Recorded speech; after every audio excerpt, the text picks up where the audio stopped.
My name is Li Yin, and I am both a programmer and a hacker. In the instant I devoted several years to developing the God Code, I met with a sudden demise and found myself transported to another realm. Upon reflection, it resembles an ordinary tale of transmigration. Yet, the God Code accompanied me. It possesses the capability to infiltrate any system, including those residing within the human body. The creation of this program stemmed from mere curiosity. Little did I anticipate that I would actually assume the role of a deity. I ultimately perished before the vast expanse of code. Li Yin reevaluated his hands, which were remarkably smooth and brimming with vitality, devoid of the calluses typically formed after years of typing. He understood that he had transcended into another existence. A melancholic smile akin to the wistfulness brought by an autumn breeze graced Li Yin's youthful visage. In his previous life as a programmer, he had been ensnared by the glow of the computer screen, lacking the opportunity to relish the beauty of life. Now, having crossed over, he felt an exhilarating sense of liberation, as though he had cast aside a heavy burden. Before my untimely death, I developed the God Code capable of breaching any system. As a programmer, I suppose I have fulfilled my purpose. However, a wave of sorrow washed over him as he thought of his parents, a poignant ache that lingered in his heart. Fortunately, he still had an elder brother, a second brother, a fourth sister, and a fifth younger brother, all of whom were successful and dutiful, hoping to fill the void left by their unfilial sibling. Please take care of it, dear siblings. To adapt and seek tranquility has always been Li Yan's guiding principle. Now that he was here, he resolved to live well. Before him lay a vast desk, laden with textbooks as heavy as fortifications, a line drawn down the center marking his territory. His deskmate, an average-looking girl, was attentively listening to the teacher's lecture. Li Yin nodded silently, his eyes sparkling with anticipation at the prospect of being a student once more. When one reflects upon the past, most regrets seem to have transpired during their school years. He lamented that he had only devoted himself to studying, regretted not joining a quirky club, and yearned for a tender first love. This transmigration had inadvertently granted Li Yin the chance to realize an impossible dream. Yet, when he glanced at the blackboard to gauge the current lesson, his heart jolted. The familiar chalk-written content bore an unsettling strangeness. 13. The end of the body refinement realm is the true beginning for the strong. What does breaking the mundane realm mean? After mulling over it for a moment, his heart raced with excitement. Could it be? Instinctively, he cast a glance at the textbook's cover, stifling a gasp. Emblazoned upon it were the words "Theoretical Training Course for Second-Year High School," with the original owner's signature in the lower right corner, also named Li Yin. Indeed, an indescribable wave of shock surged through Li Yin, momentarily rendering his mind blank, goosebumps prickling his skin. This was undoubtedly a world where spiritual energy had revived. With a heart racing with disbelief, Li Yin flipped through the history textbook, his eyes scanning the pages rapidly, finding his throat increasingly parched. The civilization of this world bore a striking resemblance to that of his original world. Yet in the mid-18th century, spiritual energy had reawakened, leading to an entirely different trajectory of development. The first industrial revolution was not sparked by the steam engine, but rather by the energy machine. In the present day, nations clashed incessantly to seize the vast yet limited resources for cultivation on Earth. Nevertheless, under the mutual constraints of major powers, aside from localized conflicts, the overall environment remained relatively peaceful. As he perused the history textbook, Li Yin felt as if he were reading a fantasy novel, the only difference being that this was all too real. The bell for class dismissal rang, and as the teacher gathered her lesson plans, she informed the students, "That's all for today. The key focus is the 5 characteristics of breaking the mundane realm. Be sure to review for the next class." As the teacher exited, the classroom erupted into chaos, students hastily gathering in groups and spilling out into the corridors. When Li Yin closed his textbook and looked up, the classroom had become eerily empty. Wait, what just happened? Where did everyone go? Only then did he notice the class schedule on the right side of the blackboard, and it dawned on him, no wonder, the last period is physical education. A smile crept onto his lips as he mused. The familiar sensation, how delightful it is when the last class of the day is physical education, akin to an early dismissal. However, it seemed that the original owner had somewhat poor social connections, for not a single classmate had invited him to join for gym class. Li Yin grumbled internally, yet felt indifferent. After all those years of solitude in his previous life, and having just crossed over, it was akin to being struck by a vehicle and suffering amnesia. So solitary activities were rather convenient. "Li Yin, what are you doing? Auden tu living?" Just as Li Yin stood up, A deep voice resonated from the back door. Wait, I do have friends? Turning his head, he beheld a large, round head peering through the back door, frowning at him. I'm coming. Don't you usually go to the restroom? I've been waiting for you at the stairwell for half an eternity. Hurry up. Roll call is about to start. I'm coming. As Li Yin approached, he observed that his friend was a robust figure resembling a panda, and he couldn't help but chuckle inwardly, wondering if this was the legendary archetype of a transmigrated individual, a chubby best buddy. On the way to the playground, Li Yin gleaned from his friend's unabashed conversation that their relationship was quite amicable, so he refrained from inquiring about his name. Cleverly, Li Yin discovered through his phone's contacts that his companion was named He Peng Peng. Easily identifiable, the real-life avatar filled the frame completely. Upon checking the call history, he noted that 99 of it was related to He Peng Peng, prompting an inexplicable sigh and a fleeting moment of sorrow. At least he had confirmed one thing. They were undoubtedly exceptional friends. Their chat records revealed that He Peng Peng frequently sent him unnameable items. During physical education class, the teacher, Wang Heniu, clad in a bright yellow tracksuit, conducted periodic strength assessments for each student. The 33 second-year students of Class 18 at Siping No. 2 High School lined up in 2 orderly rows on the playground. Any student called by Wang Heniu was required to step forward and deliver a powerful punch on the measuring device. Feeling the intense melodrama of a typical transmigration narrative, Li Yin swore he had never experienced anything like it, yet it felt hauntingly familiar, almost to the point of expletives escaping his lips. With a resounding bang, as a classmate struck the punching bag, the numbers on the red display leaped from 0 before finally settling at 178. Chunya 176 strength. Next, Li Yin. To his surprise, he was called second, standing before the punching device, anxiety gnawing at him. What did he know about throwing a punch? Would he be met with ridicule from the onlookers? Yet, as if by instinct, he raised his arm, executing the thrust punch, a technique from the 4th set of middle school fundamentals. Oh, I know martial arts. Li Yan's worries dissipated, although he lacked the original owner's memories. The techniques learned by the original owner had remained, akin to muscle memory. With another bang, the numbers on the electronic panel began to climb, ultimately stopping at 168. Li Yan, 168 strength. Next. Wait, there was no ridicule? As he returned to the line, a spark of excitement ignited within him. How strong could he truly be? Where did he rank among his peers? Most classmates had not tested yet, leaving no basis for comparison. At the very least, he felt he had delivered a commendable punch by the standards of his previous life. However, upon rational analysis, his expression grew grave. First and foremost, strength should be a measure of individual capability. That much was certain. Given the teacher's nonchalant tone and the fact that classmates were chatting and laughing among themselves, seemingly indifferent to his performance, Li Yin was reluctant to admit it, but his strength was likely among the lowest in the class. As it turned out, when one performed poorly, most individuals would simply ignore you rather than mock you. Damn it. Why did that feel even more disheartening? Subsequently, in a bid to objectively confirm the dismal reality of his abilities, Li Yin diligently recorded his classmates' scores and calculated the average 175 strength was the mean level.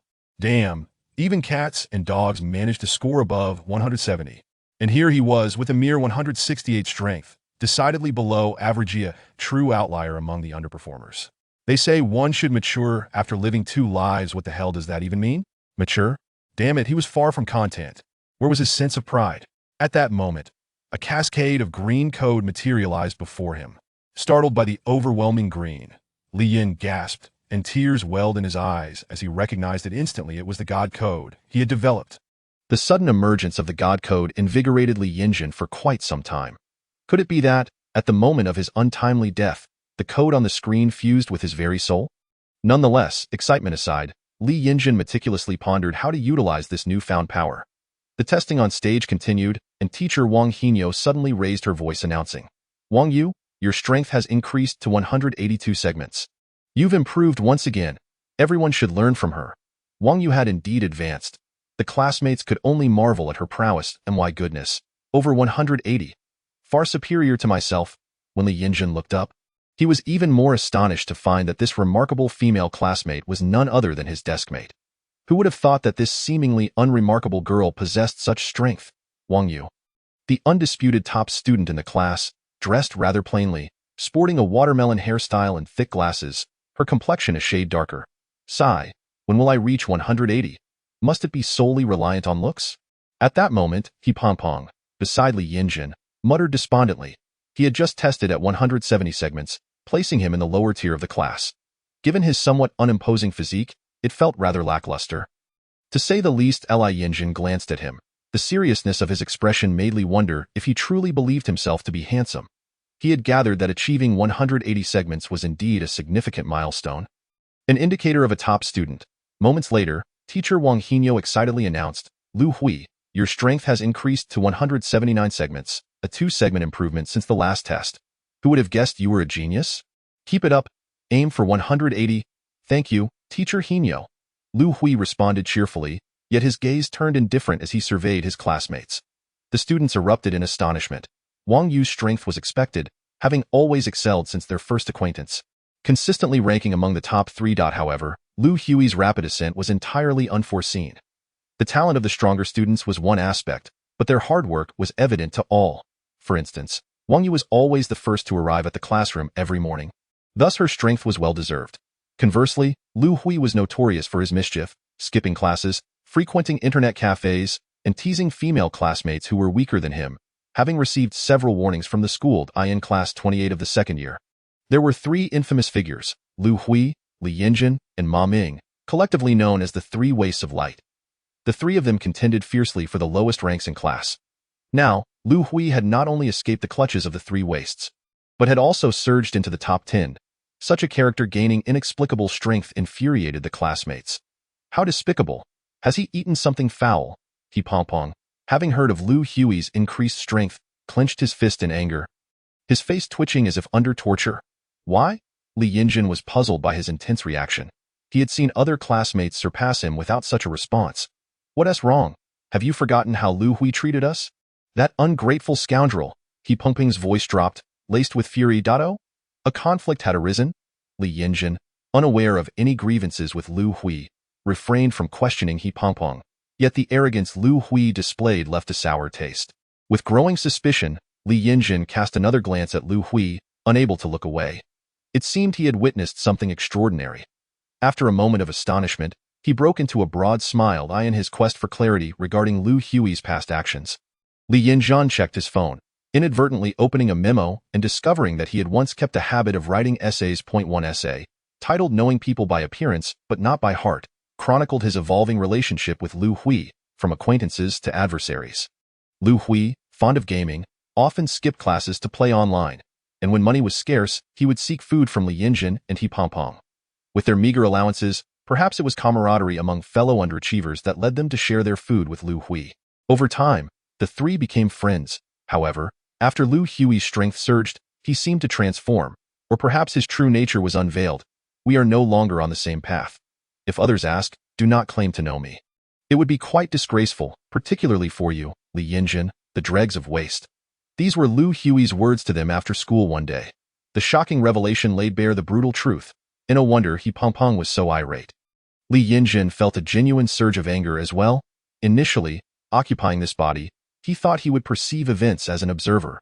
Yet, upon truly traversing into this existence, the sense of immersion was overwhelming. In his heart, he began to hurl expletives at Lu Hui in various dialects.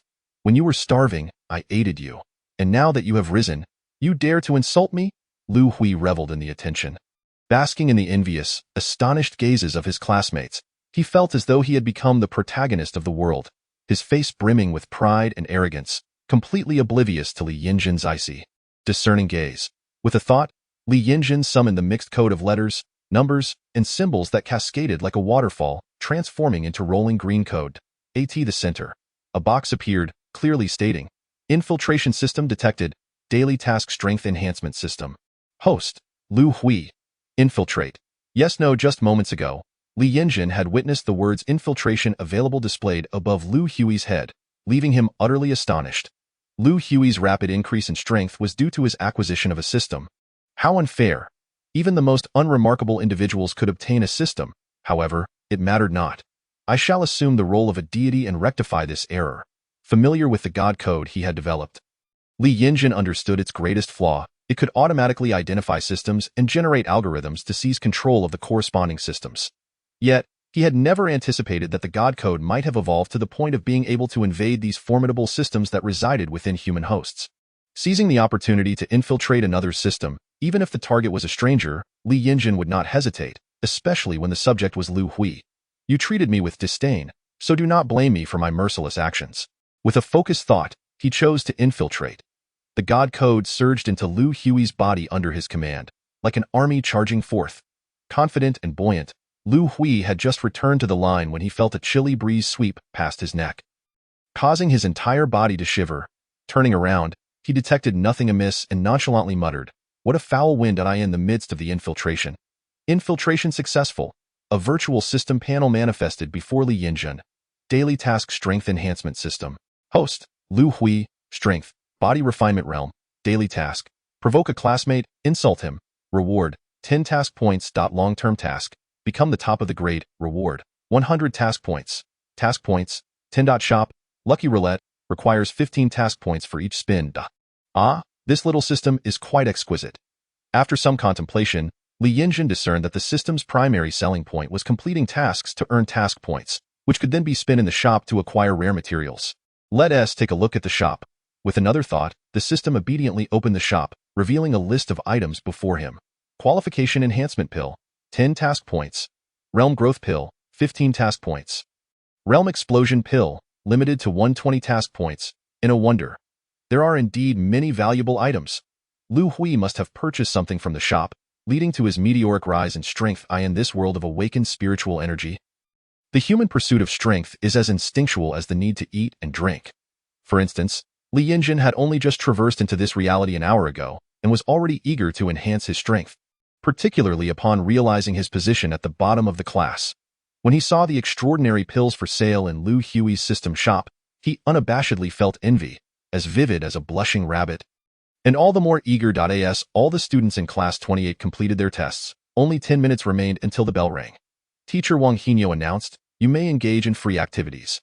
Students with lower strength should be self-aware and refrain from running about. Practice diligently." Dismissed. As he spoke, his piercing gaze drifted toward the few students in the back, naturally including Li Yinjin. A cacophony of whistles erupted as the already impatient students dispersed, the orderly lines scattering in all directions. Li Yinjin, "I need to relieve myself.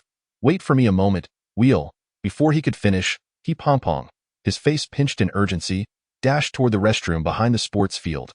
Then hurried. Li Yinjin began to reply. But he Pongping's round figure had already disappeared from view. He chuckled to himself.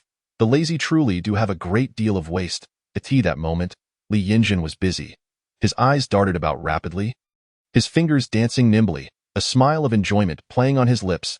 The casual observer, he appeared as a wooden puppet, standing idly on the playground, gazing into the distance. Yet, unbeknownst to anyone before him, the green code unfurled under the command of his fingers, furiously rolling and modifying Lu Hui's system. In this era where strength reigns supreme, many classmates openly criticized Lu Hui's character, yet secretly surrounded him with flattering smiles, inquiring about the secrets of his strength enhancement. Like hyenas pursuing fresh meat, their shamelessness was palpable. "Lu Hui, you're truly formidable. Your strength has surged over 20 segments in just 3 months. Hui Gu, do you have time tonight? I'd like to treat you to Hadaleo." Previously looked down upon by others, Lu Hui, now surrounded by classmates, resembled a victorious general basking in the fleeting glory of vanity. Yet, he did not linger long. A sudden thought struck him, prompting him to wave goodbye to the crowd. "We can discuss dinner after school.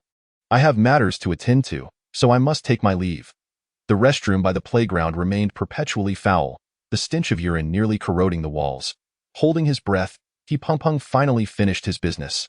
Shaking himself off, and without properly adjusting his trousers, he headed towards the exit. Just as he stepped outside, a hand suddenly pushed against his chest, shoving him back into the restroom. "Who are you?" he Pong glared. His brow furrowed in anger, only to find Lu Hui, grinning mischievously before him. Upon seeing Lu Hui, he Pong's expression soured instantly. "Why did you push me?" "Step aside." "What if I don't?" Lu Hui replied. Pushing he Pong again with such force that the stout figure stumbled back several steps, crashing heavily against the restroom stall door. Lu Hui had come to provoke he Pong, initially aiming to complete a task assigned by the system. But to his surprise, he Pong was surprisingly defiant. The thought that this useless person dared to resist him infuriated Lu Hui, a stature of 179. Lu Hui struck he Pong. leaving him pale and sweating profusely. Yet, faced with Lu Hui, He Pengpeng refused to yield, clutching his aching chest and coughing painfully. "Are you sick? What have I done to deserve this?" Lu Hui, pinching his nose and fanning the air, sauntered into the restroom, casting a disdainful glance at the filthy surroundings before sneering at the crumpled form of He Pengpeng on the ground. "Tiske, Tiske, only a fat, useless pig like you could endure such a disgusting toilet. Lu Hui, you ungrateful wretch, do you not recall how you used to beg us for food when you had no money?" Upon hearing this, Lu Hui's expression darkened, and he kicked towards He Pengpeng's chest with a swift motion. "What nonsense are you spewing?" Terrified, He Pengpeng rolled to the side, narrowly avoiding Lu Hui's powerful kick that smashed through the stall door, half of his leg wedged in the opening. Trying to flee, He Pengpeng dashed towards the exit, but Lu Hui, having freed his leg, seized him by the collar, barking, "Running away? Not on my watch." Gasping for breath, He Pengpeng struggled against the chokehold, pulling at his collar desperately.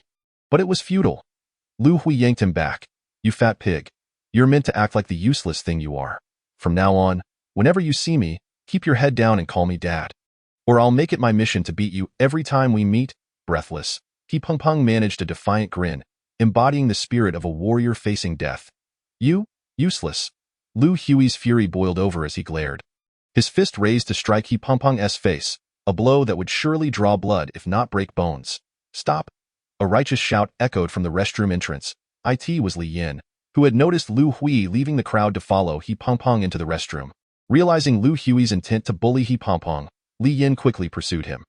His shout halted Lu Hui's fist just a centimeter from He Pengpeng's nose. Annoyed, Lu Hui turned to Li Yin with a mocking grin. "Who do you think you are? I'm not done with this pig yet, and now a useless dog has come to play Li Yin. You should leave. This has nothing to do with you." He Pengpeng exclaimed amidst his struggles. "It's fine." Li Yin reassured He Pengpeng with a wave of his hand, then faced Lu Hui with a scoff. "I thought this restroom was foul, but your mouth is even worse. Useless dogs love to yap. I won't hesitate to smash your nose." Fueled by rage, Lu Hui released He Pengpeng and charged at Li Yin, aware of the vast difference in their strengths. Li Yin, however, remained composed. As Lu Hui's fist approached, Li Yin quickly retrieved his phone from his chest pocket. "Wait!" Lu Hui froze, his fist suspended mid-air. "I've already recorded everything. One press of a button, and it's uploaded to the school forum. I recall you've already received a warning from the school. Another incident like this, and you might find yourself expelled." While scanning through his phone, Li Yin discovered information about Lu Hui on the school's forum. And Lu Hui felt as though he had been struck by lightning. His bravado faltered in the face of strict school regulations. The two stood locked in a tense standoff, eyes fixed on one another. Li Yin hovered his thumb over the send button, while Lu Hui's fist remained poised against Li Yin's face. Beads of sweat trickled down their cheeks, and the buzzing flies seemed to slow in the oppressive atmosphere of the restroom. At that moment, a voice echoed in Lu Hui's mind. "Congratulations on completing your task." He smirked nonchalantly. "Fine, I'll let you off this time." His fist transformed into an open palm that clapped against Li Yan's shoulder. "But outside of school, the rules don't apply. You two better tread carefully after classes, or I'll make you regret it." With that, Lu Hui brushed past Li Yin, striding away, muttering about the two useless ones. Li Yin quickly rushed to support He Pengpeng. "Are you all right?" "I'm fine. Damn that jerk." He Pengpeng felt nauseated. The restroom was already revolting, and encountering Lu Hui only intensified his disgust. "Don't worry. He will get his comeuppance." Li Yin smiled knowingly.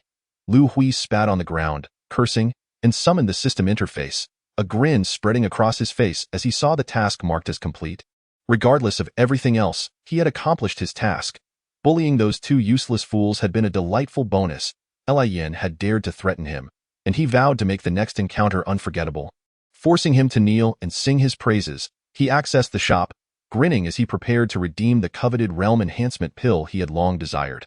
Consuming this pill would elevate his strength to 180. And the thought exhilarated him. Those who had looked down on him would soon regret their arrogance. However, his excitement turned to confusion when he discovered his pockets were empty. What is going on? Panic surged through Lu Hui as he rummaged through his pocket, disregarding the curious glances of those around him, even searching through his undergarments. Where is it?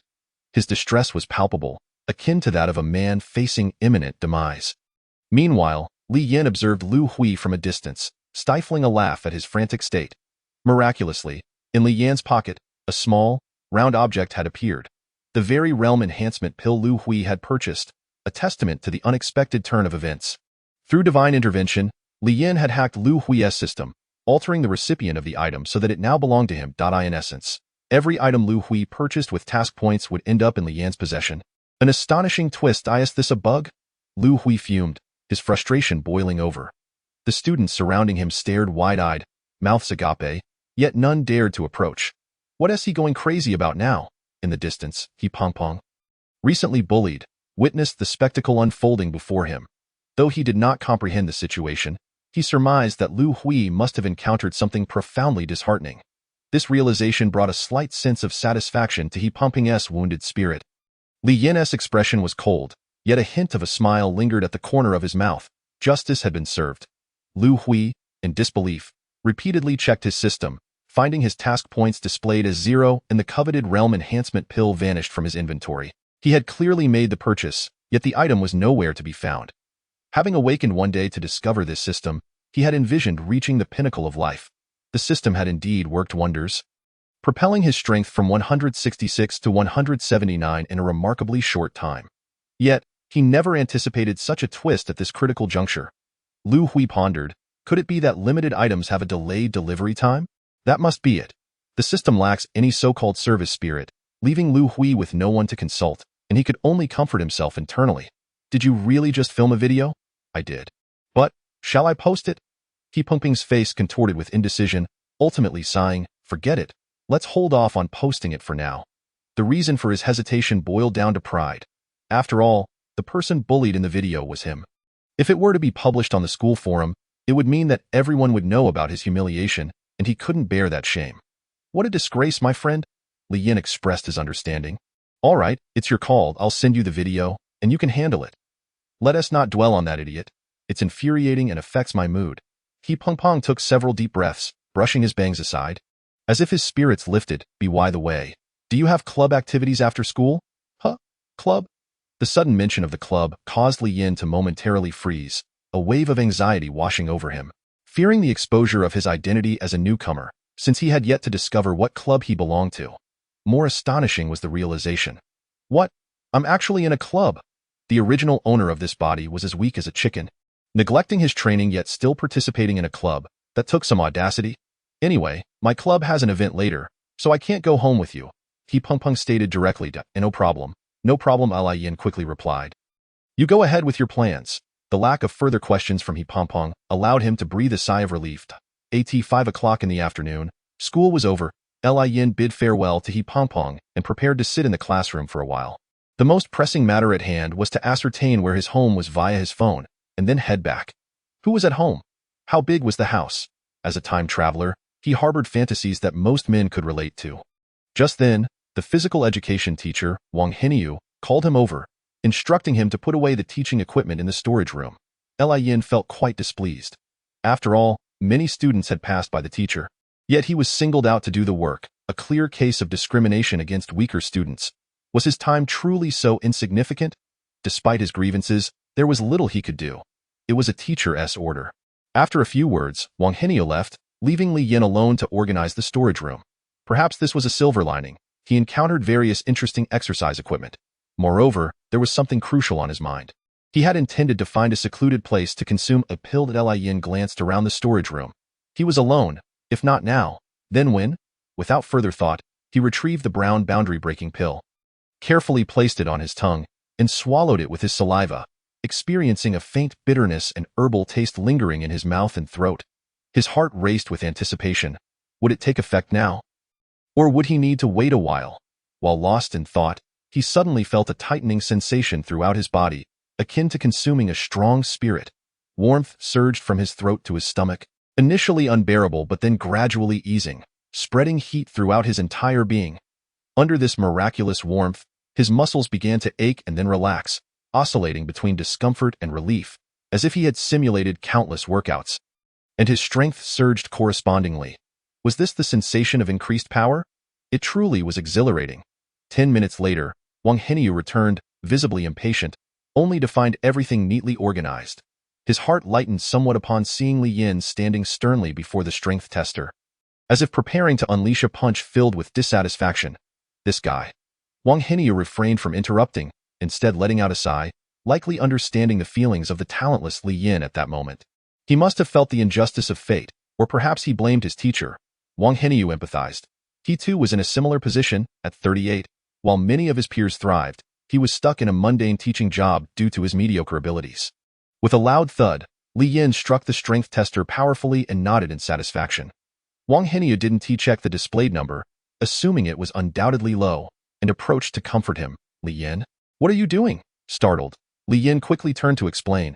I'm sorry, I shouldn't have used the strength tester without permission.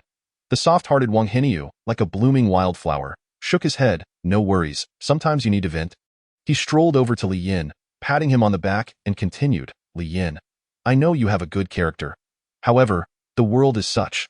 Some have high talents, while others have low. Yet we are all bricks and tiles, each with our own value, contributing to our society. Even my request for you to organize the training tools reflects your value. Do you understand what I mean? Yes, Li Yin nodded. Remember my words, even if our strength is not formidable, we can still shine in the future. Teacher, I'll take my leave now. Go ahead at a tea that moment. Wang Heniu inadvertently glanced at the number on the display, which was not the 168 strength he had expected, but 175. His heart raced with shock. Wait, Li Yin halted. Is there something else, teacher? Did you hit this? Wang Heniu realized how foolish his question was. He had witnessed it himself. Yes, Li Yin nodded again. But wait, is there something wrong with the machine? Wang Heniu tested it himself, and it showed a consistent 205, indicating it was functioning properly. He asked Li Yin to hit it 3 more times, each time displaying a strength around 175, with minimal deviation. How did you suddenly? Wang Heniu was astonished, examining Li Yin as if he were some incredible phenomenon. How did your strength increase so dramatically? Though 175 was the average level for most second-year students, for someone like the historically underperforming Li Yin, such a leap was unbelievable. Perhaps before, Li Yin feigned innocence. Maybe my punching technique was incorrect? My heavens! Wang Heniu was momentarily speechless, struggling to discern whether Li Yin was truly talentless or had merely been underperforming. If he was talentless, how could he have achieved 175? If he was normal, why hadn't he known how to punch before? Regardless, it was a positive development for Wang Heniu to see his student's strength increase so dramatically, and he didn't dwell on it too much, offering a few more words of encouragement before letting Li Yin leave. The boundary-breaking pill invigorated him, leaving him feeling refreshed and comfortable. Lu Hui, thank you. On his way to the classroom, a delighted Li Yin checked his phone. It was 5:35 in the afternoon, and he had traversed 1 hour and 13 minutes since arriving, his strength rising from 168 to 175, advancing from the bottom to an average student. Not bad at all. His class was the second-year Class 18, located in the innermost room on the right side of the 3rd floor. Recalling his memory, Li Yin silently recited the classroom's position as he walked toward it. Just as he reached the 2nd floor, his foot barely on the 3rd floor steps, an irate voice called out from behind, Li Yin, are you planning to quit the club? Quit the club? Confused, Li Yin turned to see a spirited girl with twin tails. Looking disgruntled. Being cautious, Li Yin thought it best to minimize interactions as he adjusted to his new surroundings. Leaving the club would be simple, and he could always join again later. Although the girl seemed somewhat adorable. Really? Are you serious? The cute twin-tailed girl, witnessing Li Yin's frown, stomped her foot in disappointment. You were the most enthusiastic about joining the club, and now you're the first to want to leave. Sigh, I'm disappointed in you, Senior Li Yin. The most enthusiastic about joining? Her words suggested that the original owner had indeed cared about this club. Li Yin felt a pang of guilt. It was evident that the original owner had sacrificed time meant for training to join, signifying a deep attachment to the club. Quitting right after arriving seemed reasonable but lacked sentiment. After all, he was a person with feelings. Perhaps he should just take a look? He was also curious about what kind of club the original owner had joined. Moreover, he had longed to experience club activities and forge pure friendships through shared efforts. I never said I wanted to quit. The physical education teacher insisted I help clean up, which is why I'm late. I am just heading to the classroom to gather my things, and then I'll be right there. But I sent you a message, and you didn't reply, did you? I didn't see it. Only then did Li Yin pull out his phone, noticing a message from someone named Yu Xiaoyu. Emergency club meeting? Why are you still not here? I see it now. Li Yin stifled a chuckle at the girl's cute name. Let us go. Everyone's waiting for you. Why? Yu Xiaoyu beamed, her disappointment evaporating in an instant. All right, truth be told, Li Yin felt rather pleased. The club had specifically sent someone to find him for a meeting? It seemed his presence was significant to the club, implying that things couldn't proceed without him. This was promising. If he was overlooked in class, perhaps he could excel in the club. As he walked, Li Yin increasingly sensed something was amiss. Upon exiting the teaching building and circumventing the playground, I ventured further back, where a tangle of weeds thrived, with a dilapidated structure partially concealed within. As I approached, I felt an immediate rise in temperature, with wisps of white smoke billowing from the rooftop. A glance at the weathered letters above revealed the words boiler room. Why would one come to the boiler room for a club activity? Yu Xiaoyu, familiar with the surroundings, deftly opened a small door on the side of the building, passing by a row of burning boilers, and descended into the basement, ultimately stopping before a door where she knocked. Trailing closely behind, I, Li Yin, surveyed the odd environment with suspicion, questioning what sort of club I had joined in such a place. Upon noticing a makeshift sign written on white paper beside the door, I couldn't help but chuckle. Sheeping No. 2 High School Detective Club? It was indeed a detective club. The activity room was located in the basement of a boiler room. It seemed almost like a place of exile for the school. I couldn't shake the feeling of it being rather lowbrow. Though I hadn't participated much in clubs, I understood that the status of a club within the school often correlated with the quality of its activity room. Given this setting, it was evident that the club I had joined held a rather insignificant standing within the school, and a twinge of disappointment welled up inside me. I followed Yu Xiaoyu as she pushed the door open. Just as I poked my head in, a male student inside lamented, "Li Yin, you're finally here. Our club is doomed. We're finished. What nonsense was this? I had just arrived, and already we were facing doom." The room was small, illuminated by a solitary yellow bulb hanging from the ceiling, casting light over a long desk. Bookshelves flanked the walls, seemingly filled with mystery novels. The atmosphere was narrow and dim. To put it elegantly, rather constricted. Two students occupied the room. One, with a serious demeanor, sat in the center, propping his chin on his hands, while the other, the one who had called out to me, sat on the right. Is it really that serious? I was oblivious to what had transpired, so I went along with the conversation. "Yes," replied the central figure. "Now that everyone is here, let us begin the meeting." "What? Everyone is here?" After finding a seat, I couldn't help but laugh at the absurdity of it all. I had indeed placed myself in a position of high regard within this club. There were only 4 of us. How could it not be a position of prominence? As I scanned the room, my gaze fell upon a small blackboard by the door, which bore the names of the detective club members. Club leader, Ma Tian, senior class 6, members, Baizeki, junior class 5. Li Yin, junior class 18, Yu Xiaoyu, freshman class 3. From this, I deduced that the person who had spoken to me was Baizeki, while the older student in the center must be the leader. Ma Tian. The situation was dire. The school planned to evaluate the clubs, and those lacking significant contributions to society or the school would risk having their club status revoked. Ma Tian, with a furrowed brow and a serious expression, spoke as if he were discussing national affairs. Suddenly leaning forward, he directed his gaze at me and asked, "Li Yin, do you have anything to say?" Or perhaps I do not. I felt awkward. Why? Yu Xiaoyu stifled a giggle. And Baizeki lowered his head, suppressing a smile. Ma Tian shook his head. "Let us not be late next time. And everyone please take this seriously. This evaluation not only concerns our club's fate, but also impacts the futures of everyone present." While it was true that many clubs might face dissolution, there was also the possibility that some could rise to prominence. "Is that really so?" Yu Xiaoyu exclaimed in surprise. "Indeed, before the winter break. On the evaluation day, the club that demonstrates the most significant contributions to the school and society will be selected, and that club will receive tremendous benefits." "What benefits?" Baizeki inquired. "First, they can freely choose their activity room." "That's wonderful," Baizeki exclaimed, with Yu Xiaoyu nodding in agreement.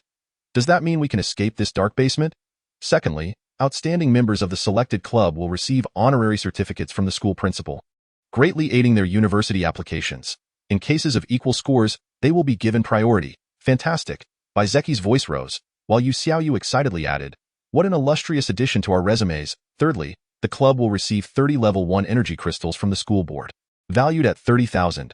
Baizeki and Yu Xiaoyu stood up simultaneously, beginning to applaud. "What is happening?" I asked, puzzled. "Wait, are you all so confident?" The 3 responded in unison. "Not at all." "Then why the excitement?" I could not help but retort. "This is not a detective club. It's a self-celebration club." "Li Yin's morale seems a bit low today," Ma Tian remarked, casting a glance my way. "Though your abilities may be lacking, you must not lose your confidence. Have you forgotten that everything is possible is our club motto? Realizing he was being sarcastic, I quickly waved my hand. No, my confidence is intact. My abilities are decent. I just scored 175 in physical education. What? The three looked at me in astonishment, as if hearing the sun rising from the west. I assure you, I reiterated. With my abilities enhanced and others still doubting me, it appeared most had already labeled me as weak. Taking a deep breath, I resolved to shatter that perception today. Suddenly, the three erupted into applause. I knew you could do it, Li Yin. Ma Tian nodded appreciatively. Your improvement gives our club an added confidence. Well done, wow. With your 175 in physical strength, doesn't that make you the second strongest in the club? I'll have to settle for third, Zeki shrugged. But that's alright. I can concede that. Li Yin, you're amazing. Yu Xiaoyu's eyes sparkled as she smiled brightly. I hold you in high regard. Is this recognition? No questions asked? Is this what they call camaraderie? I was somewhat taken aback, but faced with their applause and smiles, the simmering anger within me transformed into a wry smile. A warmth spread through my heart. I began to understand why the original owner of this identity had joined the club. It was a touch absurd, yet filled with warmth and a hint of emotion. I seemed to have fallen into the trap myself. Speaking of which, I actually have a keen interest in detective work. So what should we do next? I inquired. First, we must ensure our club is not dissolved. Furthermore, we must strive to be the top club, Ma Tian declared resolutely. But how do we compete for the top spot? Yu Xiaoyu pouted. Let us forget about that for now. I think it's more practical to focus on how to avoid being disbanded. Zeki offered a sensible opinion. Members, everything is possible. Ma Tian lowered his head slightly, shadows veiling half his face. His voice growing somber. We must reopen that case. At that moment, aside from me, Yu Xiaoyu and Zeki were filled with dread, as if they had heard a forbidden name. Leader, are you serious? Yu Xiaoyu asked. Her brows furrowed, devoid of her usual playful demeanor. Yes, only by solving that case can we make contributions to the school and society that no other club can compare to, Ma Tian asserted with determination. But do we have the ability? Zeki scratched his head in frustration. Even the police couldn't solve it. Curiosity clawed at me like a cat, and I was caught in a dilemma. What case? What are we reopening? Suddenly, Ma Tian, with a serious expression, turned to me. Li Yin, you've been rather reserved today, remaining silent. Come, let everyone hear your thoughts. What? My thoughts? I was clueless, so I feigned contemplation for a few seconds before looking earnestly into his eyes. I support you, leader. Great.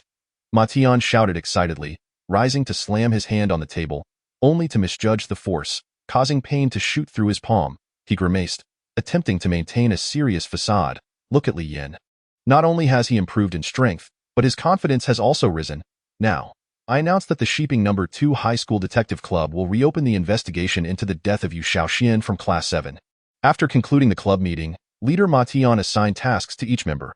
Although I was filled with countless questions, the chill in the air urged me to return home and ponder later. But where was home? It was simple. I opened a shopping app and easily located my home address. Building 5, Unit 3, 5th floor, East House, SP City First Machinery Factory Residential Area. It appeared to be an ordinary residence.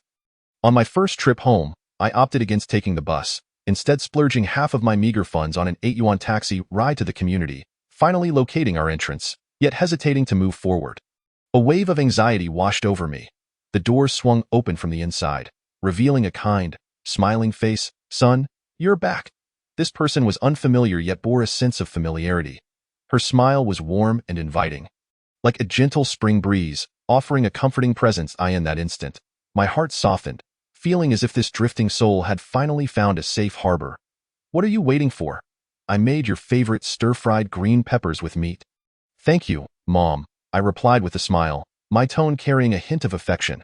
The intensity of maternal love never breeds awkwardness. It only serves to warm one's heart. Did something happy happen to you today? My dear Yin. Upon stepping through the doorway, Li Yin was momentarily taken aback. To one side of the living room stood an altar, adorned with a black and white photograph of a man in his mid-30s. Flanked by 2 flickering red candles. I should wash my hands first, he murmured, glancing at his mother's slightly stooped figure. He felt a pang of warmth in his eyes as he began to comprehend the reason behind her streaks of white hair. Regardless of the realm, maternal love remains an indomitable force. His mother, Hao Chunhua, was a devoted housewife, while his father, Li Hua, was an ordinary worker at a machinery factory. His father often lamented his own lack of ambition, hoping that Li Yin would surpass him, which led to his choice of name, Li Yin, signifying a flame stronger than a single fire. Both he and his mother would chuckle at his father's lack of education. In moments of despair, his mother offered him a gentle shoulder to lean on, while his father supported him through silent actions. Though they were not wealthy, Li Yin always considered himself the luckiest of children. However, that November, tragedy struck when his father died in the line of duty, plunging their family into a winter of despair. "Stop looking at your phone and eat your meal," Hao Chunhua kindly reminded him. Prompting Li Yin to set aside his device, he had just been reading a poignant piece titled Painful Memories, which resonated deeply with his own experiences. The stir-fried pork with green peppers was delightful, and he consumed 2 bowls of rice, much to his mother's delight. Yet, as dinner drew to a close, she hesitated, her eyes shimmering with uncertainty. "Son, I need to tell you something." "Go ahead," he replied. "I've made a decision regarding your future." "But please don't hold it against me," she said, unable to meet his gaze. "I've arranged for you to work at the city's first machinery factory after you graduate high school. This is merely a suggestion. I hope you'll consider it." To her surprise, rather than expressing anger at the mention of the factory that had taken his father's life, Li Yin nodded silently, his eyes flickering with contemplation. In a world where spiritual energy was on the rise, it was evident that strength equated to status. Li Yin recognized that his mother feared for his future in a society that often marginalized the weak. Yet she was torn between her desire to protect him and her worry for his prospects. "I will think about it. However, my training has been going exceptionally well lately. Perhaps I will reach a power level of 180 before the winter break." "You know, I tested today." His unexpected response left Hao Chunhua momentarily speechless. Gazing into her son's composed eyes, she could not help but exclaim, "My son has grown up." "Really? You achieved 175 in today's test?" she exclaimed, her voice trembling with excitement. "I feel like such a failure as a mother, not even knowing how well you are doing. This is wonderful, truly wonderful. I will strive to make you proud." Li Yin replied with a smile. Good. This is fantastic." She nodded repeatedly, her heart swelling with pride. Later that night, Li Yin heard stirring from his mother's room. Peeking through the door, he saw her sitting on the edge of her bed, clutching an old jacket, sobbing as she whispered, "Our son has a bright future. Our son has a bright future." In that moment, tears streamed down Li Yin's cheeks as he quietly resolved to provide this suffering woman with the best life possible.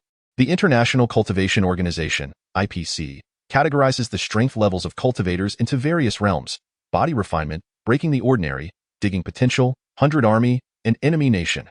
The name speaks for itself. A cultivator at the 100 army level can stand against 100 soldiers, while one at the enemy nation level can battle an entire country. In the Central Chu Kingdom, the GDP has surged dramatically, now ranking second in the world. SP City, located in the southwestern part of Xi'an Province, is bordered by the Niu Xian Mountain to the north and Jiang City to the east, with the Yellow River separating it from Gongxi Province and Tianan Province to the west and south, respectively. The Yellow River, our mother river. The internet industry is flourishing. The efficiency of spiritual energy machines is 10 to 50 times that of ordinary machinery at the beginning of the last century. Spiritual energy crystals surpassed oil, coal, and precious metals, becoming one of the rarest resources in the world. These crystals not only serve as the sole power source for formidable spiritual energy machines, but can also rapidly enhance a user's strength through special methods. Currently, spiritual energy crystals on the market are classified into 3 levels based on concentration: Level 1, Level 2, and Level 3. Given their unique nature, governments strictly regulate these resources. At 3 in the morning, Li Yin remained awake, wrapped in a blanket and poring over various pieces of information about this world on his computer. Though the original owner had password-protected the notebook, it proved useless against Li Yan's divine code. Allowing him easy access, he discovered that this divine code could not only infiltrate humanity's defiant systems, but also retained its original function, seamlessly navigating through typical electronic networks. As he browsed news portals, a barrage of information flooded his mind, keeping him alert in the dead of night. The spiritual energy crystals were indeed a boon for cultivators.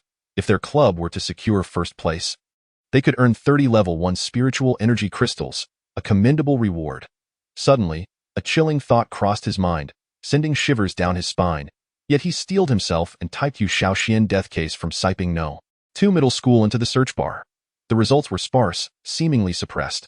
After persistent effort, he stumbled upon a lead in a forum post by an anonymous user, which had garnered little attention. "Let me clarify. I was in the same class as Yu Shaoxian. Her overall strength was commendable, ranking in the top 15 of our class, with a cultivation level of 177, placing her in the upper echelon.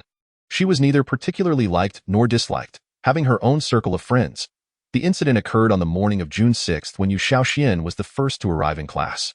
She sat quietly, engrossed in her book, with no signs of distress, save for the conspicuous red hairpin adorning her head. As her classmates trickled in, they began reviewing for the upcoming exam. It was her desk mate who discovered her lifeless body 5 minutes before class began. Having merely tapped her arm to borrow her homework, only to witness Yu Xiaoxian collapse as if the very ground had vanished beneath her, it turned out she had been dead for some time. How eerie! The school administration, fearing public panic, attempted to placate the students by offering compensation in the form of spiritual energy crystals, effectively silencing them. Regardless of the ethics of this approach, the administration was most eager to resolve the matter. For the specter of further incidents loomed over them. Nowadays, once the bell rang, no student dared linger on campus. Reading this account, Li Yin furrowed his brow deeply, feeling an increasing chill on his back. Was it real or merely a fabrication? A sudden impulse surged within him, and he activated his divine code, which swiftly infiltrated the computer network to trace the IP address of the article's author. Successfully breaching the computer of the anonymous poster, Lin's intrusion was aimed at uncovering the identity of this individual. Was the poster genuinely a classmate of Yu Xiaoxian, or simply a troublemaker seeking chaos?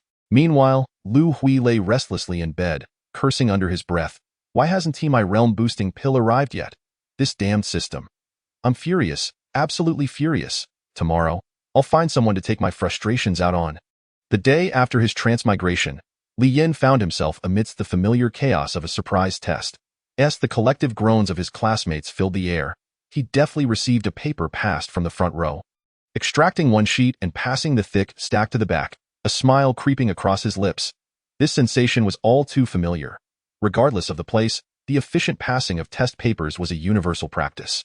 The header read, 2017 Xi'an Province Gaokao Comprehensive Theory Practice Paper. Li Yin felt a surge of gratitude. This world also valued academic subjects, with the pivotal Gaokao exam comprising 50% cultural scores and 50% cultivation scores. This policy aimed to select exceptional individuals who possessed both intellect and martial prowess, rather than merely brute strength. However, the process of cultivation itself also served as a means of enhancing one's overall physical condition. Stronger students tended to possess sharper minds, better memory, and improved logical reasoning, making academic subjects easier for them. Of course, those who excelled in strength yet disregarded their studies were a different matter entirely. As the classroom gradually quieted, the soft sounds of pens scratching against paper filled the air, creating an atmosphere of solemnity. Yet, if one were to amplify the sound 100-fold, they would hear the whispers of anxiety. How do I solve this problem? My head hurts. Please pass me a note for the multiple-choice questions. I beg you, just the choices. I can't remember anything I reviewed last night.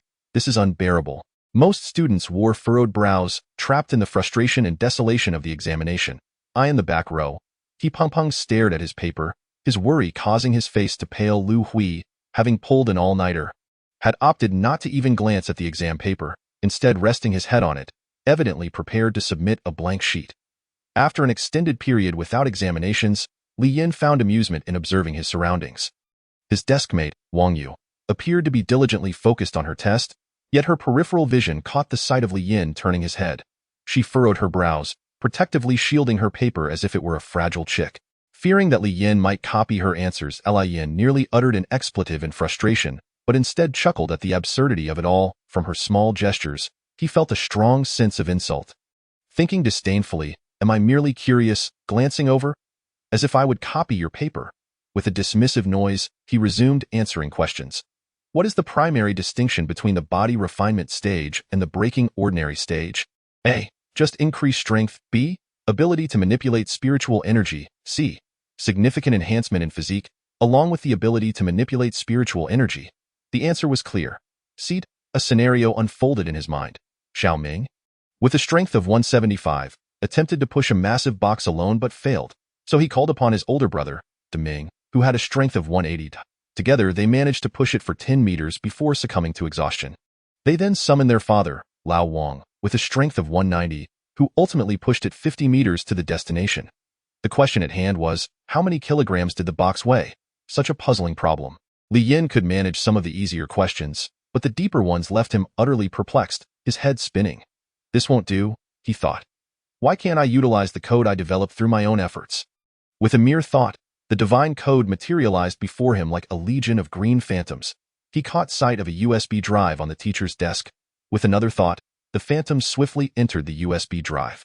The divine code effortlessly accessed all the contents within and located a copy of the test along with the answers. They appeared neatly before Li Yin. A, B, C, C, C, D, F, G, correct and incorrect. His eyes lit up, his writing taking on a divine flair. When class ended, Li Yin and He Pong Pong went to relieve themselves side by side. He Pong Pong complained, "The questions were too difficult. I couldn't finish." "Not too bad." Li Yin replied, feeling quite relieved, having completed his answers in 20 minutes. "Really? You always say that, yet when the grades come out, we both end up failing," He Pong Pong teased. "This time, I will definitely pass." "All right, if you say so. Lately, I've been feeling overwhelmed. The final exams are approaching, and our club must work hard to avoid being disbanded." He Pong Pong stretched his neck, revealing a weary expression. "How many members does your club have now?" Li Yin casually inquired. "About 18, He Pong Pong responded proudly when discussing his club. "Quite a few," Li Yin exclaimed in surprise. "Indeed, there are many who enjoy photography."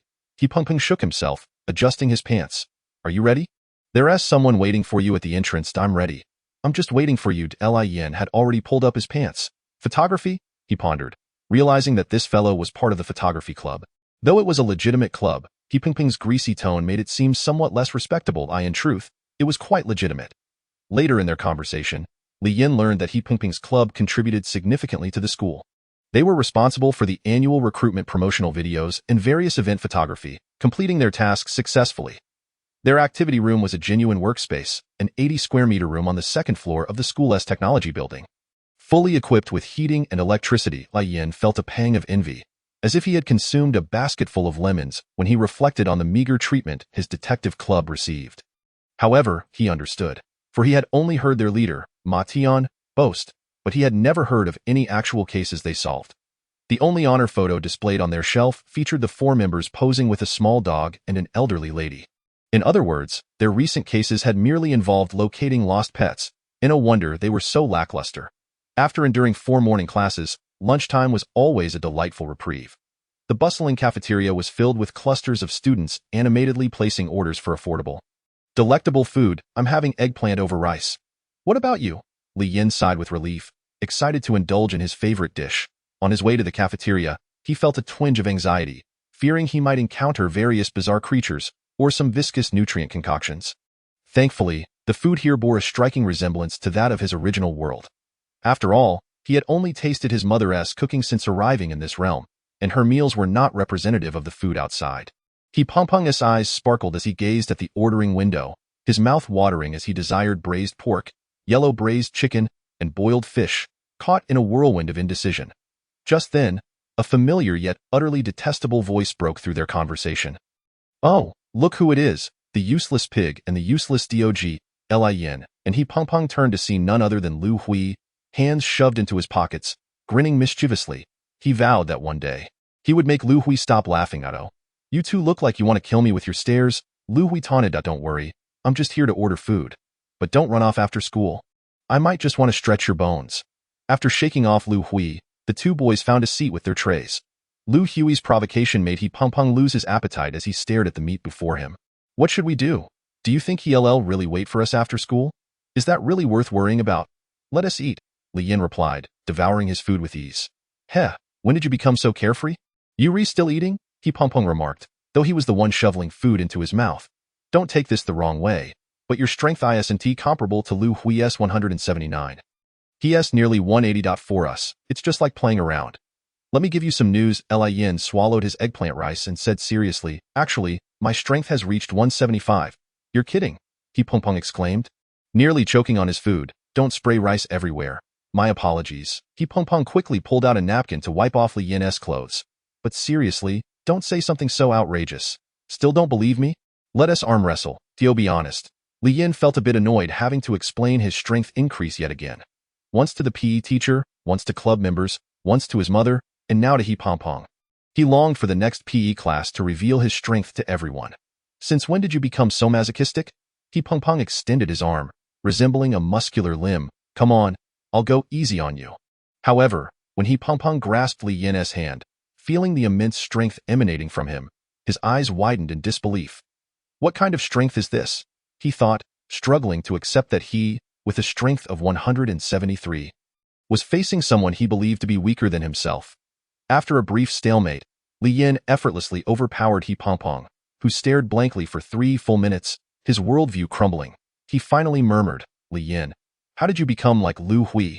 With such an astonishing surge in strength? What is going on? Perhaps I've been using the strength tester incorrectly. This must be my true potential. Wow, He Peng marveled, shaking his head and applauding. His eyes sparkled with realization. So my friend is actually a good student. With that strength, you must be in the top 20 in class. If the others knew, they'd be astonished. So, with both of us having strengths above 117, we wouldn't be completely at Lu Hui's mercy, would we? While this was true, He Peng still lacked confidence in facing Lu Hui.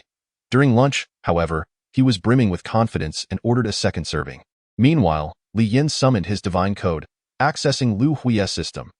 Though he hadn't acquired any system since arriving in this world, he was grateful for the divine code. He thought it was better this way.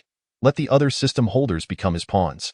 He checked Lu Hui's tasks for the day. Today's task: do 100 push-ups and successfully run a red light.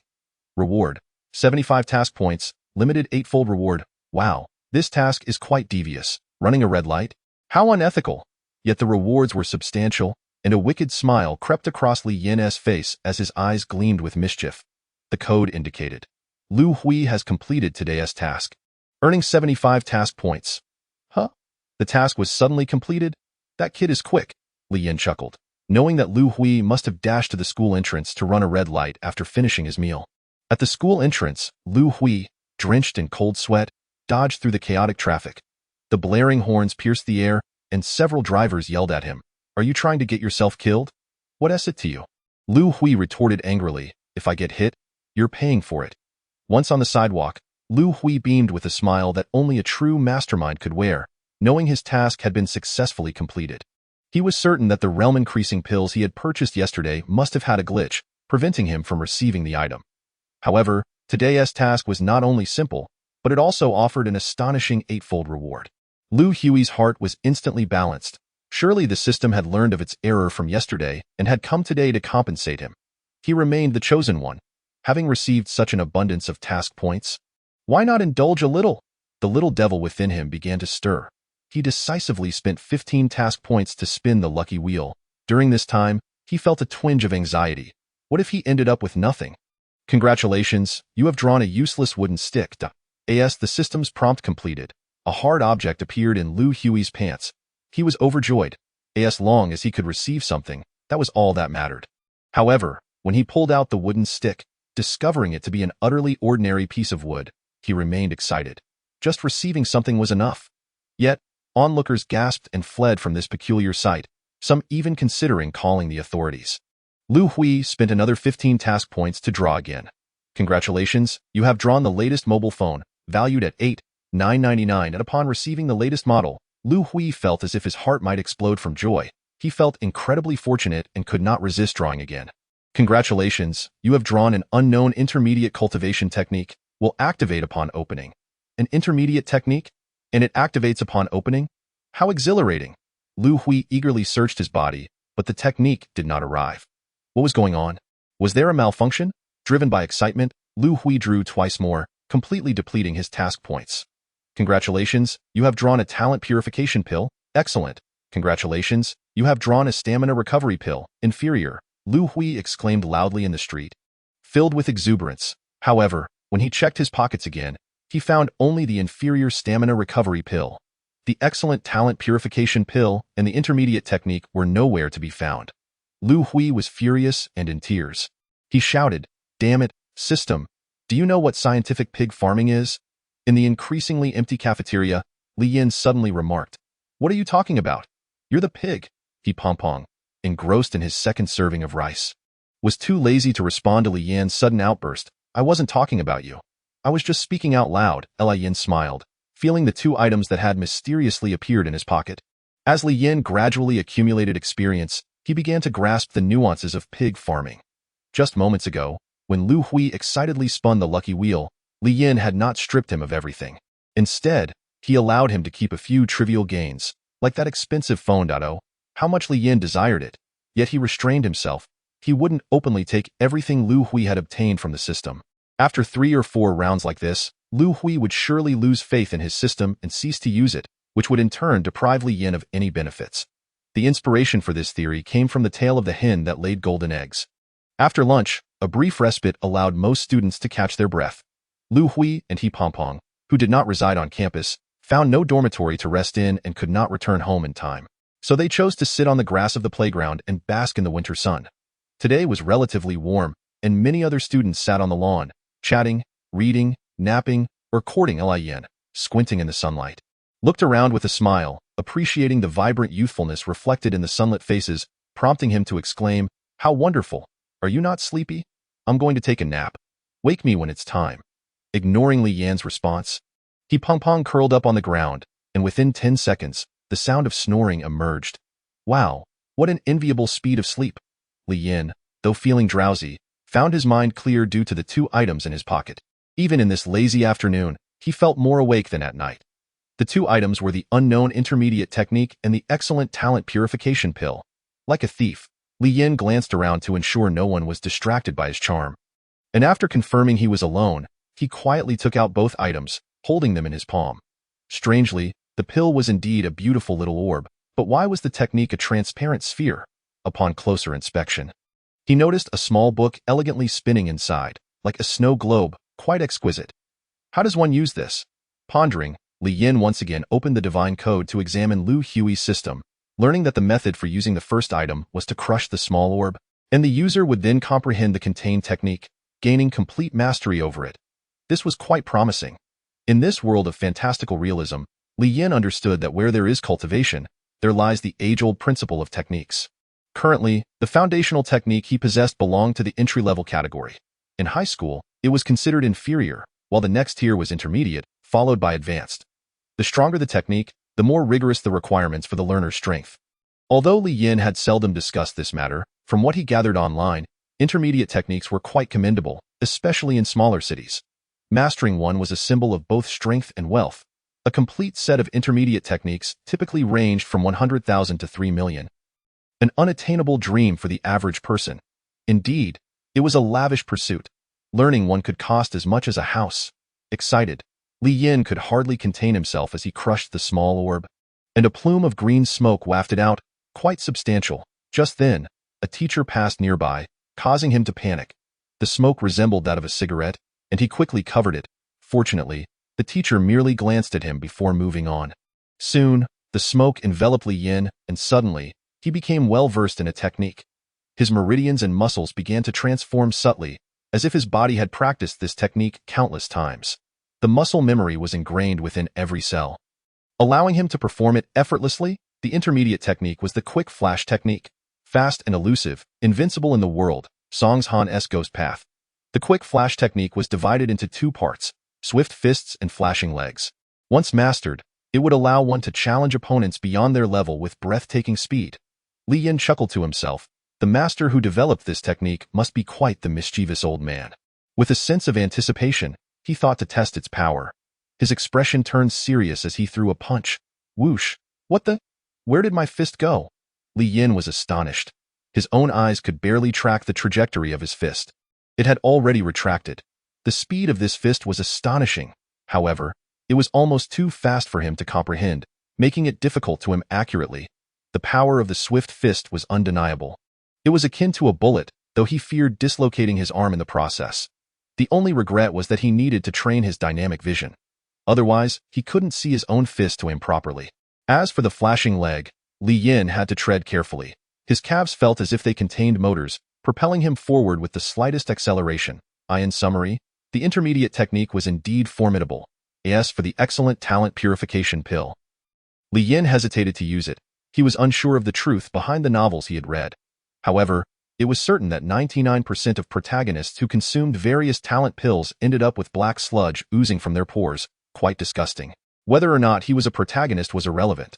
Li Yin was aware he had classes to attend in the afternoon, and the last thing he wanted was to be covered in black sludge with no place to wash up. He could not bear the embarrassment of being the smelly giant stinky tofu in class. Others would surely think he had soiled himself. No, he would save the purification pill for after his bath at home. Siping No. 2 High School boasted a total of 16 clubs, ranging from basketball, soccer, yo-yo, flower arrangement, photography, to spirit summoning. These diverse clubs not only enriched students' extracurricular activities, but also brought honor to the school through outstanding performances in various competitions. As accolades accumulated, new students flocked in, drawn by the tangible rewards. In previous years, the school board recognized the low investment and high return of the club model. Simply providing students with a space to shine could lead to 1 or 2 clubs winning awards throughout the year, making it a profitable venture. Thus, they encouraged students to establish and join clubs. At that time, club activities at Siping No. 2 High School were vibrant, and forming new clubs was quite easy. However, in recent years, as the population in SP City dwindled, so too did the student body, prompting the school board to reduce operational costs by closing down less essential buildings, cutting off water and electricity, and minimizing maintenance expenses.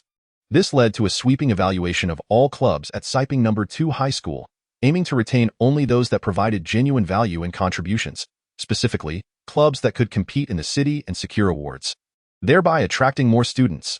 The Martial Arts Club was widely recognized as the most formidable club at Siping No. 2 High School. In 2015, they secured 3rd place in the Siping Star High School Cultivation Exchange Meet, as well as 2nd place in the team category. In 2016, they achieved 2nd place individually and as a team in the same event, along with an Outstanding Participation Award at the Western Yin Province Senior High School Martial Arts League. They garnered numerous honors unmatched by other clubs. In the eyes of many, the title of Annual Excellent Club already belonged to them. Even some conspiracy-minded students speculated that the school's awards were originally intended for the Martial Arts Club, but were instead openly given to avoid stirring dissent among other clubs. The highest honor among clubs must certainly belong to us. In a dim room, Ma Tian, with veins bulging from his neck, stood on one leg atop a table, wearing an expression of someone willing to sacrifice for a greater cause. Speak more softly. I'm going deaf. You Xiaoyu, irritated, covered his ears. Beside him, Zeki calmly peeled an orange, as serene as a Buddha, murmuring in a teasing tone, yes, ours. First of all, your attitude is problematic. Everyone needs to be more passionate. Anything is possible. Ma Tian expressed his frustration, saying, keep your voice down. The room is quite small, and your shouting is making my head resonate. Why you Xiaoyu mumbled in response. Zeki continued to eat his orange, his affirmations laced with a hint of sarcasm. Indeed, it is highly probable. Ma Tian shook his head and, once seated, spoke earnestly. By the way, why is Li Yin late again today? Let us not wait for him. Time is of the essence. Please present the evidence you've gathered. At that moment, the door swung open, and Li Yin appeared, panting and grinning sheepishly. Sorry for being late again. The teacher extended the last class, and no need for explanations. Just sit down quickly. We have no time, Ma Tian insisted. As the meeting commenced, the atmosphere grew serious. In this confined space, a peculiar air reminiscent of a detective agency lingered. Immersed in the ambience, Li Yin found it exhilarating, a thrill coursing through him as if his very cells were dancing in joy. Was it possible that he truly enjoyed solving mysteries, akin to Sherlock Holmes? Ma Tian initiated the discussion. Yesterday, I summarized the events on June 6, 2019, at 6:58 a.m., just 2 minutes before morning self-study. Yu Xiaoxian was discovered dead at her desk. Her body was already rigid, positioned as if she were reading. The classmate who found her, Lu Guan, reported the incident. The police classified it as a homicide. Yet there were no traces at the scene, rendering it a mystery. Now, let us hear your thoughts on this case, Xiaoyu. Well, Yu Xiaoyu continued, I attempted to reach out to former students of Class 7, but they were quite evasive and refused to speak. One even remarked that if I weren't so adorable, he would have punched me. This. The 3 young men chuckled helplessly.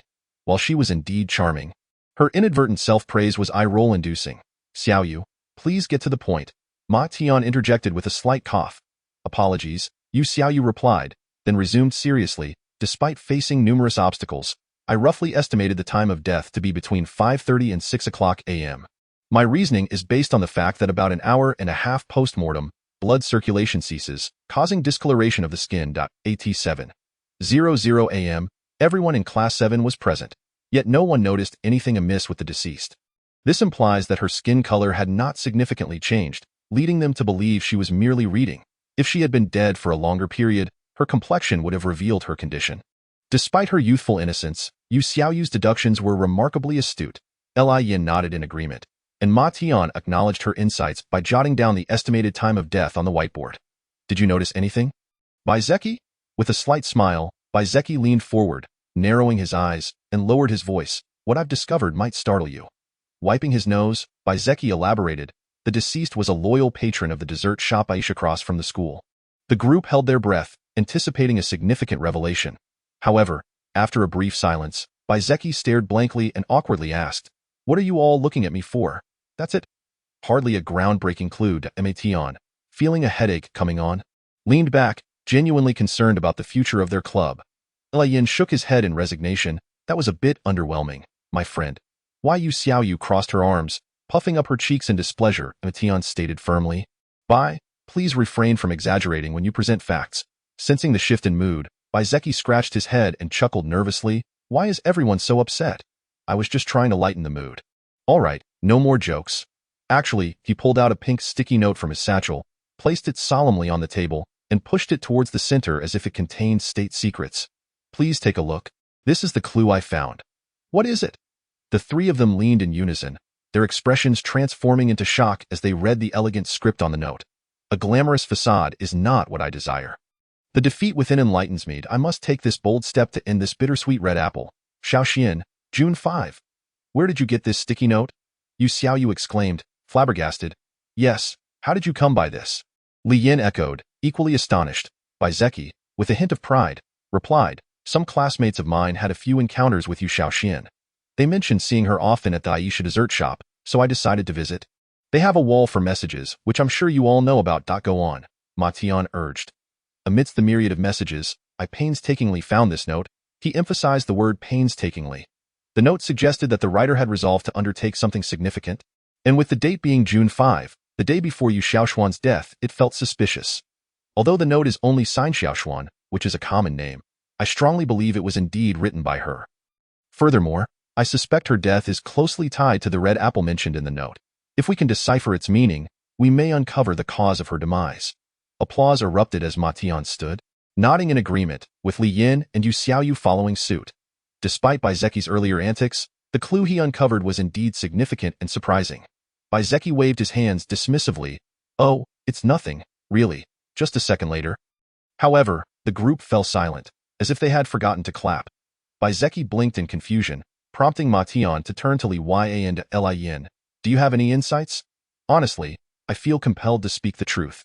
I initially thought this detective club, lacking personnel and resources, would be child's play, but their professionalism surprised me. As I prepared to speak, I felt an inexplicable pressure weighing down on my shoulders. I found a post on a forum, apparently from a Class 7 student, that IT was lengthy, so I took screenshots and will share them with you. Please do send it over, Ma Tian replied. Li Yin sent the post to their group chat, and the three of them eagerly pulled out their phones to read. The content aligned closely with their understanding, but one detail stood out. Yu Shaoxian had been wearing a red hairpin that day, something they were previously unaware of. However, its authenticity remained to be verified. While I regret to say this, Li Yin, the information you found is somewhat, it's from the internet, and we must question its credibility. Ma Tian stated diplomatically. I understand, and to confirm the poster's identity, I asked a friend to trace the IP address, and it turns out the poster is indeed a student from our school. Specifically from Class 7, Li Yin explained calmly. The three were taken aback. Li Yin, is that true? Ma Tian inquired. Absolutely, Li Yin affirmed. Why, Yu Xiaoyu remarked. Though I'm not well versed in this area, your friend must be quite skilled. He's decent, Li Yin replied with a smile. After a moment of contemplation, Ma Tian cautioned, Li Yin, I understand your eagerness to solve the case, but methods like this should be used sparingly, if at all.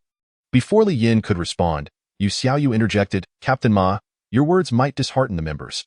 Isn't Li Yin merely taking risks to catch the culprit for the club? What have you discovered? That's not what I meant. Ma Tian retorted, waving his hands in defense. Then what do you mean? Yu Xiaoyu crossed her arms defiantly. One moment you're questioning credibility, and the next you're criticizing methods. Li Yin was simply late. Why are you targeting him? I am not targeting anyone, Baizeki chimed in, agreeing that Ma Tian was being overly righteous and narrow-minded. How can an excellent detective be considered so without employing some clever tactics? He also chimed in. Captain Ma, What you say will sap our motivation. Tian found himself at a loss for words, nearly brought to tears. Lin, rather than feeling anger, was somewhat amused. The stoic captain was rendered speechless by the outburst of a team member. Revealing an unexpected endearing quality, Lin stepped in to diffuse the tension, saying, "All right, enough of that. I admit my approach this time was a bit drastic, and I'll be more cautious next time." Setting that aside, what we can confirm is that the person who posted online is indeed a classmate of Yu Shaoxian. Their online statement indicates they have something significant to share, which could serve as our entry point. Additionally, the red hairpin mentioned in the text strikes me as having some deeper significance. What do you all think? Indeed, it is somewhat peculiar. Red tends to evoke various associations, both positive and negative, Yu Xiaoyu softly replied. With Li Yan's words, the trio redirected their focus back to the case, delving into contemplation. The strange time of death, the mysterious note, the red hairpin, all seemed to herald a significant breakthrough in the investigation. On the clue wall, they meticulously organized their new findings alongside previous leads, striving for further revelations. However, the more they pondered, the more perplexed they became, as if they had pierced through one layer of fog only to become ensnared in another. As the four engaged in heated discussion, silence enveloped the room once more, creating a cyclical pattern of thought. Time ticked away. Tian glanced at the clock. It was nearly 7 o'clock, signaling the end of their session. He suggested, "Let us wrap it up for today. We can all continue our investigations based on the leads we've uncovered. For efficiency's sake, I propose we split into pairs. Is that agreeable?" "Yes," the others concurred. Ma Tian sighed in relief and continued, "Yu Xiaoyu and Li Yin, you two will work together. It would be best if you could verify the time of the victim's death and speak to the poster to probe the significance of that red hairpin. Zeki and I will form another team, focusing on deciphering the contents of the sticky notes and delving deeper into the case's details. Any objections? I have none." "Neither do I. Excellent." Ma Tian nodded appreciatively. Suddenly invigorated, he stood up, addressing his team. "Though we have achieved some breakthroughs, the road ahead remains arduous. Our goal transcends mere club glory. We seek to exonerate Yu Shaoxian.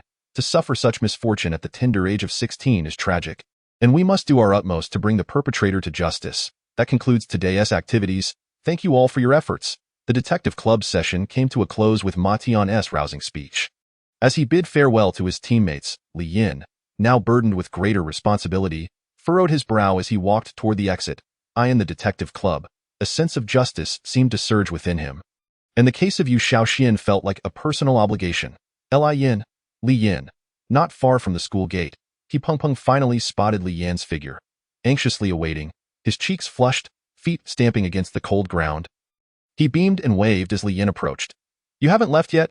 Li Yin smiled in response. "That it's unsafe for me to let you leave the school alone. How could I?"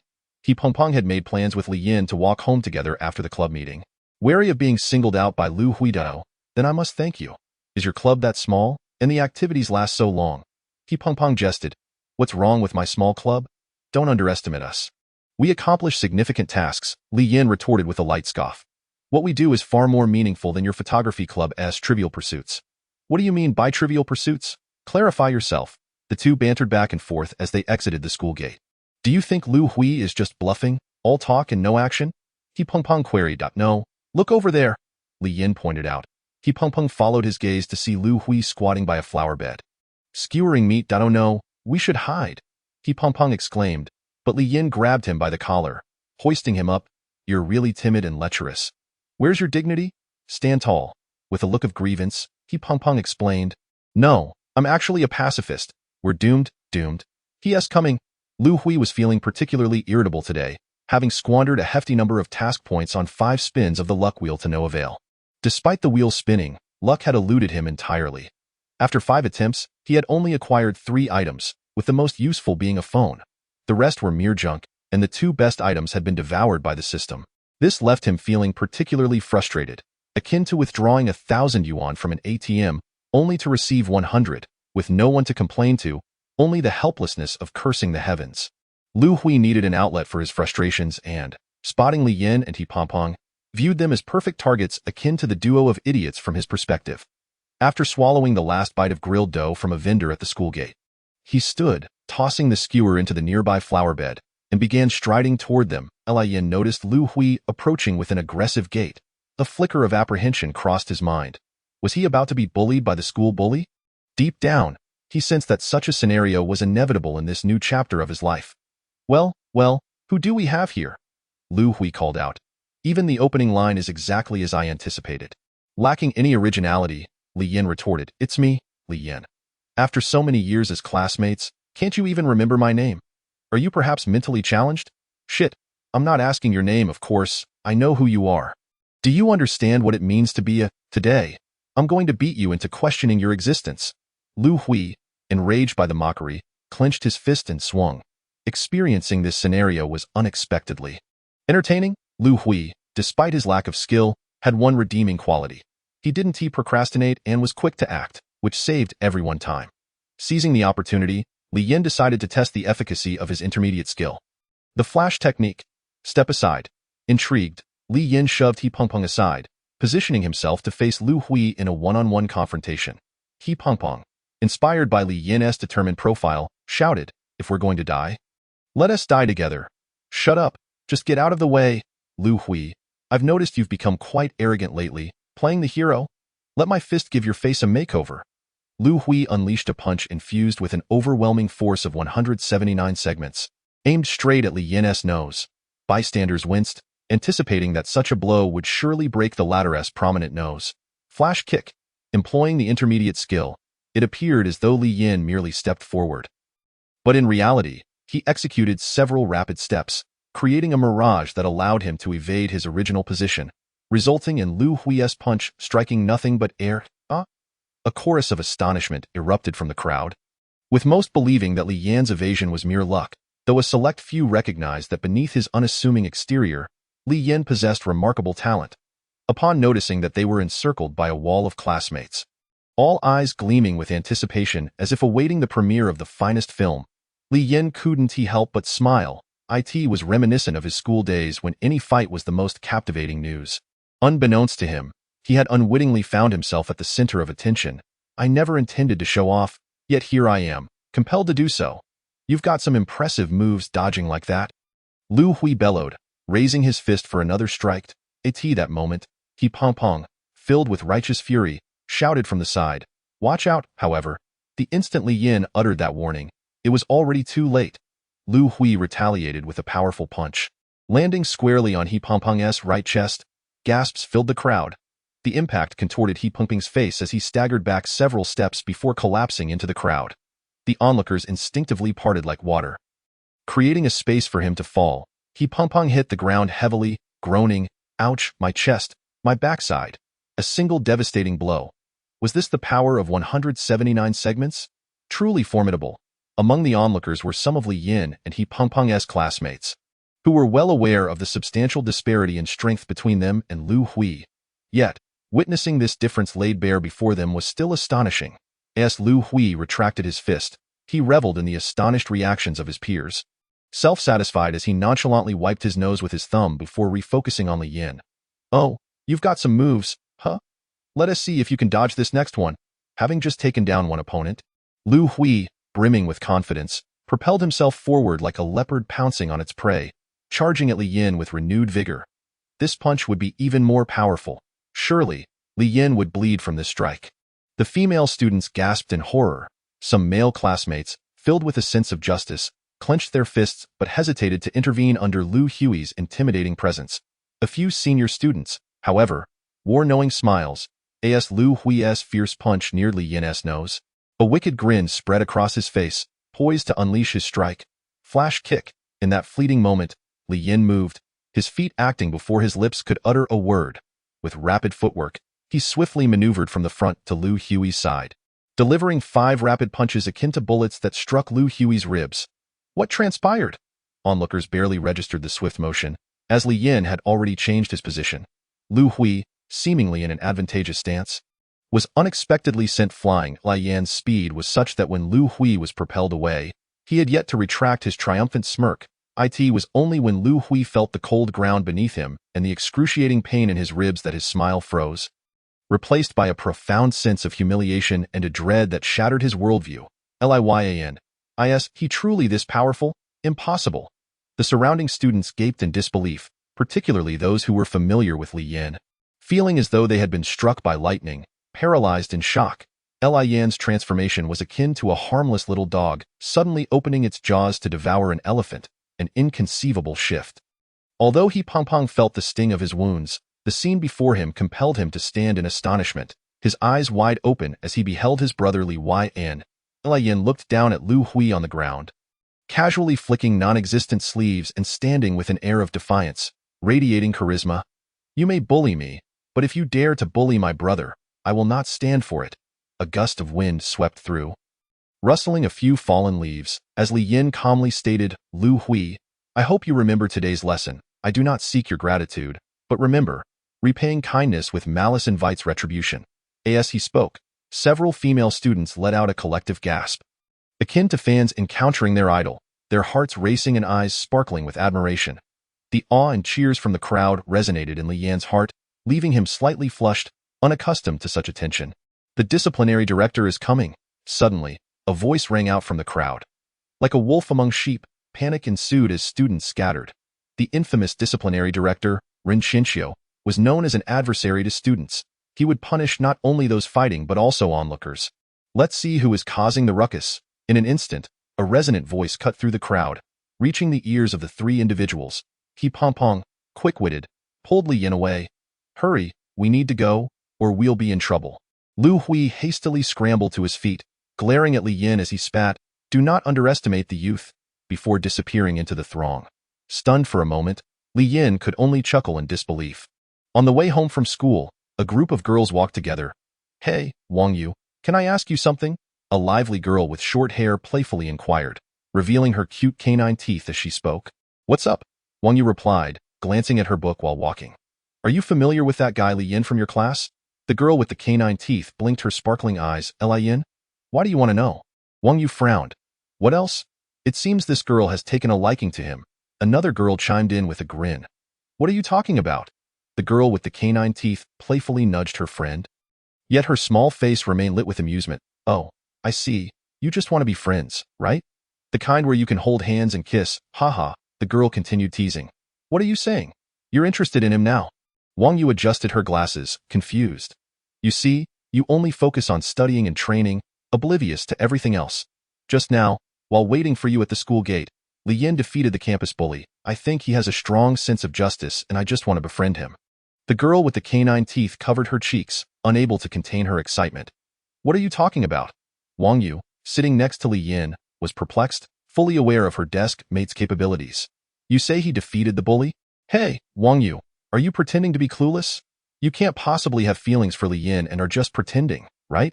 The girl with the canine teeth raised an eyebrow. "You're talking nonsense," Wang Yu immediately retorted. The other two girls gasped, knowing that such a reaction was a telltale sign of being caught off guard. The next morning, as Li Yin stepped onto the school grounds, he sensed an undeniable change. Upon seeing him, people whispered amongst themselves, strangers greeted him, and he could even feel the lingering gazes of some girls filled with admiration. Is this what it feels like to have elevated status? It seemed that news of his victory over Lu Hui had spread throughout the campus. Li Yin realized that in the world outside, strength is paramount. It is the most reliable companion. Lu Hui appeared to be unwell. Having taken a sick day from school, most of the class speculated that the absence was a facade, likely due to his bruised ego from losing to Li Yan, and Li Yin surmised that Lu Hui was probably off somewhere, seeking to regain his strength to confront him again. After all, following the confrontation, Lu Hui had uttered those words about not underestimating the youth. Regarding Lu Hui's intentions, Li Yin could only offer a simple wish: good luck. Li Yin? Li Yin was taken aback when Wang Yu, usually indifferent towards him, initiated a conversation before the first class. "I have a friend who wants to ask for your phone number." Wang Yu spoke quickly, her tone tinged with impatience, as if compelled to make the request.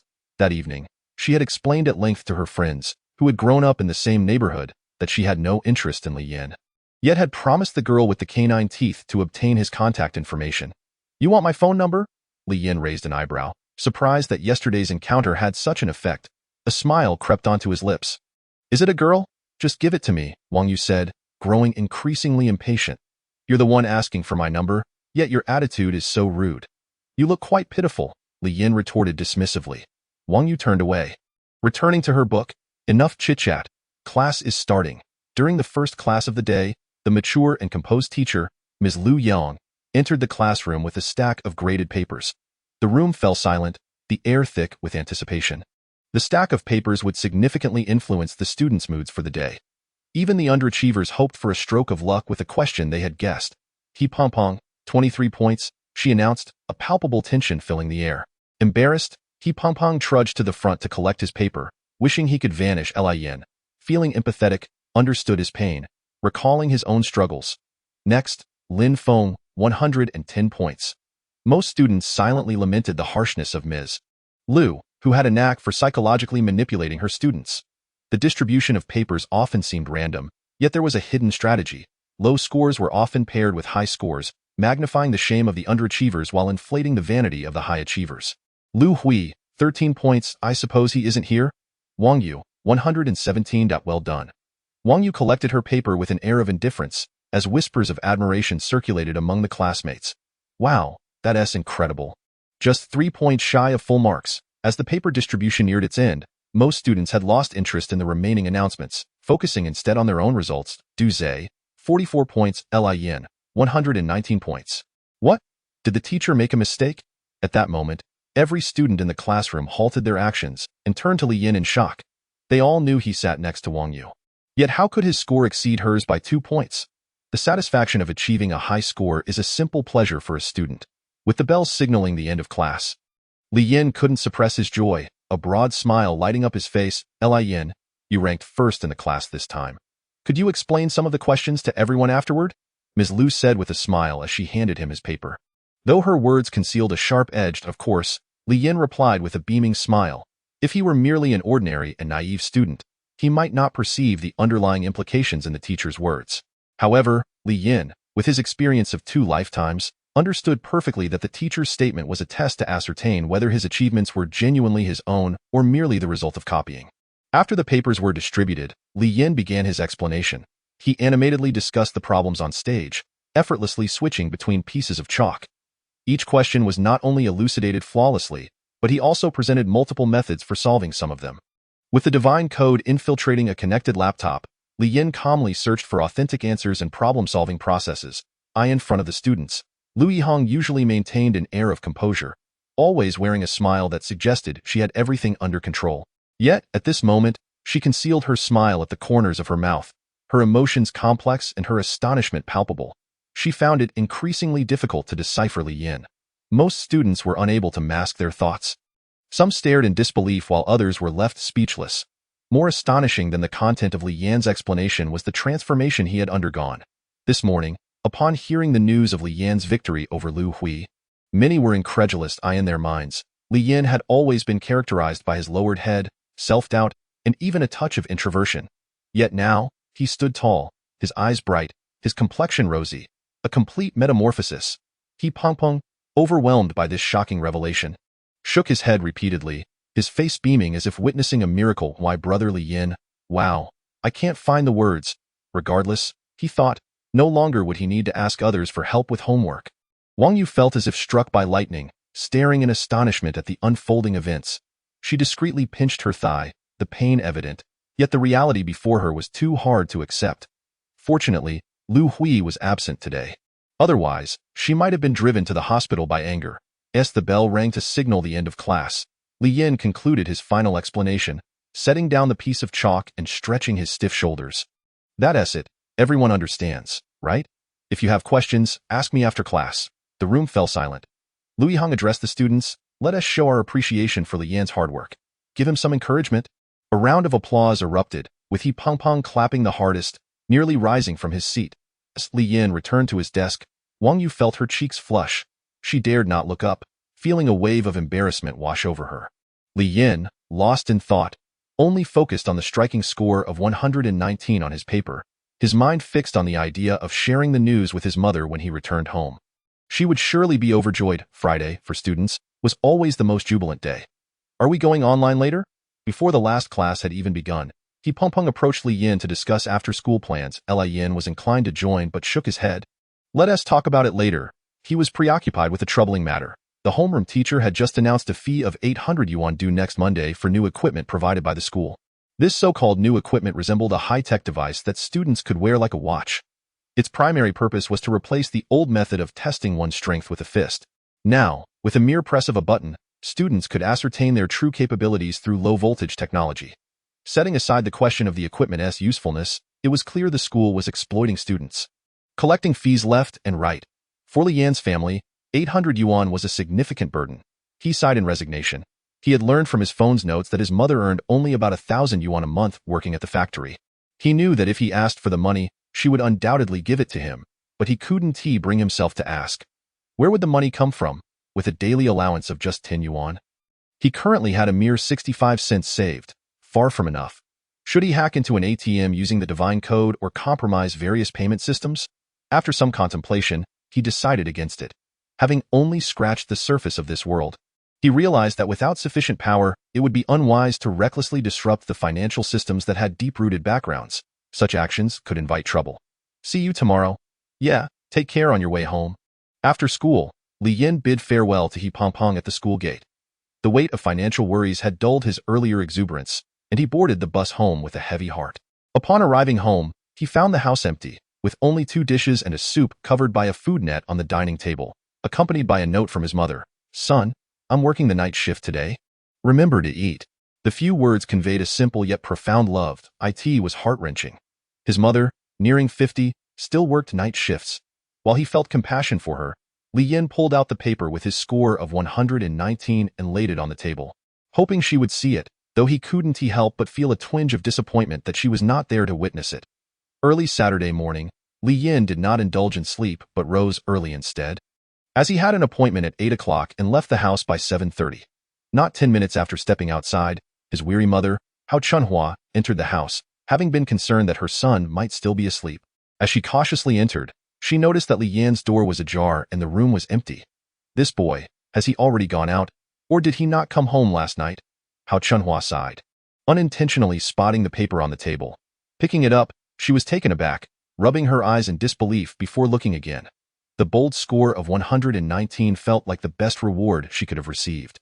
The weariness vanished from her face, replaced by a smile of pride. Wiping away a tear from the corner of her eye, she exclaimed, "My son is truly remarkable." The bustling scene on Longhui Street in the early morning was lively. With the morning market bustling with people, vendors selling vegetables and breakfast, fortune-tellers offering their services, and stall owners peddling antiquities caked in mud. Each a source of amusement, Li Yan had arranged to meet someone at the dumpling shop at the intersection of this street. Arriving 10 minutes early, but the person he was to meet was still nowhere in sight, causing him to exhale in frustration as he breathed into his hands for warmth. Li Yan, I am over here. Suddenly, a playful voice called from his blind spot. He turned to see the petite and charming Yu Xiaoyu grinning at him, a skewer of candied hawthorn in her hand. What are you doing here? Did you arrive early? Yeah, since I didn't see you, I decided to take a stroll. Have you eaten? I did. How about you? Li Yan lied, though he hadn't eaten, as he was short on cash. I haven't eaten yet. I want some fried dough sticks.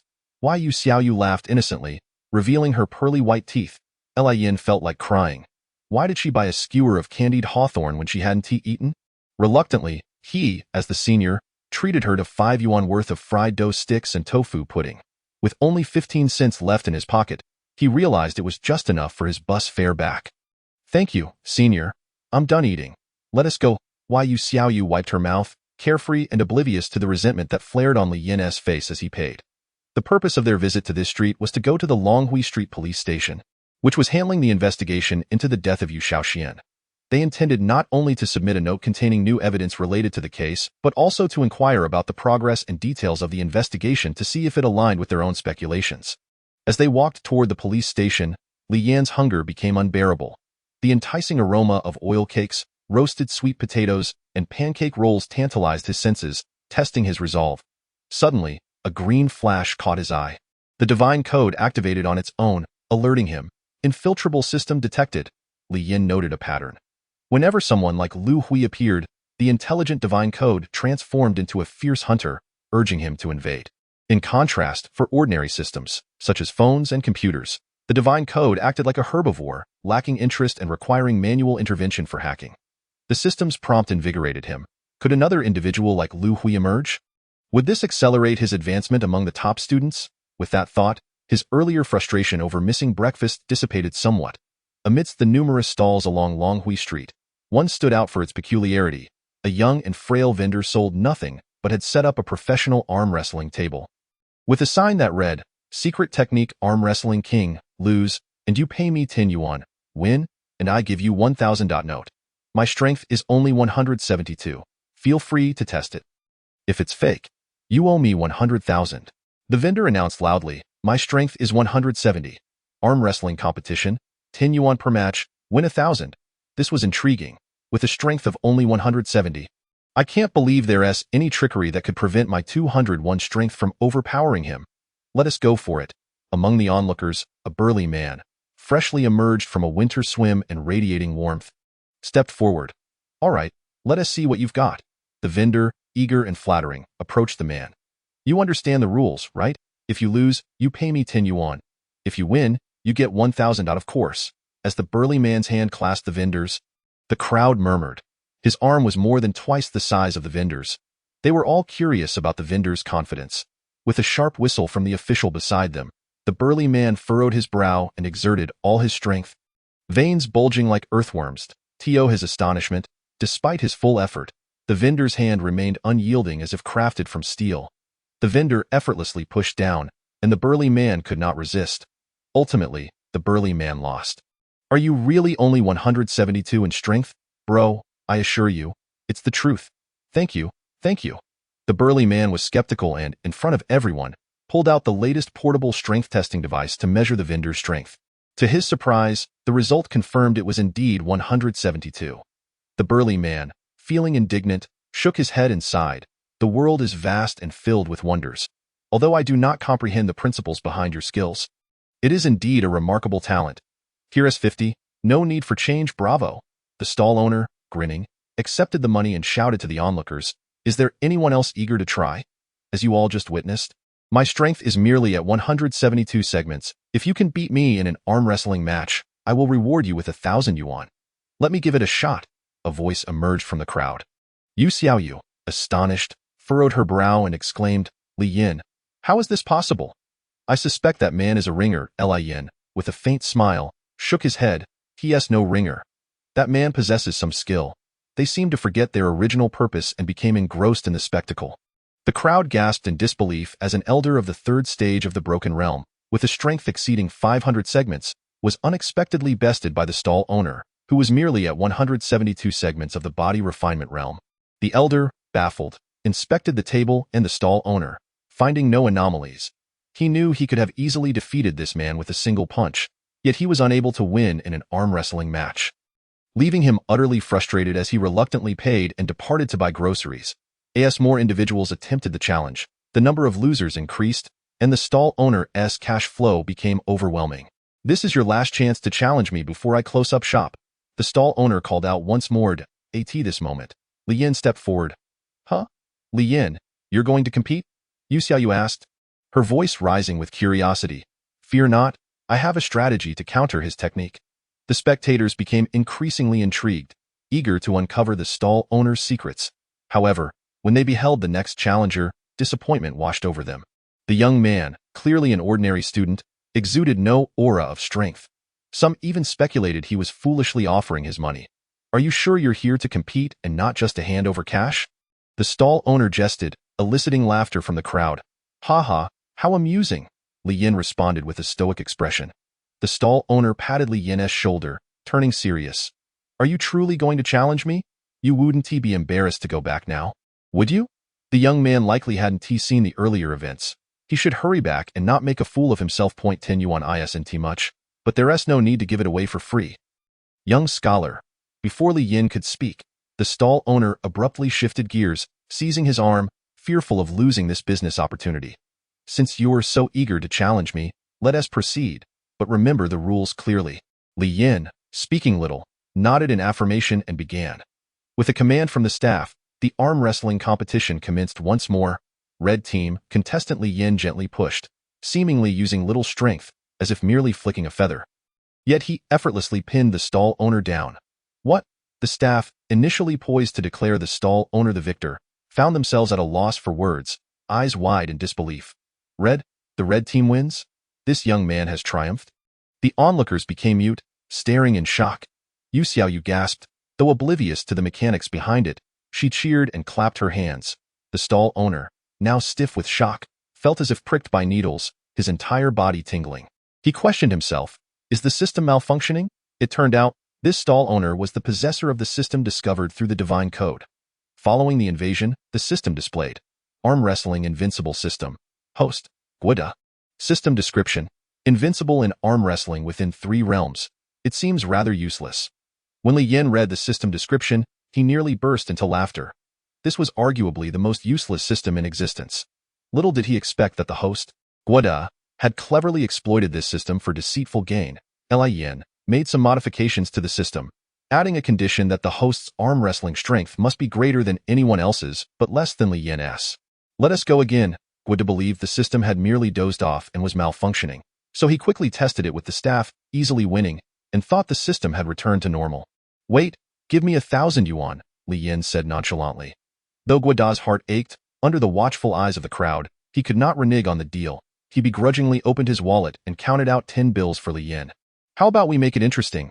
If I win, you return the 1,000, but if I lose, I'll give you 5,000, Guida, confident that the system was functioning properly, believed he could reclaim his money. The crowd erupted in excitement. The drama was becoming increasingly thrilling, and no one expected this young man to possess such prowess. That's acceptable, but do you really have that much money? Li Yin replied coolly. Guida, gritting his teeth, emptied his wallet, saying, well, perhaps not 5,000, but I can muster 3 or 4,000. I'll stake all the money I have. He was certain he wouldn't lose, so he exaggerated the wager. Not anticipating that Li Yin would take it seriously, phew, I almost fell for that. Fine, let us go with the money you have. Li Yin feigned reluctance, yet internally he rejoiced. Before the match, Guida, wanting to be cautious, tested the system once more with the staff to ensure it was functioning correctly before facing Li Yin. With a resounding clap, Li Yin effortlessly defeated him again. Guida's heart sank. All his efforts over the past month evaporated in an instant. You might as well give me that wallet. Li Yin maintained his calm demeanor. Take it, all of it, Guida lamented, realizing too late that this young man might also be a system bearer with an even more powerful arm wrestling system than his own. Regardless, this stall could no longer remain here. He needed to change location swiftly. As they departed the crowd, the two continued toward the police station. At this moment, Yu Xiaoyu gazed at Li Yin with wide, sparkling eyes. Li Yin, how did you do that just now? Please tell me. Eager to know, she implored. Though Li Yin appeared composed, his heart raced with excitement. Indeed, no matter how the world changes, the sensation of possessing wealth remains constant. I want to know. Yu Xiaoyu insisted, nodding vigorously. Well, when you become the top student in the school, I'll tell you, Li Yin teased, presenting an unattainable goal. How infuriating. Yu Xiaoyu stomped her foot in frustration. Sure, don't make a scene. We arrived. For some reason, upon nearing the police station, everyone seemed to speak in hushed tones. Upon encountering uniformed officers, Yu Xiaoyu immediately quieted down. Where's the evidence? Li Yin inquired. In my bag, Yu Xiaoyu replied. Let us go. The two entered the police station with serious expressions, their bodies rigid. Half an hour later, Yu Xiaoyu emerged, fuming. Her small fists clenched tightly as she shouted, What kind of person is he? I want to file a complaint. Passers-by were startled and turned to glance at them. Li Yin found the situation absurd, genuinely perplexed. We came with good intentions to provide evidence, yet we are spoken to like this? How can such a person serve the public? Earlier, they had approached Officer Luo, who was responsible for the Yu Xiaoxian case, and clearly stated their purpose. Without hesitation, Officer Luo unleashed a tirade upon them. You two brats think you can just bring any random piece of evidence and call it a lead?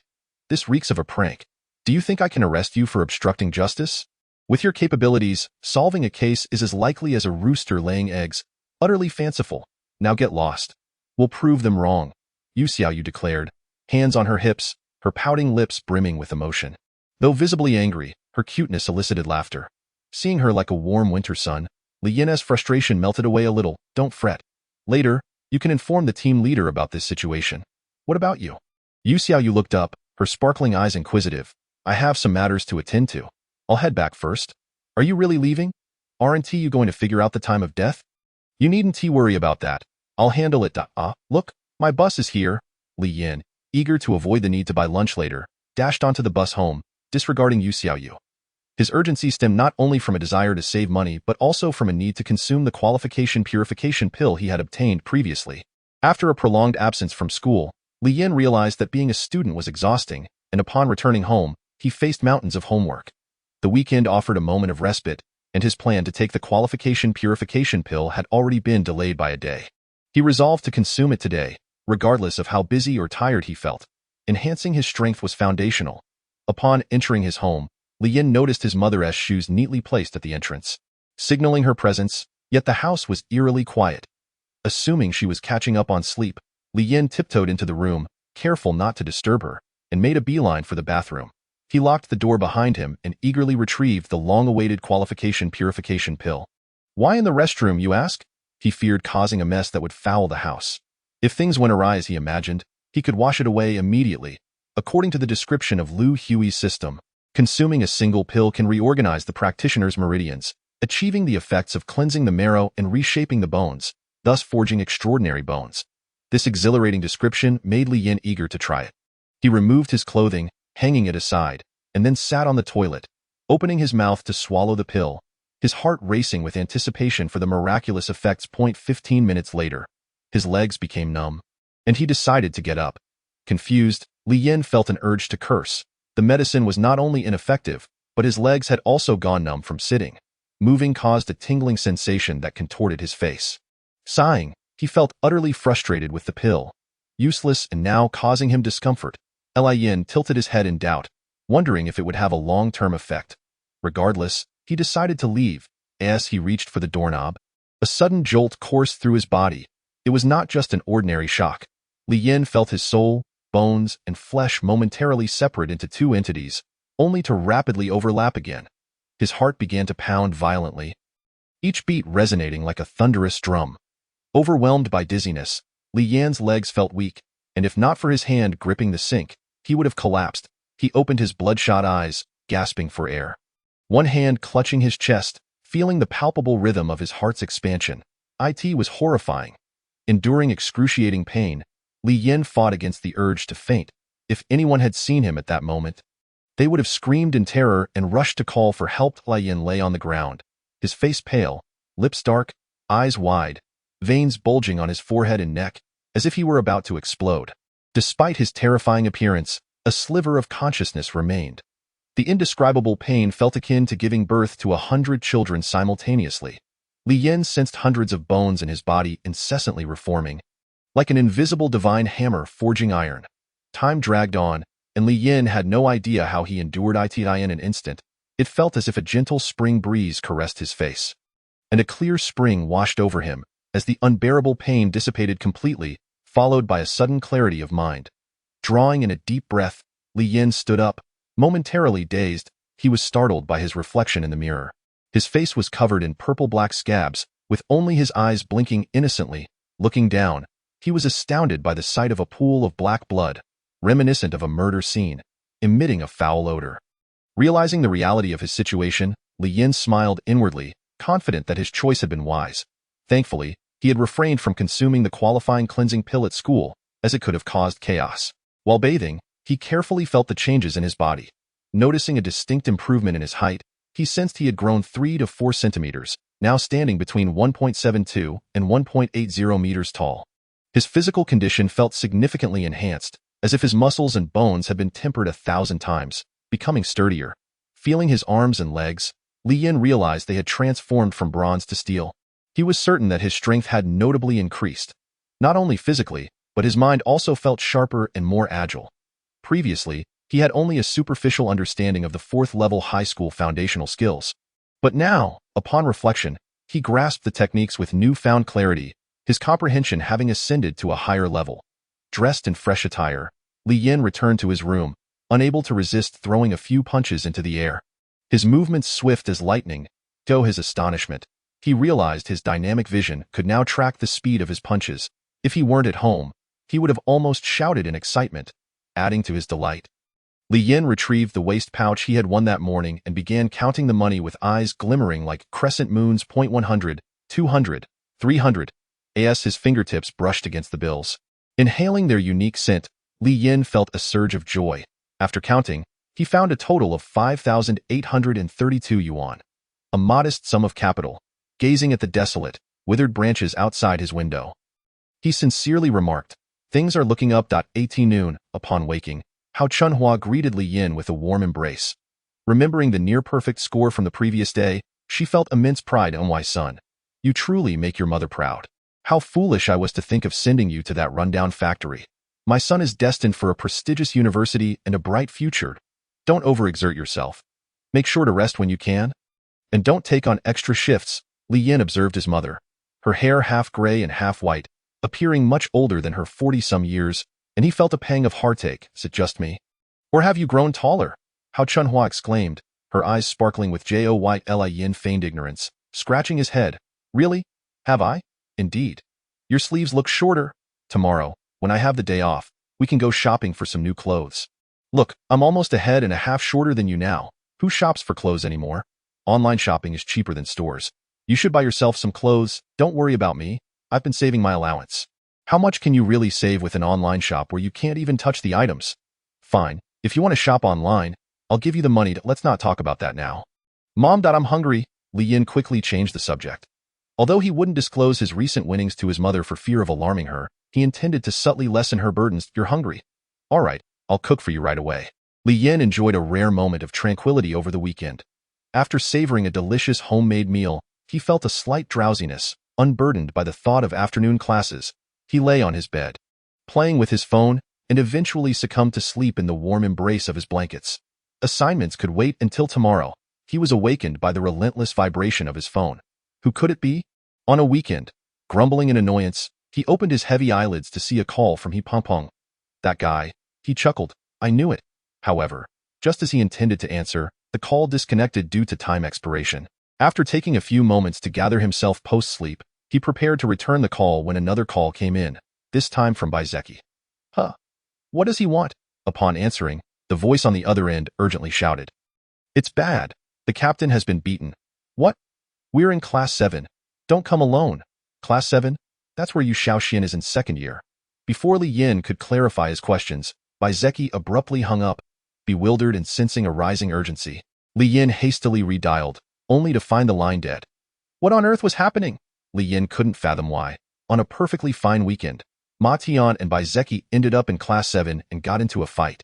Unable to ponder further, he quickly threw off his covers, slipped on a coat, and shouted towards the inner room, "Mom, I'm heading to a classmate's house to study. I'll be back later. Be safe. Wait a moment." His mother called out, "Here's 100 yuan. Buy whatever you want." "No need. I've got it."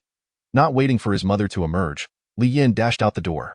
The weekend campus felt different from usual. Unusually quiet, and as he walked, a sense of confusion enveloped him. On the bus, Li Yin hurriedly made his way to the teaching building, too preoccupied to appreciate the artistic atmosphere around him. He dashed toward the classroom building, regretting the absence of a beautiful girl in a short skirt to divert the wind his way. The teaching building was eerily silent. As he approached the entrance to Class 7, he heard what seemed to be commotion from above. And cautiously, he leaned against the window to observe. Through the glass, he saw Captain Ma Tian and team member Baizeki, both bruised and battered, kneeling by the podium in a pitiful state. 5 male students were brutally beating them, hurling insults, and one was even recording the incident for amusement. Ma Tian gritted his teeth, attempting to fight back. As he stood, 2 of the male students struck him in the abdomen, sending him crashing back to the floor. Even though they were his teammates, witnessing such blatant school violence against anyone ignited a fire within Li Yin. Acting impulsively, he kicked the door open and shouted, "What are you doing?" The 5 male students turned pale, caught off guard as if they had been caught in a wrongdoing. However, upon recognizing Li Yin as merely an ordinary student with no significant presence, they smirked dismissively. Breathing heavily, Ma Tian and Baizeki turned to see Li Yin standing defiantly. But their expressions revealed no joy. They knew his abilities were insufficient to save them and could only land him in trouble. "Get out of here!" Ma Tian yelled, his voice hoarse. "I told you not to come alone." Baizeki, blood mixing with tears, cried out, "Why did you come here alone? Just run." 2 male students unleashed a flurry of punches and kicks upon the 2 individuals. "Stop it!" Li Yin attempted to intervene, only to have one of them swiftly block his path. Simultaneously, a seemingly authoritative crew cut man signaled to one of his companions, who deftly maneuvered behind Li Yin to block the exit. The crew cut man languidly remarked, And who might you be? The individual who had slipped behind Li Yin pushed his shoulder, exclaiming, "Answer him quickly. Chunji is asking you. I belong to the same club as they do," Li Yin replied. Pushed forward yet maintaining a demeanor as calm as still water, devoid of any fear upon his face. The group was taken aback by his lack of trepidation. Li Yin continued, "Provide me with a valid reason for your impudent assault on them." The imposing student standing before him, larger than he Pompong, could no longer contain himself and clenched his fists. "Damn it, Chunji, I can't stand this guy. He is truly insufferable." Behind Li Yin, a tall, lanky individual with a horse-like face was eager to join the fray. "Damn it, he thinks he is a master. Chunji, let us give him a taste of a triple combo and see if he can speak properly." Chunji, the crew-cut man named Wang Chun, bore a gaunt square face. With a slight smile, he exuded a charm far removed from the naivete of a high school student, instead embodying a more mischievous street demeanor. He waved his hand, signaling everyone to hold their positions. Finding the scrawny and bookish Li Yin amusing, resembling a newborn calf, sheltered from the harsh realities of life, Wang Chun seemed inclined to toy with Li Yin, stating with mock seriousness, "Let me provide you with a reason. These two were sneaking around our classroom over the weekend, attempting to steal something, and we happened to catch them. Tell me, should I not punish them for trying to steal from our class? Stop spouting nonsense. We are here to investigate a case, like an indomitable cockroach." Ma Tian raised his head to shout again, only to be subdued by one of the others. "Where's the evidence? I ask you, where is the evidence?" Each word Li Yin uttered grew more forceful, laced with a palpable venom. Wang Chun found this amusing. "Evidence? You want to talk about evidence? What I saw with my own eyes is the best evidence." Li Yin pressed on. "So, your implication is that you lack evidence. I am offering you an opportunity. Send my two teammates to the hospital immediately and voluntarily report yourselves to the police." The five exchanged glances, then erupted into laughter. "I asked this guy out of his mind? Did he get his head caught in a door or something?" After the laughter subsided, Wang Chun appeared disinterested. He leaped down from the podium, pointing at Li Yin. "You want evidence? Huh. Let me show you what evidence looks like." He opened the backpack carried by Ma Tian and by Zeki, casually selecting a desk, and pulled out some items to stuff into their bags. "Do you see? This is called evidence. You call this false evidence?" Wang Chun laughed maniacally before his expression darkened. "Who knows? After I teach you a lesson, I will call the education department and tell them that those two stole something while you were keeping watch. And we, the five brothers, caught you in the act. You tried to flee, and we had no choice but to act against you. Later, we will receive commendations at the school assembly, while you will likely be expelled." How does that script sound? You would frame us like this: "We came with good intentions to assist you in solving the case of the missing treasure, and while I admit their methods were inappropriate, your actions are utterly inhumane." Li Yan's tone suddenly softened. "Inhumane?" Wang Chen's expression turned grave. "You disturb the peace of a departed soul for your mere amusement. You are the ones who are truly repulsive. Beat them. P.S. It seems I was blocked for using too many expletives, so I'm resending this. Fool. Run."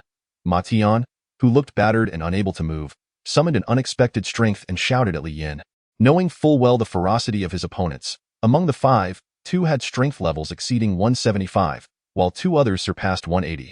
Not to mention the buzzcut guy, known as the Razor of the second year. A formidable genius with a strength level of 188, ranking among the top 10 of the second year. In contrast, our leader, Ma Tian, though a senior, had a mere strength of 180, hardly distinguishing himself among his peers. Zeki was even less impressive, with a strength of 173, hardly a match. More painful than the physical blows was the ache in Ma Tian's heart. As the leader, not only had he failed to benefit his club members, but he also regretted leading his two beloved comrades into such a perilous situation due to his reckless decision to infiltrate Class 7 of the second year over the weekend in search of clues. At Wang Chen's command, two of his violent subordinates, unable to contain themselves, rushed at Li Yin from both sides. Li Yan's back was met by a tall, lanky student with a wicked grin, who, using the Earth's reaction force, thrust his fist upward like a sword toward Li Yan's left shoulder. Simultaneously, a robust student with the build of an ox swung his massive arm, aiming a devastating blow at Li Yan's right chest. This move, known as the front and back death punch, while reflecting the inevitable adolescent bravado of high school students, was a combination powerful enough to make these two a force to be reckoned with in their year. "Run!" In that moment, Ma Tian felt as if the world had slowed down. He watched helplessly as the fist descended toward Li Yan's body, and deep within, a surge of power erupted. He roared, rising from the ground, blood staining his clothes, and charged at the two assailants. Yet, he was still a moment too late. With a resounding thud, both fists struck Li Yan's chest and back, producing a dull sound akin to an old popcorn machine igniting. "No!" Mok Tian cried in anguish, witnessing Li Yan standing there like a withered tree, his head inexplicably drooping. The two attackers exchanged triumphant glances, understanding that once they released their grip, Li Yan would collapse like all the others. "Did you skip breakfast?" Li Yan raised his head, his eyes sharp as blades. "What?" The room erupted in shock. The tall one was named Su Mu, and the stout one was Su Tong, cousins from a so-called ancient martial arts family, both possessing strength levels of 181 and 182, respectively. Growing up together had made their teamwork seamless, and even Wang Chun was wary of their combined might. Who was this person before us? How is he still standing? With a swift motion, Li Yan seized both of their wrists. Alarmed, they felt a surge of fear as they realized the immense pressure building in their arms, the sound of their bones creaking under the strain. "Let go! You'll break them," Su Mu pleaded. "Not yet," Li Yan replied coolly, spinning on his heel, lifting the brothers off the ground with an uncontested force, and then began to whirl them around like a tempest. One hand grasped each wrist, their heads colliding with desks and the podium, blood splattering everywhere, their faces quickly becoming a gruesome sight. "Go!" With a final release, Li Yan hurled them toward the back of the classroom, where they crashed against the wall and crumpled to the floor, groaning in agony. The scene was beyond mere shock. The other two students, initially intending to intervene, stood frozen, their minds blank, forgetting their purpose. Tian, too, found it hard to believe, rubbing his eyes and pinching his thigh to ensure he wasn't dreaming. It was indeed Li Yan. After enhancing his abilities, Li Yan had developed a new skill, or perhaps a heightened sense, an instinct that kicked in when facing an enemy. When the two had attacked with such intensity, he had instantly gauged that, thanks to his newfound strength, he could easily withstand their seemingly thunderous assault. Thus, he stood firm, unyielding as a mountain, allowing them to believe they had the upper hand, thereby lowering their guard. When the moment came, he would strike with ease. He needed to conserve his strength, feeling that the buzzcut guy harbored real power, beyond mere appearances. Wang Qian, seemingly unconcerned for his injured subordinates, casually engaged Li Yan in conversation. "What is your true strength? Why have I never heard of you before?" "A transfer student." "I'm not a transfer student. I've always been here," Li Yan replied calmly. "Impossible. To defeat two individuals with strength levels of 180 alone should have made you renowned by now. Those two were at 180? Defeating them is indeed a skill, but I didn't expect your tongue to be so flippant. No, I truly didn't know." "Whatever, explaining it to you is pointless." Li Yan, aware that his strength had increased, was still in the dark about its true extent. Upon learning from Wang Qian that he had bested two formidable opponents, he felt a surge of genuine excitement. He yearned to test his strength against a measuring device to know precisely how powerful he had become. At that moment, Wang Qian began to remove his black Adidas jacket, revealing his muscular physique beneath a tight black shirt, his muscles rippling like a mutated creature. "Our leader hasn't fought seriously in ages. Your friend is in for it." "Not necessarily," Li Yan thought to himself, ever the surprise package. The remaining two students, now transfixed, stopped in their tracks, realizing they were out of their league, with a cracking sound. Wang Chen rolled his shoulders, stating seriously, "Though I have always respected the strong and despised the weak, no matter what, you must remain here today. I am Wang Chen. May I ask your name?" "Mu Zili, also known as Double Fire Yan. Prepare yourself." The air crackled with tension as Wang Chen launched a fist toward Li Yan's brow. Reacting swiftly, Li Yan evaded, his right leg moving in time with his body to dodge the attack, narrowly escaping. Yet, unexpectedly, he felt a warm, wet sensation on the side of his face. Though the punch had missed, it left a thin, bloody cut, a sign of something far more sinister. This isn't an ordinary punch, Li Yan realized, understanding that Wang Chen's strikes carried hidden dangers. Without a moment's pause, as Wang Chen turned, he executed a swift spinning kick aimed at Li Yan.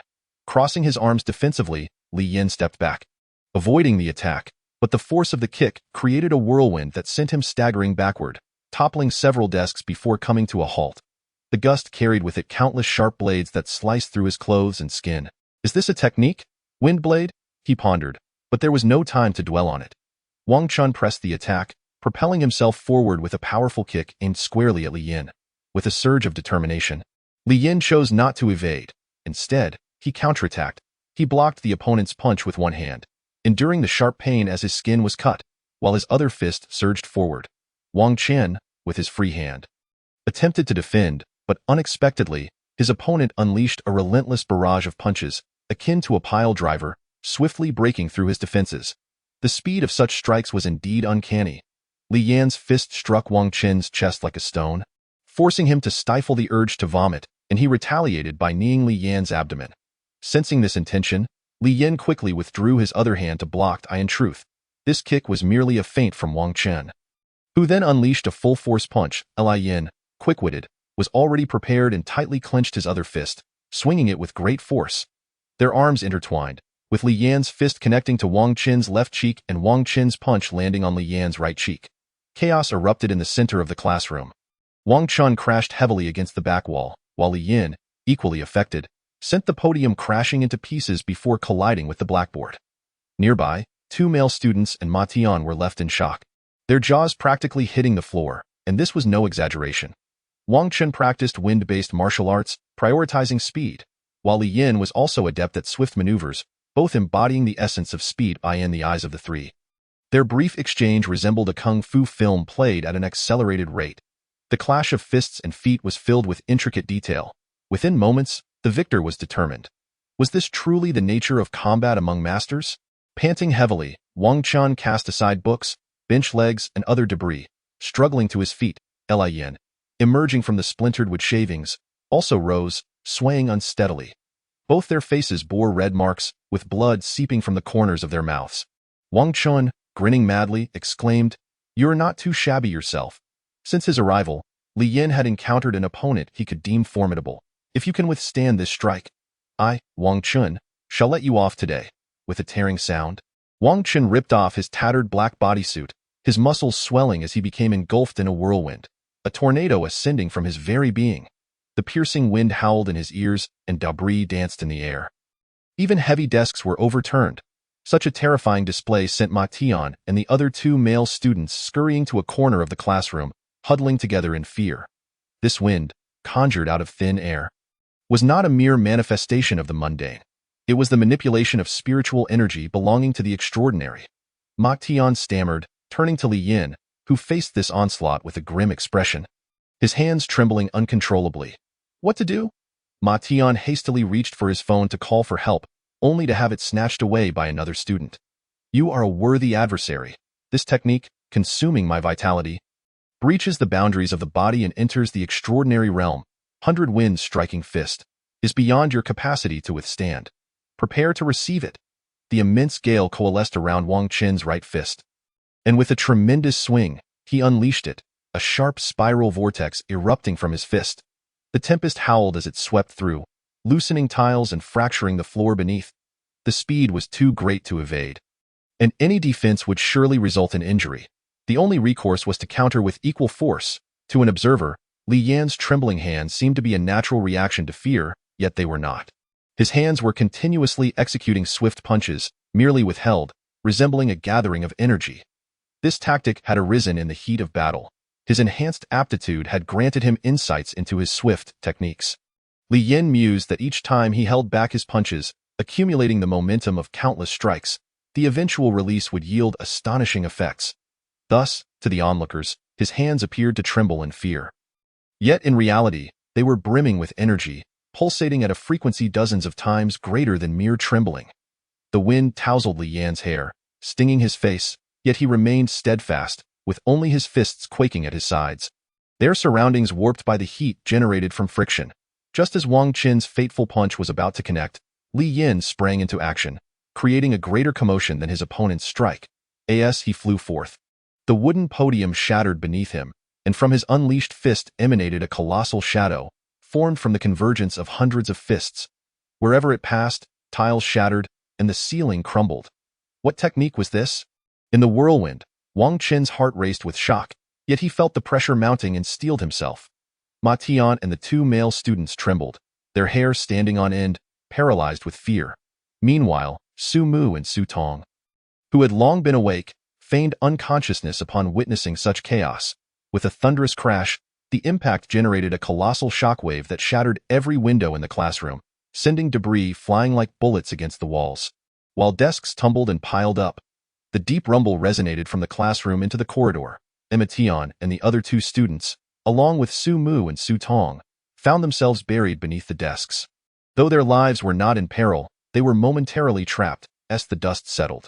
Wang Qin lay defeated, his eyes half closed, limbs sprawled awkwardly, revealing a shocking array of red marks across his chest.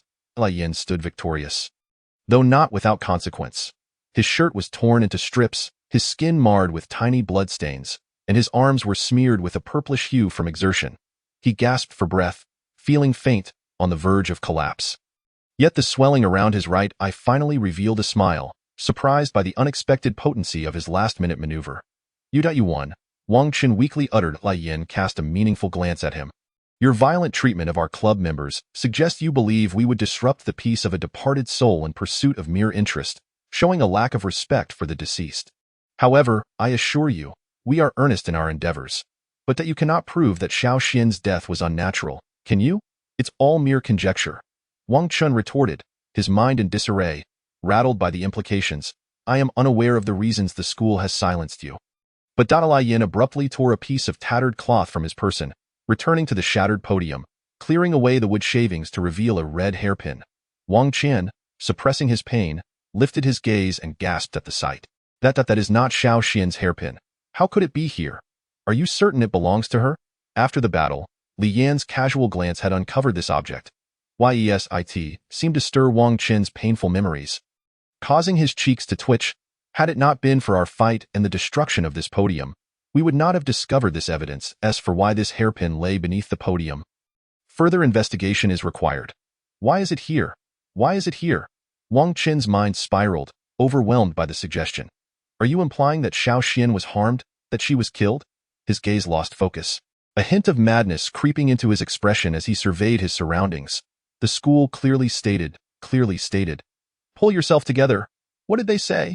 Li Yin stepped forward, unflinchingly slapping him across the face as he teetered on the brink of insanity. Wang Chun snapped back to reality, tears streaming down his cheeks as he trembled. They said Xiao Xian died from overtraining, that her heart simply stopped. Li Yan's brow furrowed deeper. What transpired? A group of security guards, led by students attending supplementary classes, rushed to the now-ruined entrance of Class 7. The scene before them, resembling a bomb blast, left the guards and students aghast. What happened here? Did a bomb explode? Wang Qin, regaining his composure, whispered urgently to Li Yin. Quickly, conceal the evidence. Help me up. Li Yin wrapped the red hairpin in cloth and tucked it away, complying as he assisted Wang Qian to his feet. Wang Qian turned to the security guards, flashing a grin. It's nothing at all. We were merely sparring, perhaps a bit too fervently. Sparring? The crowd exchanged bewildered glances, incredulity evident on their faces. The chaos was hardly characteristic of a simple spar. On a particularly frigid Monday, a cold front from the northwestern Gobi Desert swept across much of Zhongshu country, prompting students to don bulky winter attire as they entered the campus without a trace of joy. Yet, colder and more austere than the weather was the atmosphere in the principal's office on the top floor of the Siping No. 2 middle school, where the principal, the head of education, class teachers, and student parents gathered, their expressions grave as they scrutinized the two students at the center. Li Yin and Wang Chun. That moment, the two appeared like lost dogs, their bodies wrapped in white bandages, heads bowed under the weight of collective scrutiny and condemnation. Are you saying that you two were merely sparring? Principal Han Dong's voice resonated, low and authoritative. Indeed, Wang Chun replied. The supervising teacher, Rin Qianqiu, akin to a vulture, glared at the pair. At this juncture, I advise you to speak the truth. Yes, we were sparring, Li Yin affirmed, lifting his head. Principal Han Dong slammed his hand on the desk, exclaiming, What? You two truly believe you acted correctly? So brazenly. Once more, both boys lowered their heads. Are you not aware that fighting is strictly prohibited in school? However, we were merely sparring, albeit without properly controlling our strength, Wang Chen explained, and Li Yin nodded in agreement. Oh, look at you two. It's infuriating. Han Dongshu pointed at Wang Chun and then at Li Yin, furrowing his brow. Do not think for a moment that I am oblivious to your little tricks. Sparring, indeed. Sparring that leaves you covered in bandages and bloody? That's fighting. Moreover, if you insist on calling it sparring, why choose the classroom over the vast playground? Forget about your injuries for a moment. Just look at the damage you have caused. Wang Chen's father, Wang Huqing, who had been sitting quietly, spoke up. Principal Han, I sincerely apologize for the damage my son has inflicted on the school facilities and the negative impact it has caused. The Wang family is willing to cover all expenses and replace all classroom desks and chairs free of charge to atone for my son's misconduct, and of course, he will face the appropriate punishment. Li Yan's mother, Hao Chunhua, was also summoned to the school. As a woman, she appeared meek in front of what she perceived as authority figures, but for the sake of her son, she resolutely stated, I am truly sorry. I did not expect my son to behave in such a manner. I will certainly take responsibility for the damages caused to the school. Han Dongshu continued to point at Li Yin and Wang Chun. Look at you both. Your parents are worried sick, and you repay them with such trouble. How can you face them? Unexpectedly, after reprimanding them, he turned his attention to Li Yin and asked, Are you Li Yin? Yes, Principal Han. Li Yin nodded. I don't recall paying much attention to you before. Perhaps I was rather unremarkable, Li Yin replied, unsure of how to respond. You certainly made quite a commotion for me to finally notice you. Han Dongshu remarked. He was well acquainted with Wang Chen, a promising student in the second year, but now a new contender, Li Yin, had emerged, seemingly surpassing Wang Chen. This implied that Li Yan's abilities were at least among the top in their grade. Given that the semester was already halfway through, he ought to have noticed such a student much earlier. Li Yan's homeroom teacher, Lu Yang, was equally astonished. Last time, Li Yin had topped the class in exams. And now, he had made quite a stir, holding his own against the top student Wang Chun, even slightly exceeding him. Especially since Wang Qian was a student of Fang Qiming, a teacher she despised. She was torn between feelings of joy and concern. I feel quite embarrassed, Li Yin said. Embarrassment is warranted. However, let me remind you, whether in society or at school, one must showcase their abilities. Hiding them will only hinder your progress. Understand, Li Yin? I shall heed your advice, Principal. Li Yin nodded. At that moment, the Director of Education, Ren Xianqiu, spoke sternly, Principal Han, this incident must be taken seriously. The actions of these two students have severely violated school regulations. It cannot simply be treated as a minor scuffle. Their reckless destruction of school property has posed a threat to the safety of their classmates, and expulsion is warranted. As these words were spoken, the temperature in the already cool office seemed to drop further, reaching a freezing point. Lu Yang interjected. Although the two students have committed an irreversible mistake, their attitude towards acknowledging their fault is commendable. And both sets of parents have taken the initiative to cover the costs.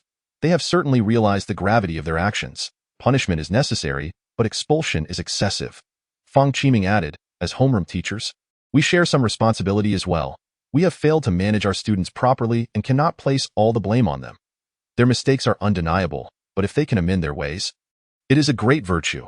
To expel them outright would not only be a loss for the school, but also a contradiction to the essence of their growth.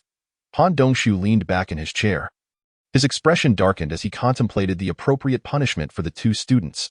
The tension was palpable, not only for Li Yin and Wang Qian, but also for their parents, who were anxiously gripping their hands.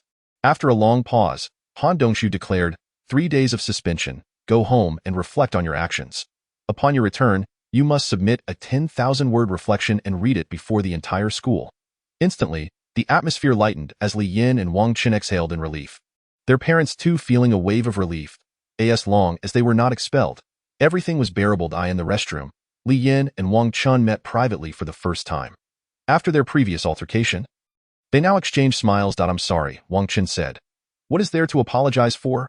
I understand your position, and my family's actions at that time were indeed inappropriate, Li Yin replied.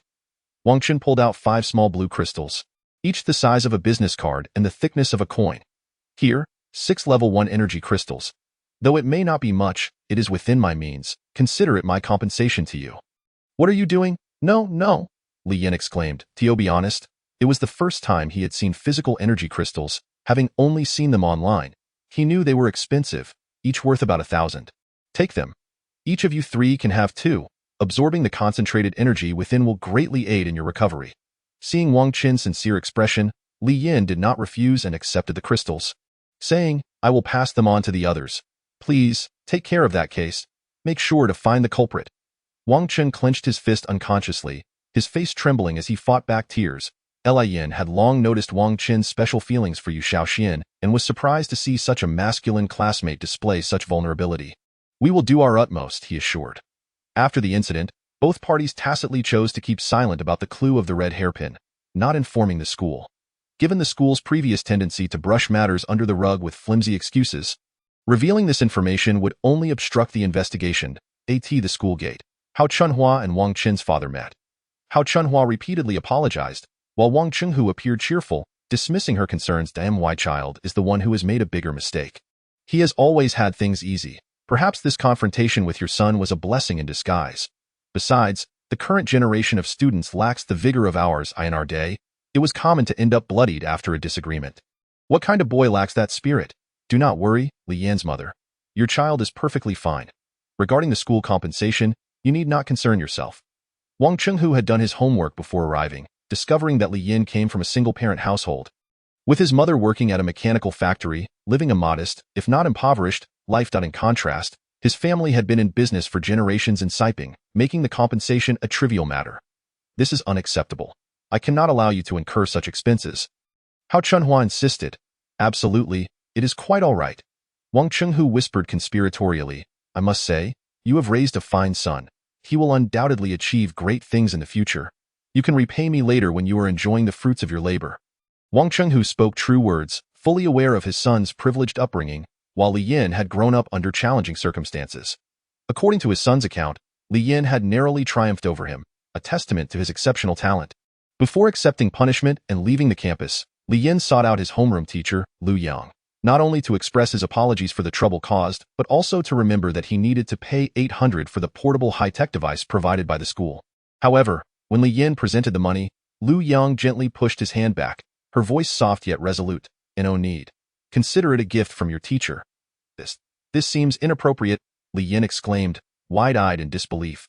Perhaps it was due to his improved abilities that she treated him this way. He disliked a society that judged individuals based on their strengths, but the prospect of saving 800 was undeniably pleasing. Take it back. Use this money to buy some nourishment over the next 3 days.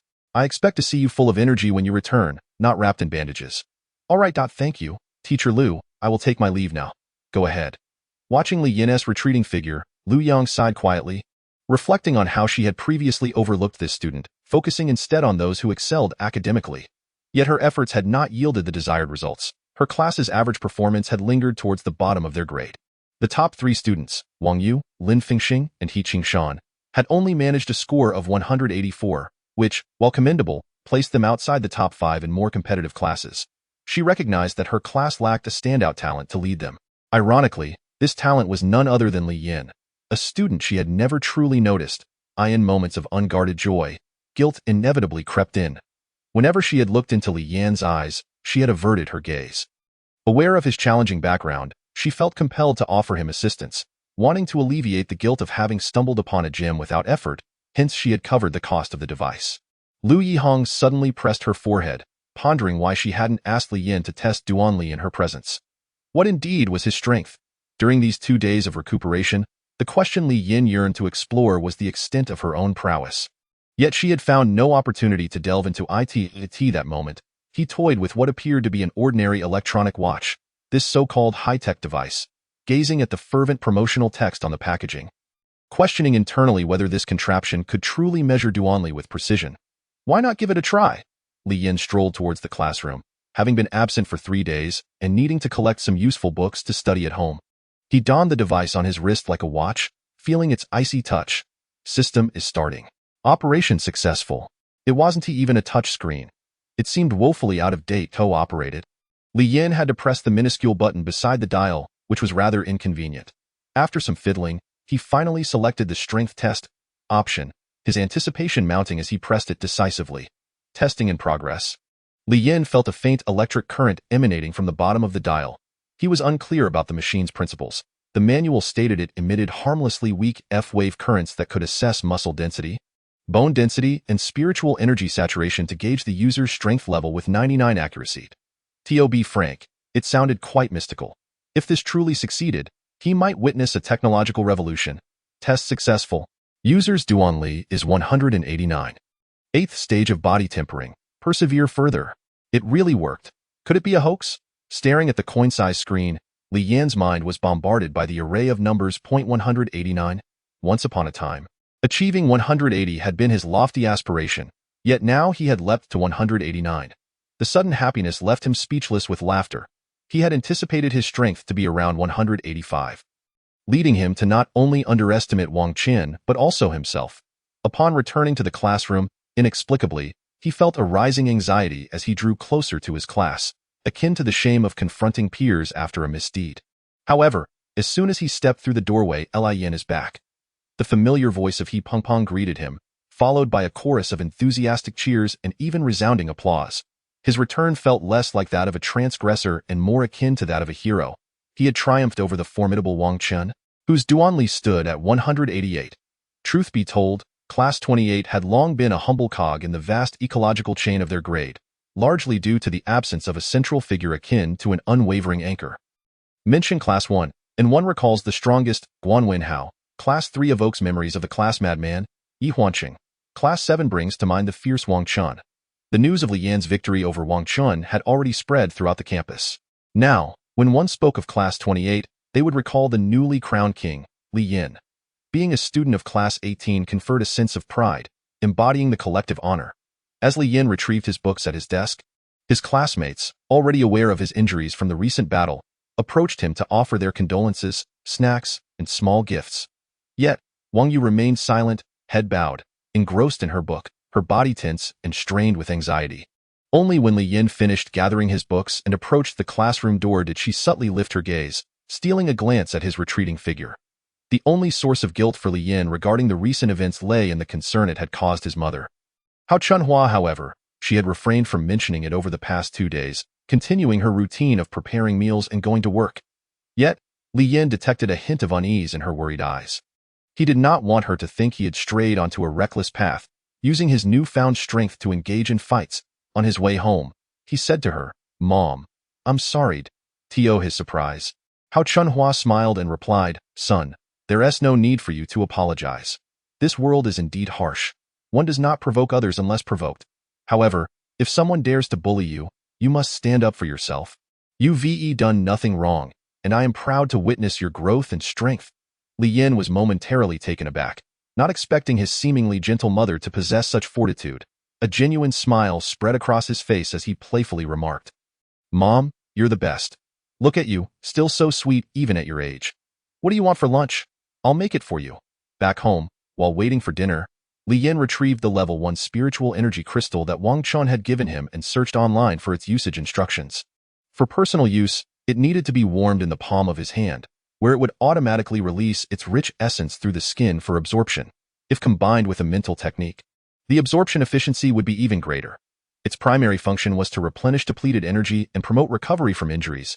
If using it alongside a mental technique boosts efficiency, but I don't know any mental techniques yet. They seem quite different from martial arts. Lian continued his search. A mental technique involves absorbing spiritual energy from the environment to refine it into one's own strength. The optimal time to learn a mental technique is when the body tempering reaches its peak, with Duanli between 195 and 199, as that is when the body's functions are primed for learning. So, it turns out that with my current Duanli of 189, I'm not yet at the ideal time to learn a mental technique. Li Yan glanced at the level 1 spiritual energy crystal. Should he even use it now? It seemed somewhat wasteful given the current low efficiency. Still, perhaps he should use it. Frankly, not only was Li Yan in recovery, but so was Wang Chun. Both had fought intensely, and even now, their limbs ached, impacting their daily lives. Lian grasped the blue level 1 spiritual energy crystal tightly, as his body warmth heated it. He felt a gentle warmth flowing through his skin and into his body. This was his first time using a level 1 spiritual energy crystal, and he felt invigorated as he noticed the bruises on his arms and legs slowly fading. Perhaps it was just his imagination, but he even thought he could hear the sound of his cells repairing themselves. Turning over his arm, he glimpsed the veins beneath his skin glimmering with a faint blue light, seemingly transmitting spiritual energy. It was both wondrous and a bit eerie. Gradually, the blue crystal in his hand transformed into a light blue hue, then began to fade, finally becoming a transparent crystal after 10 minutes. And the delightful sensation ceased abruptly. Was that all?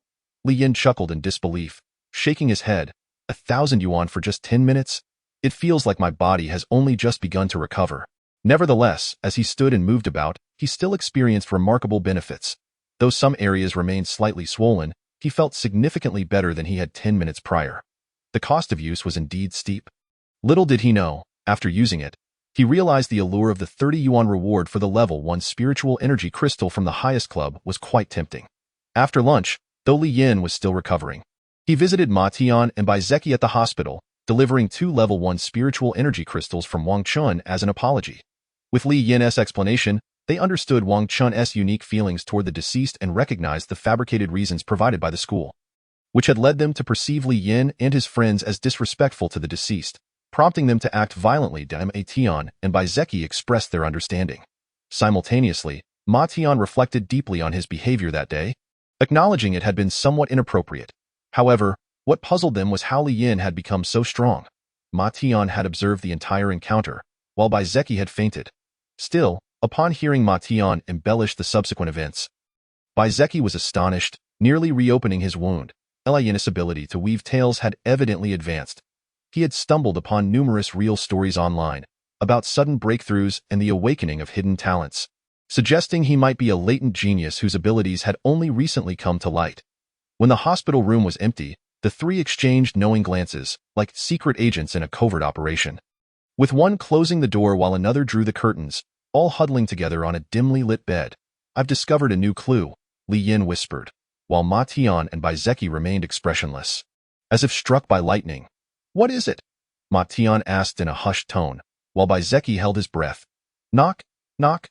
Suddenly, a knock echoed from outside the door, prompting the three to act swiftly, feigning innocence. Ma Tian lay back to peel an orange, while Bai Zeki leaned against the head of the bed, pretending to read. Li Yin plastered a smile on his face as he approached the door. Upon opening it, "Excuse me, Ma Tian." "Why, you Xiao Yu," looked up and exclaimed in surprise. "Li Yin." Li Yin quickly pulled her inside and shut the door. "What brings you here?" "I just thought I'd drop by during lunch break." "Oh, Xiao Bai, you're all here." The detective club from Xiping No. 2 High School is gathered. In the sterile, whitewashed hospital room, the four of them huddled together, conspiring. "You found new evidence?" Ma Tian asked incredulously. "Yes, the red hairpin has appeared." As Li Yin solemnly uttered these words, the surrounding temperature appeared to drop by several degrees. The other three individuals shivered in unison, their expressions betraying their shock.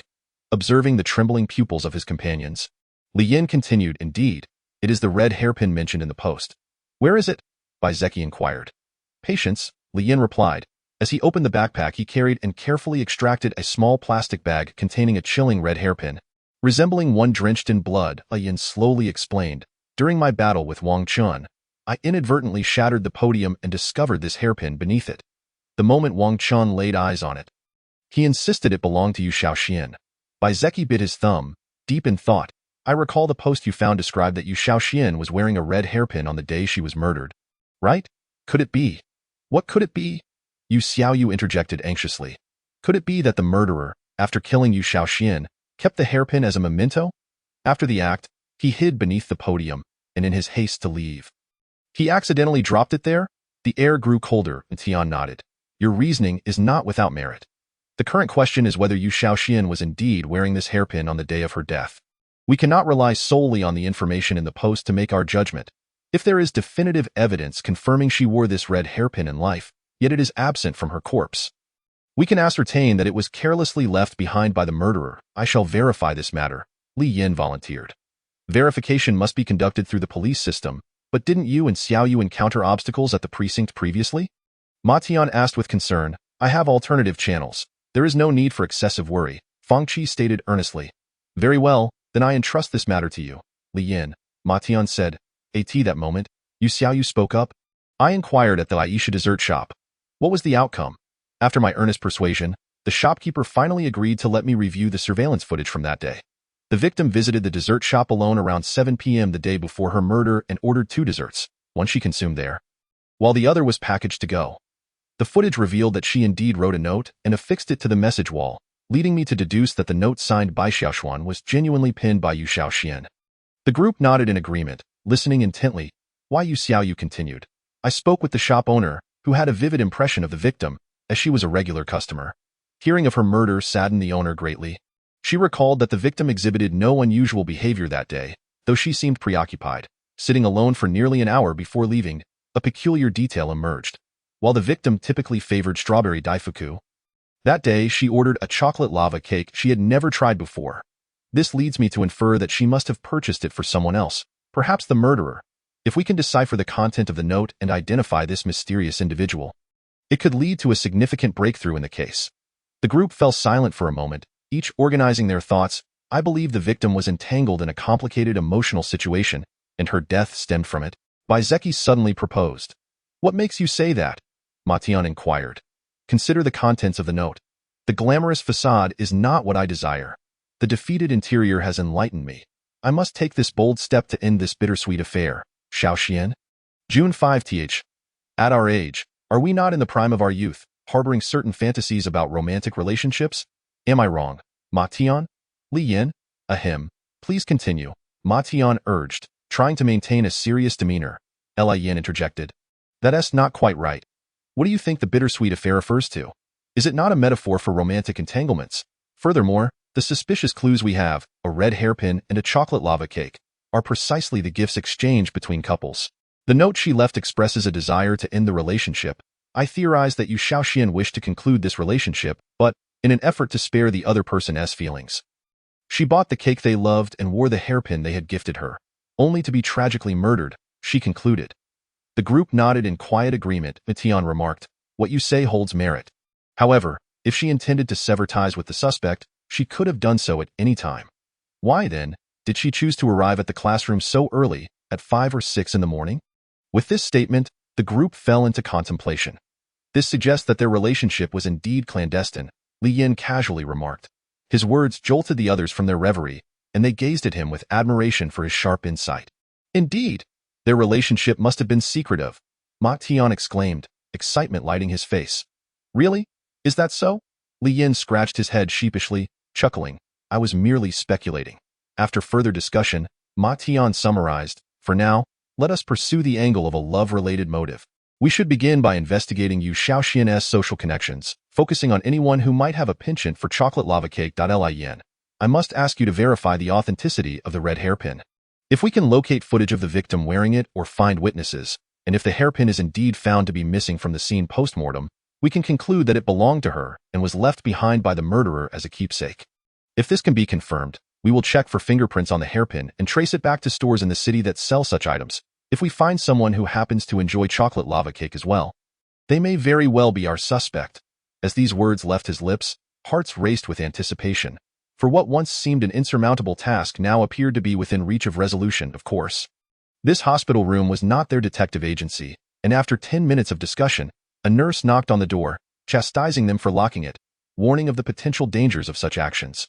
Thus, their brief gathering came to an end. Matian and Baizeki, lacking Li Yan's robust physique and rapid healing abilities, would remain hospitalized for several days. The school imposed no punishment on them or Wang Chen's followers, as they all maintained a unified narrative. They were merely bystanders injured during an observation of the two fighting. What a farce! One need only think for a moment to realize the implausibility of such a claim. Did they observe the fight with their eyes or their backsides? In truth, Principal Han Dongxiu intentionally sought to suppress the incident. The school could only impose disciplinary measures for fighting, but a brawl involving multiple individuals would lead to expulsion. Among the many students, a prodigy had emerged, and Han Dongxiu was elated. Each additional student admitted to a prestigious school bolstered his own record as principal. He would never be foolish enough to expel Li Yin and then Wang Chun, allowing them to compete with each other. Han Dongxiu would surely strive to contain the situation, seeking a delicate balance within school regulations to quell the matter. What exactly transpired that day? How did you all end up so injured? Yu Xiaoyu looked up at Li Yan. Li Yin shook his head, his eyes betraying a reluctance to elaborate. It's a long story. Just remember, we contributed to the detective agency. Why didn't anyone call me that day? Yu Xiaoyu complained. I could fight too. Li Yin chuckled. And have you go over there and get beaten up? What's wrong? Afraid that Captain Ma and team member Bai would feel lonely in the hospital. So you wanted to join them for a game of cards? Stop mocking me. Humph. Yu Xiaoyu huffed, stomping her foot, her cheeks puffing adorably. Li Yin, you're not the same person I knew. No, I'm not mocking you, and I haven't changed. By the way, aren't you going to class? You'll be late. Yu Xiaoyu looked at Li Yin with envy.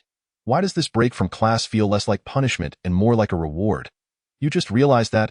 Jealous, are you? Li Yin, you've truly changed. You re no longer the kind and friendly Li Yin I knew.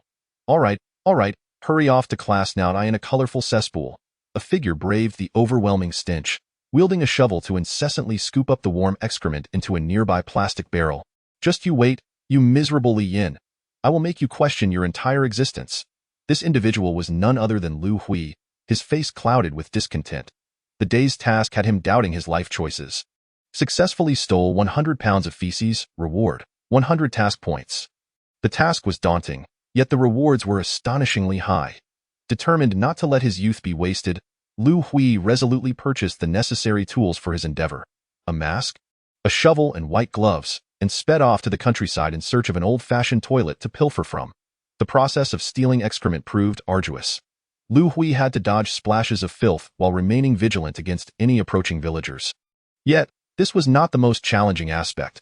The true difficulty lay in the system's requirement that he transport the feces back home. As he rode his electric scooter, laden with his unsavory cargo, he became a veritable stench bomb, a throng of dogs trailing behind him, drooling in anticipation. The disdain of passers-by and the incomprehension of his family weighed heavily on Lu Hui's shoulders. When the 100-point task was credited, he revealed a smile characteristic of a hidden mastermind. Leaning against the dung barrel without a care, "Li Yin, you will be unable to withstand the wrath of my anger." However, in his eagerness to save a few coins, he had purchased a substandard plastic barrel. As he leaned against it, the walls of the barrel began to crack, leading to an inevitable collapse. Lu Hui barely had time to rise that day. He attributed all his hatred to Li Yin and vowed to ruin his life, ensuring he would forever dwell in his own shadow, just as he did today. Madly cheating, God Code activated. The righteous Li Yin stood at the entrance of the police station, appearing idle while concealing a tempest within. His fingers trembled rapidly, and in sync with the rhythm of his fingertips, torrents of green code cascaded down. Li Yin was engaging in his most proficient activity: breaching servers. The server he targeted was not an ordinary one, but the Dragon Return Street Police Station server, fortified with military-grade firewalls. Typically, hackers attempting an intrusion would not only fail but would also be counter-intruded, leading to their imminent capture. Yet, before the God Code, any defense system was rendered ineffectual, and Li Yin effortlessly infiltrated it. A law-abiding citizen by nature, Li Yin had no desire to undertake such actions, but the police's initial attitude compelled him to do so. His objective was to uncover the details surrounding the death of Yu Xiaoxian. Success. After extensive filtering, he located the case file concerning Yu Xiaoxuan's demise. As he flicked his finger, the information unfolded before him. In June 2019, a student death case occurred at SP City Second Middle School. The deceased was named Yu Xiaoxian. According to forensic analysis, her time of death was estimated between 5:30 and 6:00 a.m., with the cause being cardiac arrest, initially ruled as pathological death. Between 5:30 and 6:00 a.m., it appeared that Little Fish's speculation was accurate. The cause of death was cardiac arrest, aligning with the explanation given by the school to Class 7. Li Yin narrowed his eyes in contemplation. Could it truly be as the school claimed that Yu Xiaoxuan's excessive training led to a fatal cardiac overload? Were all our conjectures mere fabrications? Was her death simply an unfortunate accident? No, that could not be the case. Li Yin swiftly dismissed such a flawed notion, surveying the entire police case file regarding Yu Xiaoxian, which brimmed with inconsistencies and gaps. For instance, the surveillance footage from the day of Yu Xiaoxuan's death had not been reviewed, and if it was determined to be pathological, the police should have examined her medical history to ascertain whether she had any underlying conditions that could have led to cardiac arrest. Yet, none of this was done. The hasty conclusion of the case seemed to be under pressure from the school, aimed at quickly quelling the incident to mitigate its impact on the institution's reputation. Such disregard for a life was infuriating. Li Yin continued to peruse the file, discovering photographs taken at the time of Yu Xiaoxuan's death. In the image, she appeared as though she were merely sleeping. Yet her pallor and expression revealed an utter lack of vitality, forever frozen at the tender age of 16. A particular detail struck Li Yin like a bolt from the blue. The deceased was not wearing her red hairpin. Li Yin took it upon himself to assume the responsibility that the police had neglected. The first question to ascertain was whether there was any possibility that Yu Xiaoxuan's death was indeed linked to cardiac arrest. The God Code once again proved its extraordinary power. He hacked into the nearby hospital system, searching through millions of case files for Yu Xiaoxuan's medical history. After meticulous scrutiny, he found her records, which only mention minor ailments such as gastroenteritis and colds, with no indication of any cardiovascular issues. In fact, during a health examination 6 months prior, her condition was reported as excellent. Could a healthy 16-year-old suddenly experience cardiac arrest? There were significant concerns here. Although Li Yin had been suspended from school for 3 days, he still ventured near the campus, his purpose not to attend classes but to confirm another matter. To avoid detection, he changed into a gray hoodie, walking with his hood up and hands tucked into his pockets, adopting a somewhat hacker-like demeanor. He circled the school, his eyes scanning the surroundings from beneath his hood as if searching for something. 1, 2, 3, 4, 5. He noticed 5 traffic cameras at the intersection near the school, aware that anyone entering or exiting the campus would inevitably be captured by these cameras. With his thoughts racing, the green code surged forth, infiltrating various devices, successfully penetrating the control unit of the traffic cameras via the data lines. In pursuit of the truth, Li Yin was determined to unleash his full potential today. He accessed the street surveillance footage from before and after the incident. The video depicted the deserted street at 5:30 a.m., with only one figure emerging, Yu Xiaoxian, who was walking alone with her backpack towards the school. Her appearance at 5:30 indicated that she encountered her fate just minutes after arriving in the classroom. Regrettably, the traffic cameras captured limited clarity in individual shots, revealing only a general figure without discernible facial features or whether she was wearing the red hairpin. Consequently, he hacked into the school's surveillance system. And at the gate's camera, he finally discerned that on the day in question, Yu Xiaoxian appeared to be wearing a headpiece. He zoomed in, then zoomed in again. It was indeed the red hairpin. Bingo! She was confirmed to be wearing the red hairpin. Li Yin quickly commanded the God code to transmit the footage to his phone. One thing was clear. The inference regarding the red hairpin was correct. It was the murder weapon that had been left at the crime scene. An unexplainable chill washed over him. Who could it be? What could have motivated this? Was it a matter of emotions? The situation required further investigation. Li Yan's excitement was short-lived as another bewildering revelation plunged him into despair. He re-evaluated the surveillance around the school, including the campus itself, and noted that during that time, aside from Yu Xiaoxian, no one else entered the classroom until around 6:30, when teachers and small groups of students began to arrive. This timeline did not align with Yu Xiaoxian's estimated time of death. Could it be that the perpetrator had already been lurking within the classroom? However, as Li Yin traced the videos back to earlier hours, even into the night, no suspicious individuals appeared. A shiver ran down his spine. What force could have caused Yu Xiaoxian's death, leading to her cardiac arrest? Surely, it could not be an unnatural force. His mind was flooded with questions that threatened to overwhelm him, but as time pressed on, he decided to set aside these troubling thoughts and return home early to avoid worrying his mother. The night unfolded like any other. After dinner, Li Yin lay on his bed, frowning as he searched for answers on his phone. Are there ghosts in the world? After all, this world was different from before, filled with inexplicable occurrences, yet the search results were unexpectedly one-sided. Most netizens agreed there were none. Ding-dong, a notification from the WeChat app suddenly lit up. Upon checking, he saw that the detective group's chat had become active. So, any results from the investigation? The user with the username Black Horse chimed in, unmistakably Ma Tian. Li Yin briefly summarized his findings from the day. The other 3 responded with shocked emojis, and Black Horse sent a glitched thumbs-up emoji. Although they all knew the truth, the confirmation still sent chills down their spines. The user Silly Fish messaged, "Of course. We appreciate your hard work, Li Yin." Black Horse added, "Impressive, indeed. Go, little white." Li Yin's username was simple, just Ziyin, and he responded. The primary question now is, how did the murderer approach the classroom? What means did they employ to cruelly take the victim's life? And how did they disguise it as cardiac arrest?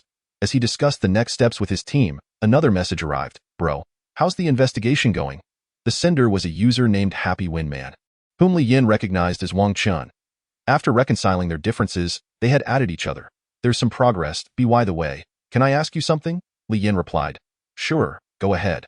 Who was Yu Xiaoxian closest to before her death? In their conversation, Wang Chun candidly admitted that he had harbored feelings for Yu Xiaoxian, but it had always been unreciprocated. Thus, her death remained a lingering sorrow in his heart. Wang Chun also mentioned that Yu Xiaoxian was quite popular in her class and among neighboring classes, with many suitors vying for her attention. However, from what he understood, Yu Xiaoxian had never established a relationship with anyone, nor did her demeanor suggest any romantic involvement. Li Yin began to ponder. All the clues pointed towards a certain conclusion, especially that sticky note. Yu Xiaoxian was likely ensnared by some emotional turmoil. Yet, her classmates, who saw her daily, noticed nothing amiss, reinforcing his earlier suspicions. Whoever had a romantic relationship with Yu Xiaoxian must be someone who thrived in secrecy. Or perhaps she was unwilling for others to know about her connection with that individual. Suddenly, a notification interrupted Li Yan's train of thought. "Someone has added me?" He opened the prompt to see a cute avatar of a girl awaiting his approval. Little brain? Who could it be? Just 5 minutes ago, in a pink, fragrant bedroom, 3 female students were nestled in bed, engaging in conversation typical of close friends. However, one of them, Wang Yu, who sat next to Li Yin, expressed her impatience, saying, "It's so noisy. Can you all go outside?" "I still need to study," in response, the girl with the prominent canine teeth retorted. "Wang Yu, how can you say that? When I asked you for a phone number. It took ages, but thankfully, I managed to get Li Yan's WeChat ID through someone else." Upon hearing Li Yan's name, Wang Yu appeared even more annoyed, curling her lips in disregard and leaning back against her pillow to continue reading. Meanwhile, the girl with the prominent teeth hesitated, nervously typing Li Yan's WeChat ID into the search bar but hesitating to hit send, feeling an unexpected flush of embarrassment. "What if he doesn't add me?" she fretted. "I'll send it." Another girl with a round face chimed in playfully, snatching her phone and clicking send. "Ah, you're so annoying. Why did you send it?" The girl quickly covered her eyes with her hands, peeking through her fingers at the screen, her expression a mix of anxiety. "Who is this?" Li Yin pondered, staring at the cute avatar that seemed like a stock image, and the name Little Noisy Axe appeared somewhat pretentious. "If she's really that adorable, why would she add me? This has to be a scam. It must be a burly man behind this," he concluded, feeling quite proud of his deductive reasoning. He then chose to ignore it. A smug expression on his face. 10 minutes later, the girl with prominent teeth lay on her bed, her limbs flailing as she cried out in despair. "Li Yin didn't add me. He didn't add me." The round-faced girl comforted her with a laugh. "Shui Xian, there are so many boys chasing you. Is he really worth the trouble?" "Definitely not worth it," Shui Xian retorted, her eyes sparkling with indignation. Wang Yu quietly set her book aside, revealing only her eyes while covering her mouth to suppress a laugh. When Shui Xian glared at her in anger, Wang Yu quickly hid her face behind her book. "Wang Yu, you're so useless. You couldn't even get a phone number," Shui Xian scolded. Wang Yu sighed, resigned, and replied, "If you're so capable, why don't you ask him yourself?" Blushing, Shui Xian finally exclaimed, "You think I wouldn't dare? But as a lady, I must be reserved." The next morning, a groggy Li Yin found a warm breakfast on the table, accompanied by a note from his mother pressed under a crisp 100 yuan bill. "Mom has gone to work. Finish your breakfast and remember to review your studies. Don't fall behind." As he read the note and picked up the crumpled bill, a wave of sadness washed over him. His mother worked tirelessly to support him, often toiling late into the night, leaving little time for family. Looking around his modest home, he bit his lip, contemplating reasonable ways to elevate their financial situation.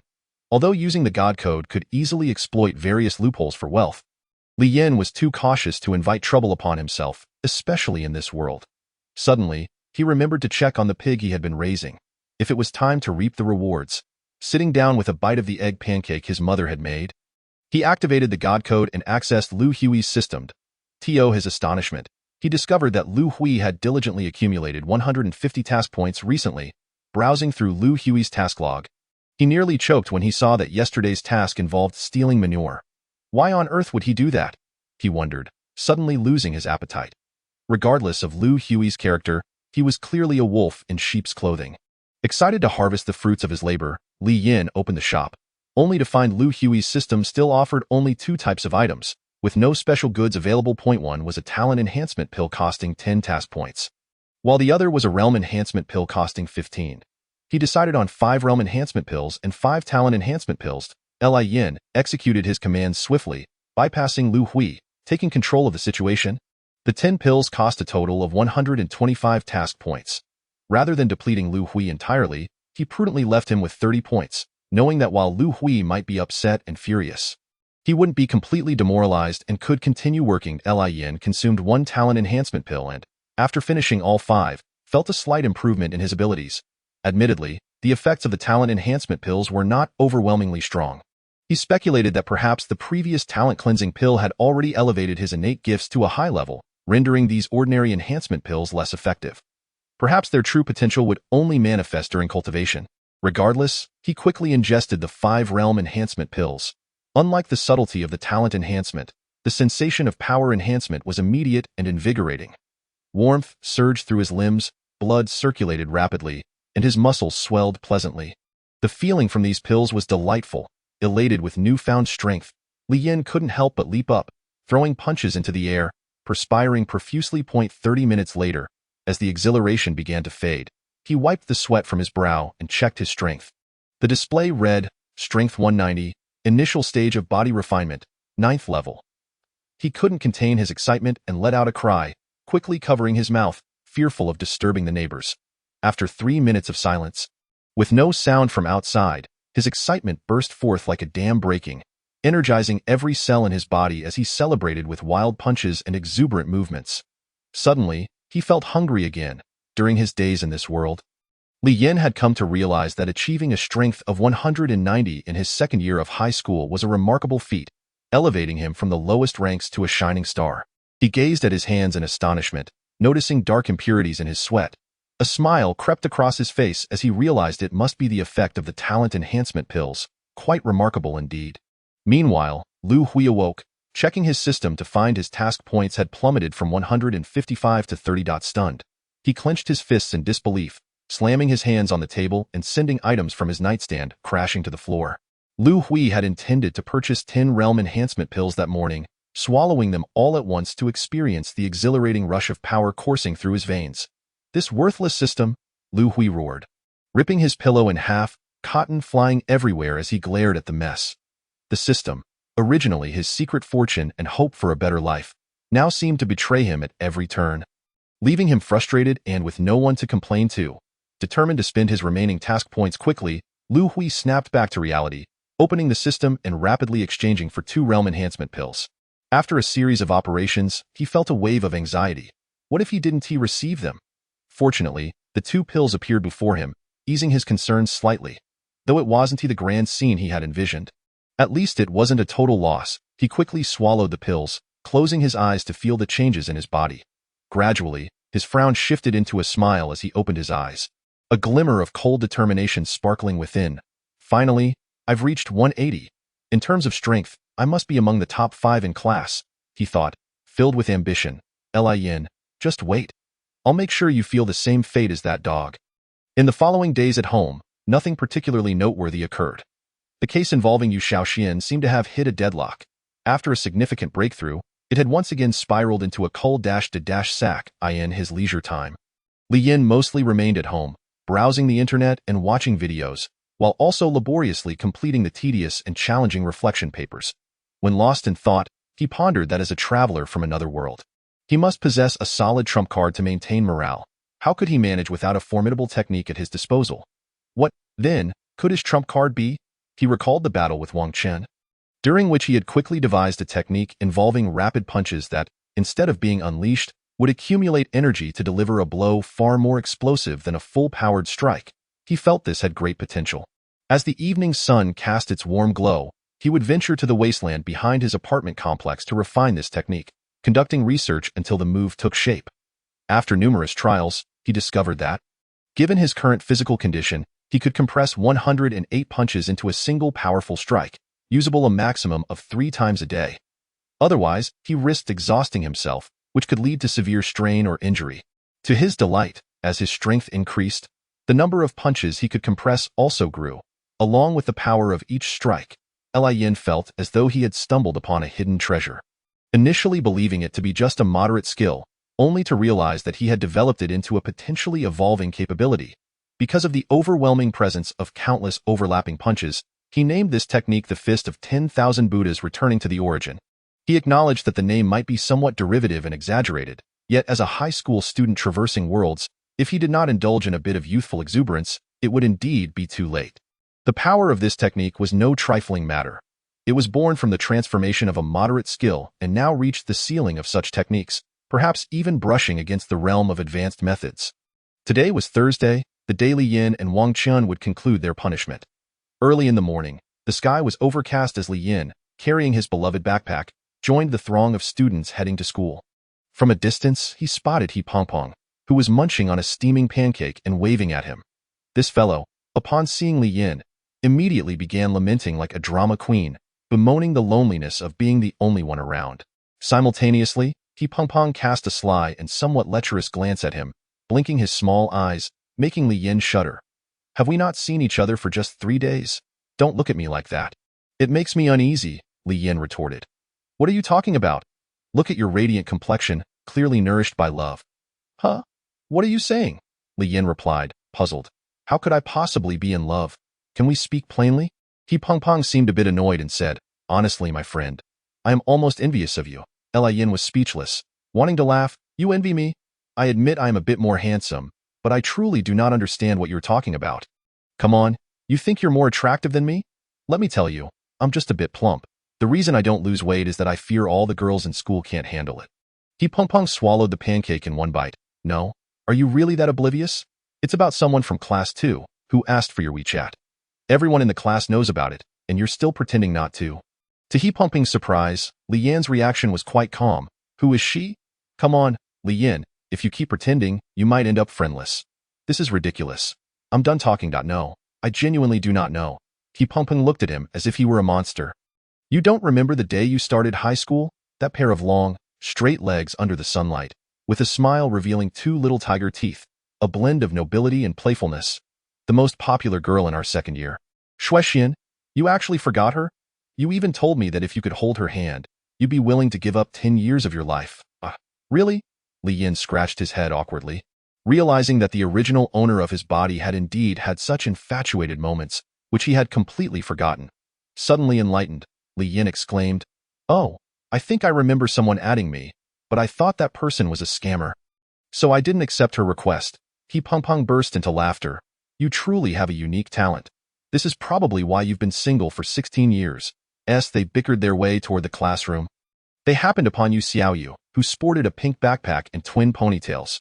Her adorable, lowly-like appearance was exactly what He Peng fancied, making him wide-eyed with admiration. Hey, Li Yan, senior. Yu Xiaoyu seemed perpetually brimming with energy, her infectious smile electrifying those around her. Xiaoyu? Ah, Li Yan, congratulations on finishing your punishment. You can come back to school now, hee. Her smile was endearing, her eyes squinting like crescent moons. Lin casually walked over and gently ruffled her hair. All right, hurry to class now. I'll head off first. See you at the club after school. Go on. Afterward, He Peng looked at Li Yan's profile in disbelief and finally spoke. Your little club actually has such a cute junior? The most outrageous part is, you even ruffled her hair? Is there a problem? Li Yan shrugged, appearing quite nonchalant. We're on good terms. He Peng was at a loss for words, only able to sigh and bitterly smile. Muttering an ancient proverb about the drought and flood, Lin considered himself a low-key individual, never fond of the limelight. He self-deprecatingly mused that he might not possess the physique of a typical traveler. However, upon entering the classroom today, he was struck by an overwhelming sensation of being excessively scrutinized. Why, you may ask? It was not just that his classmates seemed to direct their attention toward him. Even the teacher frequently cast glances his way, offering smiles as warm as spring breezes. Most astonishingly, during breaks, students from other classes would gather in clusters outside, peering in through the glass, even hearing laughter and the occasional scream. Look, that's Li Yan. Was this what it felt like to be a star? Not quite. Lin chuckled at himself. The delicious fragrance of being the newly minted powerhouse Li Yan spread virally throughout the school. Those who had not seen him for various reasons need not worry, for they would soon have ample opportunity to witness him in action. The assembly following the physical education class. Li Yan and Wang Chen stood before nearly 4,000 teachers and students for a public reprimand. Both wore serious expressions, their contrition palpable, as if they had lost several cities. Last weekend, our school experienced a serious incident, and now we are issuing a public reprimand. Lin from Class 28 and Wang Chun from Class 27 have engaged in excessive sparring within their class, resulting in severe damage to public facilities. And the private property of students in Class 7 has also suffered considerable loss. Such blatant disregard for school rules is... The dean continued to chastise them, while students below, mostly familiar with Wang Chen, stood on tiptoes to catch a glimpse of Li Yan, eager to see the face behind the defeat of the raiser of their year. Now, let these two students present their reflections before the entire school. Li Yan, you go first. It must be said that standing before such a sea of faces made Li Yan's cheeks flush slightly. He approached the microphone, gathering his sorrowful emotions before speaking. My name is Li Yan, a student from Class 28. For the next 10 minutes, Li Yan and Wang Qian took turns speaking, concluding with the dean's admonishing remarks. The assembly finally concluded. At last, it was over. Li Yan and Wang Qian exchanged relieved smiles, feeling a sense of camaraderie, and descended the stage together. Just as they stepped down, an older-looking, composed student blocked their path. The newcomer appeared friendly, leaning against the wall with a gentle smile. Wang Chun was surprised. Third brother, what are you doing here? Wang Chun was taken aback again. Third brother, did you come here personally? Third brother? Li Yin was bewildered, observing the amiable face before him, feeling a touch of strangeness. Xiao Chan, aren't you going to introduce me to your new friend? The man referred to as third brother said with a smile. Oh, right, this is Li Yin. Wang Chun turned to Li Yin. This is Zhao Bolong, the third in command of our martial arts club, known as Third Brother. Oh, so you are Zhao Senior. I thought you were actually his brother when you called him third brother. Li Yin chuckled. I in front of this person. Wang Chun appeared unusually reserved. We all refer to him as that in the martial arts club. Third brother, are you looking for me? No, I'm here to speak with your friend. Zhao Bolong's words were as soothing as dew, his gaze gentle as flowing waters. Me? Li Yan's eyes widened in surprise. What do you need from me, Zhao Senior? Noticing Wang Chun's cautious demeanor towards this individual, Li Yan also adopted a more guarded posture. Setting aside his smile, the man before him seemed exceptionally kind, yet that very kindness felt somewhat extreme to Li Yan, stirring a sense of unease. Zhao Bolong smiled. It's nothing serious. Our martial arts club has recognized your talent, and we hope you can join us. Are you referring to me? Li Yan pointed at himself, astonished. Don't be too surprised. You are fully capable of joining the top club at Siping No 2 High School. The activities room is over there. Have Xiao Wang inform you and report there after class. Zhao Bolong spoke with conviction. Wait a moment. Li Yin felt a bit dazed and annoyed. I haven't even had a chance to speak. And you've made a decision for me? Wait. Zhao Bolong squinted slightly. Thank you for your kind offer, but I am already part of another club. Li Yin expressed his resistance. Beside him, Wang Chun grew anxious, quickly interjecting, third brother, please don't be angry. Li Yin, doesn't he understand anything? Anger? Zhao Fengbo smiled gracefully, asking, why should I be angry? Ignorance is no crime. However, I have personally come to persuade your friend. If he disregards my face, it would be rather unbecoming. Here's the deal, Xiao Wang. The task of persuading your friend falls to you. Speak to him earnestly about the benefits of our society. Zhao Fengbo then cast a glance at Li Yin, adding, I shall be waiting for you in the society after school, before turning and departing, leaving Li Yin bewildered, who stammered, what just happened? Do you want to join our society? It feels overwhelming inside. I'd rather not. Wang Chun frowned, pondering the situation, but I find him quite amiable. If you explain it well, it should be fine, Li Yin insisted, although his self-assured demeanor was slightly irksome. Wang Chun could hardly absorb his words. If it were that simple, it would be a different story. The third brother, known as the Gentle Beast, could be quite amiable if one complied with him, but defiance could lead to dire consequences at school. Gentle Beast? Is it that exaggerated? Isn't the martial arts society the hardest one to join in school? Can't I simply choose not to? It is indeed challenging, but if the society recognizes your strength, they will find ways to recruit you. What are the consequences of not joining? To my knowledge, no one has ever refused, as joining the martial arts society elevates one's status at Siping High School. After a moment of contemplation, Wang Chun said, why not just join our society? His selfish motive was to prevent Li Yin from leaving his original society. He wanted Li Yin to continue investigating the case of Piyu Shaoxian. But what if I choose not to join? Li Yin countered. Wang Chun was taken aback by his perspective and shook his head. I advise you to abandon such thoughts. The third brother has come specifically to persuade you. If you refuse to join, it would appear you look down on him and the entire martial arts society. What are the repercussions? Honestly, I'm not entirely sure, but I've heard that a previously formidable individual offended the third brother and was compelled to withdraw from school. Are you serious? Li Yin exclaimed. This is a school. How can they bully people like this? Wang Chun sighed in resignation. Though the school dons a facade of civility, it ultimately operates on the principle of might. Brother, to speak candidly, I wish you would remain in your original society, but for your well-being and future studies, you should join the martial arts society. Had I been unaware of this, perhaps I would have considered it. But your words make it seem like I'm being coerced into joining some malevolent force for a stable life. Wang Chun chuckled helplessly. You have hit the nail on the head. Ah? This must be what they call the troubles of the strong. During class, Li Yin rested his chin on his hand, his gaze drifting out the window. During his time as a nobody, he was overlooked. Now that he has grown stronger, good fortune comes accompanied by troublesome matters.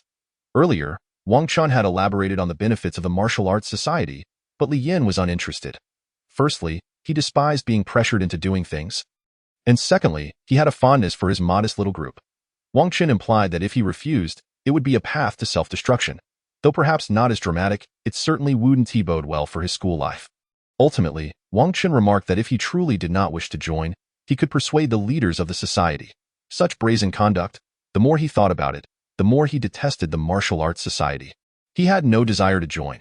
The benefits sounded enticing, promising strength, but his current prowess was due to Lu Hui's system. No, more accurately, it was thanks to his own efforts. After all, the divine code was developed by him.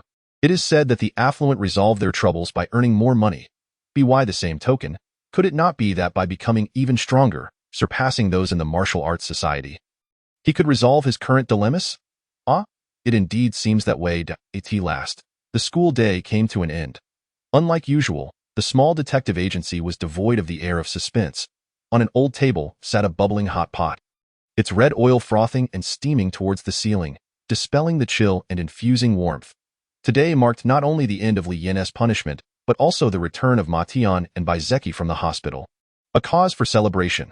Without formal activities, the detective agency members planned to celebrate with a hot pot feast. With a pop, Ma Tian opened a bottle of iced cola, cheerfully stating, "Due to some unpleasant events stemming from my personal decisions, I wish to apologize to everyone here. I must also thank Li Yin. Without his timely intervention, Bai and I wouldn't be standing here." Li Yin waved his hand, chuckling, "It was nothing. Regardless, as the captain, I must apologize for my shortcomings. Whether I graduate first or not, our gathering is fated, and I hope our friendship endures. Cheers." Yu Xiaoyu clapped and smiled. They raised their colas high, clinking them together, causing cola to splash.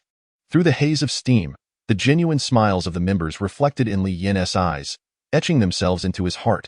This group, he would never abandon. Li Yin realized that sometimes, one should not be overly rational. Life devoid of warmth feels hollow. Following one's instincts ensures a life free of regrets. At the dining table, the four shared laughter and camaraderie, their bonds strengthened through the shared hot pot. Initially a time for relaxation and celebration, the conversation inevitably shifted back to the case of Yu Xiaoshuan's death. Remarkably, discussing the case while enjoying hot pot had its own flavor. The autopsy report indicated no external wounds on the deceased, attributing the cause to a pathological heart failure. What method could the perpetrator have employed? Pondering, Li Yin sipped on cola as if it were wine, afterwards smacking his lips. It was indeed perplexing. Bai Zeki, one hand kneading his jaw while the other cooked meat, suddenly paused and asked, "Could it be poison?" If there were no external injuries, poison was indeed a possibility. Tian, chewing on tripe, wore a serious expression. However, if the cause of death was poison, it would surely be detectable in the autopsy, right? Yu Xiaoyu questioned, chewing on a beef ball. Simultaneously, in the latest building of Siping No. 2 High School, within an artfully designed space exceeding 300 square meters, polished floors gleamed, adorned with high-end equipment. This place could easily be mistaken for an upscale private club. On the eastern wall hung a bold calligraphy piece, Siping No. 2 High School Martial Arts Society. Indeed, this luxurious venue was the activity room of the Martial Arts Society. In the center stood over 30 students, neatly arranged, clad in traditional martial attire, hands clasped behind their backs, standing like young pines, each with a serious demeanor. At the front stood 3 individuals, exuding an imposing presence, with the one on the left being Zhao Bolong, who had approached Li Yin earlier that day. "Deputy Leader Zhao? Why hasn't he the person I asked you to call come yet?" The central figure spoke slowly. Zhao Bolong stepped forward, lowering his head. "Leader Luo, I take responsibility. I assumed Wang Chun, being a friend of Li Yin, would fulfill the duty I communicated to him." The man referred to as Leader Luo turned his stern gaze back to the crowd and barked, "Wang Chen, step forward." After Wang Chen complied, he saluted the 3, addressing them as elder brother, second brother, and third brother respectively. "Provide me with a reasonable explanation for why you failed to execute the directive given by Deputy Leader Zhao." Wang Chen hesitated. "Elder brother, please allow me to explain. Li Yin has no interest in this, and he is already part of another society. I believe forcing him to join ours is not the best choice for either party. I require a justification for your failure to execute the order, not a defense for him." Wang Chen panicked. "No, I'm not defending him." "Silence," Leader Luo shouted, punishing Wang Chen. "You will perform 1,000 swings with the wait staff. Only when you have completed this will you return home." Wang Chen stood in shock, wanting to protest but unable to voice his thoughts. The wait staff is an exceptionally heavy training tool, and for someone of his strength, performing a mere dozen swings would be a challenge. Completing 1,000 would necessitate breaks and likely extend into the night, making it impossible to return home until after midnight. Leader Luo narrowed his eyes. "Li Yin, It seems that young man, upon realizing his strength, has become ungrateful. It is time he learns who holds the authority at Siping number 2 high school. Don't you all agree? Elder brother is right, the crowd roared with fervor. They recalled when Li Yin battled Lu Hui outside the school. Leader Luo happened to pass by and recognized Li Yan's potential, leading to his desire to recruit him. However, he never anticipated Li Yan's rapid growth, and now, with the upcoming martial arts exchange at Siping High School, Leader Luo was keen to bolster their strength. He was quite irked that Li Yin had refused to join. Unexpectedly, that young man actually declined, clearly disregarding the honor of their martial arts society. It is time for the martial arts society to assert its authority. After only 2 days of school, Li Yin found himself joyfully anticipating the weekend. He had already made plans with He Peng Peng to visit an internet CAF on that day. After spending the entire afternoon gaming, He Peng Peng insisted on inviting Li Yin to his home for dinner. Li Yin, fearing the awkwardness of meeting his friend's parents, repeatedly declined. However, He Peng Peng, with a righteous demeanor, insisted, "What's wrong with treating my best friend to a meal? I'm just asking you to come." Li Yin chuckled helplessly. All right, I shall go. Since his mother would be working the night shift, and there would be no one at home, he accepted the invitation. It turned out that He Peng Peng's family sold seafood, and their home was situated in the bustling Hongxing Fish Market, the largest seafood marketplace in Siping. As they walked down the street, Li Yin was immediately greeted by the strong scent of fish. The ground was damp, and the sides of the road were lined with various fresh seafood, resembling a vast open-air aquarium. He Peng Peng, now in his element, excitedly pointed out, "Look at that grayish fish that resembles a rock. It is a stone fish. The one with horns is a swordfish, incredibly fresh. That blue and white patterned lobster is an island warrior shrimp, and over there is a black tiger shrimp." Li Yin laughed. "I didn't realize you knew so much." He Peng Peng grinned. "Well, after all, this place has been my playground since childhood."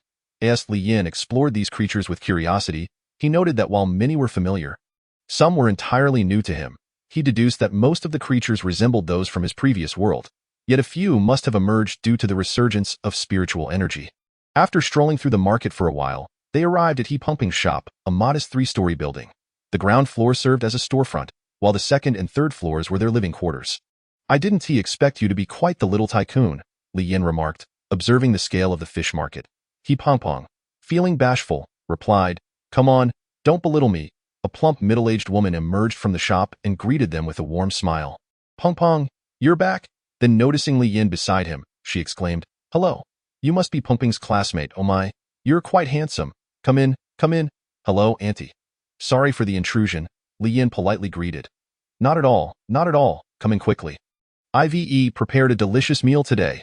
To Li Yan's surprise, what he initially thought would be an awkward visit turned out to be quite pleasant, possibly due to He Peng Peng's amiable family. His parents were genuinely friendly, both round-faced and wearing warm smiles that eased any burden. His mother said, "You two go play for a while. Dinner will be ready soon." He Peng Peng eagerly pulled Li Yin into his room. Upon entering, Li Yin immediately covered his nose, exclaiming, "What on earth is that smell? It's even stronger than the fish market." But that wasn't the main point. He Peng Peng gave him a knowing look and whispered, "Last night, I downloaded an exclusive platinum video. Want to check it out?" "What kind of video?" Li Yin asked, a hint of alarm in his voice. "Come on, let us watch." He Peng Peng opened his computer, and the two squeezed into the chair. Their eyes glued to the screen, almost burying their heads in it. 10 minutes later, as the video concluded, both of them sat in stunned silence, their eyes slightly trembling and shocked. "Is that even possible?" He Peng Peng finally managed to utter. "It's a bit hard to imagine," Li Yin replied. Still dazed, as the remnants of the video faded, He Peng Peng's mother called them for dinner. Entering the kitchen, Li Yin was overwhelmed by an intense aroma, his eyes widening in astonishment as his mouth watered. "Wow, what smells so good?" He saw a clay pot in the center of the table, simmering with snow-white fish meat. "Come, sit down quickly. This is a rare delicacy known as the world's freshest white-patterned pufferfish. Don't worry, I've removed all the toxins," He Peng Peng's father cheerfully assured. "White-patterned pufferfish? I don't recall ever hearing of such a fish before. Isn't its internal organ toxic, like that of a fugu?" "Don't worry, my dad is an expert at removing toxins. You won't suffer from heart paralysis, I promise." "Hurry, sit down," He Peng Peng chuckled. Though casually mentioned, the word struck Li Yan's mind like a lightning bolt. He maintained a composed exterior, expressing gratitude. "Thank you for your hospitality. This is my first time trying such a precious fish. By the way, is the toxin really that potent? Can it cause heart paralysis?" "Indeed, it's highly toxic," Even a drop can induce heart paralysis, ITS, said to be a protein toxin that is challenging to trace as the cause of death. But you needn't worry. There are only a few toxin removers for pufferfish in SP City, and my father is one of them, He Peng Peng stated proudly. He Peng Peng's father sheepishly scratched his head. It's nothing special. Peng Peng, stop boasting and make sure your friend eats well. Its fine. I can serve myself. You go ahead, Li Yin smiled in response. The white-patterned pufferfish was perhaps the last fish he had ever tasted. Its flesh delicate and juicy. Each bite unleashed an explosion of flavor, as if he were consuming the very essence of the ocean. Especially after finishing the meat, savoring the pure white broth with rice elevated his soul. Once the meal concluded, Li Yin politely declined their offer to stay overnight. Take care on your way home. If you ever crave seafood, come visit Annie's shop, and Peng Peng, please look after yourself at school. No need to see me off. You all head back, Li Yin replied as he Peng Peng and his parents escorted him to the street corner before returning home. As he walked home, Li Yin carried a grouper in one hand and a bag of fresh shrimp in the other, marveling at their warmth and hospitality. Yet, as he smiled, his expression turned serious as he pondered, was it truly the toxin of the white-patterned pufferfish?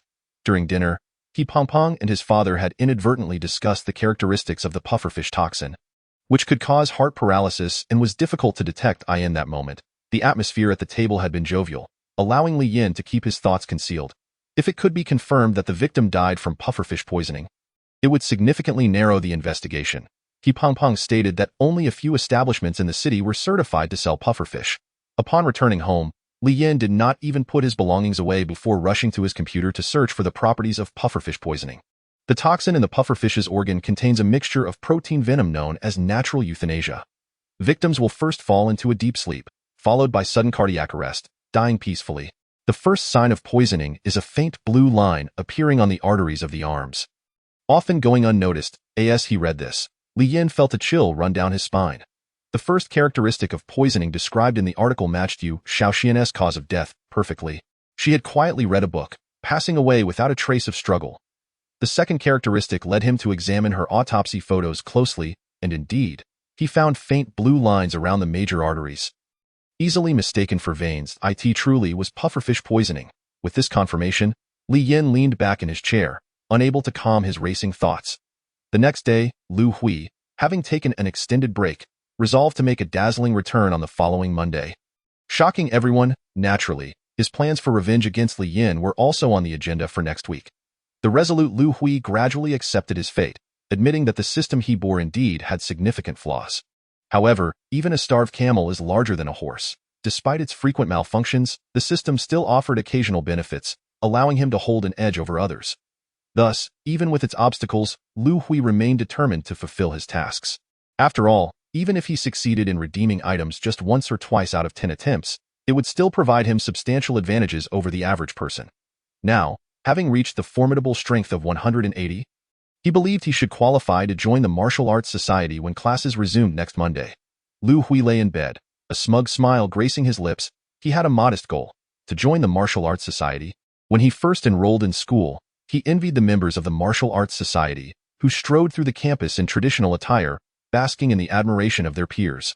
Lu Hui longed for such admiration to be directed at him. On Saturday, Li Yin convened all members of the detective club. The 4 detectives did not meet at school, but rather at a stylish CAF in the city. The light music filled the air, creating a relaxed atmosphere. Li Yin gradually recounted the details of Yu Shaoxian's death, attributing it to pufferfish poisoning. After about 10 minutes, he concluded his narrative, taking a gentle sip of his coffee, prompting the group to collectively gasp. Etienne exclaimed in astonishment, "Li Yin, I had no idea your investigative skills were so remarkable, much like your hidden talents. Your detective prowess shines like a diamond. Whenever we hit a deadlock in a case, you always manage to find a breakthrough. I must admit, I'm envious." Zeki nodded in agreement, smiling as he added, "But the idea of poisoning was my thought. Li Yin, you're impressive. Up, far superior to those police officers Yu Xiaoyu praised." The team's flattery made Li Yin feel somewhat embarrassed, yet pleasantly surprised. However, after the compliments, they had to return to the matter at hand. Ma Tian pondered. It was highly likely that Yu Shaoxian was poisoned by the toxin of the white-spotted pufferfish, and they needed to trace back to the source. Indeed, Li Yin added, from my understanding, this venom is classified as a hazardous material under national control, INSP City. Only 5 seafood shops have the qualifications to handle and sell pufferfish. Excluding my friend's shop, the remaining 4 must be investigated. Of course, I am not acting on emotions. I have an alibi for my friend, Mation agreed. Then let us first investigate these 4 shops. Anyone who may have come into contact with the pufferfish toxin is a suspect. But how do we conduct this investigation? We are not police officers. If we reveal our identity as high school detectives, they might just kick us out, Zeki lamented. Exactly? How do we approach this? Yu Xiaoyu echoed, frowning that a sudden silence enveloped the table as everyone contemplated. Then Ma Tian, breaking his usual upright demeanor, suggested, what if we disguise ourselves? The group was taken aback, with Li Yin most astonished, recalling how Ma Tian had previously claimed to have obtained clues through special means. Decrying unethical behavior? Why are you all looking at me like that? Ma Tian feigned innocence. I can be flexible too. Sometimes, rules can be bent for the sake of justice. Oh? Zeki chuckled.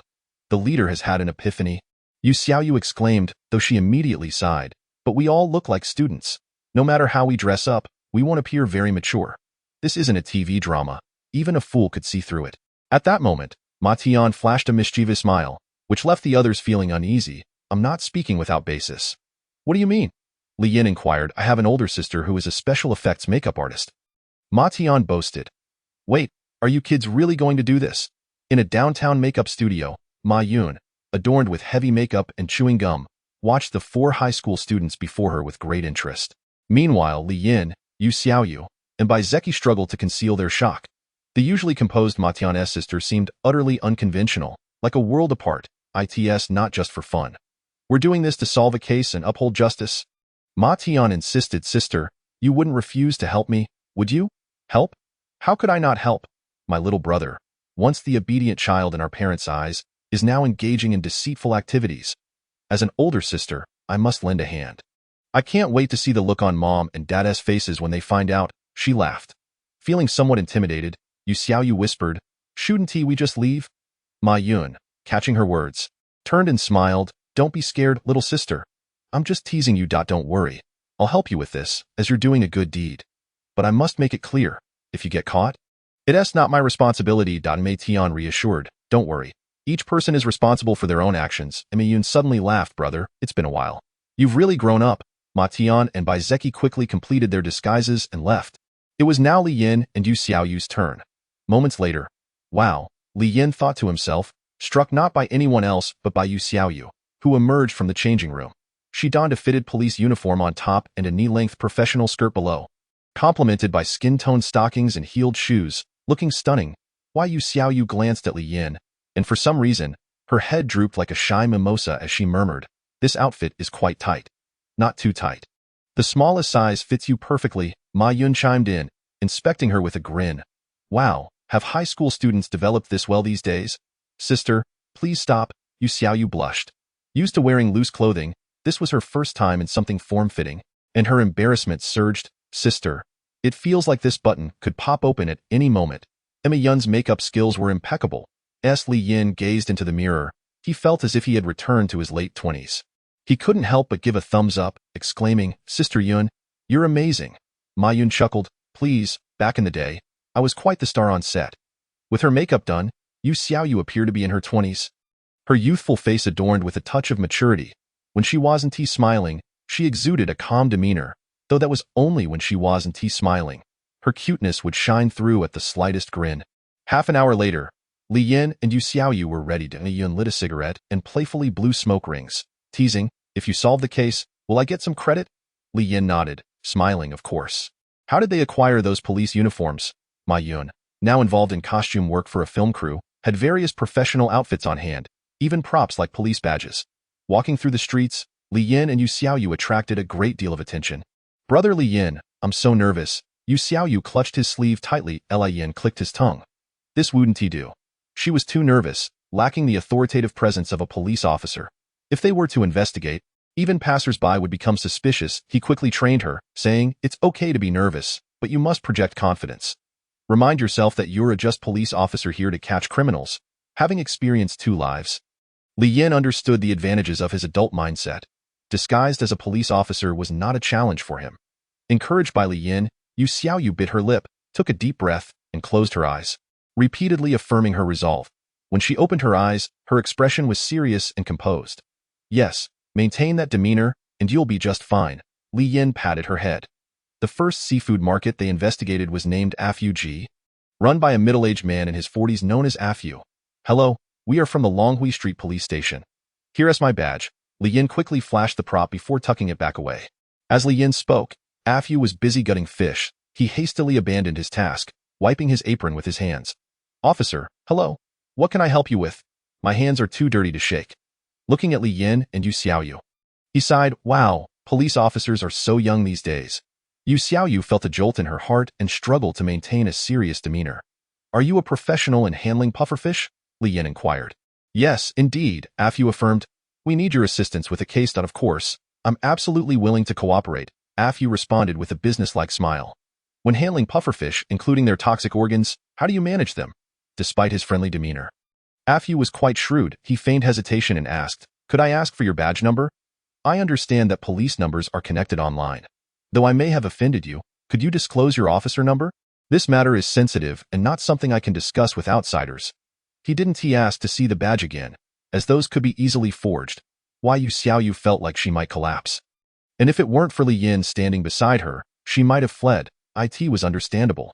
Being a first-year high school student, her composure was not yet strong enough for this situation. Disguising as a police officer was a tall order for her. Li Yin's heart raced as he fell silent, his hands trembling. Afu raised an eyebrow. Surely, as an officer, you must have a badge number? My apologies for the oversight. I came to investigate without providing you my badge number. ITS 356479. Please check, Li Yin suddenly said. Skeptical, Afu pulled out his phone to search. Why Yu Xiaoyu pressed her lips tightly together. Trying not to tremble, her fingers were clenched, and beads of sweat formed on her forehead as she frantically thought. What now? What now? The search results appeared. Li Yin's information was prominently displayed. Confirming he was indeed an active officer, Afu's attitude shifted immediately. Oh, I'm so sorry. I didn't realize you were a newly appointed officer. How rude of me. Given that the internal organs of pufferfish are classified as hazardous materials, it's understandable I couldn't disclose that information. Your caution is commendable. Now, does my female colleague require any further verification? Li Yin's tone grew firmer. Afu quickly shook his head. No need, no need. Please, come in. Throughout the entire exchange, Yu Xiaoyu maintained a serious expression, though her inner thoughts were a whirlwind of excitement. Gazing at the retreating figures of the two individuals, she inhaled deeply, feeling as if she were on the verge of death. What had just transpired? How had Senior Li Yin managed to remain unexposed? Due to the extreme toxicity of pufferfish internal organs, I typically handle their preparation alone. This is my workspace. Afu led the two into a small yet tidy inner room, where a camera was focused on the cutting board. There's a camera here? Li Yin surveyed the surroundings. Indeed, given that the internal organs are highly toxic, the Fisheries Association enforces stringent regulations. Every pufferfish dissection must be documented on video. Furthermore, the extracted organs must be vacuum-sealed in plastic bags under the watchful eye of the camera. As he spoke, Afu picked up a bag, saying, Look, we use these transparent bags.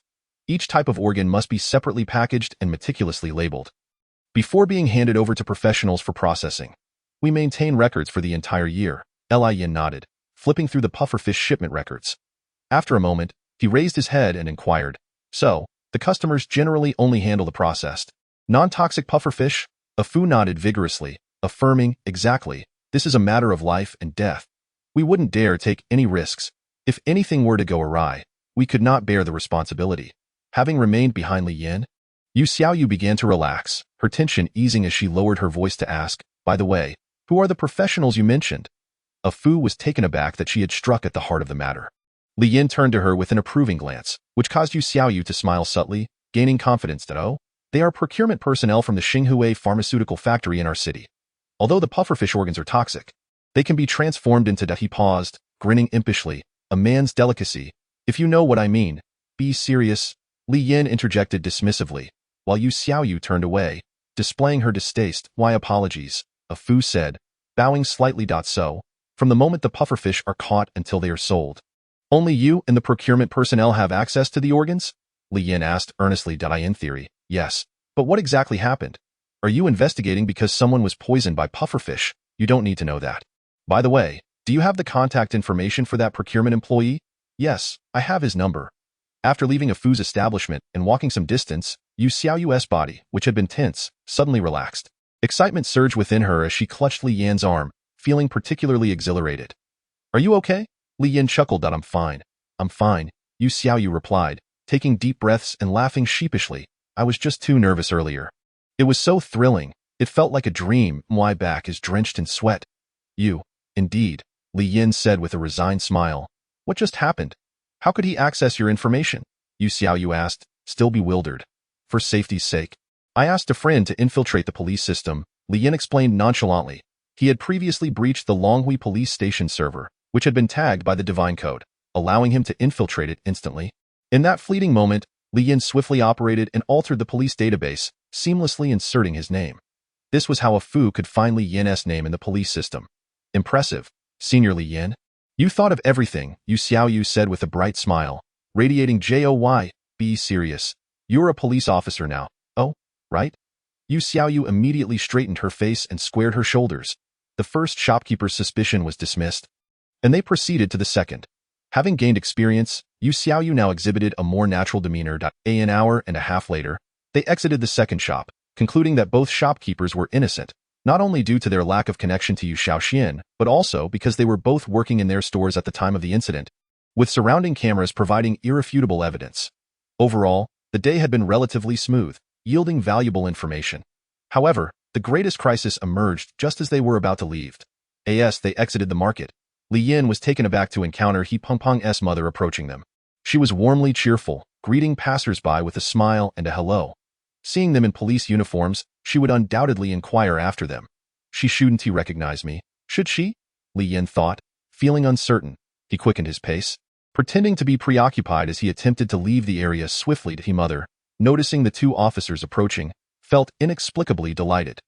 Just as she was about to express her gratitude, she recognized Li Yan's face and her suspicion blossomed. "Who is he? I feel like I've seen him somewhere recently. Let me think." Just as the fog in her mind was about to clear, her phone rang, diverting her attention. "Hello? Hello?" In that instant, Li Yan and Yu Xiaoyu swiftly passed her by, disappearing into the crowd. "Hello? Can you hear me? Why is no one speaking?" After furrowing her brow and hanging up, He mother turned to look for the man, but he had vanished without a trace. She tilted her head in confusion, pondering, who was that? Once they escaped the seafood market, the two exhaled in relief and hurried into a nearby mall to change out of their police uniforms into casual attire. With a sigh of relief, Li Yan accessed the surveillance systems along their route once more, erasing any footage of them in police uniforms. The ringing of He Mother's phone was no coincidence. It was Li Yan who had infiltrated her phone to make it ring, thereby diverting her focus. In that moment, he realized the immense power of the divine code. It felt as though he could manipulate everything. As the clock approached 8 in the evening, the four gathered in Ma Yun's studio. Mation and Baizeki felt a deep sense of shame, as their mission had not been fulfilled successfully. The two sat dejectedly in the corner, overwhelmed by guilt. Li Yan and Yu Xiaoyu crossed their arms, looking at them with a hint of disdain. After all, these two had little social experience. When they questioned the shopkeepers, they were met with a barrage of inquiries, nearly exposing themselves. Just as they were about to be revealed, the two had made a hasty retreat. This meant they had gathered no information whatsoever. To be honest, Li Yan had anticipated this outcome. When the plan was devised, he had sighed inwardly at the naivety of these high school students. However, youth is meant to be playful and reckless. So he had chosen to join in the fun. Sometimes, abandoning reason makes life more enjoyable. Mation's sister, Ma Yun, was in stitches, laughing so hard she slapped her thigh. "Why, silly little brother, and you think you can be a detective? Just look at Li Yan and Xiaoyu, and then at you too. Hilarious." Yu Xiaoyu chimed in with a giggle. "You two were so confident when you left. What happened?" Amidst the teasing, the two grew crimson but had no words to respond. Feeling utterly embarrassed, Li Yan, however, stepped in to ease the tension, saying, "All right, enough of that. They did their best, okay?" The two looked up at him with pitiful expressions. "It's all right, better luck next time," Li Yan offered warmly. Suddenly, he shifted the conversation, speaking earnestly. "Based on the information we've gathered, I deduced that the shopkeepers are likely unrelated to the case." "What do you mean by that?" Mation inquired, lacking confidence. "Firstly, they have no connection to Yu Shaoxian. Secondly, the pufferfish toxin handlers are under strict regulation. Every pufferfish they process is fully recorded on camera. If they attempted any foul play, It would be tantamount to inviting their own downfall. Li Yin's assertion was not mere speculation. To compensate for the lack of contributions from the other two, he had also infiltrated 2 other fresh seafood shops authorized to handle pufferfish, using the cameras to eliminate them from suspicion.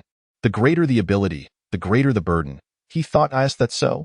Zeki said, enlightened. "Yes, the suspicion now points to one individual," Li Yin said solemnly, his gaze deepening. He acknowledged that he was somewhat mimicking Sherlock Holmes, indulging in a bit of flair. "Who is it?" the other 3 asked in unison, their curiosity piqued. "The procurement officer, Xiao Huang." When Li Yin uttered this name, it felt as though he had unveiled a great secret. The others looked at him with bewilderment, mixed with a hint of admiration. Li Yin continued. "For the time being, let us refer to this individual as Xiao Huang, due to his striking golden hair captured by the camera. Now, who is this Xiao Huang? He is ostensibly an ordinary purchasing agent at Huixing Pharmaceutical, yet his uniqueness lies in the fact that he procures strictly regulated pufferfish visceral organs. Furthermore, Li Yin also confirmed through surveillance that Xiao Huang is a buyer for 2 other pufferfish fresh markets, including He Pengping's establishment, which is why he dares to draw such conclusions. The pufferfish organs are harvested from the sea, delivered to the fresh market, slaughtered, and packaged. It is at the stage of Xiao Huang that they make their singular contact with society, suggesting that he harbors valuable information worth investigating. Coupled with the previous clue of the red hairpin, if a connection can be established between the two, the truth may be within reach. As Li Yin articulated these thoughts in his characteristically cold and somber tone, the entire studio fell silent. They collectively inhaled sharply, their gazes toward Li Yin filled with profound respect. "Tian, look at him." Suddenly, Ma Yun exclaimed with uncontainable excitement, raising an eyebrow at Li Yin. "This passionate reasoning has left me breathless." Ma Tian, feeling a pang of embarrassment, retorted, "Sister, don't be like that. He is merely a high school student. All right?" He then turned to Li Yin, nodding emphatically. "Li Yin, you've left me breathless too." This remark sparked laughter among the group. Taking advantage of the still early night, the members of the Siping No. 2 High School Detective Club conspired their next steps. It had been a long time since Lu Hui had set foot on campus. On this new Monday, he swaggered to the school entrance, not heading to class but rather to the arts building. Today, he was determined to join the esteemed martial arts club, the pinnacle of the food chain among the Siping No. 2 high school clubs. Standing at the entrance of the martial arts club, Lu Hui was overwhelmed with excitement, even feeling a bit clumsy. Rumor had it that the threshold for joining the club was a strength level of 180, and he had finally reached it. Listening to the raucous noise from within, Lu Hui's anxiety grew, prompting him to repeatedly reassure himself. "You're awesome, Lu Hui. You have no reason to be nervous. You possess a system. They are merely stepping stones on your path to greatness." Suddenly, a sharp voice pierced through the door. "Who's out there?" Startled, Lu Hui trembled and hurriedly pushed the door open, performing an exaggerated bow that nearly brought him to his knees, and then declared loudly, "Greetings, brothers. I am Lu Hui from Class 28. Within a month, my strength has reached 180, and I request to join the Martial Arts Club. On Mondays, the Martial Arts Club enjoyed special privileges, exempting them from attending class for the coveted group training session. This moment, the club's muscular members were clad in black tank tops, showcasing their impressive physiques. Some were lifting weights, others practicing techniques, while some sparred with one another. Wang Chun was among them, his arms adorned with bandages due to a recent punishment, his face etched with pain. In an instant, fierce gazes turned toward Lu Hui. The overwhelming pressure felt as though it would consume him whole, causing Lu Hui to tremble in fear. Someone remarked, 180 strength, and he wants to join the martial arts club? Is this a nursing home? Laughter erupted throughout the room. Lu Hui, feeling the heat of their mockery, bit his lip, cursing internally, yet mumbled an apology as he prepared to leave. At that moment, Zhao Fenghua, known as Third Brother, gracefully wiped the sweat from his forehead and approached Lu Hui. Lu Hui immediately bowed again. "Hello? You just said you're from Class 18, correct?" "Yes. Do you know Li Yin?" Upon mentioning Li Yin, Lu Hui's expression became uncontainable. Zhao Fenghua chuckled. "I like your expression. You dislike him, don't you?" In truth, Zhao Fenghua remembered Lu Hui, as it was this very boy whom Li Yin had dealt with at the school gate. Zhao Fenghua chuckled, seeing an opportunity to exploit Lu Hui's animosity to teach Li Yin a lesson without tarnishing the club's reputation. Although the martial arts club had decided to target Li Yin, they were cautious due to his rising notoriety. Overt actions against a promising student would be against the school's interests. "So, you want to join the martial arts club?" Zhao Fenghua inquired again. Lu Hui nodded vigorously. If you accomplish this task, the doors of the martial arts club will open for you. Zhao Feng's smile was somewhat sinister yet tantalizing to Lu Hui. What is the task? Make Li Yin leave. Lu Hui's eyes widened in astonishment.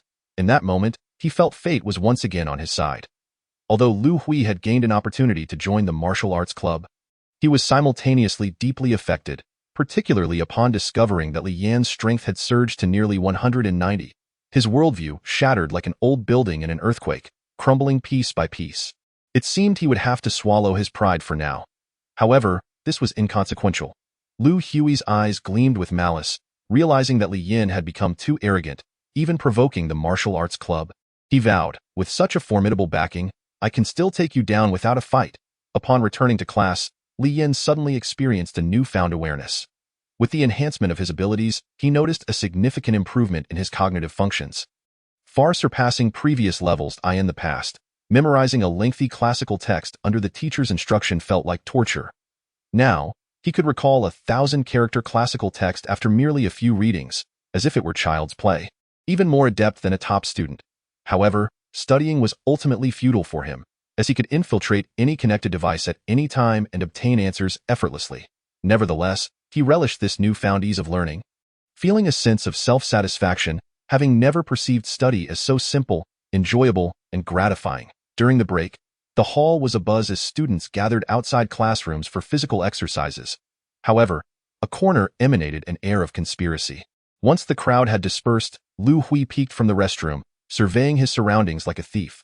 Satisfied that no one was watching, he stealthily returned to the classroom. His aim was direct. He sought out Li Yin's desk and stealthily placed an object within. Before nonchalantly leaving the classroom. 15 minutes later. As the students returned from their physical exercises, He Pengpeng acted as Li Yan's devoted assistant, shielding him from both familiar and unfamiliar classmates.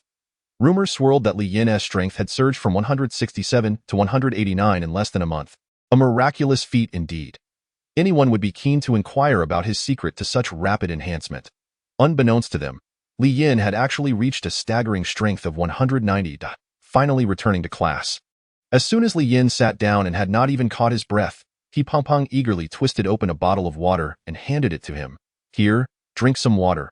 He Pengpeng's eager smile sent shivers down Li Yan's spine as he stared at him in disbelief.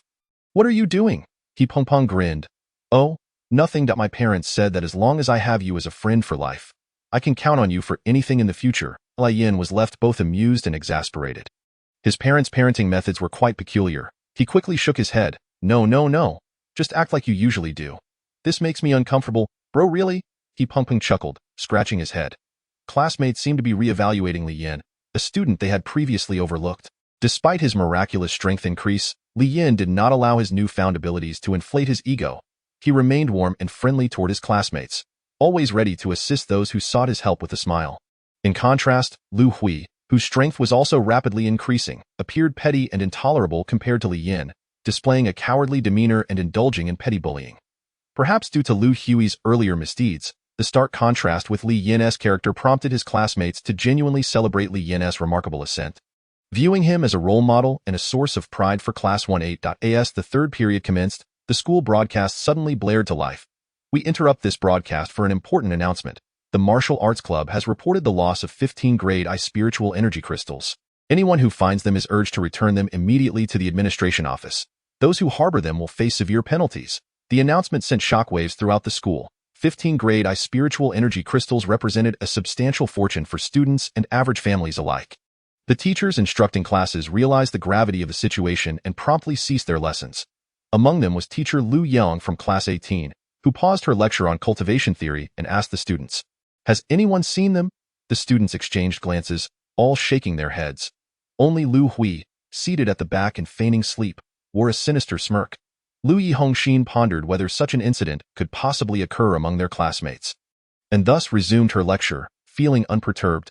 However, mere moments into her teaching, the sound of hurried footsteps echoed from the corridor, approaching with a menacing cadence, unmistakably directed towards their class. At that moment, Lu Yihong furrowed her brow, her chalk halting mid-air. Regardless of their attentiveness, the students raised their heads in unison, gazing towards the doorway like a vigilant pack of meerkats. Suddenly, the door creaked open with a resounding bang. The first to enter was the director of education. Rin Xianxiu, flanked by security personnel clad in black. Director Rin, is there something amiss? Lu Yihong inquired, her expression turning sour. Although she was unclear about the situation, the abrupt intrusion during her class without prior notice felt rather rude and disrespectful. I apologize, Teacher Lu. The situation arose unexpectedly, leaving me with no choice, Rin Xianxiu replied, his hawk-like gaze sweeping across the students of Class 18. His tone icy as he declared, there is a suspect among you. As mentioned in the broadcast, the atmosphere turned palpably tense, suffocatingly so. The students exchanged glances, acutely aware that they were innocent, yet under Rin Xianxiu's pressure, beads of sweat began to form on their foreheads. Director, while you hold the position of authority, you must speak responsibly, Lu Yihong asserted sternly. If your claims are unfounded, you owe an apology to our class. A cold chuckle escaped Rin Xianxiu as he shrugged dismissively. Now that I am here, it is not without purpose. He raised his arm dramatically, pointing directly at a student, Li Yin, who sat with his chin cradled in his hand, displaying an air of indifference. Li Yin, stand up, Rin Xianxiu commanded, his voice booming enough to rattle the classroom. Li Yin's brow furrowed in disbelief, his expression akin to someone who had just tasted something foul. Lu Yihong clenched her fists in disbelief, while He Pongpong and the majority of their classmates shared her skepticism. Yet a few students speculated if perhaps Li Yan's recent surge in strength was linked to the alleged theft of the energy crystals. To everyone's astonishment, Wang Yu, typically quiet, rose with unexpected fervor and declared, Director, please think before you speak. Even if the sky were to fall, Li Yin would never stoop to theft. A profound silence enveloped the classroom. The most astonished of all was Li Yin, who turned to his familiar yet unfamiliar deskmate. Noticing her cheeks flushed, whether from embarrassment or excitement, he could not tell. Rin Xianxiu, initially poised to unleash his wrath upon the defiant student, hesitated upon recognizing Wang Yu's unique identity. Instead, he advanced towards Li Yin's desk, his tone sharp as he ordered, get up and stand aside. Rather than cowering, Li Yin remained remarkably composed, even allowing a slight smile to grace his lips. As if his composure surpassed all expectations. I can stand, but if you are wrong in your accusation, I expect an apology akin to the public broadcast. Li Yin rose, dignified and assertive, glancing at Wang Yu with genuine gratitude. Undeterred, Rin Xianxiu's expression hardened as he barked, I will not wrongfully accuse you. Search him. The security personnel surged forward, rifling through Li Yin's desk, turning it inside out. All eyes were fixed upon the unfolding scene. Tension palpable among teachers and students alike. Only Lu Hui, lurking in the shadows, smirked maliciously, thinking, Li Yin, brace yourself for humiliation before the class. Today will mark a significant stain on your reputation. 5 minutes later, the security personnel, having thoroughly searched Li Yan's desk and bag, reported to Rin Xianxiu, Director, we found nothing. A wave of relief washed over the students, and Lu Yihong's expression reflected victory, her eyes burning with discontent towards Rin Xianxiu. His countenance darkened, fists clenched, as he shook his head in disbelief.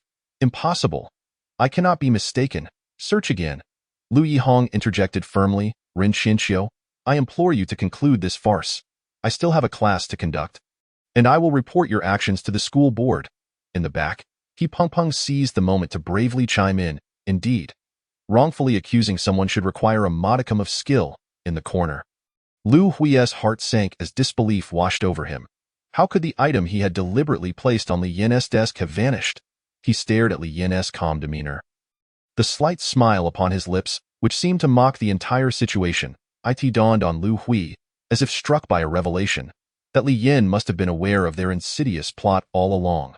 The plan devised by the Martial Arts Society was simple. One member would report the theft of 15 level I energy crystals, while Lu Hui would stealthily place the items in Li Yin's desk, framing him for the crime. This would ensure Li Yin, recently punished, would face public disgrace and inevitable expulsion. With his authority diminished before the students, Rin Xianxiu could only scratch his head and mutter, It seems the informant may have issues of their own. I shall investigate further. To salvage his dignity, he pointed a shaky finger at Li Yin, stammering, You'd best behave. He then retreated through the doorway. Wait, Director Rin. What about the promised apology? Li Yin called after him. Hey, don't walk away. Rin Xianxiu, as if deaf to the plea, slammed the door behind him. The classroom erupted in laughter. During lunch, Li Yin opted not to join He Pongpong. Though it may have seemed cruel, however, as the newfound favored companion of Li Yin, He Pongpong would not be left alone. With no intention of abandoning He Pompong, Li Yin had an important task to attend to. Once the teaching building was deserted, he made his way to the restroom, locating the third stall.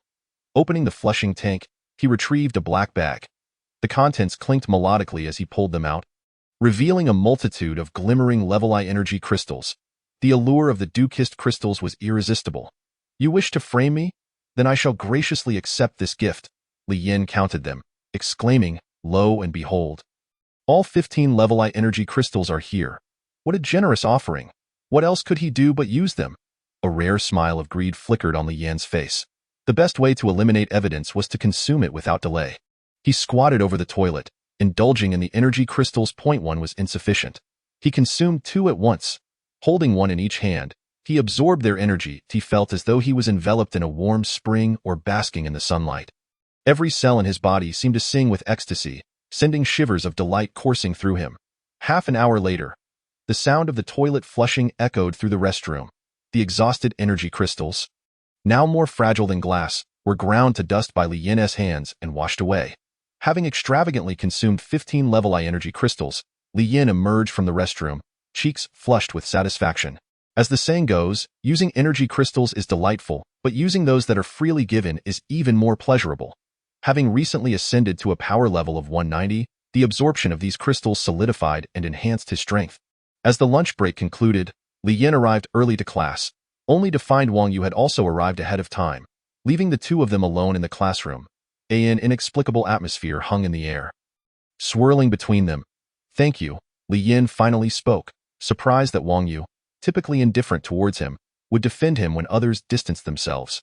Wang Yu, caught in a state of nervousness, trembled slightly at his words, almost burying her face in her desk as she stammered. I didn't mean it like that. Please don't misunderstand. I was just speaking as a classmate, and no matter the reason, I truly appreciate it. Li Yin responded sincerely, his tone gentle as a breeze. I never expected someone so seemingly cold-hearted could harbor such warmth. Flustered by his compliment, Wang Yu fidgeted with her hands, her ears burning crimson. I told you not to misunderstand. Seeing her struggle to articulate her thoughts, Li Yin reassured her, take your time. What's the matter? However, under Li Yin's persistent questioning, she found herself unable to articulate her thoughts. At that moment, a commotion erupted outside, as He Pompong and a group of male classmates noisily entered the classroom. Upon spotting Li Yin, He Pompong approached with a cheerful demeanor, exclaiming, I knew you'd be here. I was worried you might be hungry, so I brought you 2 pancakes filled with sausage. Thank you, Li Yin replied without hesitation, taking a bite. Despite having absorbed a substantial amount of level 1 spiritual energy crystals, her stomach still felt empty. After all, one must eat. After chatting with He Pompong for a while, most of the classmates returned to their seats after finishing their meals. Chewing on her pancake, Li Yin turned to Wang Yu and asked, by the way, what were you about to say earlier? Never mind. It's nothing, Wang Yu responded, opening his book and resolutely beginning to read. All right then, Li Yin shrugged, bringing their conversation to a close. The morning's farce might be forgotten by the other students by the afternoon, but for the martial arts club, it was an indelible insult. In the afternoon, an emergency meeting of the martial arts club was convened. Zhao Fengbo looked sternly at the members and sharply declared, we have a traitor among us. His gaze swept across the group like a fiery beam. Ultimately settling on Wang Chen, he beckoned him forward like a small dog, saying, come here. In the somber atmosphere, Wang Chen lowered his head and stepped forward. Take out your phone, Zhao Fengbo commanded. Wang Chen, head bowed and brow furrowed, complied. Hurry up, Zhao Fengbo urged, and reluctantly, Wang Chen produced his phone and handed it over. Zhao Fengbo began rummaging through it and chuckled lightly. Did you really think deleting the information would make it disappear? At this remark, Wang Chen trembled all over. Come on, Yu-Ji, step forward. Yu-Ji, an IT genius within the martial arts club, not only possessed remarkable strength but was also adept in electronic matters. You can recover the information? Right? Yu-Ji glanced at Wang Chen and replied succinctly, easy. Within 3 minutes, the martial arts club was enveloped in silence, save for the sound of Yu-Ji fiddling with the phone. Nearby, Captain Luo silently lifted a weight of 500 pounds, his muscular arms rippling like dragons in motion. Found it, Yu-Ji exclaimed excitedly, then shot Wang Chen an angry glare before handing the phone back to Zhao Fengbo. Zhao Fengbo glanced at the phone and burst into laughter, saying, Wang Chen, since you joined the club in freshman year, I've watched you grow. Who would have thought you, he continued. Let me read what Wang Chen sent. Someone will frame you for theft today. Remember to check your drawer regularly, Wang Chun. How are we supposed to deal with you now? After school, the detective club was still fervently engaged in their activities. Lin, Ma Tian, Bai Zeki, and Yu Xiaoyu were embroiled in a heated debate over their next steps in investigating the mysterious buyer of the poison, the red hairpin, and the chocolate cake, their faces flushed with excitement, almost lifting the roof off the room. Rest assured, they were not arguing. Suddenly, a knock echoed at the door, causing the four to pause and glance at one another. Who is it? Upon opening the door, Wang Qin appeared, his face battered and bruised, eyes swollen to slits, and mouth stained with blood. Is your club still accepting new members? The detective club, already situated in a secluded area, was startled by Wang Qin's sudden, injured entrance, reminiscent of a scene from a horror film. However, Li Yan's quick-witted mind immediately connected Wang Qin's current plight with the events of that morning when he had sent the message warning the martial arts club about their plan to frame him. It seemed that Wang Chun had been exposed by the martial arts club. Guilt-ridden, Li Yan rushed to support Wang Qin's arm, expressing concern. Wang Chun, are you all right? Come in and sit down. Though Ma Tian and Bai Zeki stood up, they stared blankly at the scene before them. They had been beaten by Wang Qin's subordinates, but after a sincere apology and the offering of level 1 spiritual energy crystals, the misunderstanding had been resolved. Nevertheless, it was understandable that they felt somewhat uneasy in Wang Qin's presence. Why Yu Xiaoyu shot them a knowing glance and whispered urgently, "What are you waiting for? Go help him." Only then did they join Li Yan in assisting Wang Qin to a chair. Wang Qin gasped for breath, repeatedly saying, Thank you. I'm sorry for causing you trouble." Mei Tian handed him a bottle of water, asking, "What happened? You should head to the clinic right away." Wang Qin waved his hand dismissively. "It's nothing that I was kicked out of the martial arts club over some trivial matter. It's just superficial injuries. What could have happened to you to end up like this?" Bai Zeki feigned concern. Though a hint of amusement crept into his tone, he knew it was inappropriate to feel this way, but seeing Wang Chun so badly hurt somehow brought him a sense of relief. Wang Chun sighed and glanced at the tight-lipped Li Yan, choosing not to answer. He shook his head and replied, "Regardless, I'm no longer part of the martial arts club." He turned to Ma Tian and asked, "Captain Ma, may I join your club?" The other three looked at Ma Tian, for he had the authority to make decisions regarding membership. Mei Tian hesitated for a moment before saying, "Although our club is small, we still have strict admission standards. It's not as simple as just wanting to join. I understand that you're hurt, and saying this might seem unkind, but please don't take it personally. It's the long-standing rule of our club." "I understand," Wang Qin nodded. "However, the requirements for joining our club are simple. You must read 3 detective novels and submit a report detailing your thoughts on them. If your report passes, you can become a member." Ma Tian elaborated. Wang Qin, who excelled in physical prowess, found this more challenging than joining the martial arts club. Lin had no objections, recognizing that rules are rules, but he comforted Wang Chun, saying, "You can take this opportunity to recover and immerse yourself in detective novels. Then submit your reflections before applying to join.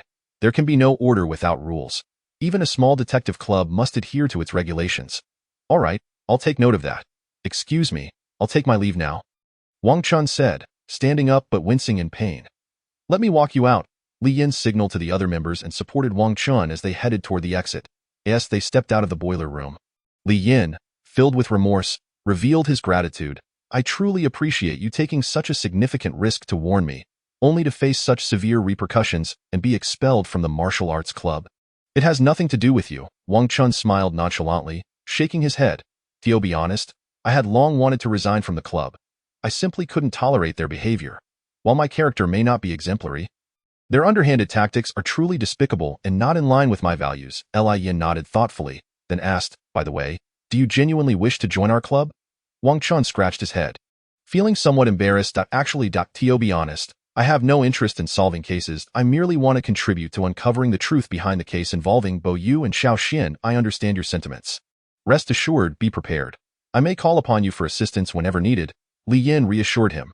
Wang Chun smiled, then suddenly became serious. "Li Yan, you must be cautious. The martial arts club will undoubtedly send someone to approach you privately, demanding those spiritual energy crystals. Now that the conflict is exposed, they will likely continue to target you at school." Li Yan gazed at the gray sky behind him and remarked, "So, the martial arts club has officially declared war against me. You could say that. I too must tread carefully. As far as I know, any student who finds themselves at odds with the martial arts club does not end up well." Li Yan patted Wang Chun on the shoulder, forcing a smile. "Don't worry, everything will be all right." Despite the martial arts club looming before them like a colossal beast, Wang Qin felt an unexpected confidence as he met Li Yan's resolute gaze and nodded in agreement. By the way, are you sure you don't need to go to the hospital? No, really, it's unnecessary, Wang Qin insisted. All right then, take care on your way home. Goodbye, and you stay safe as well, Wang Qin replied. After concluding their club activities, the members divided their tasks once more. Ation and Bai Zeki teamed up to investigate the poison dealer known as Xiao Huang, while Li Yin and Yu Xiaoyu focused on the red hairpin. Unexpectedly, on their way home, Li Yin encountered Lu Hui, who was limping along the roadside, his bruised face reflecting a desolate gaze akin to that of a wanderer in a barren desert, devoid of purpose. Clearly, he had also suffered at the hands of the martial arts club due to a failed mission.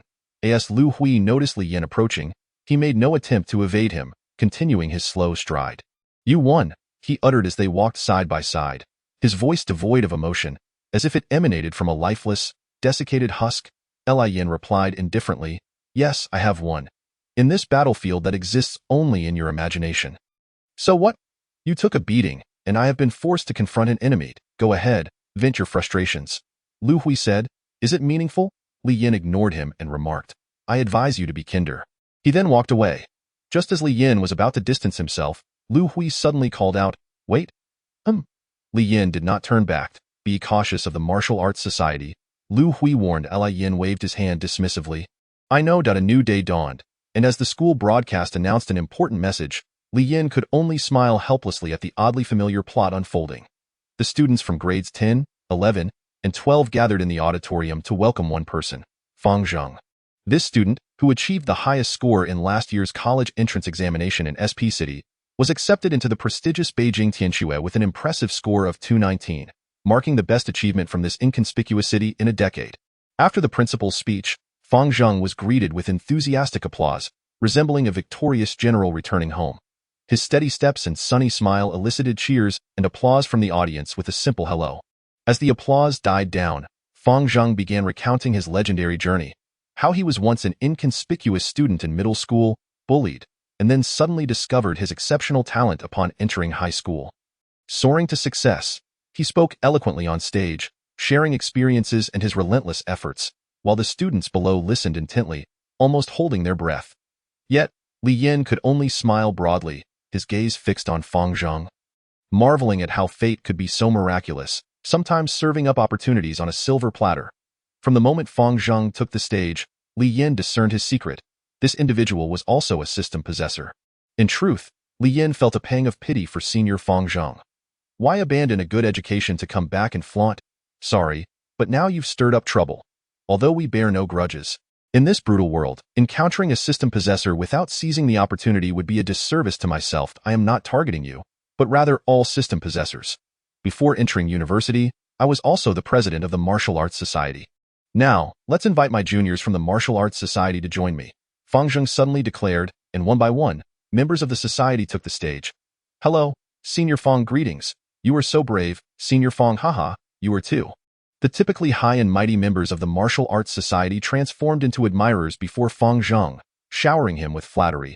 Fang Zheng, resembling a dignitary, shook hands with each member. Li Yin frowned, astonished, thinking to himself, so Fang Zheng was the former president of the Martial Arts Society. Instantly, his guilt diminished significantly. The following segment was quite melodramatic, as Fang Zheng selected 3 members from the Martial Arts Society for personal guidance through a game of musical chairs. The seemingly random selection yielded the leader and 2 vice leaders. He instructed them on stage, demonstrating various stances and personally guiding them on muscle exertion. Not only were the other students envious, but so too were the remaining members. When Fang Zheng's fingers brushed against Zhao Feng's chest, the latter even displayed a look of ecstasy. If only I could receive guidance from Senior Fang, my strength would surely increase. Beside Li Yin, He Pengpeng expressed his regret, then turned to Li Yin.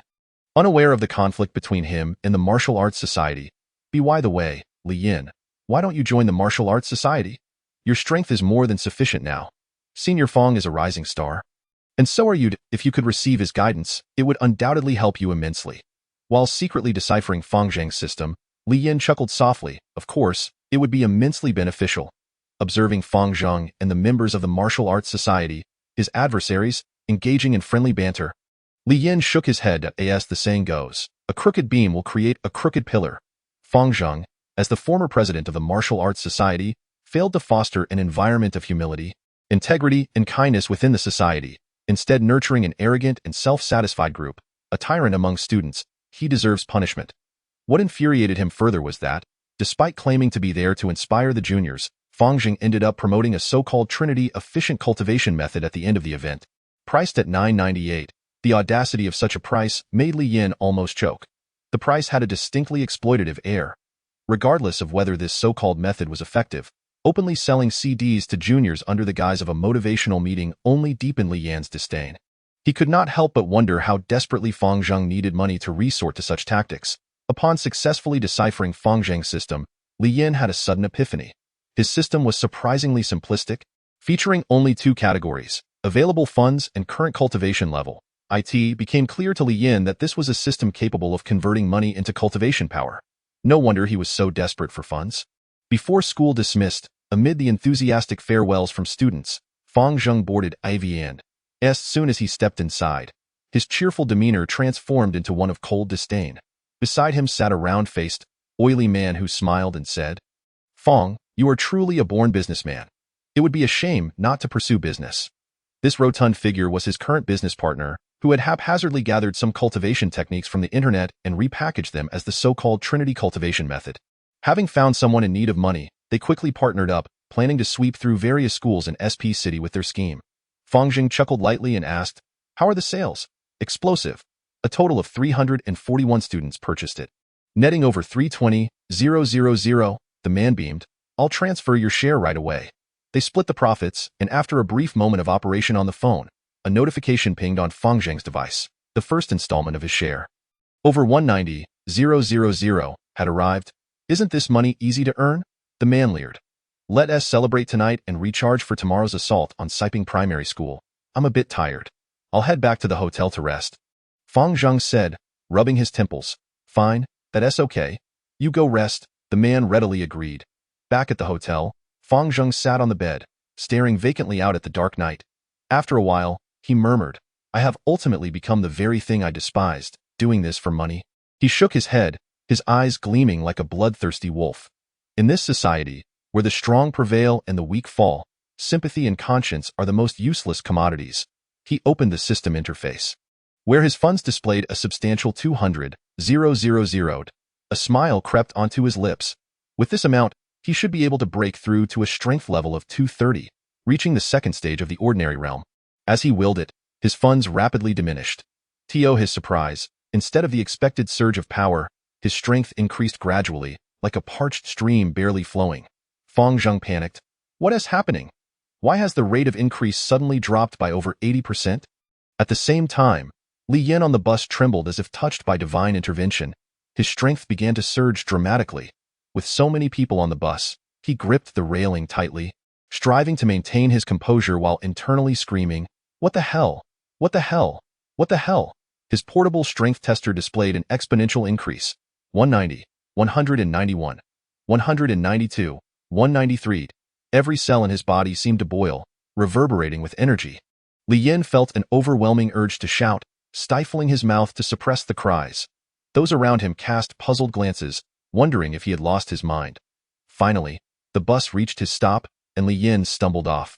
Breathless and dazed, collapsing onto the curb. At that moment, his mind was consumed by two words: power, power, power.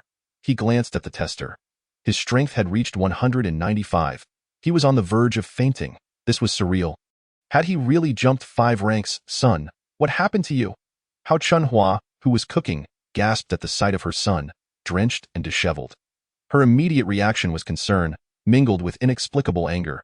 "Has someone bullied you at school?" Li Yin, however, beamed with an innocent smile. "Mom, I just got back from running. I'm all sweaty. I'll shower before dinner." "What? You ran back? You weren't bullied?" Hao Chunhua asked, half convinced. "What are you saying? My son can't be bullied."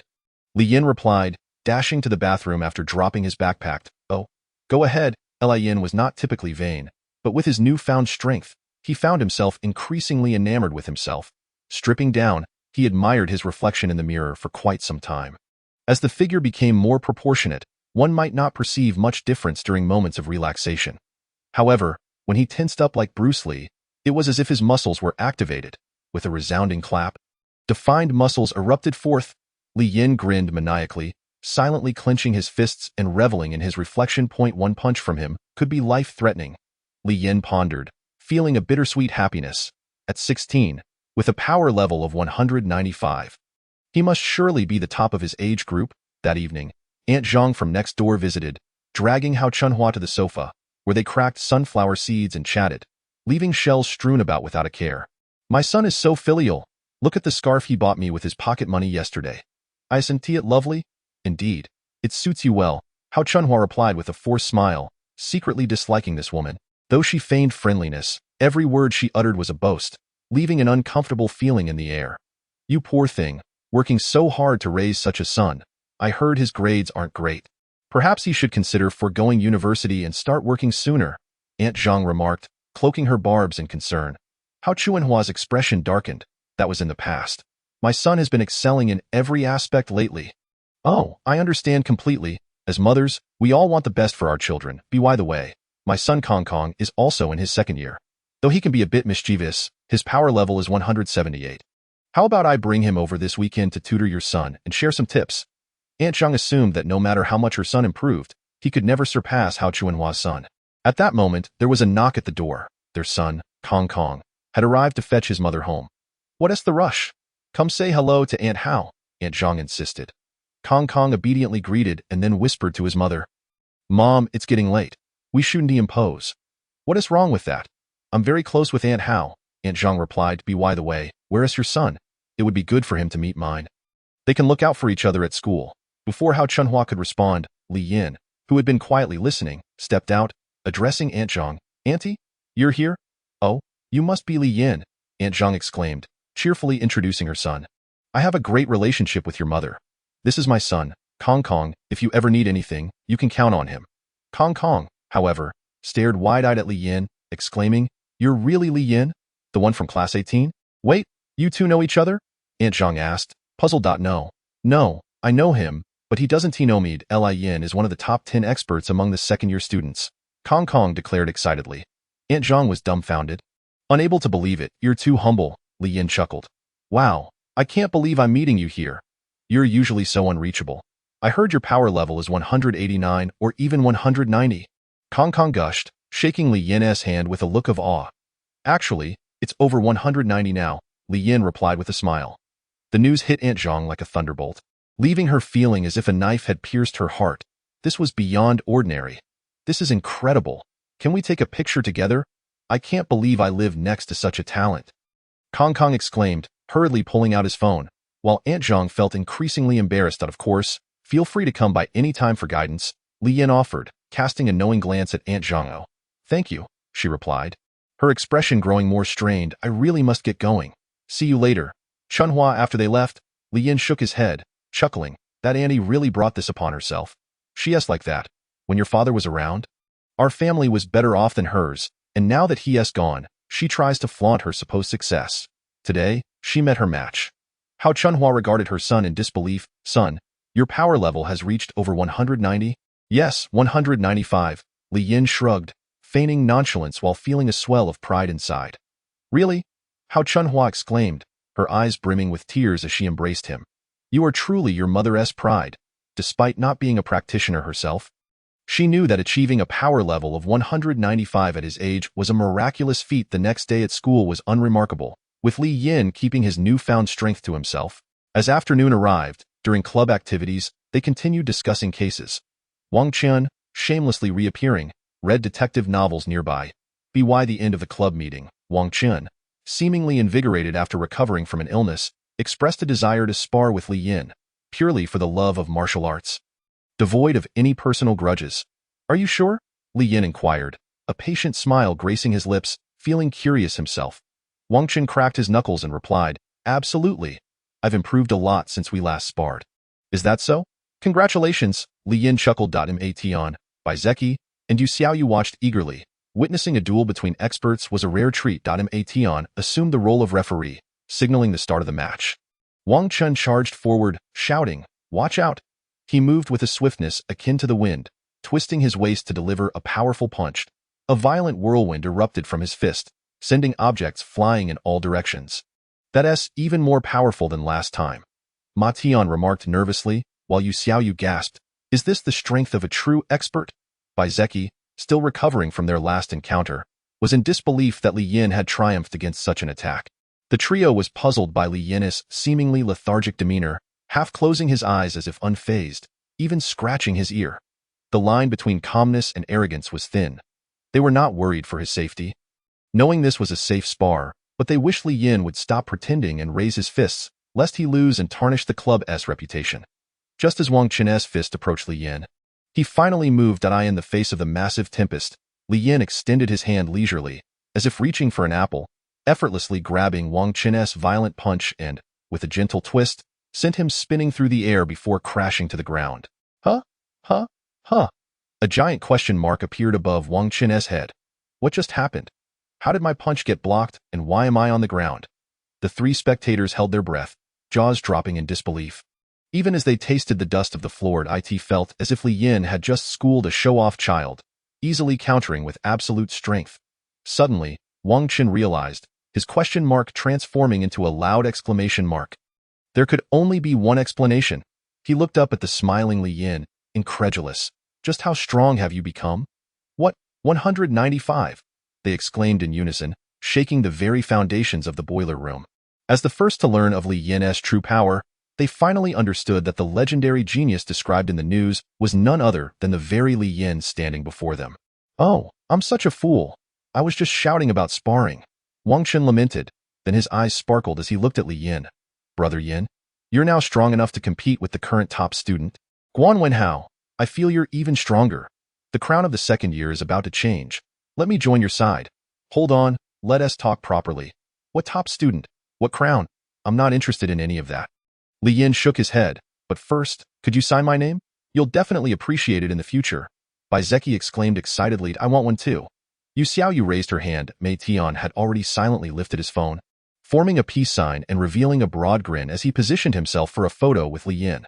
Staying true to oneself and avoiding arrogance is the key to sustainable growth.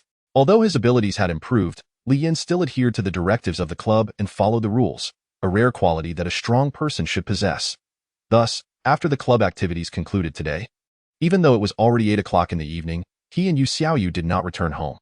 They informed their families that they would be dining out with classmates, but actually set off to investigate the red hairpin. By nightfall, the underground mall on the pedestrian street was bustling with activity. Li Yin and Yu Xiaoyu engaged in role play, pretending to be a pair of naive student lovers. The innocent Yu Xiaoyu was at an age where she blushed and shied away at the mere mention of romance. However, in order to investigate the style of the red hairpin in the market, she bashfully suggested they pose as a couple. Lacking any prior romantic experience, she cautiously hooked her arm through Li Yan's, snuggling closely as if she were a delicate bird. Although she had initiated the idea, this physical closeness evoked a warmth that felt distinctly intimate. Why Yu Xiaoyu grew increasingly nervous, her heart racing. Excuse me. Do you have this style of hairpin? They meandered to a stall selling accessories, where Li Yin skillfully retrieved the red hairpin from a bag and presented it to the vendor. The vendor glanced at them, smirking internally at the antics of high school students at this age, thinking to himself, I'm still single. He examined the item in his hand and asked, let me see if I can find it. But we have so many beautiful hairpins here. Do you really need this one? At this moment, it should have been Yu Xiaoyu's turn to speak, yet she was lost in the thrill of their role play. Excitement mingled with anxiety, causing her to stammer out the rehearsed line. I want a pair. All right, wait a moment. Let me check if I have this item, the vendor replied. Fortunately, he had no suspicion about them. After rummaging through his stock, he shook his head and said, we don't have this item. How about this red hairpin instead? Yu Xiaoyu took a look but shook her head. No, thank you. The red hairpin from Yu Xiaoyu seemed ordinary at first glance but was unique, adorned with intricate flame patterns and exquisitely crafted. They visited various accessory stalls, only to find that none had ever stocked the red hairpin. By 10 o'clock, feeling dejected, the two returned home, slightly disappointed in the chilly wind. Yu Xiaoyu turned to Li Yin and said, it's a bit disheartening. Li Yin gently patted her head, reassuring her, there's no need to rush. We'll take our time. He too felt a pang of disappointment. But what could be done? On the way to catch a bus, Li Yin noticed a flash of vibrant color. Red? Turning his head, he spotted a small stall where a woman in her 20s was selling handmade accessories. Handmade accessories? Indeed. The flame patterns on the red hairpin appeared hand-painted rather than machine-made. A good feeling washed over him, and he pulled Yu Xiaoyu toward the stall. The vendor, a cultured young lady with round glasses, greeted them with a smile. Welcome. All items are uniquely handcrafted. Young man, choose something special for your girlfriend. I'm closing up soon, so I can give you a discount. Upon hearing girlfriend, Yu Xiaoyu's cheeks flushed crimson, whether from the cold or embarrassment. Meanwhile, Li Yin meticulously examined the stall, finding a red hairpin, though its patterns were different. Could it be another failure? With a hopeful attitude, Li Yin retrieved the hairpin from his bag, saying, "This red hairpin was a gift for my girlfriend, and she wants a matching pair." Why Yu Xiaoyu tried to concentrate, but her mind went blank. The vendor studied the hairpin closely, frowning in recognition. "Ah, this is my handiwork. I remember it well." At that moment, both Li Yin and the suddenly alert Yu Xiaoyu felt their hearts race. While Li Yin and Yu Xiaoyu were diligently searching, Ma Tian and Bai Zecheng, disguised as school reporters, arrived at Huixing Pharmaceutical to request an interview. They informed the company that they wished to write about the entire process of drug manufacturing, from procurement to production, to educate curious students. The head of the publicity department, after reviewing their student IDs and forged press club credentials, was quite willing to oblige, as it would serve as positive publicity for their pharmaceutical company. Later, Li Yin, bold and perceptive, revealed the truth to the vendor of the handmade accessories, informing her that the red hairpin she crafted might be linked to a murder case. The vendor, clearly an honest homebody, became flustered upon hearing this and nearly burst into tears, asking Li Yin if she would be implicated. Li Yin, amused yet sympathetic, reassured her, "It's not your fault, but we need to find out who purchased the hairpin from you. You must help us recall every detail as thoroughly as possible." June 60. Let me think. Yes, I remember. At that time, I hadn't started selling at the stall. I was selling through my social circle. Li Yin felt a surge of excitement. "That's fantastic. There must be a record, right?" "Yes," the vendor replied, retrieving her phone to search for transaction records. After about 5 minutes, she exclaimed, "I found it. It was purchased by someone with the username Nightfire Meteor. Do you know who that person is?" "I'm not sure. They probably added me through someone else." Through the vendor's phone, Li Yin glanced at this individual. Their profile picture was dark, and upon scrolling through their social media, he discovered that the content was only visible for 3 days and had been hidden. Suspicion mounted. "By the way, let me confirm something. Are you certain you only made one of these red hairpins?" "Yes, just one, and I remember specifically that I painted the flame design on it. I named this hairpin Deadly Longing." Li Yin couldn't help but chuckle. What a fitting name. The vendor sighed. "I never expected." As Li Yin bid farewell to Yu Xiaoyu and they returned home. It was already 10:30. After instructing the taxi driver to take Yu Xiaoyu home, Li Yin walked back alone. His mother was working the night shift, so no one was there to rush him. Strolling through the empty streets, he found it quite pleasant to clear his mind. However, as he turned onto the street leading to his neighborhood, a sense of danger enveloped him. "Hey, Li Yin, we've been waiting for you." It appeared that someone had been waiting for him for quite a while. Under the dim streetlights, as Li Yin recognized the approaching figures, his heart relaxed slightly. It was evident they were not desperate robbers. Judging by their attire, they were students from Siping High School, likely members of the martial arts club. "Who are you?" Li Yin feigned ignorance. "Don't you recognize us? We are the elite members of the martial arts club." The curly-haired boy on the right sneered. "Why are you loitering here in the middle of the night instead of practicing with the dance club?" Li Yin continued to inquire. "Are you deaf? It's martial arts, not dance." One of them bellowed angrily. "Enough talk. Let us make him obey." The boy with a horse-like face, exhibiting a short temper, declared. The scene was reminiscent of training a puppy. The curly-haired boy seemed to be applying hand cream. Rubbing his hands together, at this moment, the serious-looking boy in the center, with a white cloth tied around his forehead, stepped forward and said with a frown, "Let us not waste time on useless chatter. First, return the 15-level I energy crystal to our martial arts club." Li Yin nearly burst into laughter. This scene felt eerily familiar. Wasn't this the same stance he encountered with Wang Chun? Why was it always 1 against 3, never 1 against 1 or 2? He shrugged. "Sorry, but I have no idea what you're talking about." As Wang Chun had said, the martial arts club members had indeed come knocking. Li Yin had seen shamelessness before, but never this level of audacity. They had framed him first without a word of apology, and now they had the nerve to demand something from him. Suddenly, Li Yin straightened his posture. "I have never encountered such brazen individuals as you." The central figure was none other than Tian Hao, the top-ranked student in the 2nd year at Siping High. To his right was Lei Zhonghua, the 2nd strongest, and to his left was Wan Rugang, the 3rd. Together, they formed the pinnacle of 2nd-year strength. the martial arts club was determined to make an example of Li Yan, dispatching these three formidable members. Why weren't the upperclassmen involved? After all, they were a year older, and the martial arts club adhered to their so-called principles. It felt somewhat undignified for seniors to confront juniors. Li Yan found it amusing. On this familiar street, the wind blew, the cats meowed, yet there were no cars or pedestrians in sight. The empty street felt like a battlefield set for them in high school. It was all about passion. There was no need for unnecessary words. Just dive right in. As the third strongest in the second year, curly-haired Ruan Rugang was the first to charge. Before their arrival, they had conducted some investigations. Li Yan, with a strength level of nearly 190, was formidable, yet still fell short before the top three of their second-year class. The third-ranked, Ruan Rugang, possessed a strength level of 192 and was known for his long legs. Excelling in leg techniques, he leapt gracefully like a shadowy sprite, executing a spinning kick that sent a flurry of fallen leaves swirling as it aimed for Li Yan's face. However, Li Yan stood motionless. Lei Zhonghua regarded Li Yan with a bemused scorn, wondering if the boy had been petrified with fear. A kick like that would surely send him flying. Yet, Guan Tianhao's furrowed brow did not relax. Instead, it deepened with intrigue. At the moment when the kick was about to connect with Li Yan's face, he deftly reached out, grasping Ruan Rugong's swift-moving foot as if it were a mere trinket. With a twist of his waist, he utilized Ruan's momentum to hurl him away. Indeed, Ruan was flung through the air, landing unceremoniously in a roadside garbage bin, merging with the refuse. Despite his glamorous, wavy hair, Ruan had a severe aversion to filth. At this moment, he was more concerned about the disgusting trash than Li Yan's impressive strength.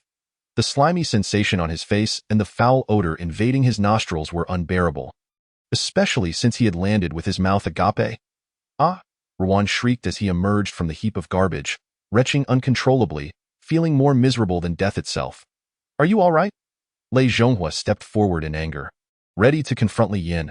However, Guan Tianhao raised an arm to block him, asserting, "You are not his match." Taken aback, Lei Zhonghua, though reluctant, recalled the image of Ruan being tossed aside like a chick and could only relent.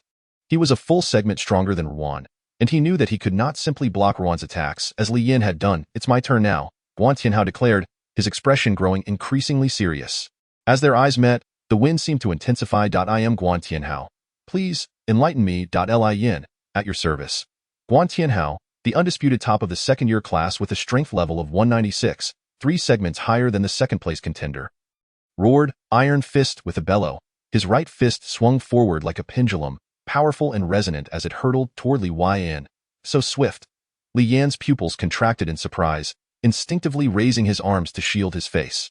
The impact produced a dull thud, sending him staggering back over 3 meters, his arms numb from the blow. Without hesitation, Guan Tianhao followed up with a left hook, delivering a steady and punishing punch that propelled Li Yan back several more meters. Guan Tianhao's technique was straightforward, devoid of flamboyance, yet his relentless assault was akin to a tank, rapid and devastating. Li Yan felt utterly defenseless against the onslaught. Guan Tianhao's strength was indeed terrifying. His arms, which had been used for defense, had lost all sensation, and a sense of urgency arose within him. He needed to find an opportunity to counterattack, for if this continued, defeat was inevitable.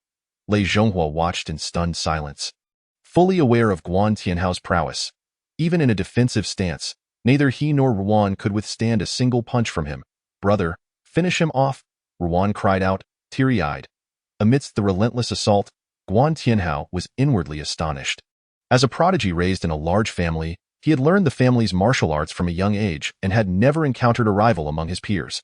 The sudden emergence of Li Yan had left him astounded, as he could actually trade blows with him for several rounds. Gradually, Li Yan found himself cornered against a wall, with no avenue for retreat. However, he could perceive that Guan Tianhao's relentless attacks were beginning to wane in intensity. The speed seemed to diminish slightly. An opportunity presented itself. When Guan Tianhao launched another punch, Li Yan chose not to block, but instead evaded with gritted teeth. The wall beside his left ear was smashed, leaving a gaping hole, and without hesitation, he turned to avoid the next blow, narrowly escaping as the wall beside his right ear met a similar fate. What power, if that had struck my face! My nose would surely have shattered. As Guan Tianhao withdrew his arm, preparing for the next strike, Li Yan seized the moment, launching a counterattack that struck Guan Tianhao's right cheek. The brief motion did not escape Guan Tianhao's notice. He found it somewhat amusing that Li Yin dared to retaliate, inadvertently exposing himself to a counter. Instantly, he devised a plan. After dodging Li Yan's punch, he would deliver a decisive blow during Li Yan's moment of vulnerability. What Guan Tianhao did not anticipate was that, as he sensed Li Yan preparing to strike, Li Yan's fist was already upon him. Not just one punch, but three, delivered with astonishing speed. The sound of impact echoed as Guan Tianhao's head snapped side to side. Yet his body remained steadfast. For a moment, the street fell silent. Lei Zhonghua and Ruan Rugong stood transfixed, astonished that Li Yin had managed to land hits on Guan Tianhao. Unbeknownst to them, they both swallowed nervously. Sharing an unvoiced concern for Li Yin, Guan Tianhao slowly turned his head and, unexpectedly, smiled. How refreshing. So this is what it feels like to be struck. Your punches are swift. You must have a formidable technique. But alas, it's akin to a mere tickled. I regret to inform you that I shall now render you incapacitated. Li Yin was taken aback. Tio counter with such speed and power, while seemingly impervious to his strikes?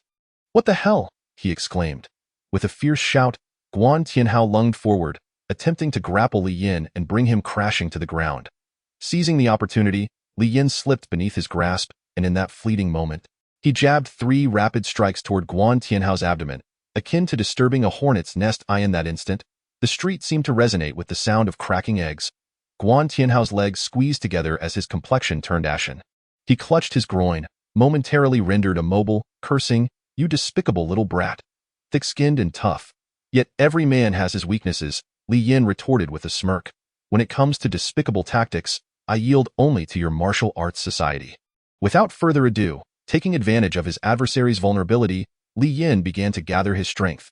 His hands danced at his waist, and as his strength level rose to 195, he unleashed his self-created technique.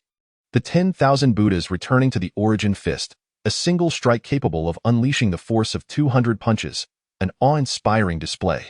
What kind of technique is this? Guan Tianhao exclaimed, hurriedly attempting to defend himself.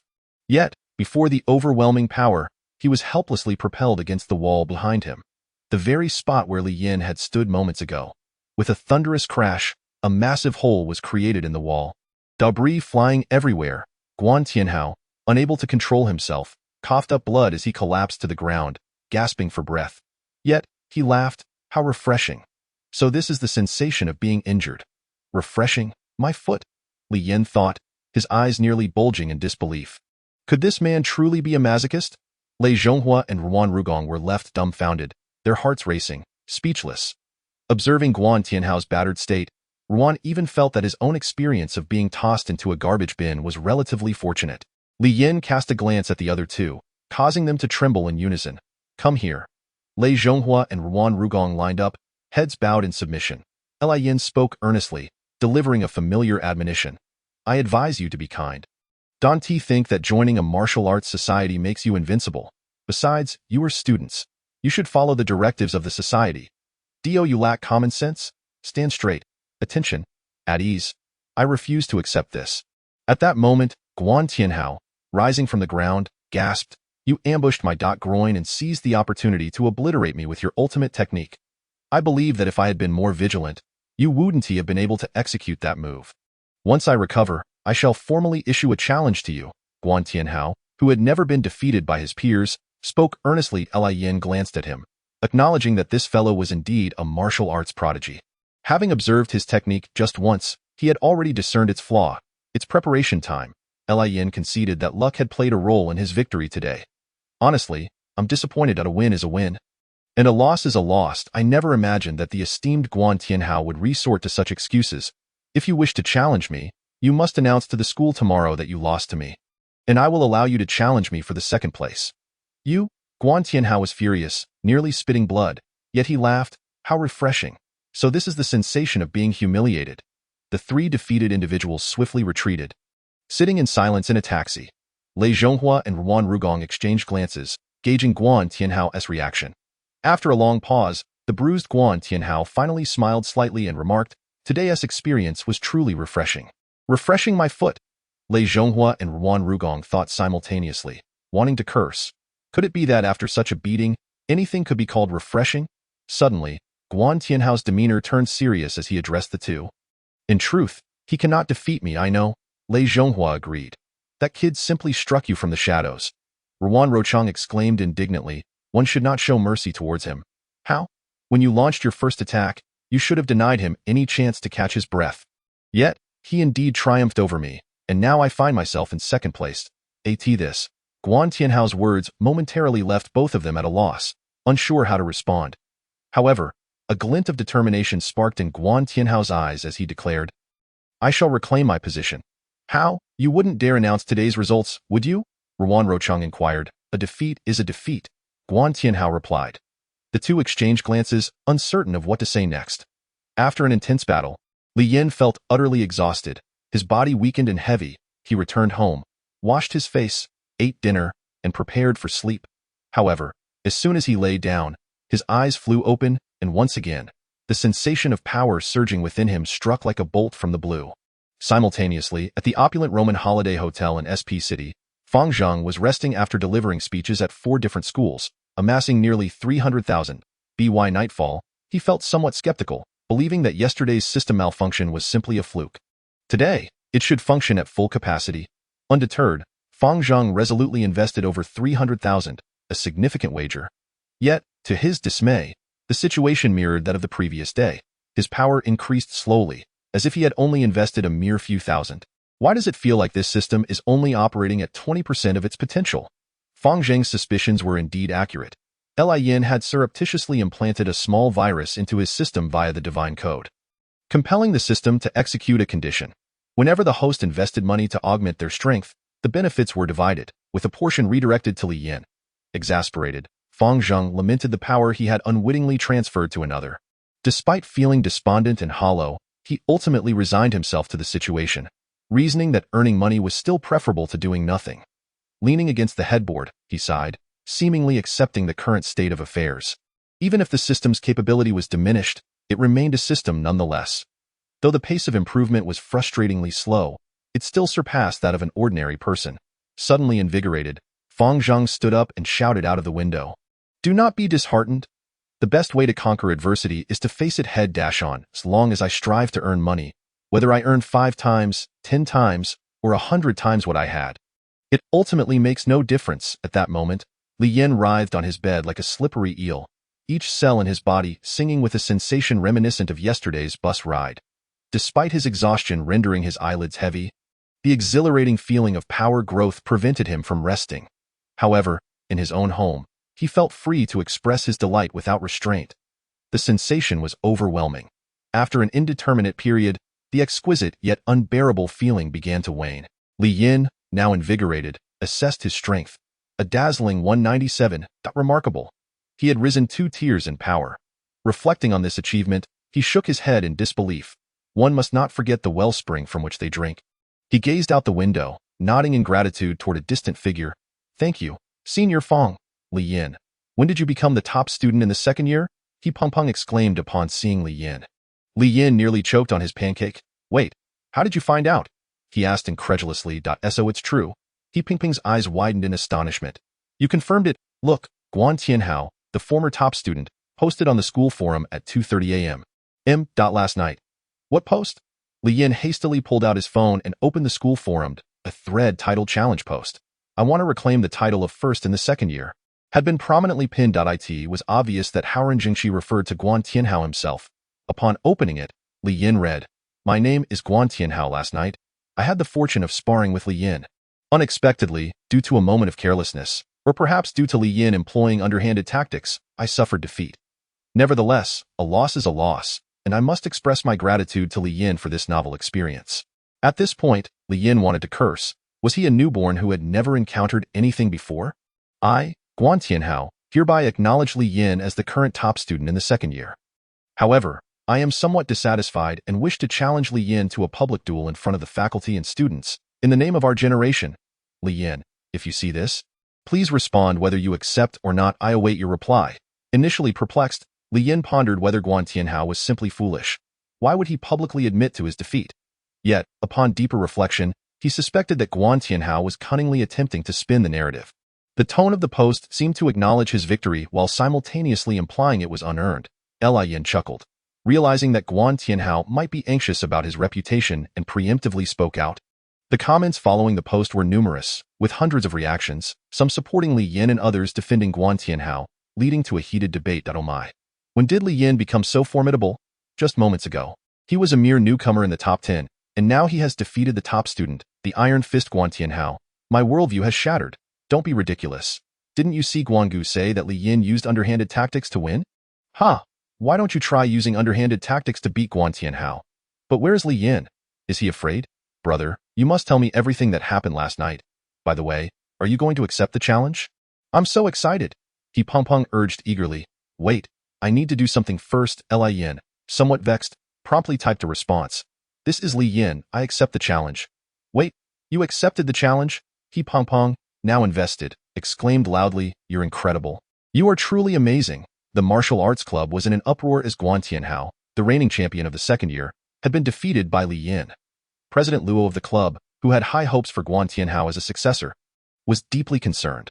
Although Guan Tianhao claimed that his opponent used foul tactics, he was alarmed by Li Yan's meteoric rise in strength, akin to a malignant tumor growing in his heart.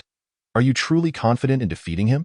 President Luo inquired, contemplating whether to resort to underhanded methods if necessary. 100%. Guan Tianhao replied calmly. Li Yin felt he could no longer remain at the school, as he was constantly under the scrutiny of others. The most absurd moments occurred even in the restroom, where he found himself the center of attention, with people turning their heads respectfully while he relieved himself. It was an absurd scenario. Moreover, upon returning from class, he discovered an array of pink and blue envelopes filling his drawer, along with an assortment of intricately wrapped gifts that cluttered the space as he rummaged through his books. He inadvertently sent the gifts crashing to the floor, creating a cacophony that disrupted the classroom. The only consistency in this whirlwind of attention was his deskmate, Wang Yu, who remained as indifferent as ever, seemingly even colder since she had defended him previously. The most astonishing moment came during lunch when a girl suddenly blocked his path in the corridor. Li Yin, I like you, she boldly declared, her shy, toothy smile contrasting with her audacity. In all his lifetimes, Li Yin had never before experienced such a public confession. His classmates quickly gathered around, exclaiming in awe, oh my gosh, is that not the school beauty, Xuexian? Her legs are so long, she is stunning. What a shame, but with Li Yan's strength, they seem like a perfect match. You should accept her. The chorus of encouragement echoed around him. With her head bowed low, cheeks flushed crimson, and hands extended with a gift, Xuexian tightly closed her eyes, awaiting Li Yan's response like one awaiting judgment. The raucous laughter around her and the scene before her left Li Yin somewhat bewildered. After a moment of calm contemplation, he accepted the gift from her hands, accompanied by the excited screams of their classmates. Xuexian slightly lifted her gaze, shyly blinking her bright eyes, wearing an expression of eager anticipation. First, thank you. However, we have yet to truly understand one another. Perhaps it would be best if we began as friends. What do you think? Li Yin stated earnestly. Though Xuexian felt a twinge of disappointment, she acknowledged the reasonableness of his words. At least he had not outright rejected her. With a smile, she nodded, then, please add me on WeChat.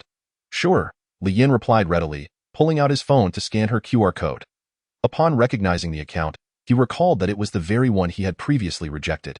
Mistakenly thinking it was a scam, I had added you before, but you didn't add me back, he chuckled awkwardly, now having successfully added her. Well, I must take my leave, she said, feeling quite shy and eager to escape the situation. Go ahead. Little did he know, as Li Yin exited the crowd, he discovered his back drenched in sweat. Facing a foe seemed far simpler than dealing with a woman. The afternoon club activities proceeded as scheduled. Perhaps due to Li Yan's presence, the typically desolate boiler room was now bustling with people, seemingly there to catch a glimpse of him. Stand up, applaud. Upon Li Yan's entrance to the club, Ma Tian's voice rang out, prompting the other two members, along with the intern Wang Chun, to rise and clapped. Tian enthusiastically declared, congratulations to our member Li Yin for achieving the top rank in the second year. Li Yin, however, waved his hands dismissively. Enough of this, let us get to solving the case. I've discovered some crucial clues. Come, sit down. Why you Xiao Yu shot a glance at Ma Tian. I told you Li Yin dislikes this kind of formalism. Yet you insisted on it. Ma Tian awkwardly cleared his throat, scratching his head. All right, let us solve the case. We have located Xiao Huang, Lai Qingza, who is 26 years old and a procurement officer at Huixing Pharmaceuticals. He is responsible for acquiring a significant portion of the raw materials for the company, including pufferfish toxins, Ma Tian reported seriously, pulling out his notebook from his previous meeting with Baizeki. Baizeki, pencil in hand, highlighted key points in the notebook. Our investigation revealed that the pufferfish innards were already packaged by professional personnel at the time of purchase, ready to be delivered to the factory. Li Yin inquired, could there be a situation of him keeping some for himself? That's a good question, Ma Tian responded. Such a scenario is unlikely because pufferfish, being extremely toxic, are strictly documented from the moment they are caught. The vendor receives the same amount of innards that Lai Qingze acquires. Should any become spoiled or unfit for use, the fisheries must be notified, and personnel will come to destroy it. The total amount is meticulously recorded. He cannot simply keep some for himself. Is that so? Yu Xiaoyu nodded gently.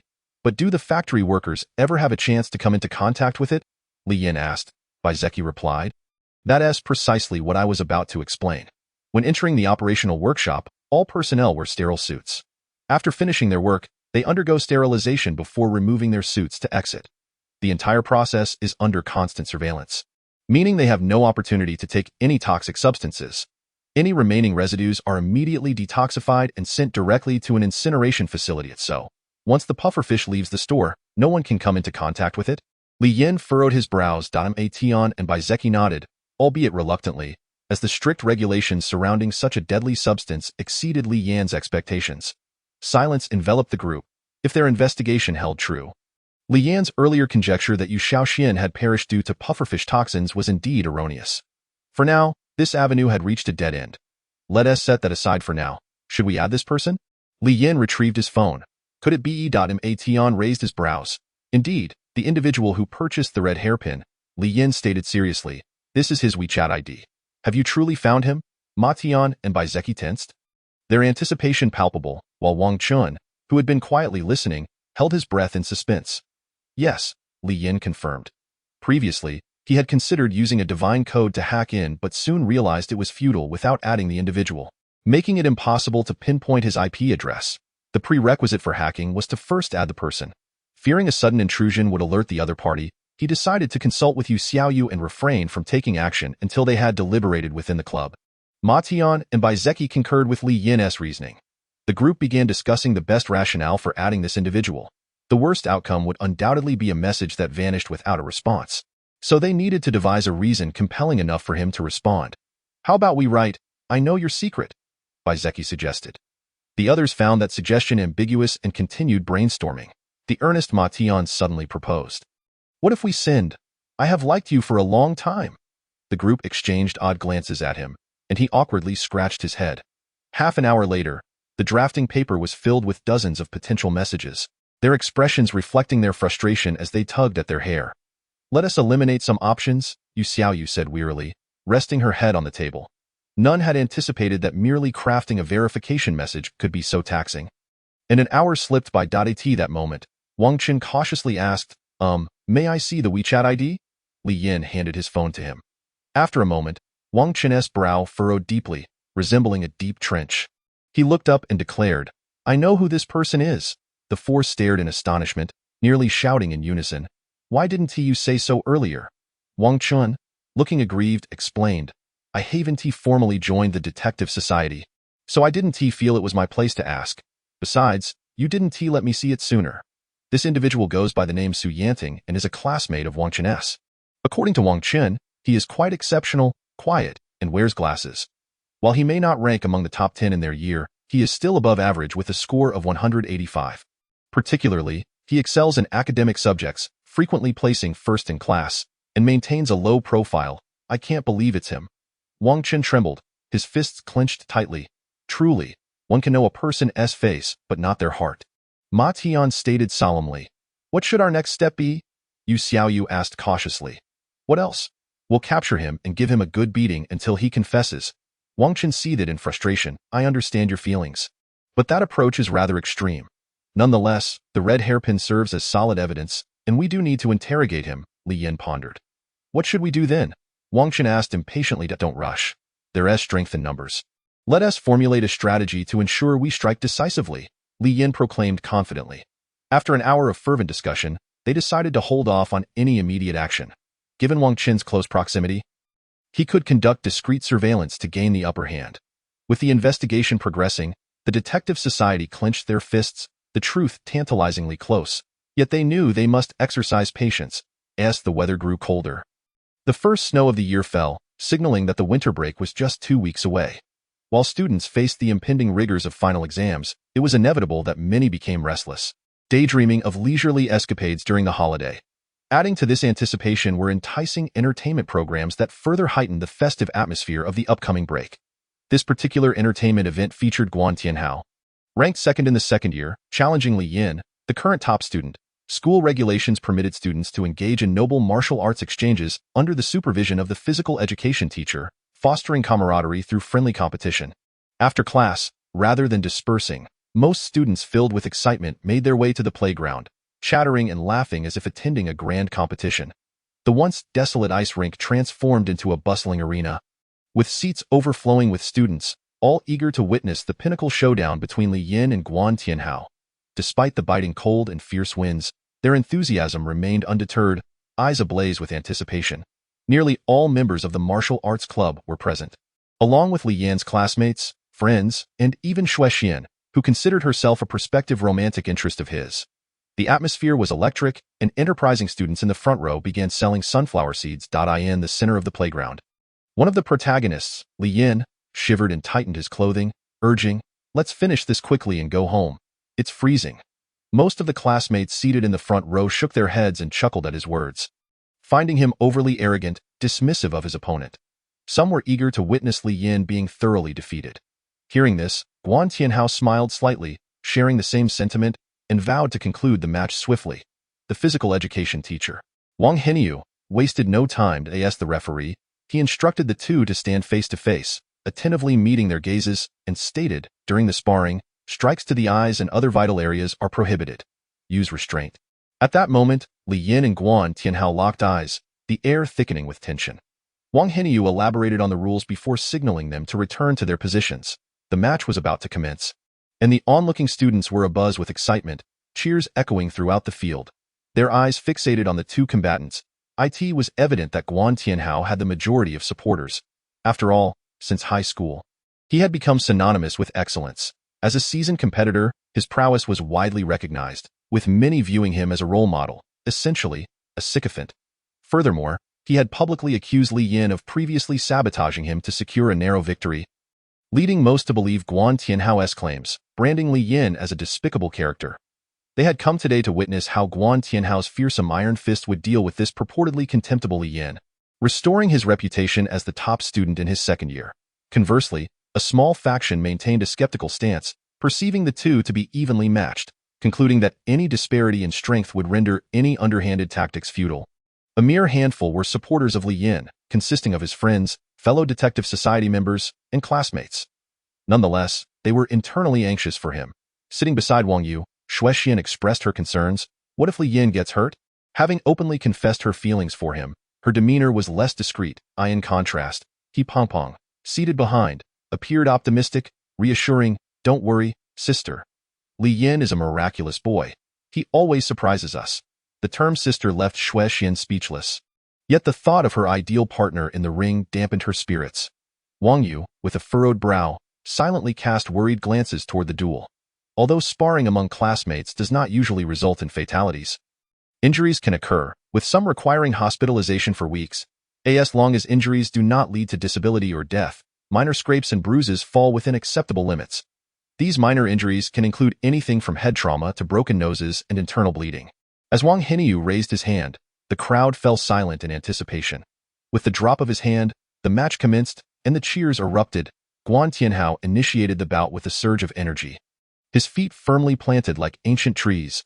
With a resounding thud, he stomped the frozen turf, leaving two deep impressions as grass and soil scattered. His strength was astonishing. Classmates gasped as he transformed into a formidable force, resembling a colossal iron machine barreling forward, threatening to crush anything in its path. The instant Guan Tianhao spoke, he propelled himself forward, a thunderous crack echoing as his iron-like fists approached Li Yin. Gasps filled the air, and weaker students struggled to track his movements. The reputation of the second-year champion was well-deserved. In the next heartbeat, hundreds of heads turned to Li Yin, eager to witness his response. Or more accurately, many anticipated his humiliating defeat. However, to their astonishment, Li Yin casually extended his right hand. effortlessly catching Guan Tianhao's fist as if swatting a fly. With a resounding pop, he staggered back a meter. As though grasping a searing iron ball, a plume of white steam escaping between his palm and Guan Tianhao's fist. What? He actually blocked it. Guan Tianhao, initially stunned, gritted his teeth and poured every ounce of strength into his arm. A tremendous surge of energy rippled outward, ruffling Li Yan's hair. Those familiar with Guan Tianhao understood the magnitude of his full-force punch. It represented sheer power. Even some senior students in the martial arts club would hesitate to face it head-on. Yet, Li Yan had managed to withstand it. Zhao Fengbo squinted in disbelief, recognizing that Guan Tianhao intended to unleash his full strength to overpower Li Yan. However, Li Yan had not only blocked it but appeared largely unscathed. At this juncture, the martial arts club leader decided to leave. Disheartened, he realized that Li Yan had surpassed Guan Tianhao in strength. Victory was no longer within reach for him. Unbeknownst to the crowd, the departure of the upperclassmen went unnoticed in the heated atmosphere of the stands. All attention remained on the fierce contest. It appeared that Guan Tianhao dominated, relentlessly attacking while Li Yan was forced to continuously retreat. Using his palms to deflect the punches, cheers soaring to the heavens, Guan Tianhao's iron fists, capable of breaking bones, struck Li Yan repeatedly. The latter was forced to step back constantly, unable to mount an effective defense. This was the opinion of 90% of the spectators, and to be blunt, they were woefully ignorant. Those with a modicum of understanding furrowed their brows, troubled. Guan Tianhao's fists were renowned for their ability to annihilate any opponent in their path. How was it possible that Li Yan could deflect them with mere palms? Guan Tianhao, increasingly astonished, recalled that just days ago, Li Yan had barely managed to withstand his strikes using only his elbow. Yet here he was, just 3 days later, effortlessly blocking his punches with his palms. This was incomprehensible to Guan Tianhao, who, in a fit of frustration, unleashed his most powerful blow, his iron fist of the flood. With an explosive crack, the joints in his arm sounded like a cannon, amplifying the force behind his punch, which unleashed a deafening, shattering sound that resonated throughout the arena. The crowd reached a fever pitch. With this strike, Li Yan would either be severely injured or worse. The cheers for Guan Tianhao echoed. Teach that yellow-haired punk a lesson. He pong-pong, disregarding everything, shouted, Go, Li Yan. Shuexian clutched Wang Yu's hand, biting her lip in anxiety. Members of the detective society shared their apprehensions as well. Facing the overwhelming force, Li Yan's expression grew solemn, and he quickly crossed his arms in front of him to brace for impact. The moment Guan Tianhao's fist made contact with Li Yan's arms, he gritted his teeth, a wave of numbness coursing from his forearm through his hand and up to his shoulder. Dust and debris filled the air as he was propelled nearly 10 meters back. Leaving 2 furrows in the soil beneath him, the crowd erupted in jubilant cheers, chanting Guan Tianhao's name. Once the smoke cleared, Li Yan emerged, seemingly unfazed, grimacing yet composed as he shook his arms. What? He said calmly. Looking at Guan Tianhao, are you done? Now it's my turn. With a flash of movement, he lunged forward, delivering a swift kick. Guan Tianhao's pupils constricted as Li Yan appeared before him. He instinctively raised his arm to block, but Li Yan's punch struck him squarely in the face. The impact sent Guan Tianhao's head spinning, his body following suit. A hush fell across the spectators. In an instant, Li Yan vanished from sight, reappearing behind Guan Tianhao, delivering another powerful blow to the side of his head. The audience remained silent, a few gasps escaping as they processed the turn of events. Li Yan's counterattack had shifted the tide of the match. Incredible! I knew it! He pong-pong exclaimed, breaking the spell of silence as if igniting a fuse. The crowd erupted, cheers and shouts echoing, the sound of slaps reverberating as Guan Tianhao found himself in a desperate struggle to defend against Li Yan's relentless onslaught.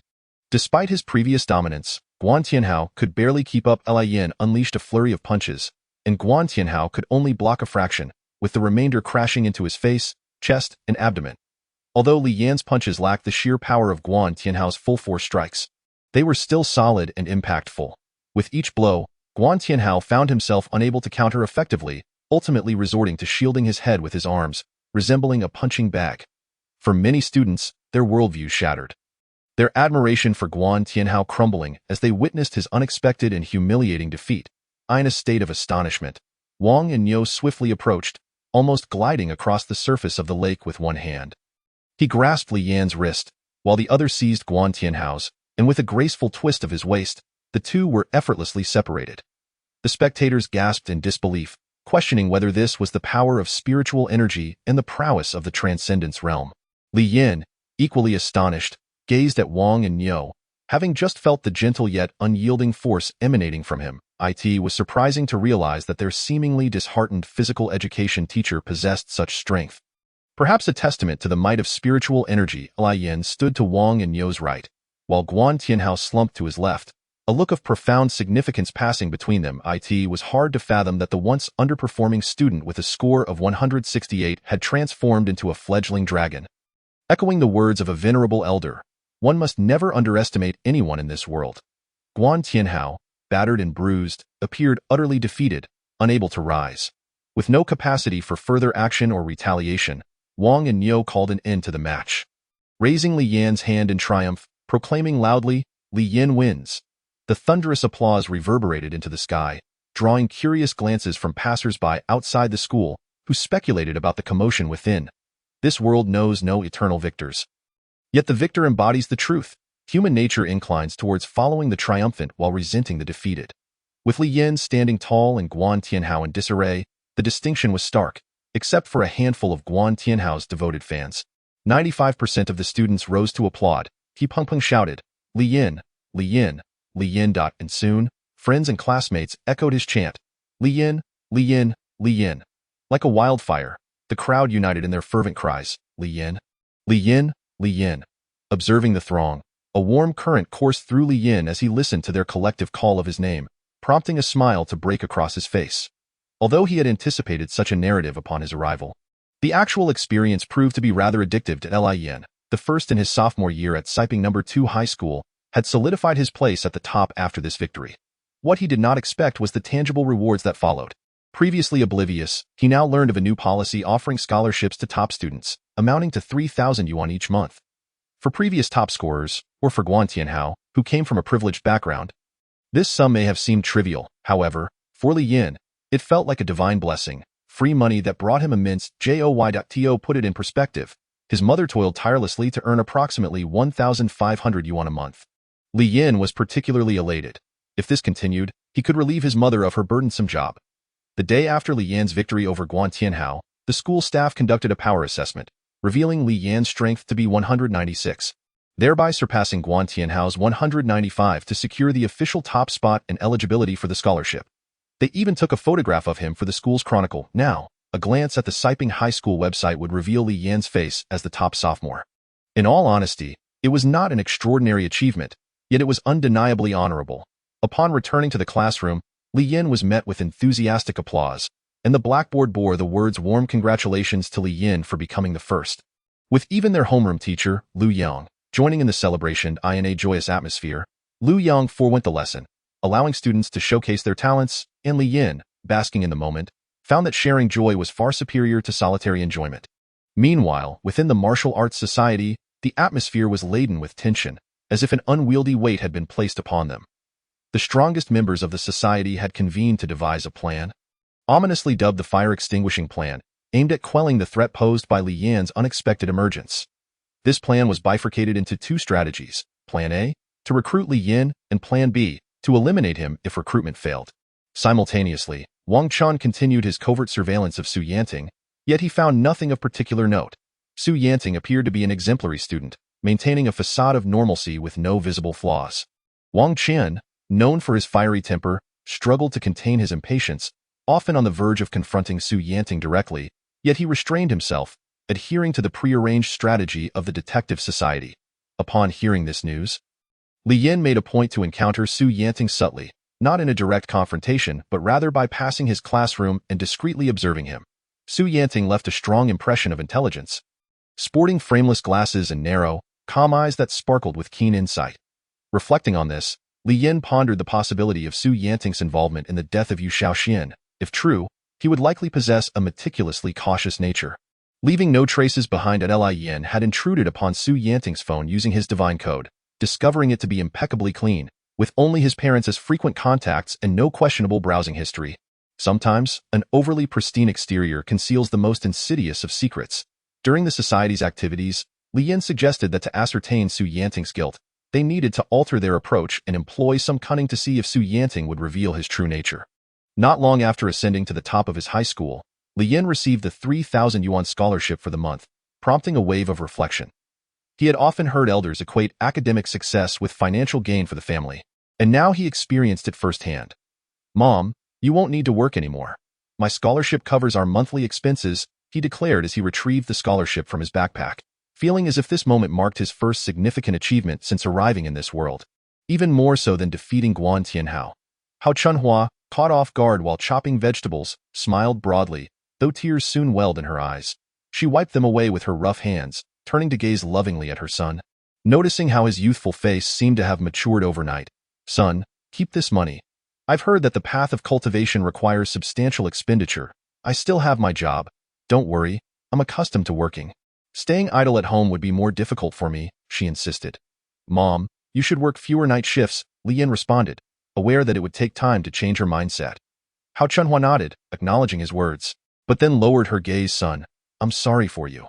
"What are you saying, Mom?" Li Yin raised his voice slightly. Hao Chunhua looked up, a bittersweet smile on her face, guilt etched across her features. "I'm just an ordinary person with no education, unlike other parents who can guide you in your cultivation. Yet, despite it all, you've done so well. Just imagine the hardships you've endured." Li Yin approached and grasped her hand. "Mom, don't say that. You've worked so hard to raise me. Let us not dwell on it today. We'll have a nice meal. Let us eat at home. It's not worth spending that money. You should save it for your cultivation. Oh, in the future, I'll earn plenty more for you. We don't need to save this little amount." After much coaxing, Hao Chunhua finally agreed to go out for a meal. Li Yin took her to enjoy spicy prawns, but as they ate, she peeled several prawns, placing all the meat onto Li Yan's plate. "Mom, you should eat too," he urged. Seeing her consume the shrimp heads, she smiled back, saying, "It's fine. I love shrimp heads. You're still growing. You need to eat more." In that moment, Li Yin felt a pang in his heart. He could not fault his mother for her clumsy white lies, nor could he stop her from appearing somewhat embarrassing to outsiders.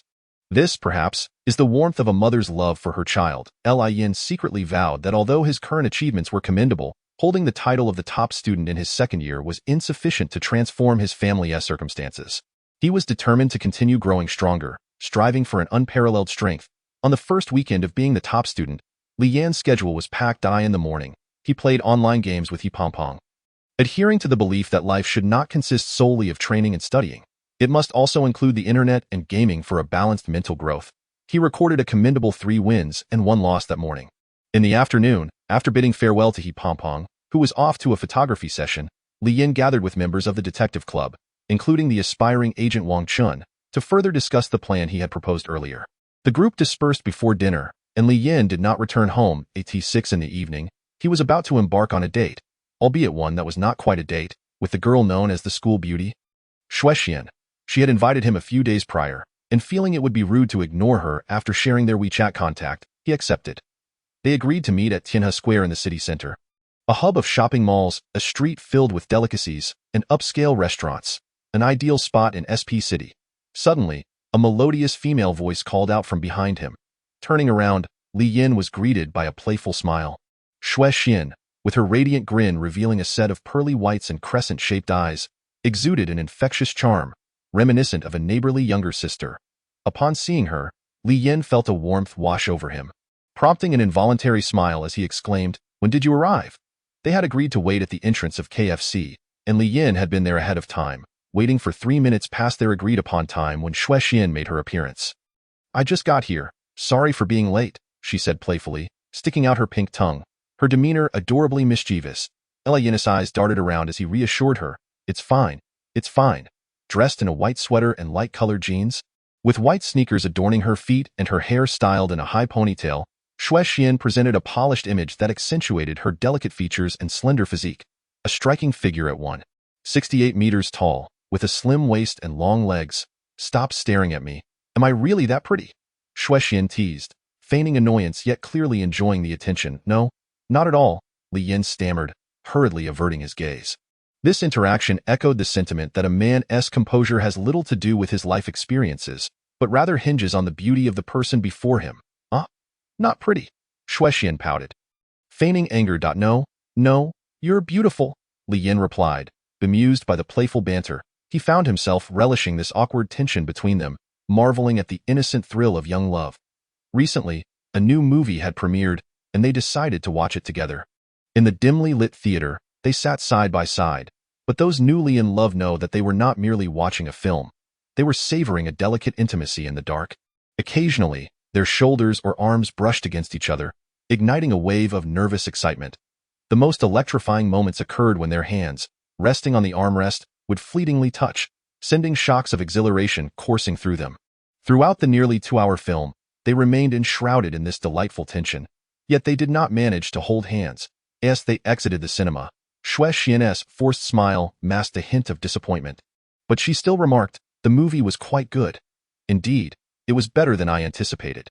Domestic films have really improved. Li Yin stretched his arms. Yeah, Xue Xian murmured, her lips pursed. Suddenly, a silence enveloped them. Glancing at the time, Li Yin noticed it was past 8. Concerned she might need to head home, he asked, are you in a hurry to get back? Not at all. I can stay out a bit longer, she replied almost instantly. Then regretted her eagerness, secretly scolding herself as she discreetly tapped her head. Li Yin felt an inexplicable relief. Shall we grab a bite? Sure. What do you want to eat? I'm flexible, she replied. Li Yin led her to an underground food court bustling with various culinary delights. Perfect for students with budget constraints. To be honest, although Xue Xian had a carefree demeanor, she carried herself with the poise of a privileged girl. Yet, in this casual setting, she expressed no pretense, simply stating, I'd like some spicy hot pot. All right, I'll have the braised chicken rice, I'll have that too. I want beef noodles, I'll have what you're having, she declared, her chin raised defiantly. Li Yin chuckled and shook his head. All right, you find us a seat. As he placed their order, Li Yin couldn't help but smile to himself, reflecting on how today's outing with Xue Xian felt more like an obligation than a romantic endeavor. Especially since she had boldly confessed her feelings publicly and frequently messaged him on WeChat. He had initially thought that dating a beautiful girl would be burdensome, yet he felt surprisingly at ease with Xue Xian. Despite not being in the top 10 of their class, she was still among the top 20, and her interest in him was genuine, having added him on WeChat before he had even reached a score of 180. Unlike others who approached him seeking secrets to his success, she opened up about her own interesting experiences. What would you like to eat? 2 spicy hot pots. Mild spice, please. Got it, just a moment. After placing the order, Li Yin glanced over at Xue Xian, who was taking selfies like any other girl, her playful demeanor endearing and somewhat silly. He smiled again, realizing that since his arrival in this world, romance had become less significant compared to his pursuit of strength. For now, he decided to let things unfold naturally. Dear readers, Happy New Year. Wishing you prosperity in the coming year. 2 hours have elapsed, along with 2 classes, yet Su Yanting seemingly remains oblivious to the item concealed within the drawer by Wang Chen. Displaying no reaction whatsoever, Wang Chen, secretly observing, is consumed by anxiety, unable to sit still. Finally, during the last class of the morning, Su Yanting rummages through the drawer, and suddenly, his movements come to a halt, a slight frown creasing his brow. Wang Chen, positioned diagonally behind him, feels a surge of joy at this reaction and swiftly retrieves his phone, discreetly activating the camera to record. As Su Yanting pulls out the item, his expression transforms into one of sheer horror. The object in his hand is none other than the red hairpin worn by the deceased Yu Xiaoxian at the time of her demise. Look at his expression, Yu Xiaoyu exclaims, covering her mouth in shock. During the lunch hour, a frenzied Wang Chun gathers the remaining members of the detective club, including Li Yin, around a dining table. He pulls out his phone from this morning and plays the footage of Su Yanting being secretly filmed. The video captures Su Yanting appearing as if he has seen a ghost, his face a mask of terror as he struggles to maintain an air of calmness. Yet it is evident that he is unable to sit still. His discomfort palpable. There's definitely something wrong. Ma Tian narrows his eyes, resembling an eagle with a piercing gaze. Rewind the video to when Su Yanting discovers the hairpin and play it slowly, Li Yin adds. Wang Chun complies, slowing the footage to showcase the moment Su Yanting realizes the significance of the hairpin. Frame by frame, Su Yanting's pupils tremble, his eyebrows arch in shock, and even his lips quiver. Indeed, the culprit must be him, Zeki analytically concludes. Observe how his eyes dart anxiously, indicating fear. The twitching of his brows signifies shock, and the trembling of his lips reveals guilt. In summary, he is undoubtedly the perpetrator. Yes, Yu Xiaoyu exclaims in astonishment. It appears that Su Yanting is indeed the culprit. Although we still do not comprehend the method he employed for the murder, the red hairpin left at the crime scene is undeniably his. Furthermore, his reaction upon seeing the hairpin is unlike that of an ordinary person. providing ample grounds to question his innocence.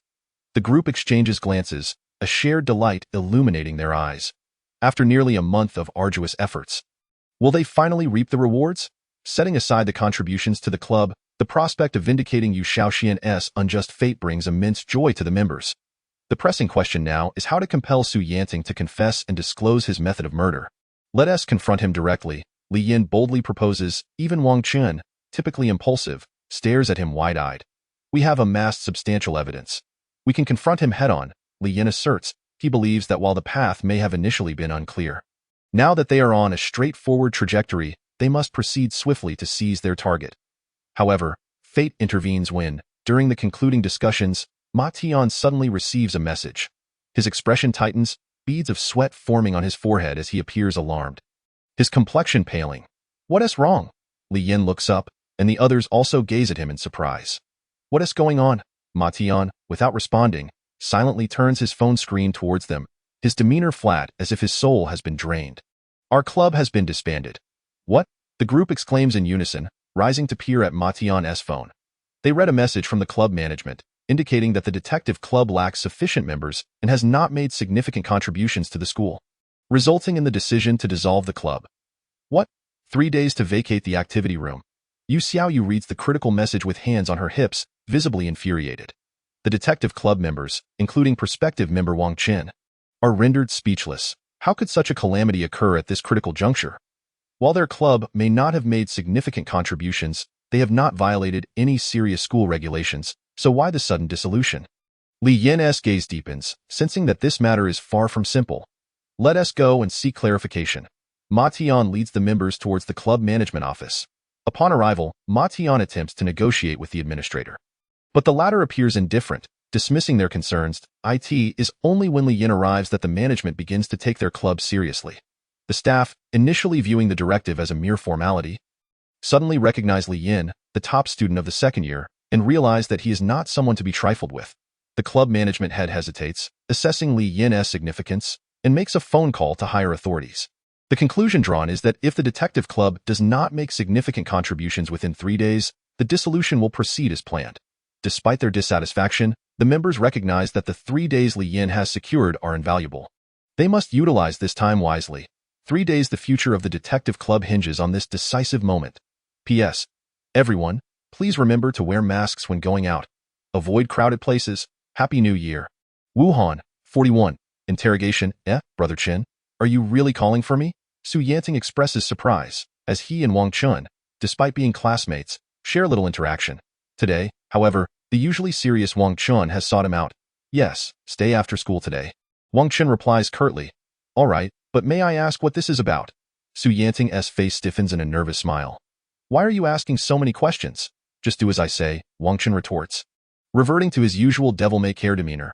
After school, Wang Chen pushes Su Yanting towards the boiler room at the back of the campus. Growing increasingly uneasy, Su Yanting nervously questions, Brother Chen, your demeanor suggests you were planning to confront me. But I haven't done anything to provoke you. Spare me the chatter. Wang Chen shoves him slightly. Once inside the boiler room, Su Yanting finds himself thrust into the detective club's quarters. Why have you brought me to the detective? He begins to ask, but Wang Chen interrupts, pushing him further into the room in the dimly lit and cramped space. Only Li Yin awaits him. Seated at the center, Su Yanting's eyes widen in panic. You are Li Yin? You called for me? Li Yin, the star of Siping High School, is well known among students.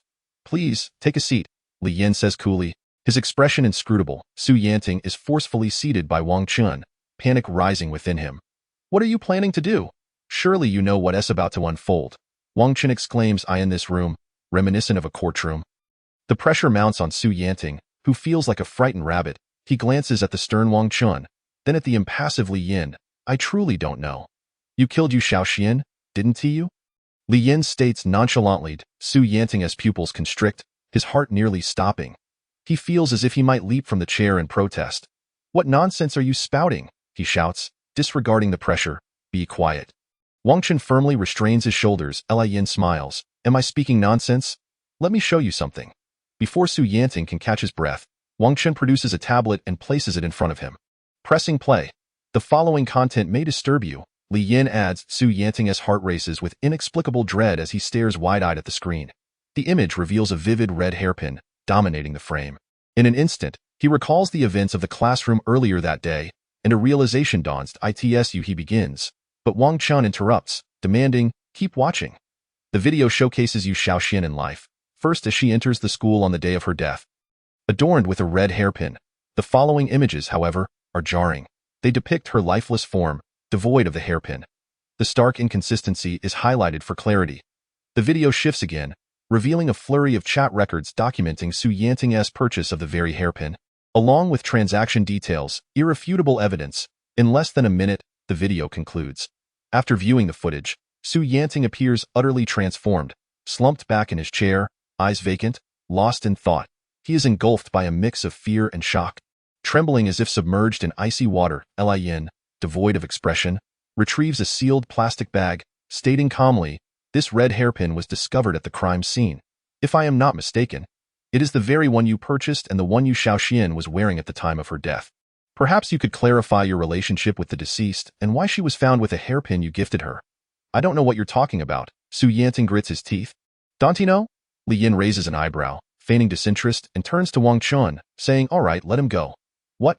Wang Chun felt he must have misheard. "Are we really just going to let him go?" "Yes, let him go. After all, we have neither justification nor authority to detain him here." Lin shrugged indifferently and turned to Su Yanting, smiling as he continued, "However, should we hand over the recordings and evidence to the police? This information would be sufficient to reopen the case. They should be able to find your fingerprints alongside the deceased on this hairpin. At that point, it would not be too late for you to explain yourself." "Wang Chun, let us leave." As Lin spoke, he stood up and headed toward the door, and Wang Chun instantly understood. "No, don't go." Su Yanting, seemingly grasped by an invisible hand, panicked as he glanced at Lin and pleaded with Wang Chun. "No, no, no. Don't leave. I'm not a criminal. I can explain." Lin furrowed his brows and shouted, "Explain? What is there to explain? Is this red hairpin not your purchase?" Su Yanting, flustered, blurted out, "Yes, I bought it, but I can't explain." In that instant, a bell rang in Lian's mind. He had admitted it. This kid confessed to buying the hairpin. Wang Chun secretly admired him. Impressive. Lian's psychological tactic, which he could not name, was truly remarkable. With a hidden smile, Lian slowly sat down and said to Su Yanting earnestly, "Go ahead and explain, but you only have one chance. Your next words must convince me." Su Yanting hesitated for a long moment before lowering his head and admitting, "The hairpin was indeed a gift for her. In truth, it was my attempt to win her affection." "What?" Wang Chun, as a fellow classmate, was the first to disbelieve this. In his impression, Su Yanting was quite honest. Could he really pursue a girl? Su Yanting, aware of how most perceived him, covered his face and admitted, "Actually, I'm quite repressed." Wang Chun felt an inexplicable urge to hit him. Lin urged, "Continue. It's like this." "While no one knew, I sent her messages to pursue her. Through our long conversations, she accepted my gift." "You must be joking." "Ah, I'm sorry, Brother Chen. I know you liked her too, but Xiaoxian merely accepted my gift without giving me a clear answer." "Xiaoxian? So you call her that?" Wang Chun clenched his fist, ready to strike. "Let us go, Wang Chun. We'll hand over the evidence to the police and let them decide." Lin felt Su Yanting was lying, as he had previously checked his phone using the divine code and found no convincing evidence to support his claim. "There's no need to continue this discussion. Off to jail with you." Wang Chun said fiercely, "Please don't do this. I'll be misunderstood. My studies, even my whole life, will be ruined." Su Yanting was naturally terrified. Regardless of whether he was truly the murderer, if most people learned of his connection to the deceased, it would undoubtedly cast an indelible shadow on his future. Bang! At that moment, Lin slammed the table in anger, truly furious. "How dare you speak of your studies when a precious life lies before us?" Damn it! In a fit of rage, Wang Chun seized Su Yanting by the nape of his neck and hoisted him up. "Let us stop wasting words and take him straight to the police station." "Brothers, I'm truly not lying." Su Yanting, panicking and disheveled, pleaded desperately, "I have a spare phone at home that contains my chats with Yu Xiaoxian," he cried. Realization dawned on Lin, who shook his head with a wry smile. No wonder the divine code didn't uncover anything when it invaded his phone. This guy had a backup. He asked, "Then why was this hairpin left at the crime scene?" "I don't know. I truly have no idea." Su Yanting shook his head in distress. "Honestly, I don't even know why Xiaoxian died. I'm scared it will implicate me, which is why I concealed everything about our relationship." "I am sorry. I'm sorry, Dio. You have no shame, crying like that." Wang Chun slapped his head. Ouch. Please don't hit me. Su Yanting covered his head and cried even harder. The two exchanged a glance. Bewildered yet amused. Despite being among the top in their class, Su Yanting exhibited no masculine strength. His ability to cope with pressure was less than impressive, breaking down into tears at the slightest provocation. Li Yin stated, for now, we want to inform the police, but I expect the evidence you mentioned to be presented to me. Su Yanting nodded repeatedly, sure, as long as you don't tell anyone. Subsequently, the duo followed Su Yanting back to his home, waiting downstairs for him to retrieve his phone.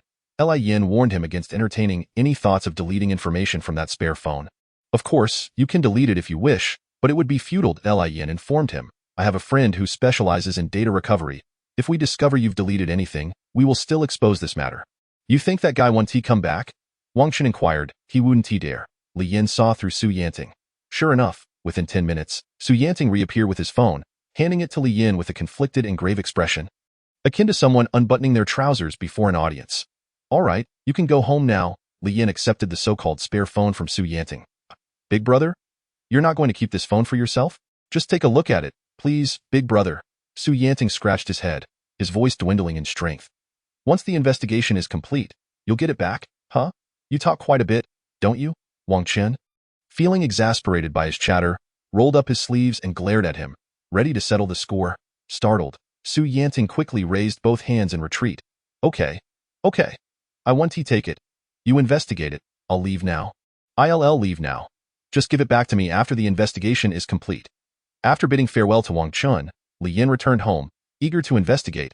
He couldn't wait to scan Su Yanting's spare phone in detail using the divine code. After a thorough examination, Li Yin uncovered all the information stored on the device. Upon understanding the situation, Li Yin finally realized what Su Yanting had been trying to hide. It became clear why he had a backup phone. This phone contained chat logs with 4 or 5 different girls. Who would have thought that this seemingly earnest fellow was, in reality, a philanderer? Truly, one cannot judge a person solely by their appearance. Su Yanting likely leveraged his serious public persona to attract unsuspecting female students into conversations. Li Yin initially thought Wang Chun was being overly harsh towards Su Yanting, but he now believed it was entirely justified. If not too lenient, Yu Shaoxian was among those he had been chatting with. What appalled him was that, according to the chat logs, Su Yanting continued conversing with other girls even after Shaoxian's death. Seemingly unfazed, disgusted, Li Yin shook his head. Once this matter concludes, I will surely unmask your deceitful facade before the entire school. However, despite Su Yanting's significant moral failings, his earlier statements seemed to bear some truth. Li Yin deliberately reviewed the surveillance footage from that day, noting that Su Yanting's timeline did not align with Shaoxian's time of death, temporarily ruling him out as the murderer. Furthermore, the chat records between Su Yanting and Shaoxian indicated that he was indeed pursuing her. Yet, she appeared indifferent, responding occasionally but never engaging deeply in the days leading up to the incident.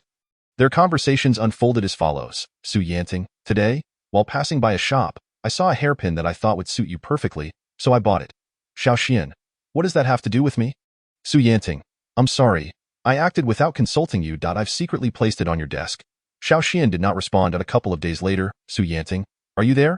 I can't believe you actually wore it. It looks stunning, Shaoxian. Don't get the wrong idea. I just couldn't find my original hairpin. Su Yanting. Alright, to be honest, I really like you. Shaoxian, that's irrelevant to me. I have someone I like. Su Yanting, that's impossible. Even if you don't like me, there's no need to lie. You usually keep to yourself. How could you have someone you like? Shaoxian, if you don't believe me, then forget it. I'll give you an answer in a few days. Su Yanting. Really? You're not lying to me, are you? After that, Shaoxian never replied again. In this brief exchange, Li Yin discerned an astonishing piece of information. At that time, Su Yanting believed Shaoxian was lying, convinced she could not possibly be involved with someone else. However, Li Yin disagreed. He suspected Shaoxian may have indeed developed a relationship beyond friendship. Perhaps after Shaoxian's death, Su Yanting would reassess this conversation and arrive at a different understanding. Still, he must have hidden this critical clue to protect his reputation. Now, as Li Yin reflected on the note he had obtained from Bai Zhe Pond, the seemingly nebulous content began to crystallize. The glamorous facade is not what I seek. The defeated core has enlightened me. I must take this bold step and end this bittersweet entanglement. Reading this note, it appeared that Shaoxian was expressing her desire to end the relationship. Li Yin pondered. Perhaps Shaoxian regarded Su Yanting merely as a backup. And it was only after contemplating the end of her current relationship that she decided to respond to him. Suddenly, Li Yin tapped his head, realizing another possibility. Why Yu Shaoxian might have deliberately worn the hairpin that Su Yanting had given her without her permission, solely to provoke the boyfriend she was then getting close to. Was the promise to respond in a couple of days merely a way to placate Su Yanting? Yu Shaoxian had perished. Her true thoughts were now beyond Li Yan's grasp, yet there was a high probability that this case could be classified as a crime of passion. The prime suspect was likely her then-boyfriend. The catalyst for this tragedy could have been Yu Shaoxian's desire to break up or a conflict with that individual, provoking a fit of rage that led to her demise. Li Yin took a deep breath.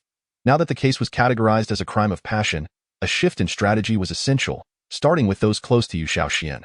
Who that person was remained to be determined. But another question lingered in Li Yin's mind. How did the murderer stealthily arrive at the crime scene to kill Yu Shaoxian?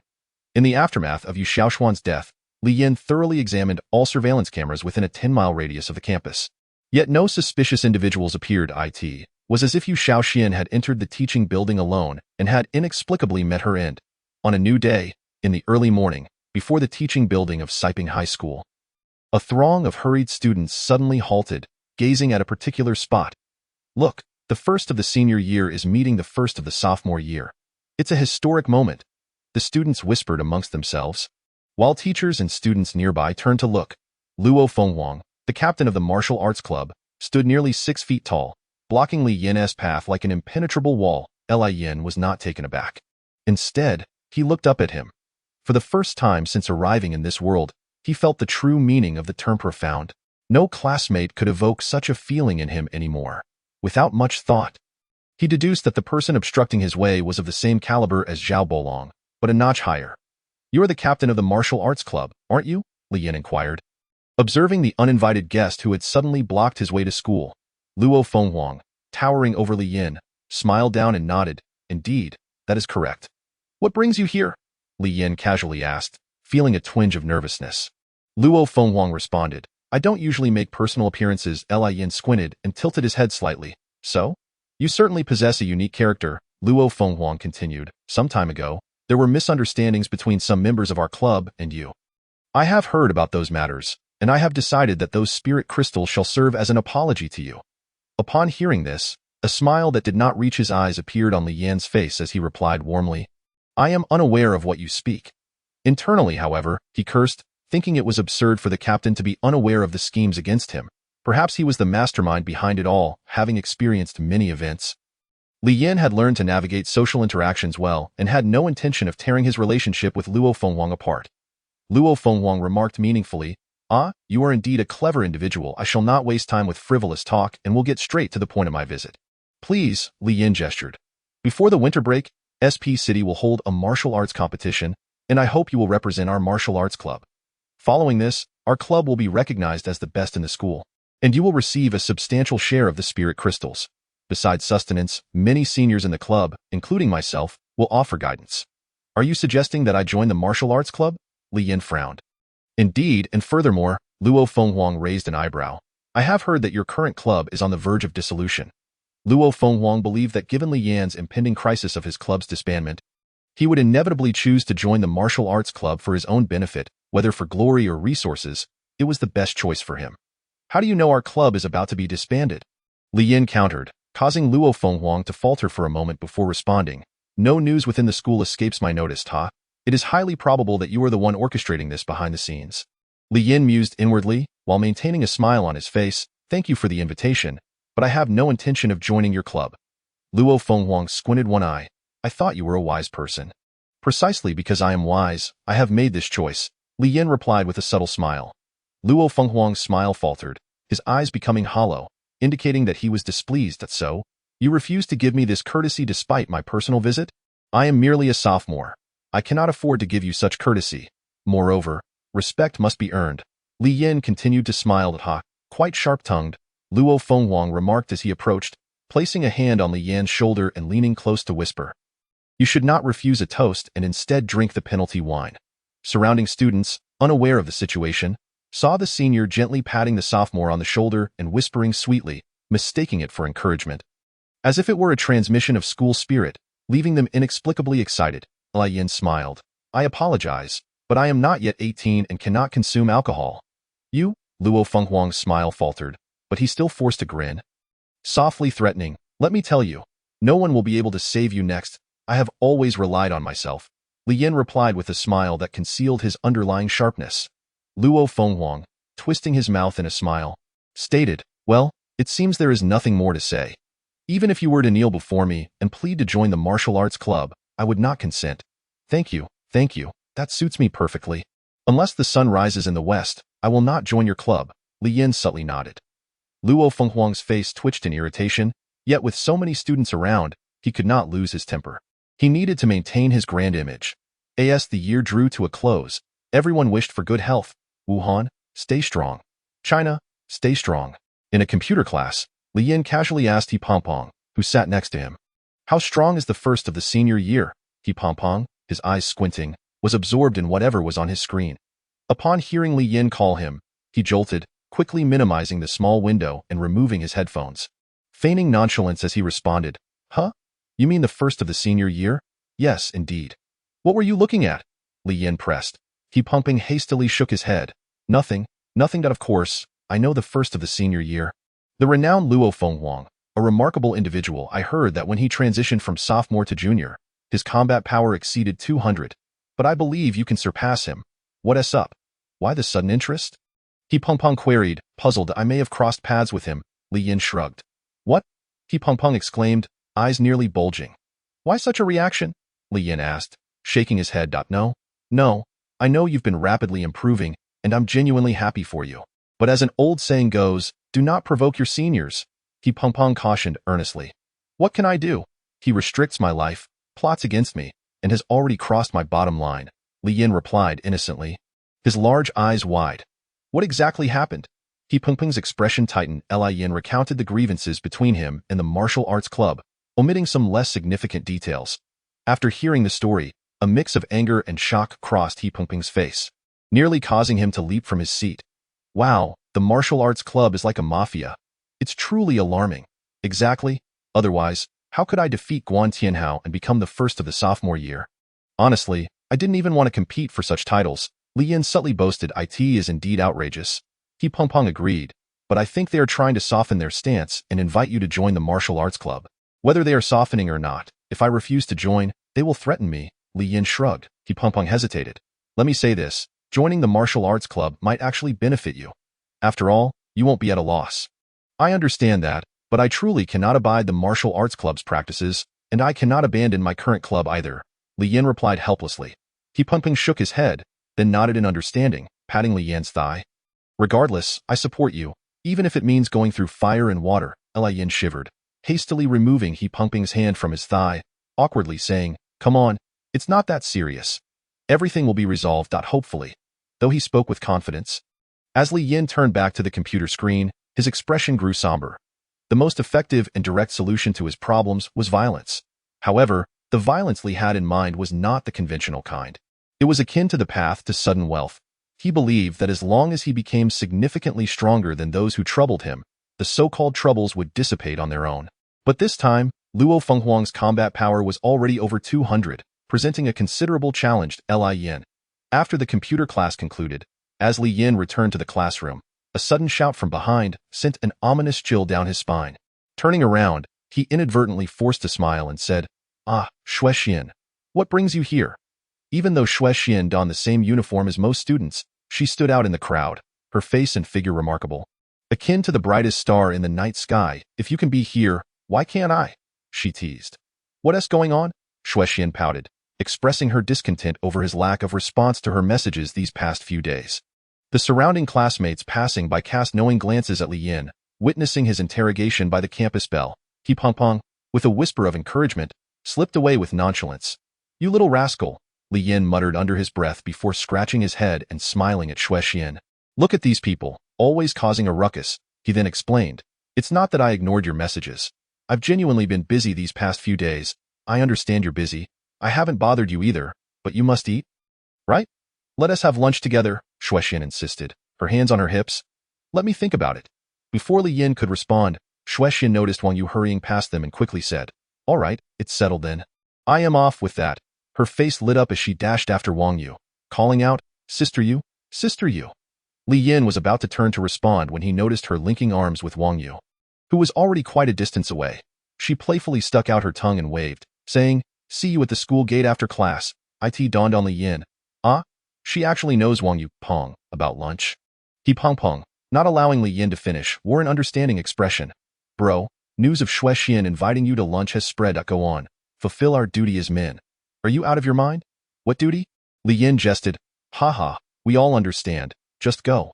When noon finally arrived, Li Yin found Xue Xian waiting for him at the school gate. Under the sun, she was indeed a sight to behold, her skin radiant as she approached with a fresh face. Wait a minute, how did you manage to put on makeup so quickly? Was Li Yan's first reaction. Isn't it pretty? Xue Xian retorted with a huff. It's acceptable, Li Yin replied, though he felt she was extraordinarily beautiful. Captivating in every sense, just acceptable? I spent the last class doing my makeup for you, she murmured. .1 class for makeup? How can you not focus on your studies? Li Yin chided lightly. Xue Xian let out a laugh. Exasperated, you're such a straightforward guy. Under the pretense of treating her to a nice meal, Li Yin aimed to avoid the bustling school cafeteria, opting instead for a quaint alley nearby. The alley was lined with restaurants bustling with both workers and students, offering a more refined dining experience compared to the school cafeteria, albeit at a slightly higher price. As they walked, Xue Xian playfully swung her arms, her gaze fixed on Li Yan's profile. She longed to link her arm with his, but that step required immense courage, even for her bold demeanor. Meanwhile, Li Yin was wholly focused on the restaurant menu, contemplating their meal choice. How about spicy hot pot? Li Yin suggested, drawn by the reasonable prices of this establishment. I'm good with whatever, Xue Xian replied, trying to sound cute, but upon seeing no reaction from him, she quickly gave up, her cheeks tinged with embarrassment. You pick the dishes. I'll find us a seat. Once inside, Li Yin made his way to a table, but Xue Xian, unable to contain herself, took his hand and led him toward the food selection. All right, he acquiesced, feeling her warmth as she grasped his hand. They began selecting dishes: chicken wings, prawns, pork belly, bacon, fish balls, squid rings, and of course, the essential beef balls. We mustn't neglect our vegetables, Li Yin reminded her. With so many dishes, can we finish all of this? He worried, not about their appetite, but about his wallet. What surprised him was Xue Xian's transformation from a seemingly aloof goddess to a bubbly girl at the sight of food, her eyes sparkling with joy. She playfully tilted her head at him. With this little, how could we not finish? But suddenly, her cheeks flushed. What are you staring at? Li Yin quickly diverted his gaze to the tofu in front of him. Nothing. Just then, a magnetic voice interrupted their moment. Isn't this Xue Xian? A slender, gentle-looking man approached, causing both Li Yin and Xue Xian to turn. Li Yin didn't recognize him and felt an unexplainable wariness. Xue Xian, who had been beaming just moments ago, transformed her expression into a frosty smile upon seeing him. You again, Teacher Sunday, what a coincidence. Xue Xian, here for a meal too? Teacher Sun glanced briefly at Li Yin, his expression revealing subtle disdain and jealousy before he turned back to Xue Xian, maintaining a gentle tone. Shall we eat together? My treat. Xue Xian shook her head, visibly annoyed, as if to say, can't you read the room? No thanks, I'm here with my boyfriend. It's not convenient, she stated boldly. Li Yin, taken aback, felt his heart race at her words, realizing she had boldly claimed him as her boyfriend in front of a teacher. However, he also marveled at her audacity in a school where early relationships were strictly prohibited. Teacher Sun, appearing youthful, probably in his 20s, joked, You don't know that early relationships aren't allowed at school? Xue Xian shrugged nonchalantly. I know. With a chuckle, Teacher Sun replied, You're lucky to have a teacher like me. But do keep it discreet at school. His tone shifted, and he shot a pointed glance at Li Yin, which left Li Yin feeling inexplicably irritated. Was that guy your teacher? Upon returning to their seats, Li Yin couldn't shake the thought of Teacher Sunday Sun Xuanqing, our new teacher for the cultivation class. He has only been here for a little over 6 months, Xue Xian disclosed, grimacing as if she had encountered a rat. You have no idea. He is utterly disgusting. Disgusting? Li Yin echoed in confusion. Rumor has it he graduated from a prestigious university, under 25, yet he's a genius with nearly 300 in combat skills. Getting hired as an exception, but I've heard he tends to get a bit too touchy with the female students during class. Seriously? Does the school not do anything about it? Well, there is no direct evidence. And some female students who suffer keep quiet about it, good grief. You're not saying you were? Li Yin clenched his fists, anger bubbling inside him. Xue Xian shot him an irritated look, cutting him off. What are you thinking? He wouldn't dare make a move on me. Why not? I have connections, she stated boldly without a hint of hesitation. Lin nearly spat out his drink. Her remark was so unapologetically blunt. Yet it oddly comforted him. Just then, a server arrived with a steaming, vibrant, spicy hot pot, the aroma tantalizing. Enjoy your meal, the server said. Shuexian's eyes sparkled with excitement. Finally, let us forget that unpleasant person and eat. Sure, let us eat, Lian agreed. After taking a bite of prawn, Shuexian suddenly set down her chopsticks, looking smugly at Lian. You seemed particularly concerned about me earlier, didn't you? Coughing, Lian tried to deflect. No, I just have a strong sense of justice. She quickly handed him a drink, giggling, take it easy. I'm not competing with you, as he set the drink down. His gaze inadvertently drifted toward Teacher Sun, who was engaged in jovial conversation with some young teachers. To his surprise, Teacher Sun caught his eye and, while smiling, his gaze was particularly unfriendly. After finishing their meal and returning to class, the moment the bell rang, the members of the detective club rushed in with remarkable speed. It was just past 5 in the evening, and not a single member was late, aware they had merely 2 days left to solve the case. If they could crack it within this time frame, the club might just survive, and perhaps even contend for the title of Best Club of the Year. Inside the detective club, the air was thick with intrigue. A love affair? The members of the detective agency exclaimed in unison, including Wang Qian. After days of studying detective novels, he finally submitted 3 reading reports to the team leader, Ma Tian, and in light of his contributions to the agency, he was unanimously voted in as an official member. Indeed, Li Yin glanced at the astonished team members, nodding meaningfully. He then explained the reasoning behind this decision. The chat history found on Xuanyan's phone, in conjunction with the notes previously discovered by Bai Zhachi, indicated a significant emotional entanglement for Xuanyan. Li Yin took a sip of water to clear his throat and continued. Therefore, in order to expedite the investigation, I must shift my approach, starting with inquiries into the victim's immediate circle. Furthermore, it is crucial to ascertain how the perpetrator gained access to the crime scene. Ma Tian nodded and turned to Wang Qian, asking if he knew of anyone close to the victim, given that they were in the same class. Wang Qian pondered. To be honest, Xinyan always seemed rather enigmatic. She often ate alone and left school by herself. Reflecting on this, it dawned on him that she had never mentioned any close friends, let alone a boyfriend. He turned to Li Yin and said, sorry, but I have to question this. Can we be certain that this is indeed a crime of passion? Yu Xiaoyu shot him a look. Hey, you're a newbie, so don't question Senior Li Yin. It's all right, Li Yin replied with a smile. Our club encourages the free expression of opinions that, of course, what I've said is not a definitive conclusion, but rather my deductions that require evidence for validation.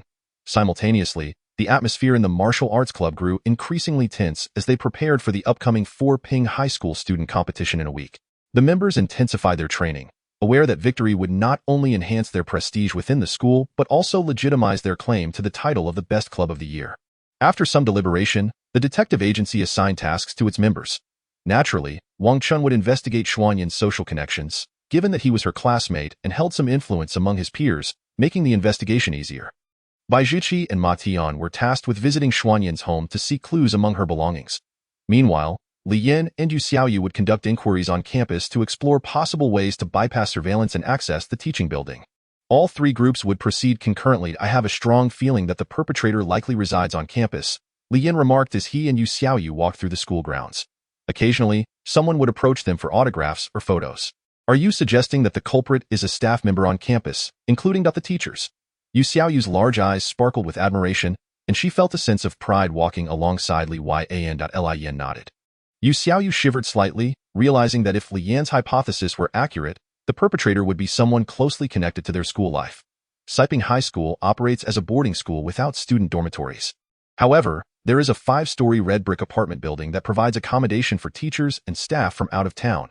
Li Yin theorized that the absence of the suspect's image on nearby surveillance cameras suggested that he had never appeared on the outer cameras at all.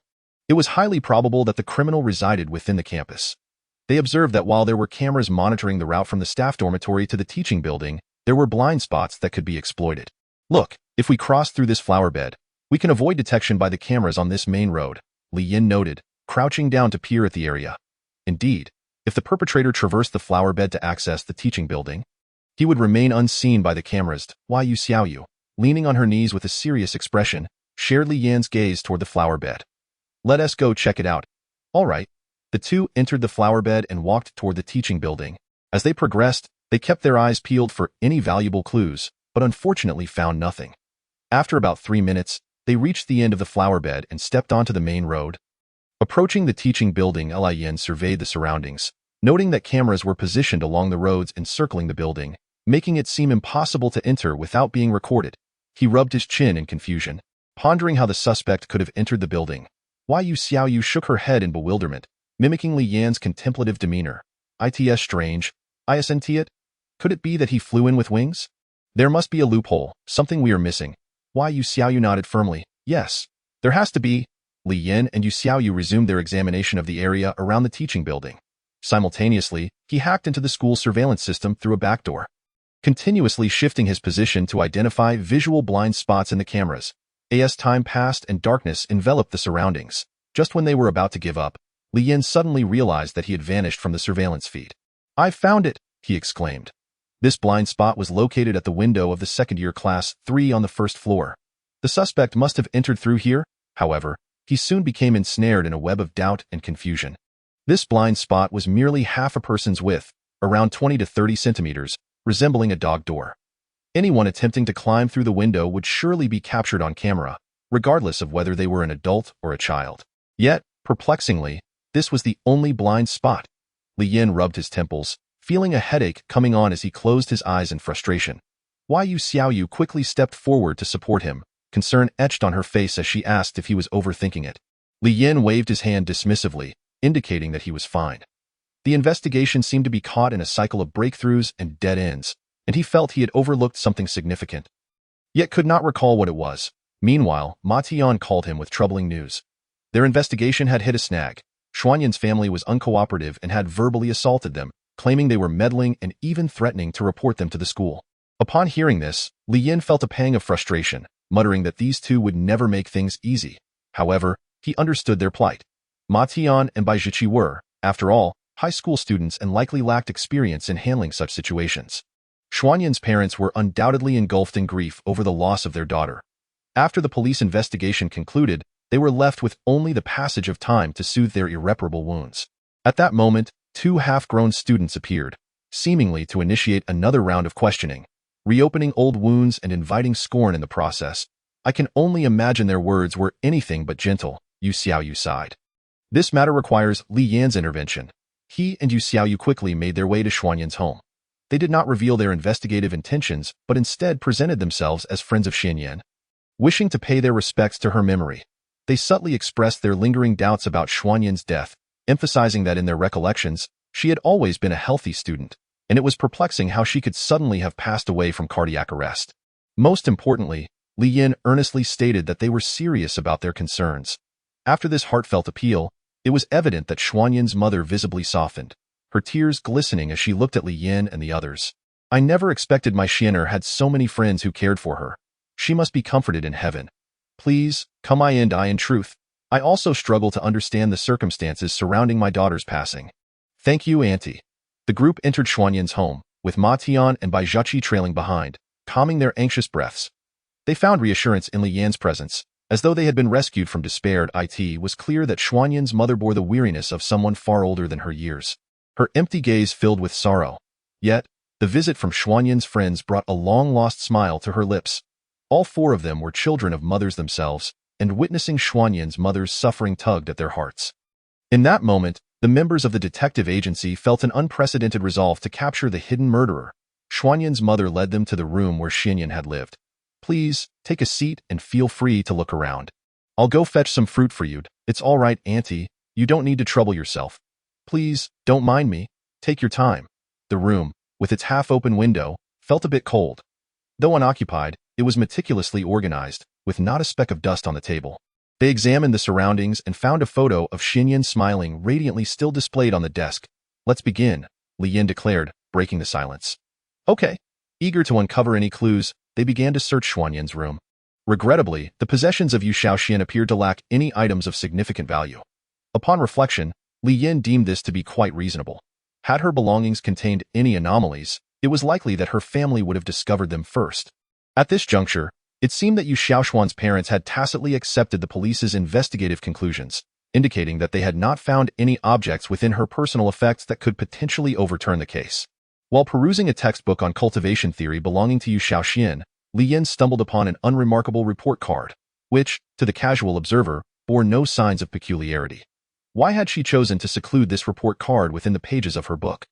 Li Yin mused that it must have been an accidental oversight, was the casual response from Ma Tian. Nodding in agreement, yet sensing an underlying clue within the report card, Li Yin pondered for a moment before dismissing the thought. Closing the book, the investigation concluded, and as the members of the detective agency returned home, darkness had fully enveloped the sky. With his mother absent, Li Yin lay in his dimly lit room, his mind a tumultuous whirlpool of thoughts. He closed his eyes, striving to untangle the events of recent days, swiftly rising from an inconspicuous student to the top position in his second year. In this journey, his refusal to join the martial arts club had led to a rift with them. He forged various friendships and, to prevent the dissolution of the detective agency, endeavored to solve cases, only to find himself ensnared deeper in complications. In the depths of darkness, Li Yin found himself ensnared in a vortex of contemplation. He discerned that, throughout this ordeal, the divine code acted as a thread, intricately linking and propelling the unfolding events. His own strength resembled beads strung along this thread, without power or with insufficient capability. It seemed these occurrences would not take place or might veer off course. Perhaps he would have remained an inconspicuous second-year student. Strength, he mused, might not be the solution to every problem. Yet, on the path to resolution, a lack of power ultimately proved detrimental. The need for strength became apparent. However, during this period, Senior Fang Zhang seemed to have halted his accumulation of power, and it had been quite some time since he had received any news from Lu Hui. Following Lu's failed conspiracy with the martial arts club against him, he had seemingly vanished from school, reportedly on a long-term leave of absence.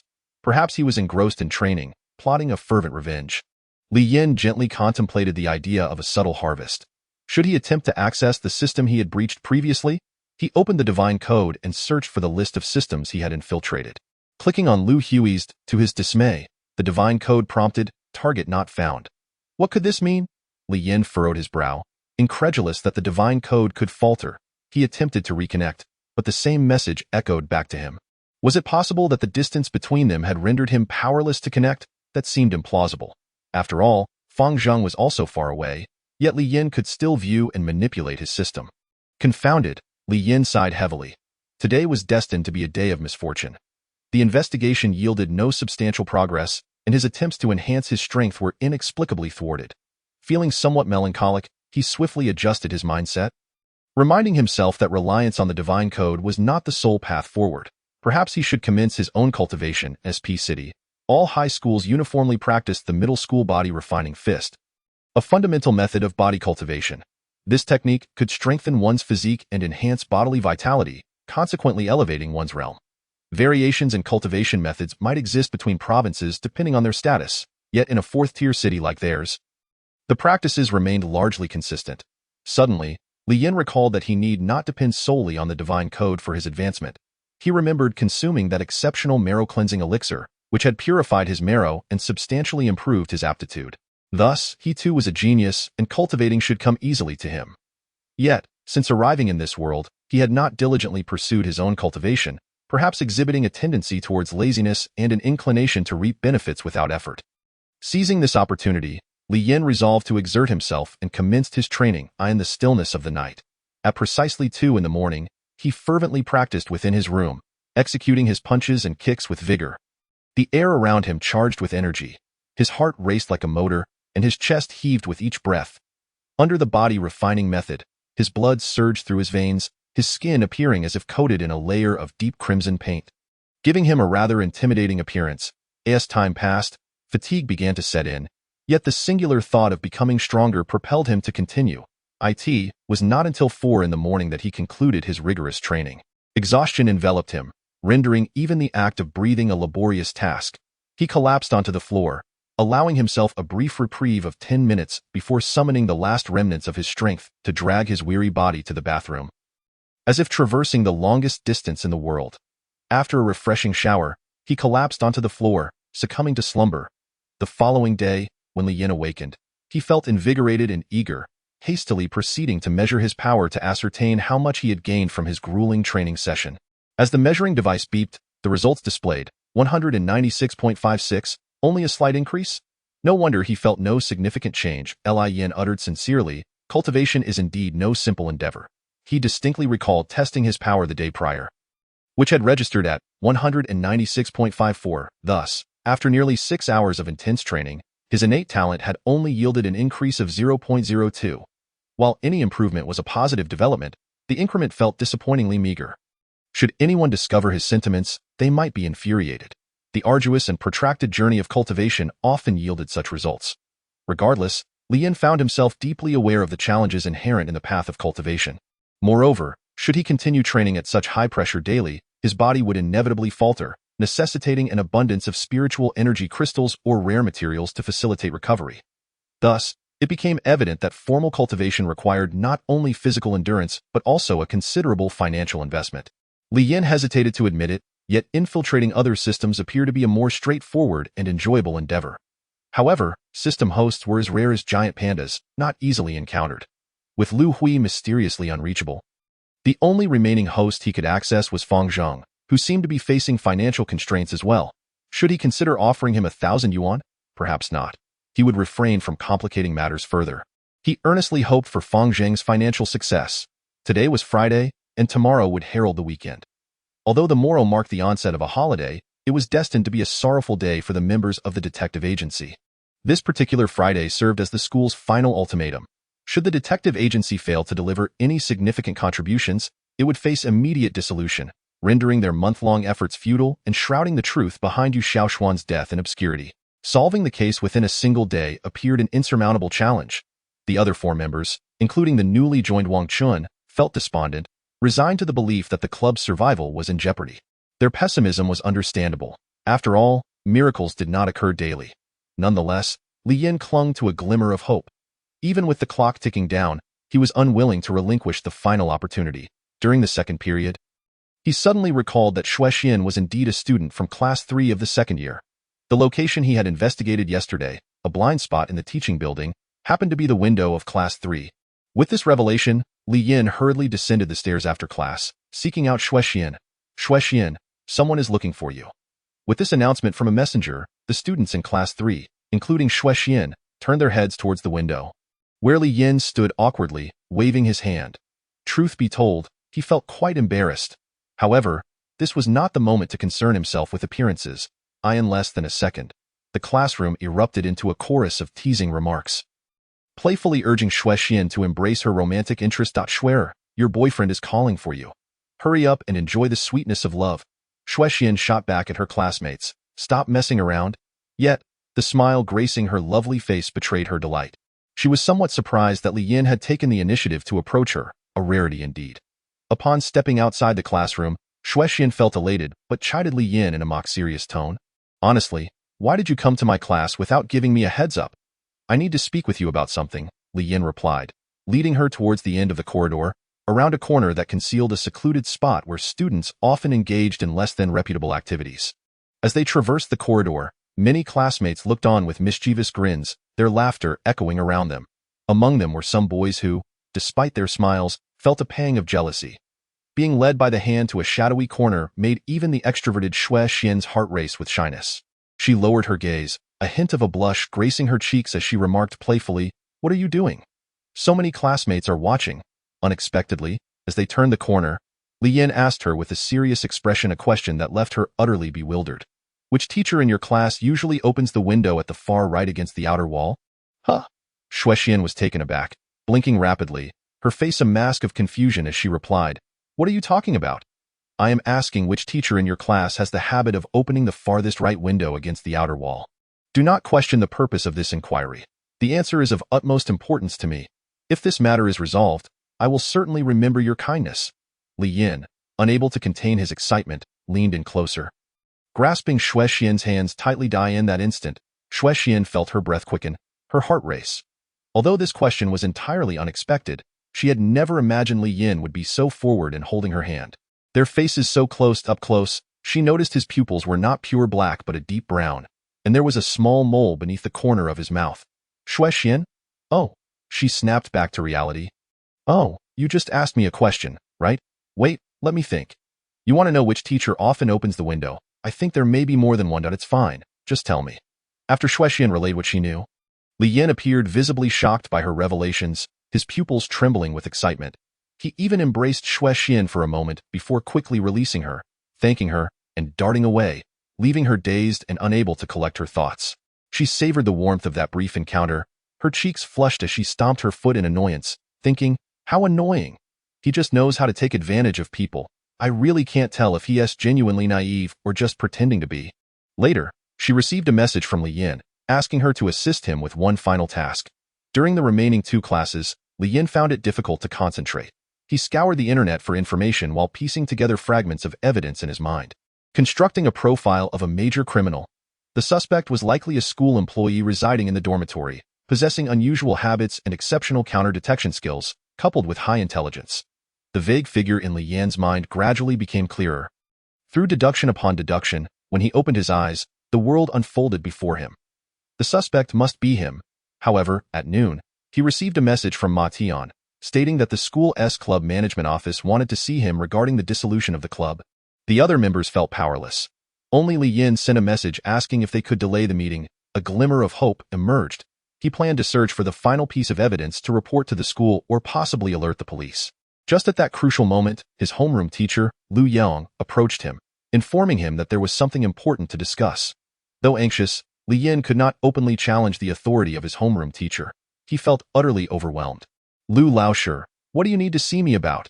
He could not suppress the urgency in his tone. What has you so flustered? Lu Yang, in her 30s, smiled gracefully and said, I'm not here to scold you. I have good news to share. What is it? The school has decided to send you as a representative of the second-year students to participate in the Siping Star Martial Arts Exchange Conference. Huh. Isn't it a privilege reserved for members of the martial arts club? In truth, they don't have any special privileges.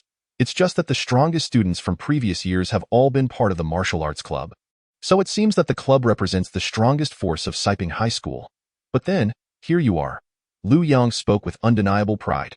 Meanwhile, in another part of the office building, the martial arts club president, Luo Fenghuang, restrained his anger as he entered Principal Han Dongshu's office. With a respectful tone, he inquired, Principal Han, why has Li Yin been added to the list of competitors? His voice was smooth as jade, yet concealed a burning ire. Han Dongshu, unfazed by his intrusion, gently set down the newspaper and replied, Oh, you mean that? Li Yin is currently the top student in the second year. Having him compete will undoubtedly bring accolades to the school. Li Yin is incompatible with our martial arts club. Sending him to compete would undoubtedly diminish our club's standing among the students, Luo Fenghuang asserted. I've heard you were also a member of the Siping Martial Arts Club. Correct? Indeed, Han Dongshu replied with a light chuckle. However, your statement suggests a lack of confidence. The martial arts club has always been the largest in Siping High School. How could it possibly lower its status because of one individual? Luo, as the current president, you should have more faith. Moreover, I have already agreed to your previous request. Li Yin has not joined the martial arts club, so this is not your responsibility, is it? Luo Fenghuang found himself momentarily speechless, his face twitching several times before he managed to say, Principal Han, do not forget that my father is one of the school's shareholders. This declaration instantly thickened the atmosphere in the otherwise modest office. Oh dear, Han Dongshu chuckled, shaking his head. Upon removing his glasses and looking up at the young man before him, his warm expression darkened, his demeanor transforming into one of formidable authority. Little Luo, I have watched you grow. Do you not understand? Do you think as principal I prioritize the interests of the martial arts club over the overall welfare of the school? Out of respect for your father, I have been accommodating of your headstrong demands. However, do not underestimate me. Do you believe I am in this position solely because of the board of directors? Suddenly, the room felt oppressive, like a storm cloud had descended as Luo Fenghuang found himself gasping for air. But just as swiftly, Han Dongshu's expression softened again, the dark aura dissipating. Very well, you may leave now. Remember to attend the combat oath ceremony this afternoon. Let us consider today's conversation as if it never happened. Startled, Luo Fenghuang quickly nodded and exited, leaning against the hallway wall, gasping for breath as he recalled his father's warnings to treat Principal Han with respect. He was once known as the King of Siping. According to school tradition, the team representing the school at the Siping Star Martial Arts Exchange Conference must earn the admiration and encouragement of all students, leading to the holding of a combat oath ceremony. This event features performances organized by students and teachers, during which the names of the selected competitors are announced. There is also an intriguing segment where students can challenge any competitor they believe is unworthy of representing the school. If the challenger wins, they can take the place of the original competitor, becoming the honored representative. Although only a select few students have the opportunity to participate in the Siping Star Martial Arts Exchange Conference, 99% of the student body enjoys the combat oath ceremony. After all, the sense of collective honor and disgrace is strong among the students. If Siping High School wins the championship, its students will hold their heads high amongst their peers from other schools. Most importantly, the ceremony means no classes in the afternoon, allowing for a celebration until school ends, especially on a Friday afternoon, making it irresistible. After lunch, over 4,000 students filled the vast playground, marking the commencement of the school's grandest event, which opened with an exhilarating performance from the street dance club, followed by a variety of talent showcases.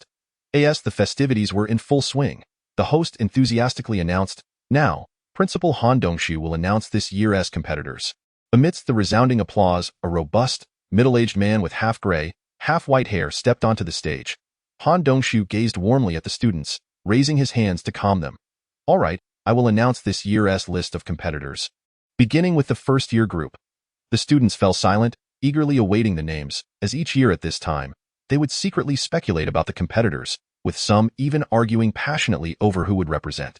The Siping Star Martial Arts Conference is divided into first, second, and third-year groups, with each school sending 5 students from each grade, essentially the top 5 ranked students. Han Dongshu began. "I will first announce the first-year group: Zhang Hongjian, Li Hongbing, Qian Weilong, Sun Hyeod." As Principal Han called out the names with conviction, the spirited competitors strode onto the stage, pride evident in their expressions. The first-year students on the far right erupted into enthusiastic cheers, while those in the second and third years remained composed. Simultaneously, the first-year students engaged in lively debates, questioning how certain individuals could compete when they couldn't even defeat others. Han Dongshu interjected with a smile. "Please, everyone, calm down. Those who have objections can challenge later. Now, I will announce the second-year competitors." Li Yi and Lin's name was the first announced for the second-year group, and at that moment, the entire Class 28 erupted in jubilant cheers. Calling out Li Yin's name as he made his way through his classmates to the stage, he was enveloped in a chorus of encouragement, enthusiastic applause, and supportive pats on the shoulder. The fiery enthusiasm of his peers invigorated Li Yin, instilling in him a deep sense of honor and the feeling of being the hope of the entire village. The principal continued to announce the names: Guan Tianhao, Luo Yinzhong, Yun Changqiong, and Zhang Dongliang. The applause was thunderous, and the cheers echoed like rolling thunder. In the face of admiration and cheers from their peers, the 15 contestants stood tall on the stage. However, Li Yin felt a sense of discomfort, as he found himself amidst a throng of martial arts society members, with the audience's gaze filled with respect while the competitors on stage exuded palpable hostility. The applause gradually subsided. Han Dongshu proudly looked at the students about to compete and declared, "These are the warriors selected by our school, representing our Siping High School." He then glanced at the audience. Of course, according to tradition, if any student feels that someone on stage is unworthy or believes they are more qualified to compete, they may come up to challenge. Instantly, the audience fell silent, with most students exchanging glances. While challenging the contestants was a permissible act, few dared to step forward. The selected fighters were indeed formidable, the best among peers, and challenging them would likely result in a beating and public humiliation, an act only the foolish would consider. Han Dongshu, noticing the prolonged silence, felt a tinge of disappointment. It seemed no one would challenge this year. Just as the host was about to conclude, a voice rang out from below, "I want a challenge." All the students gasped in surprise. The martial arts society members on stage, including Li Yin, turned in unison to identify the source of the unexpected declaration. The expressions of the martial arts society members morphed into shock and disdain. But Li Yin's reaction was entirely different. Upon recognizing the challenger, he broke into a broad grin, almost applauding, "I knew it, I knew it." To the astonishment of the entire school, the challenger was none other than Wang Chun. Principal Han Dongshu was momentarily taken aback, vividly recalling Wang Chun as the student who had previously fought with Li Yin. A smile crept across Han Dongshu's face. "Now this is interesting. The last time a challenger appeared was 2 years ago. You are Wang Chun, correct? Please come up and introduce yourself." Wang Chun took the microphone from the host, approached the principal and bowed, stating, "Hello everyone. My name is Wang Chun, and I am a student from Class 7 of the second year, as well as a member of the Detective Society. I believe most of you are not familiar with our Detective Society." He pointed to Li Yin on stage, My elder brother Li Yin is also a member of the Detective Society. This revelation sent the crowd into a frenzy. Many students, caught off guard, were astonished. They instinctively believed that only the strong belong to the martial arts society. Li Yin is so powerful, and he isn't part of the martial arts society? I had no idea. Li Yin isn't in the martial arts society? This was shocking, but even more astonishing was Wang Qin's departure from the martial arts society to join Li Yan's group. It seemed there was an intriguing story behind this, and students were eager to know more. Li Yin smiled helplessly, realizing Wang Qian had begun to stir up chaos at the event. Yet, deep down, he admired Wang Qin's boldness. Such audacious words would undoubtedly elevate the profile of the Detective Society. Among the audience, members of the Detective Society, including Ma Tian, Bai Zeki, and Yu Xiaoyu, were almost moved to tears.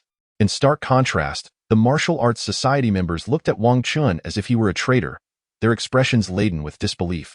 They never expected a former member they had expelled would brazenly challenge them. And now he had joined Li Yan's society? A traitor among traitors. At this moment, the cautious Ding Xianqiu interjected. Wang Qin, challenging is fine, but I have heard that the Detective Society has been disbanded for certain reasons. If you wish to challenge, you cannot do so under the banner of the Detective Society. Li Yin turned with a cold glare. I'm sorry, but the day isn't over yet. Our society hasn't been disbanded. Ding Xianqiu's face twisted in surprise. He hadn't anticipated this challenge to his authority. At this point, Han Dongshu jovially broke the tension. This is all irrelevant. Since we have a challenger from the second year, Wang Qin, please state whom you wish to challenge. Wang Qin scanned the martial arts society members and finally fixed his gaze on one individual, his finger pointing like a sword. I wish to challenge the fifth strongest in the second year. Zhang Dongliang, with a strength rating of 190, ranked fifth in the second year. Li Yin watched Wang Qin and Zhang Dongliang move toward the combat area under the scrutiny of the entire school. The enthusiastic cheers faded into silence. Surprise me, Wang Qin, he silently prayed, feeling a slight tension as he recalled Wang Qin's strength rating of around 188 during their last encounter, while Zhang Dongliang's was unquestionably higher. The disparity in strength ratings rendered Wang Qin's chances nearly negligible, unless he had experienced a significant surge in power. Those familiar with both competitors understood that Wang Qin held the 8th position in the second year, a commendable rank, yet still miles away from the 5th position held by Zhang Dongliang. Everyone believed Wang Qin was overstepping. He seemed to comprehend the gravity of the situation. The referee blew the whistle. Hearts raced. A fierce battle between the long-absent elite fighters erupted. Known as the Razor of the second year, Wang Qin, who had mastered the wind blade fist, struck first. Each punch he threw sliced through the air as if blades were attached to his fists, leaving behind trails of danger. Even without direct contact, the air pressure alone marked his opponent. The audience gasped in astonishment as he moved with incredible speed, leaving Zhang Dongliang with little opportunity to counterattack. Excited, Li Yin clapped his hands, realizing Wang Qin had indeed been diligently training in secret. His strength must have surpassed 190. Meanwhile, the martial arts society members looked increasingly pale. They had not anticipated such a formidable resurgence from Wang Qin, whom they had expelled. Those aware of the situation, students and teachers alike, were left utterly shocked, their tongues tied.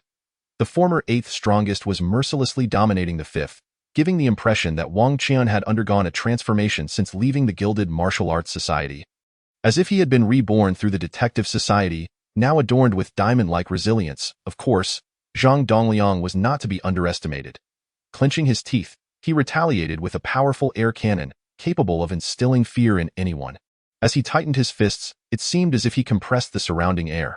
When unleashed, it resembled a rocket's propulsion. Boom! The sound reverberated, a display of might. Yet, Wang Qin seemed to have Zhang Dongliang firmly under control. Despite Zhang Dongliang's immense power, his movements were slow, allowing Wang Qin to exploit his speed to devastating effect. As the battle wore on, Zhang Dongliang found himself unable to defend effectively, his wounds multiplying while his meaningful strikes dwindled to nearly nothing. Then, with a swift pivot, Wang Qin unleashed a whirlwind punch that consumed Zhang Dongliang entirely. Boom! Standing triumphant at the end was Wang Qin. The audience erupted in cheers for the victor, grateful for the thrilling match. Nice! Li Yin exclaimed, feeling exhilarated that he would no longer face this journey alone. The martial arts society members, particularly Luo Fengwang, wore expressions that conveyed a mix of disbelief and bitterness. When the host announced Wang Qin's victory and invited him to share his thoughts, Wang Qin paused to catch his breath, his emotions surging. With trembling fingers, he pointed at someone. Not his teacher or a classmate, but Li Yan. In that instant, Li Yin felt a bit taken aback, yet under the weight of countless gazes and the resolute, almost tearful expression from Wang Qian, he understood and nodded in agreement. It is he, my elder brother Li Yin, who has imparted to me the true essence of life. Life is not about living for others, but for the ideals that reside within one's heart. In my time with the Martial Arts Society, I felt shackled, compelled to train according to their so-called correct methods. But now, things are different. Furthermore, Wang Qian boldly proclaimed, we have also shattered a tradition. Past participants were invariably members of the Martial Arts Society, but this year, we have 2 members from the Detective Society representing the school. At this declaration, the stage crackled with tension. Poised for conflict, Luo Fenghuang's expression darkened, resembling someone ready to kill, while the Martial Arts Society members clenched their fists, muscles taut, teeth gritted, seemingly ready to pounce on the two. However, in the presence of the teachers, they restrained themselves. At that moment, a young teacher from the audience stood up, exclaiming, I do not agree with the outcome of this battle. The speaker was none other than Sun Xuanqing, Zhang Dongliang's training instructor, responsible for classes 3, 5, and 8. The host, bewildered, asked, oh, is that you, teacher Sun? What objections do you have? Self-righteously, Sun Xuanqing stood up. Student Zhang Dongliang sustained an injury to his leg during training yesterday. This does not reflect his true capabilities. This statement elicited a chorus of disapproval from the audience, yet Sun Xuanqing appeared unfazed, spreading his arms wide. What of it? Li Yin shot a glance at Sun Xuanqing, his brow furrowed in silent disdain. Muttering under his breath, how shameless. Due to his disdain for the teacher surnamed Sun, he was taken aback by the latter's unscrupulousness and shamelessness.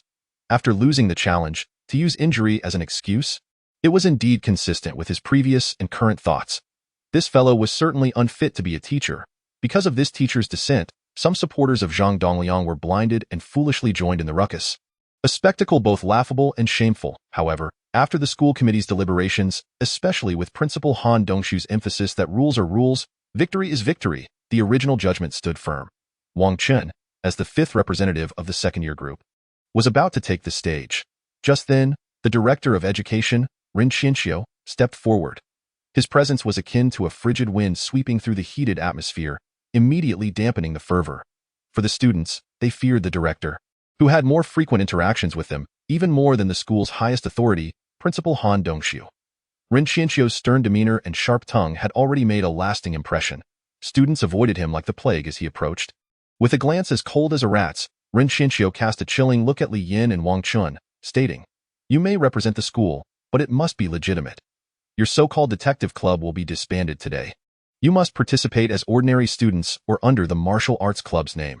After speaking, he subtly glanced at Luo Fenghuang, his insinuating gaze akin to that of a treacherous minister.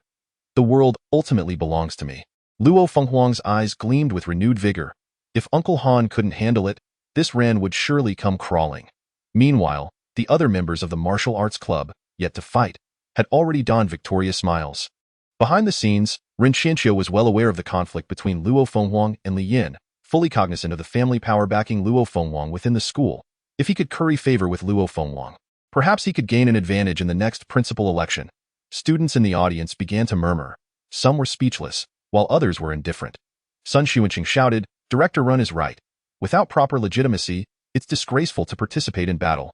As the winds of fortune shifted, even if it was a bad wind, Li Yin seized the moment to confront Ren Qianxiu openly, his gaze resolute as he stepped forward and retorted emphatically.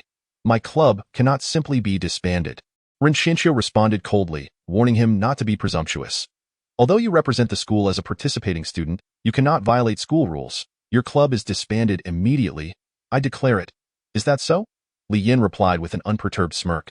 The condition for disbandment is that my club must contribute nothing to the school within 3 days. However, I now declare that my club has made a significant contribution to the school and society today. Ren Qianxiu's furious glare bore down on Li Yin, as he barked without mercy, You disrespectful brat, get off the stage. Before Li Yin could respond, Principal Han Dongshu rose to defuse the situation, saying, Oh, Director Ren, it's a good thing for students to contribute. There's no need to be so rigid about it. He then turned to Li Yin with a reassuring smile. Go ahead and tell us what contribution your club has made today in front of all the teachers and students, so we can evaluate whether it's sufficient for you to remain. The sudden turn of events left Ren Xinqiu momentarily speechless, his clenched fists cracking with tension. The expressions of the martial arts club members were complex, each one looking more anxious than the last on stage. Wang Chun and the other members of the detective club, along with those close to Wang Chun, were all nervously sweating. In truth, most unrelated onlookers leaned towards supporting Li Yin. In their eyes, Li Yin had become the foremost challenger of authority, a notion that encompassed not only the martial arts club's dominance, but also the oppressive rule of the director.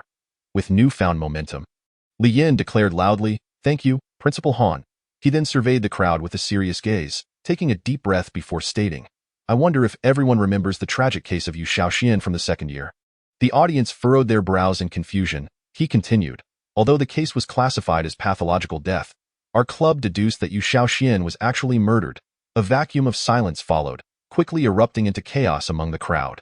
His calm words detonated like a bomb among the students and teachers. Even Principal Han Dongxiu, who had supported his speech, was visibly shocked, never anticipating that the contribution he would mention was of such magnitude. Seizing the moment, Ren Xinqiu retorted scornfully, "You not only disrespect authority but dare to speak recklessly. The police have already solved Yu Xiaoxuan's case through professional investigation. How dare a mere boy like you be so brazen? I am now verbally warning you to shut up and return to your place, or you will face multiple offenses and expulsion." His words struck like a sword. How could he simply retract them? Li Yin turned defiantly, responding, "Director Ren, you may expel me, but can you tolerate the murderer hiding within the school, continuing to threaten the safety of students? You truly are a competent director." "What did you say?" Ren Xinqiu, enraged, was nearly beside himself. A terrifying atmosphere enveloped the stage. "What? Li Yin claims the murderer is concealed among us." It was a mix of skepticism and intrigue. However, one couldn't deny the satisfaction of witnessing Ren Xinqiu being cornered. Principal Han Dongxiu stepped forward, his expression grave. "Li Yin, do you understand the seriousness of this matter? It's not a game." Li Yin's expression hardened, his gaze steely. "I understand." Han Dongxiu nodded, "Then please proceed." No one had anticipated that this year's oath-taking ceremony would be fraught with such turmoil. Or rather, be so spectacular. Merely speaking isn't persuasive. I will invite my team leader to the stage to present some of our investigative materials and evidence. Staff, please connect the big screen. Upon hearing this, Ma Tian eagerly took the stage, and the big screen, previously displaying the ceremony's slogans, was handed his notebook by the staff with the principal's tacit approval. During this time, Li Yin and Ma Tian exchanged a glance. And from Ma Tian's flushed eyes, Li Yin saw boundless gratitude and trust. At this moment, silence spoke louder than words. In the blink of an eye, time flowed like a rushing river, leaving Li Yin no opportunity to share his plans with the club members. The members understood one another intuitively. 4 days, Ma Tian had carried a laptop containing case files, feeling that Li Yin would need it. "Let me introduce, he is our detective club's leader, Ma Tian, a wise and resolute leader," Li Yin announced. Caught off guard by the sudden introduction, Ma Tian, who had never faced such a large audience, awkwardly nodded to the students below. They were just as surprised to learn that this previously unknown student was Li Yan's leader. The impression he left was that of a strong exterior yet humble and genuine interior. Unlike many others who were strong and arrogant, his strength was not an untouchable flame but rather the warmth of the sun that nurtures all. It felt as if they truly knew this person. Li Yan's admirers grew more fervent, while those indifferent began to reconsider their stance. Even the most brainless detractors felt the darkness within them slowly eroding under Li Yan's radiant presence. Subsequently, Li Yin whispered a few words to Ma Tian, who nodded and began his presentation. The big screen displayed a series of case files and health reports. Amidst the students' inquiries, Li Yin stated, "These are Yu Xiaoxuan's physiological records from her lifetime. We can see that she had no health issues. Her physical condition was excellent, yet the police attributed her death to heart failure due to overexertion, which is the first point of inconsistency." His serious yet slightly somber voice resonated through the ears of over 4,000 teachers and students, pulling them into an investigative journey that unfolded right in their midst. Ren Xinqiu, silent and watchful like a vulture, furrowed his brows upon hearing Li Yan's words, seemingly ready to pounce on any perceived weakness. He stepped forward to interrupt.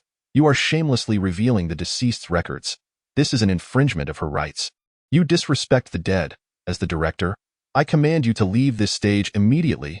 The audience erupted in murmurs, and Ren Xinqiu appeared as an unsightly stain, revolting yet impossible to remove. Li Yin was momentarily at a loss for words. Knowing he was on shaky ground, in truth, he had not intended to reveal the truth in such a manner. Rather, he had planned to approach the principal or directly inform the police. The sudden oath-taking ceremony, along with various factors, had culminated in the current predicament. What to do? As Li Yin grappled with this dilemma, a tremulous but resolute voice emerged from the crowd. No, I allow him to do this. All heads turned to see a woman known to Yu Xiaoshuan's classmates. She was Yu Xiaoshuan's biological mother. Beside her stood Baizeki, who gave Li Yin an approving thumbs up and a calm smile. When Li Yin suggested that there might be a turning point in the matter within the group, Baizeki believed that their identities were merely those of students. Regardless of how reasonable their arguments might be, they would likely be dismissed by adults as mere pranks. However, if they were to gain the support of adults, their endeavors would undoubtedly proceed with greater ease. Thus, he thought of Yu Xiaoshuan's family. When Li Yin faced difficulties on stage regarding the club's issues, Baizeki sensed that Li Yin would clarify the case during the meeting, so he promptly contacted Yu Xiaoshuan's mother to urge her to come.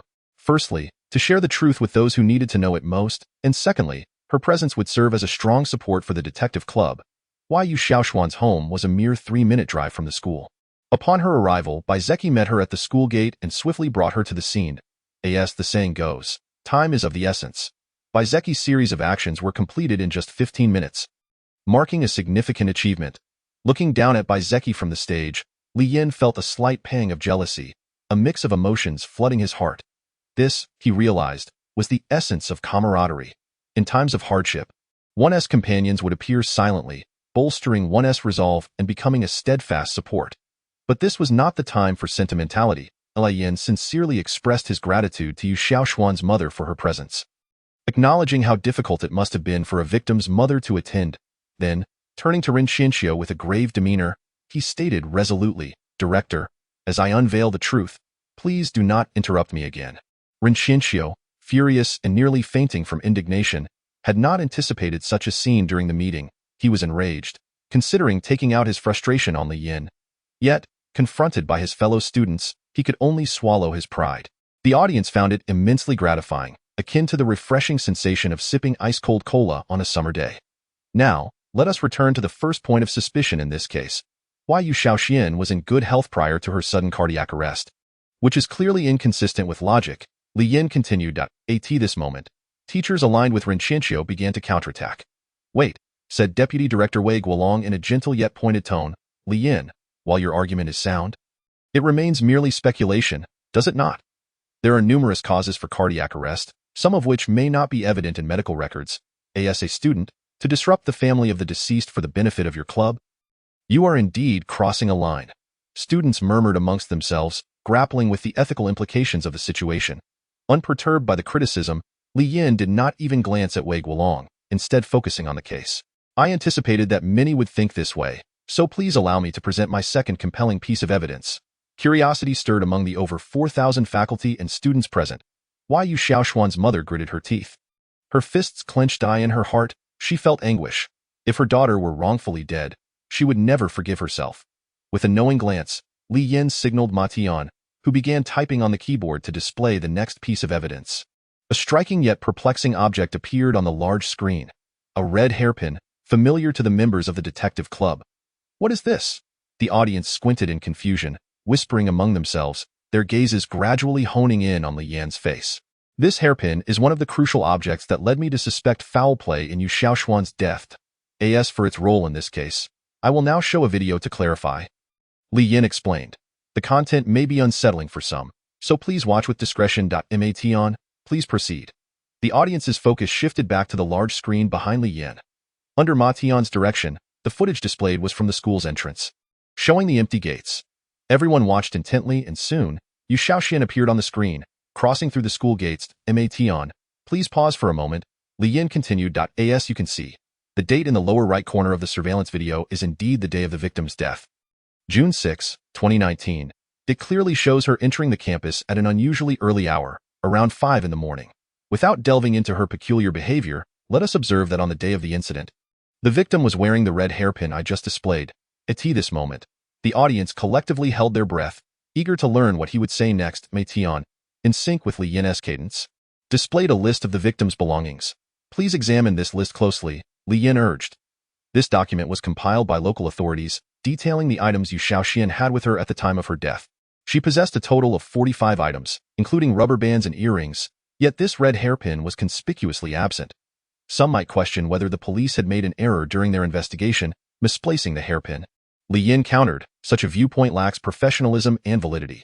The screen then displayed a photograph taken at the scene of Yu Xiaoshuan's death. To respect the sensibilities of the audience and the dignity of the deceased. Li Yin had obscured her exposed skin and face, revealing only her hair. When the victim died, law enforcement promptly secured the scene and took photographs before moving the body. This is a photo taken at the moment of her death. And it is evident that the red hairpin on her head has vanished. Upon hearing this, many in the audience swallowed hard, a sense of unease washing over them. Li Yin turned to the crowd, asserting, "This means that just before and after Yu Xiaoxian was murdered, someone removed the red hairpin from her hair, and that individual is highly likely to be her killer." The weight of his words caused everyone present to instinctively hold their breath, plunging the once vibrant atmosphere into a chilling silence. The earlier clear skies suddenly darkened with ominous clouds, casting a gloomy pall over the scene. Wei Guolong, who had risen to refute Li Yin, felt a chill race down his spine as he silently sat back down, rendered speechless. Even Ren Xianxiu, standing nearby, began to relax his clenched fists, his eyes filled with a tumultuous mix of emotions. Li Yan's next statement sent shockwaves through the audience. He slowly declared, "Furthermore, as I mentioned earlier, the suspect we have deduced is among the over 4,000 students and faculty present here." At this juncture, the gravity of the situation dawned on the majority. Influenced by Li Yan's words, some students felt an unspoken tension, casting wary glances at those they knew best, their laughter now tinged with unease. "Surely, the killer isn't you?" one joked, attempting to dismiss the gravity of the situation. "Don't be ridiculous. I've had some issues lately, but they have nothing to do with this," another retorted. "Enough of this. The culprit is about to be revealed." A third interjected. Meanwhile, others expressed concern for Li Yin himself. This was no ordinary accusation. If his deductions were incorrect, he could face severe defamation charges, possibly resulting in expulsion. He Pong, supporting his friend, felt a knot of anxiety in his stomach, murmuring, "Oh my God. It turns out the big project he mentioned is truly monumental. I hope he doesn't make a mistake." The astute principal, Han Dongxiu, immediately recognized the seriousness of the situation and stood up to intervene. "Li Yin, your forthcoming accusations are extremely serious. What you are about to say will weigh heavily on both that person and yourself. I believe it would be prudent to address this privately rather than in such a public forum. Let us contact the authorities, and we can handle this matter discreetly." Li Yin, noticing the unfolding scene, felt a sense of reassurance. "Thank you, Principal, for your concern. I appreciate your thoughts for my well-being. However, I would not take this step without absolute certainty.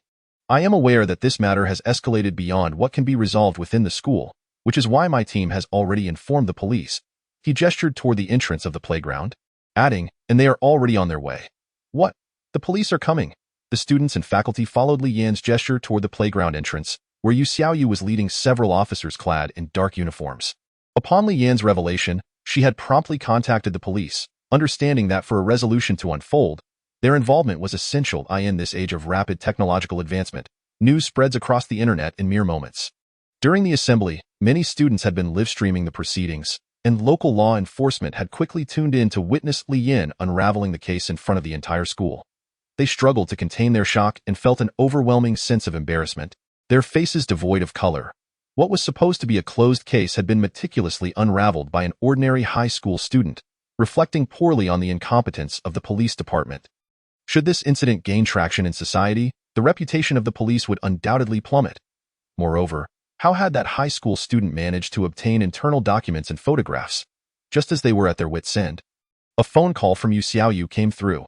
Adopting the demeanor of a negotiator, she suggested that if they wished to avoid a public embarrassment for the police department, they might consider collaborating. The terms of this collaboration were that Yu Xiaoyu would overlook the illegal acquisition of police documents through hacking, but upon solving the case, the detective agency would announce that the police had provided substantial support from behind the scenes. This arrangement would lead the public to perceive the police as having a constructive attitude towards the case, thus lending the seemingly fragile detective agency the formidable backing of the police department. It was, in essence, a win-win situation. The arrival of the police transformed the students' attitude from that of mere spectators of a farce to one of serious engagement with a legitimate drama. The two officers present were the young officer Chen Bin, who was in charge of the case, and the seasoned officer Luo Yeshuan. Coincidentally, Luo Yeshuan was the very same officer who had previously dismissed Li Yin and Yu Xiaoyu's request to investigate at the police station, scolding them for treating the matter as a game. Now, facing the eyes of the two students, the veteran officer felt a twinge of embarrassment, forcing an awkward smile. Nevertheless, he had a job to do. Luo Yeshuan expressed his apologies to Yu Xiaoshuan's mother, admitting that their prior judgment had been a dereliction of duty, and announced the reopening of the investigation. Chun Bin, meanwhile, thanked the members of the detective agency, subtly indicating their assistance, mentioning cooperation and guidance, among other things. Many students were taken aback, realizing that the detective agency's social skills were far superior than they had imagined, capable of enlisting the police to investigate alongside them. It was no wonder they had access to internal investigative photos and documents, transforming the once overlooked detective agency into a seemingly powerful organization. Members of the martial arts club remained solemn, unable to share in the joy, as it appeared all the attention was focused on Li Yin and the detective agency. They had never experienced such transparency in their own organization.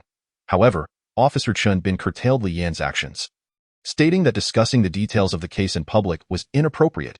He requested the school's cooperation, suggesting that the members of the detective agency accompany them to the police station to hand over the evidence and leads they had gathered, leaving the rest to the police.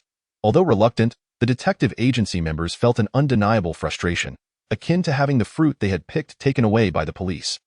The students in attendance felt as if they had swallowed a fly upon hearing this outcome. They had only caught half of the story and still did not know who the culprit was. Was this how it was going to end? Li Yin spoke up. Officer, I agree with your opinion, but we cannot leave just yet. The perpetrator is right here. If we return to the station, what if they escape?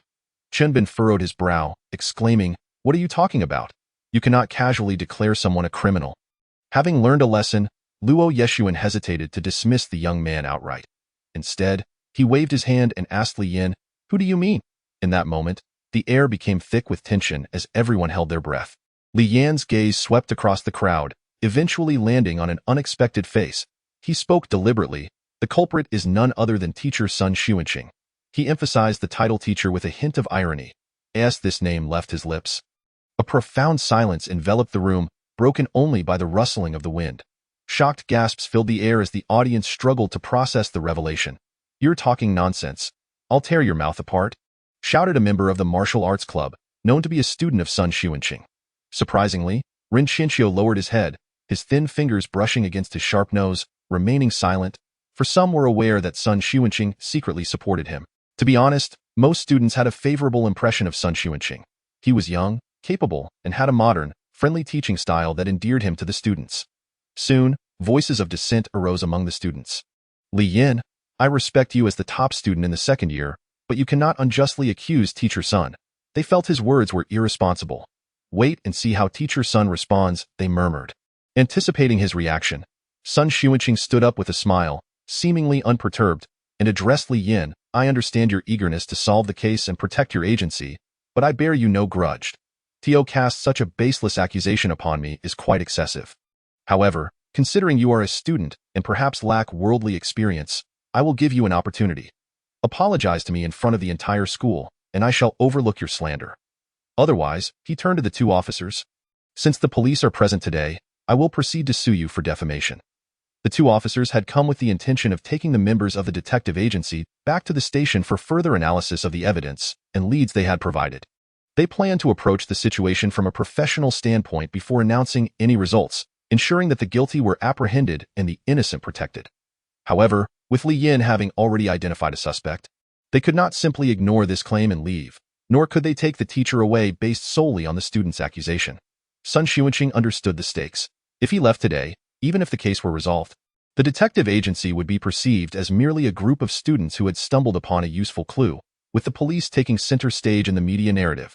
Chun Bin, visibly irritated, responded, Li Yin, your accusation is serious. If you cannot provide factual evidence, you may find yourself facing charges. Instead, I advise you to retract your statement. Once words are spoken, they cannot be taken back, that I assure you. I speak with conviction and possess tangible evidence, Li Yin asserted. Chun Bin cursed inwardly. Under the watchful eyes of the crowd, they were compelled to listen to both sides and reach a conclusion, thereby being forced to engage in the entire investigative process as presented by Li Yin. Should he prove correct, the police's influence in this case would be diminished. Li Yin slowly addressed Sun Xuanqing. First, may I ask, is your name Sun Xuanqing or Sun Chenghua? What is your true name? This question struck Sun Xuanqing like a dagger to the heart, causing him to momentarily falter at that moment. Many teachers and students turned their gaze toward him, stunned into silence. Yet, numerous individuals eagerly awaited his response, hoping he would provide an explanation to prove Li Yin wrong. It was understandable that some stood by Sun Xuanqing, as he had only been at the school for half a year and was well liked by most students, always willing to help. Seemingly having devised a strategy in an instant, Sun Xuanqing narrowed his elegantly shaped eyes and smiled. I did not expect Li Yin to possess such keen insight. Indeed, Sun Chunghua is my original name. What? Teacher Sun has been living under a false identity? This revelation sent shockwaves through the crowd. However, Sun Xuanqing adopted a joking tone, saying, "Oh dear, it seems I can no longer hide it. Now everyone knows my old name. I'm sure you'll all make fun of me. Thank you, Li Yin." In response to the crowd's skepticism, he gracefully turned the situation into a light-hearted joke, which inadvertently made many students laugh and reduced the suspicion surrounding his name change. Li Yin thought to himself. He is quite the master. Then, Sun Xuanqing turned serious, looking at Li Yin with confusion and spreading his hands. However, I merely changed to a name I preferred. I believe many of you here have changed your names at some point. According to your logic, Li Yin, does that mean every name changer is a suspect? Officer Chinbin interjected sharply. That's a valid point, Li Yin. You cannot assume someone is a suspect simply because they have changed their name. Such reasoning is quite naive. Accusations should not be made lightly, as it is not only irresponsible to others but also to yourself, carrying potential legal consequences. I believe this teacher is not one to hold grudges. If you apologize to him now, we can discuss this further at the station, all right? That's not the case, Li Yin replied, shaking his head with a smile. It's rather amusing how eager you all are to jump to conclusions. I merely presented a viewpoint, yet you all seem so rushed to dismiss it. Is there truly such urgency here? His rebuttal left the naysayers momentarily speechless. Li Yin turned his gaze towards Sun Xuanqing once more.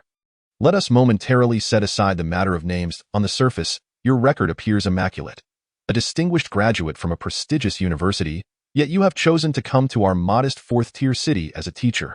Frankly speaking, you possess numerous superior alternatives. Many may laud your noble spirit, believing you have sacrificed a promising future for the sake of our nation's educational endeavors. I must inquire, what is your true intention behind this choice? Sun Xuanqing, with a bemused smile, replied, to be honest, at this very moment, I see no necessity to address your impudent question. I have resolved to pursue legal action against you today. However, he turned to face the students and fellow teachers behind him. Out of respect for my dear colleagues and my passion for educating students, I feel compelled to provide an explanation. My original name was Sun Chunghua, and my home lies in the provincial capital, Shangju City. To speak candidly, my family's circumstances are quite favorable. After graduating from university, they arranged for me a respectable path. Yet, from a young age, my aspirations diverged from my profit-oriented elders, who valued outcomes and thus named me Chunghua, achievement. My lifelong dream has been to teach and nurture others. A vocation known for its arduous nature and modest rewards, one that they disapprove of. Consequently, I had a fierce dispute with my family, leading to a complete severance of ties. Under their influence, no school in my previous area would accept me. In desperation, I changed my name and traveled far from my hometown to join our second middle school in Siping, in pursuit of my dream. Thanks to Li Yin, my identity has now been exposed, and I fear my family will seek to reclaim me, thus jeopardizing my teaching career. Nevertheless, I am profoundly grateful to the school leadership for granting me this opportunity. These past 6 months have been among the happiest of my life, and I thank you all for your companionship during this time. As he concluded, Sun Xuanqing bowed to the assembly. When he raised his face, his eyes glistened with tears, nearly breaking into sobs. In that instant, thunderous applause erupted, while Li Yin found himself the target of many students and even some teachers' ire. Li Yin, you have gone too far. Teacher Sun merely wished to conceal his identity and impart knowledge to us. Why must you engage in such disgraceful conduct? I can scarcely tolerate this. No matter how skilled or handsome you are, you should not bully the unassuming Teacher Sun. Your words sound rather peculiar. In any case, expel Li Yin and retain Teacher Sun. Yes, remove Li Yin and keep Teacher Sun. Please, can you all calm down and think rationally? I find Li Yin to be quite meticulous. It is improbable that he would make such a crass error. Will you be quiet? Did you not hear how Teacher Sun spoke?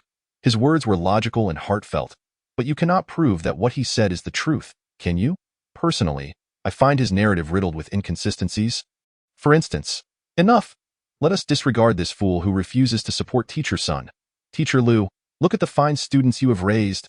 Li Yin observed the same students who had earlier cheered for him now turning against him. And instead of anger, he felt a profound sorrow. These individuals swayed with the tides of public opinion, devoid of independent thought, unwilling to engage in reflection. They were quick to echo sentiments, boasting a misplaced sense of righteousness as they condemned any perspective divergent from their own.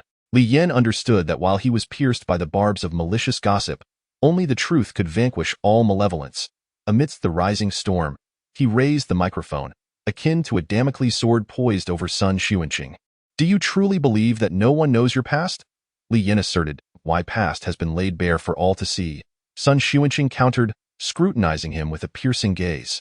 Yet you, in the span of just over a month, have made an astonishing leap from the bottom of the class to the top of the second year. This defies natural logic. Tell me, what secrets do you harbor? Are you perhaps a member of some clandestine organization? The crowd turned their attention to Li Yin. Ha!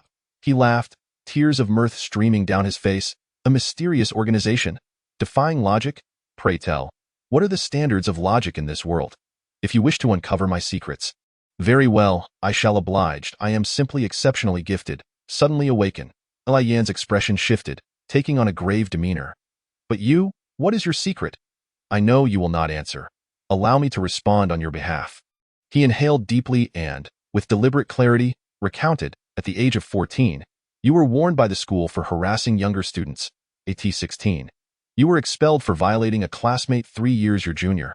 Yet for various reasons, you escaped police action, BY 18. During your senior year, you repeatedly harassed female classmates, receiving multiple warnings, yet inexplicably, you were not expelled but merely cautioned. Upon entering university, rather than reforming, your behavior escalated. Under the guise of tutoring, you lured students into inappropriate relationships, and when a parent discovered this and threatened to press charges, they mysteriously withdrew their complaint the night before. Yet, all of this seemed to vanish after you graduated and changed your name. Your history, your criminal record, none remained. I suspect this is due to your family's influence. Now, you have inexplicably chosen to teach at a middle school. I must again question your true purpose for being here. After a brief involuntary twitch of his face, Sun Xuanqing erupted into laughter. Marvelous, truly marvelous, Li Yin. Not only do you possess a sharp tongue, but your imagination is also quite remarkable. Suddenly, he adopted a serious demeanor. Pointing his finger at Li Yin's brow, Li Yin, today you have defamed me. Though you are a student, I will restore my reputation. Tomorrow, we shall meet in court. With that, Sun Xuanqing, fueled by indignation, turned and strode towards the playground exit. Do not hurry away, Li Yin called with a smile. Your destination today may not be the warmth of home, but rather the cold confines of a cell. Sun Xuanqing turned back, his voice laced with disdain. I do not wish to say this in front of so many, but you are truly shameless, lacking any moral integrity. To cast such baseless accusations upon me, do you expect me to stand here and listen to your nonsense? He scoffed dismissively. Me in a cell? I believe it is you who shall find yourself there. Is that so? Li Yin waved his hand, and the unseen forces of divine revelation activated. The large screen behind him flickered to life, displaying a torrent of evidence corroborating Li Yan's earlier statements, written admissions from Sun Changhua, police reports, and photographs from Sun Xuanqing's youth. All this sealed documentation served to affirm that Sun Xuanqing, or rather Sun Changhua, indeed committed the series of heinous acts Li Yin had just recounted. Li Yan's words struck like a mighty hammer, awakening the assembly to the truth. The information on the screen, in concert with his every utterance, resonated like a bell tolling, echoing through the minds of those who had supported Sun Xuanqing, leaving them in stunned silence. As the images rolled on, a chill coursed through the crowd, transforming their perception of Sun Xuanqing into one of icy dread. At long last, Sun Xuanqing could no longer maintain his composure. He glared at the student named Li Yin, fists clenched, as fury surged within him, veins throbbing at his temples, teetering on the brink of collapse. Impossible! How could he have uncovered all this? My father spent a fortune to bury my past in the sands of time. Why has it resurfaced? Yet, despite the turmoil within, Sun Xuanqing's formidable composure remained intact. His expression barely changed, his tone steady. Surely you do not believe that by merely cobbling together a few images from the internet, you can impose these unfounded accusations upon me? Is that so? Li Yin gently pressed the microphone to his lips. Then how will you explain this video? He snapped his fingers, and the trial of Sun Xuanqing commenced in earnest. In an instant, the large screen displayed a video, drawing the attention of thousands of teachers and students alike. As the footage began, a stark white wall served as the backdrop, and there appeared Sun Xuanqing, formerly Sun Chunghua, sporting a veiled smile. Today is October 15th, and I have finally secured the affections of Liex, a young girl I tutor. She may not be the most beautiful, but her youth is alluring. He rummaged through his pockets and produced a pink necklace, proudly showcasing it before the camera.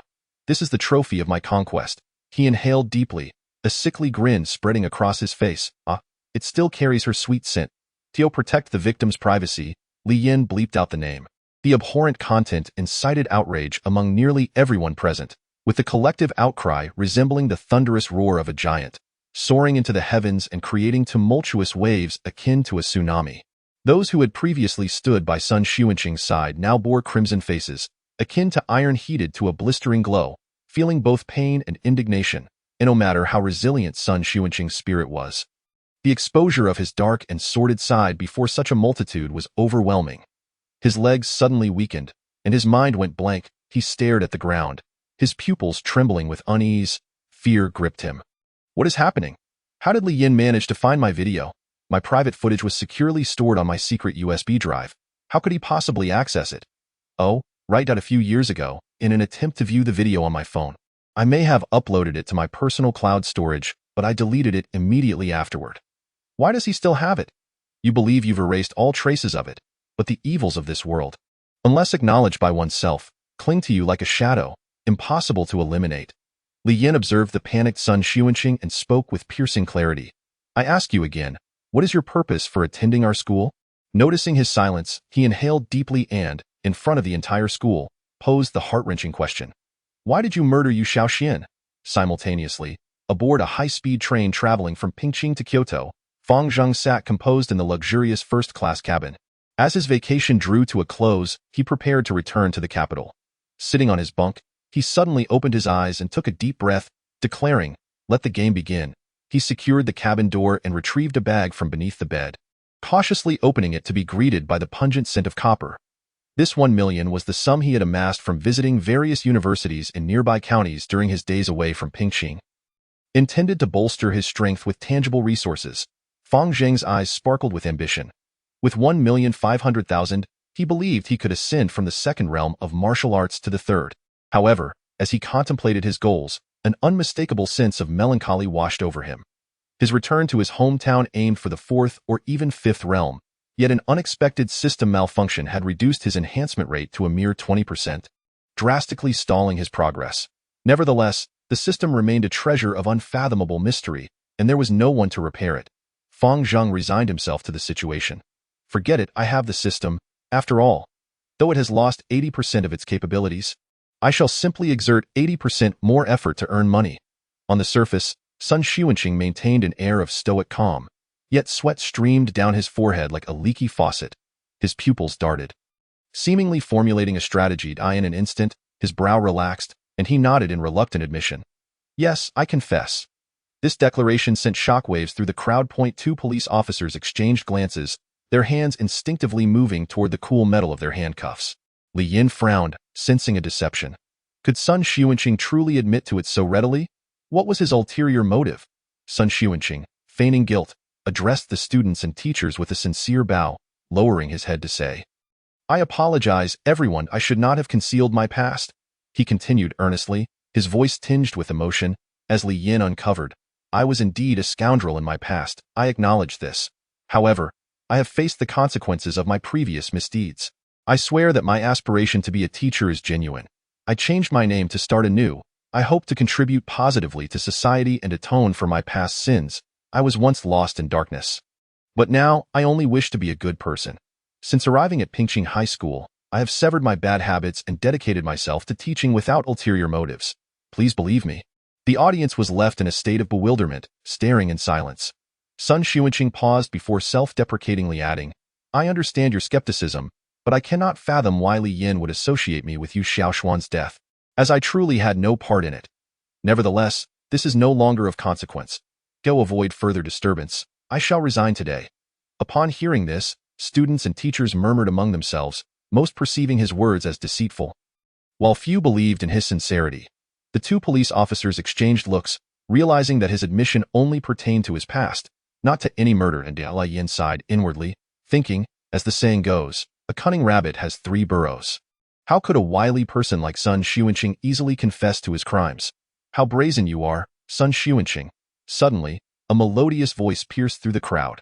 Everyone turned to see Xue Xian, a naturally beautiful girl whose anger could not diminish her allure. Stepping forward with a group of female classmates, the crowd was puzzled by her intentions, while Sun Xuanqing's complexion shifted. Xue Xian had something to say to the students regarding Sun Xuanqing's misdeeds. Li Yin seemed to have anticipated this development. As Xue Xian took the microphone from Li Yin, their eyes met, and a silent understanding passed between them. Hello, everyone. I am Xue Xian from class 2 to 3. Today, I seized this opportunity to expose the beastly side of Sun Xuanqing. The female classmates beside me have all, to varying degrees, been harassed by him. The revelation sent shockwaves through the crowd, akin to a magnitude 10 earthquake. The principal, Han Dongxiu, rose with fury, casting a furious glance at Sun Xuanqing before asking, "Is what you say true?" "Of course it is," Xue Xian asserted with gravity. "Words alone are insufficient. Let the victims speak of their grievances." Under Li Yan's encouragement, Xue Xian had located those female classmates who had been harassed by Sun Xuanqing, urging them to come forward. Each of these girls had summoned immense courage to stand there. One girl stepped forward, declaring, "Mr. Sun, no, he does not deserve to be a teacher. He once kept me after class under the pretense of training, and when no one was around, he made suggestive remarks and touched me inappropriately.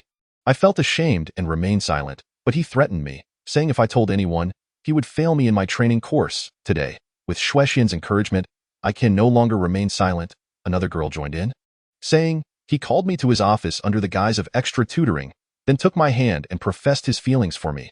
When I rejected him, he threatened to lower my training course grades. I was terrified and dared not confide in anyone. I can confidently say that Sun Xuanqing came to this school purely for his selfish desires, for his vile lust. Enough. You are all lying." Sun Xuanqing shouted, veins bulging on his forehead as he pointed menacingly at Xue Xian. Students, don't think I'm unaware of your improper relationship with Li Yin. You're all in cahoots to frame me." Xue Xian coldly shook her head, a scornful smile gracing her lips. The truth will reveal itself to those who can see it. That moment, it became evident to the discerning audience how the situation had unfolded. Sun Xuanqing's reputation had been irrevocably shattered, reduced to mere refuse in the eyes of the public. "Arrest him." Principal Han Dongxiu stood up, calling for security, astonished that such a disgraceful character had infiltrated his school. Meanwhile, Han Dongxiu's peripheral vision caught sight of Ren Qianqiu, who had remained silent at the edge of the stage, his face a mask of rage. It was through Ren Qianqiu's recommendation that Sun Xuanqing had been hired. He had failed to conduct a thorough background check, thus allowing this wolf to enter the campus, and Ren Qianqiu could not escape responsibility for this debacle.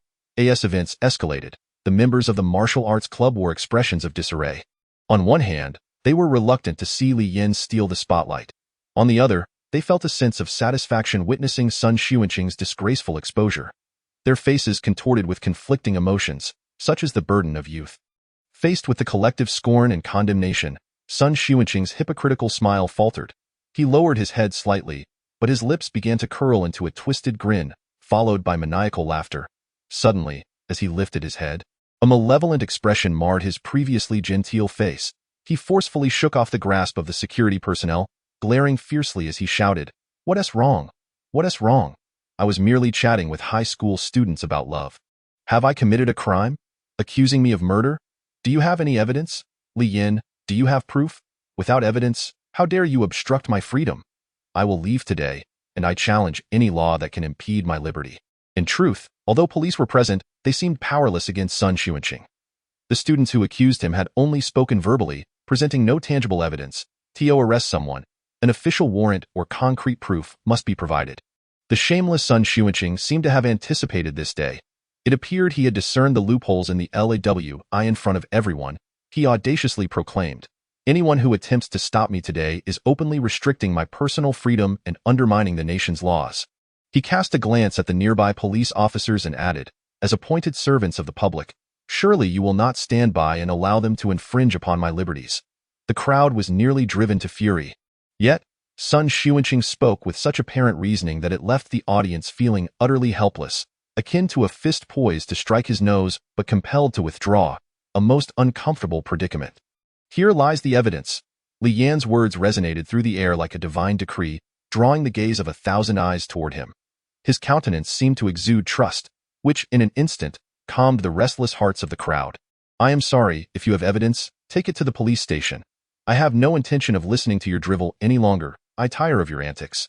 Just then, as Sun Xuanqing turned to leave, the teachers of the school spontaneously formed a barrier, encircling the scoundrel and preventing his escape.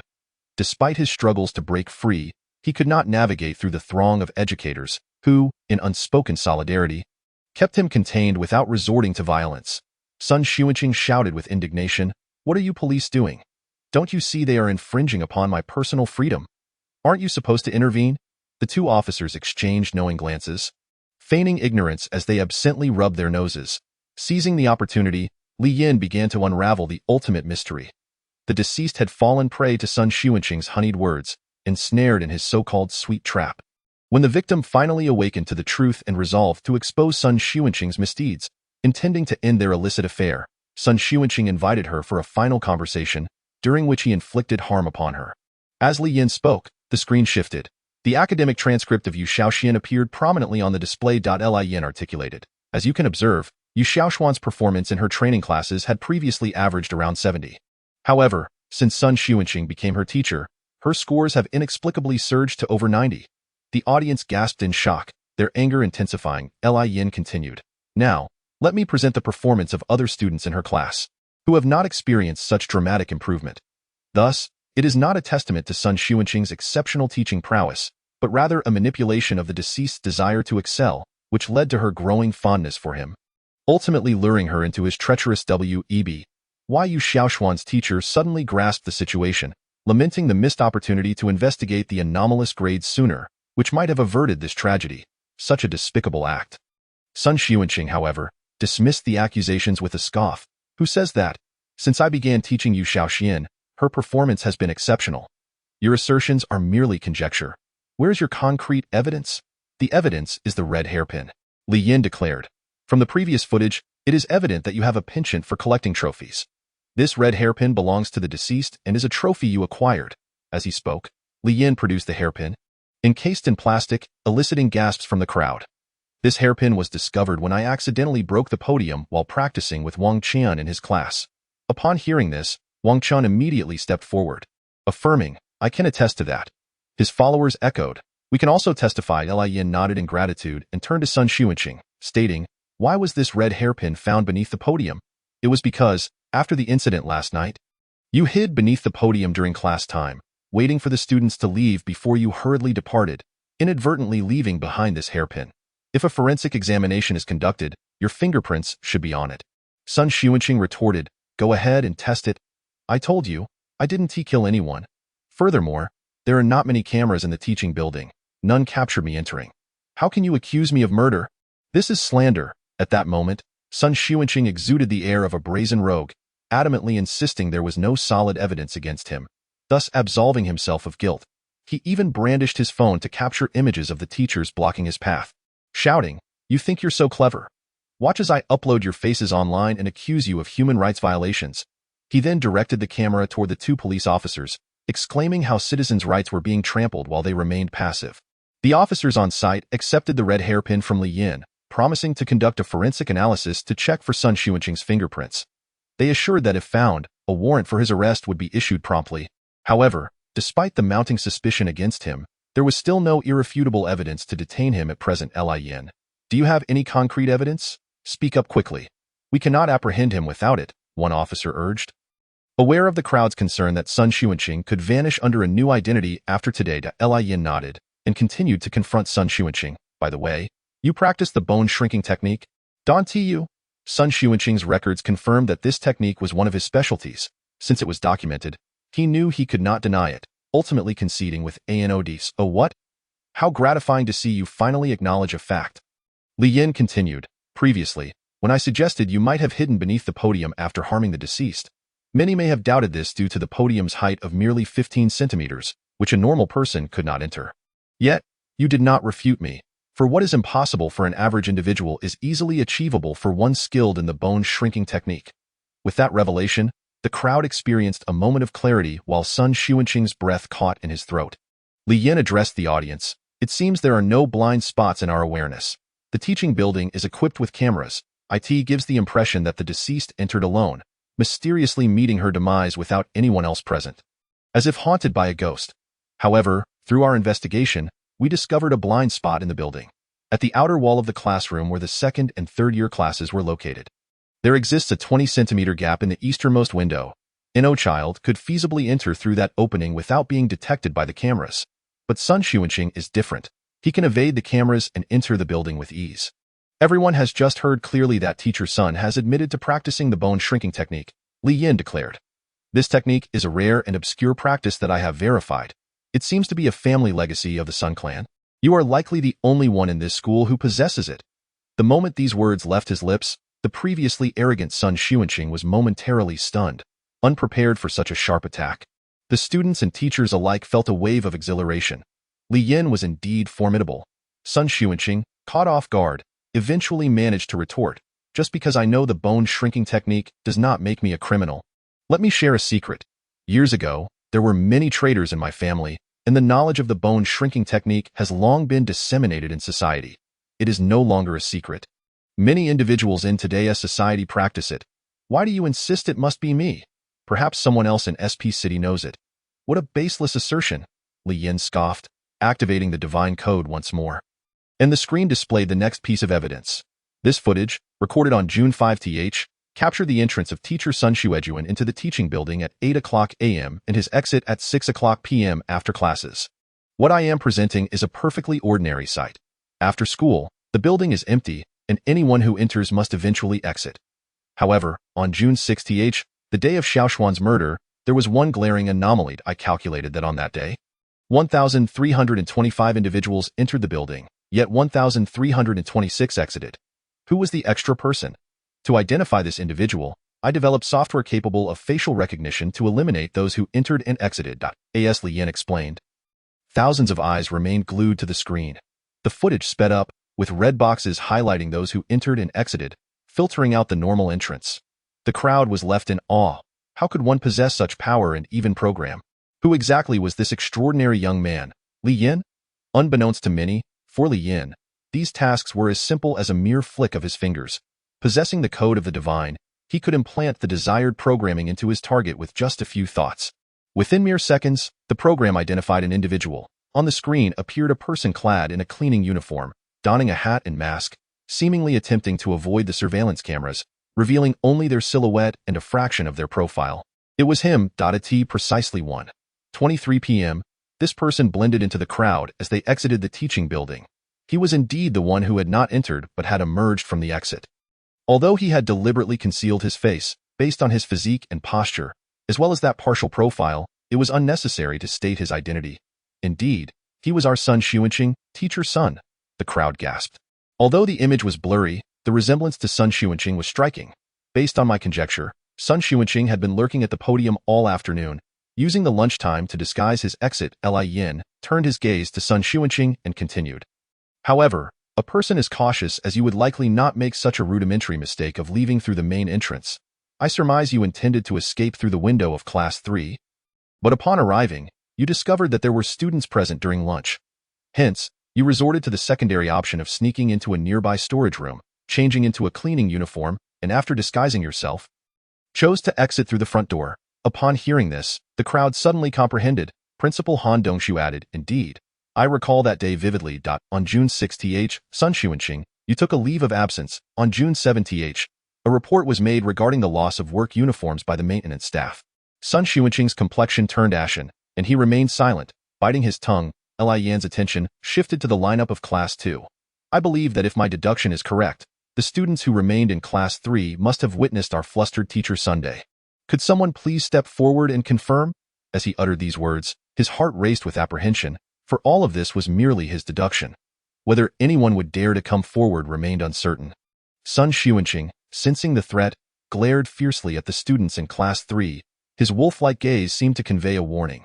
Should anyone dare to speak out, he would not hesitate to devour them. Han Dongshu noticed the subtle details of Sun Xuanqing's demeanor and stood up again, using a booming voice to assure, "Students, do not be afraid. Today, in my capacity as principal, I guarantee that Sun Xuanqing cannot harm you." Did anyone witness this incident? Silence ensued until a small, plump hand was raised.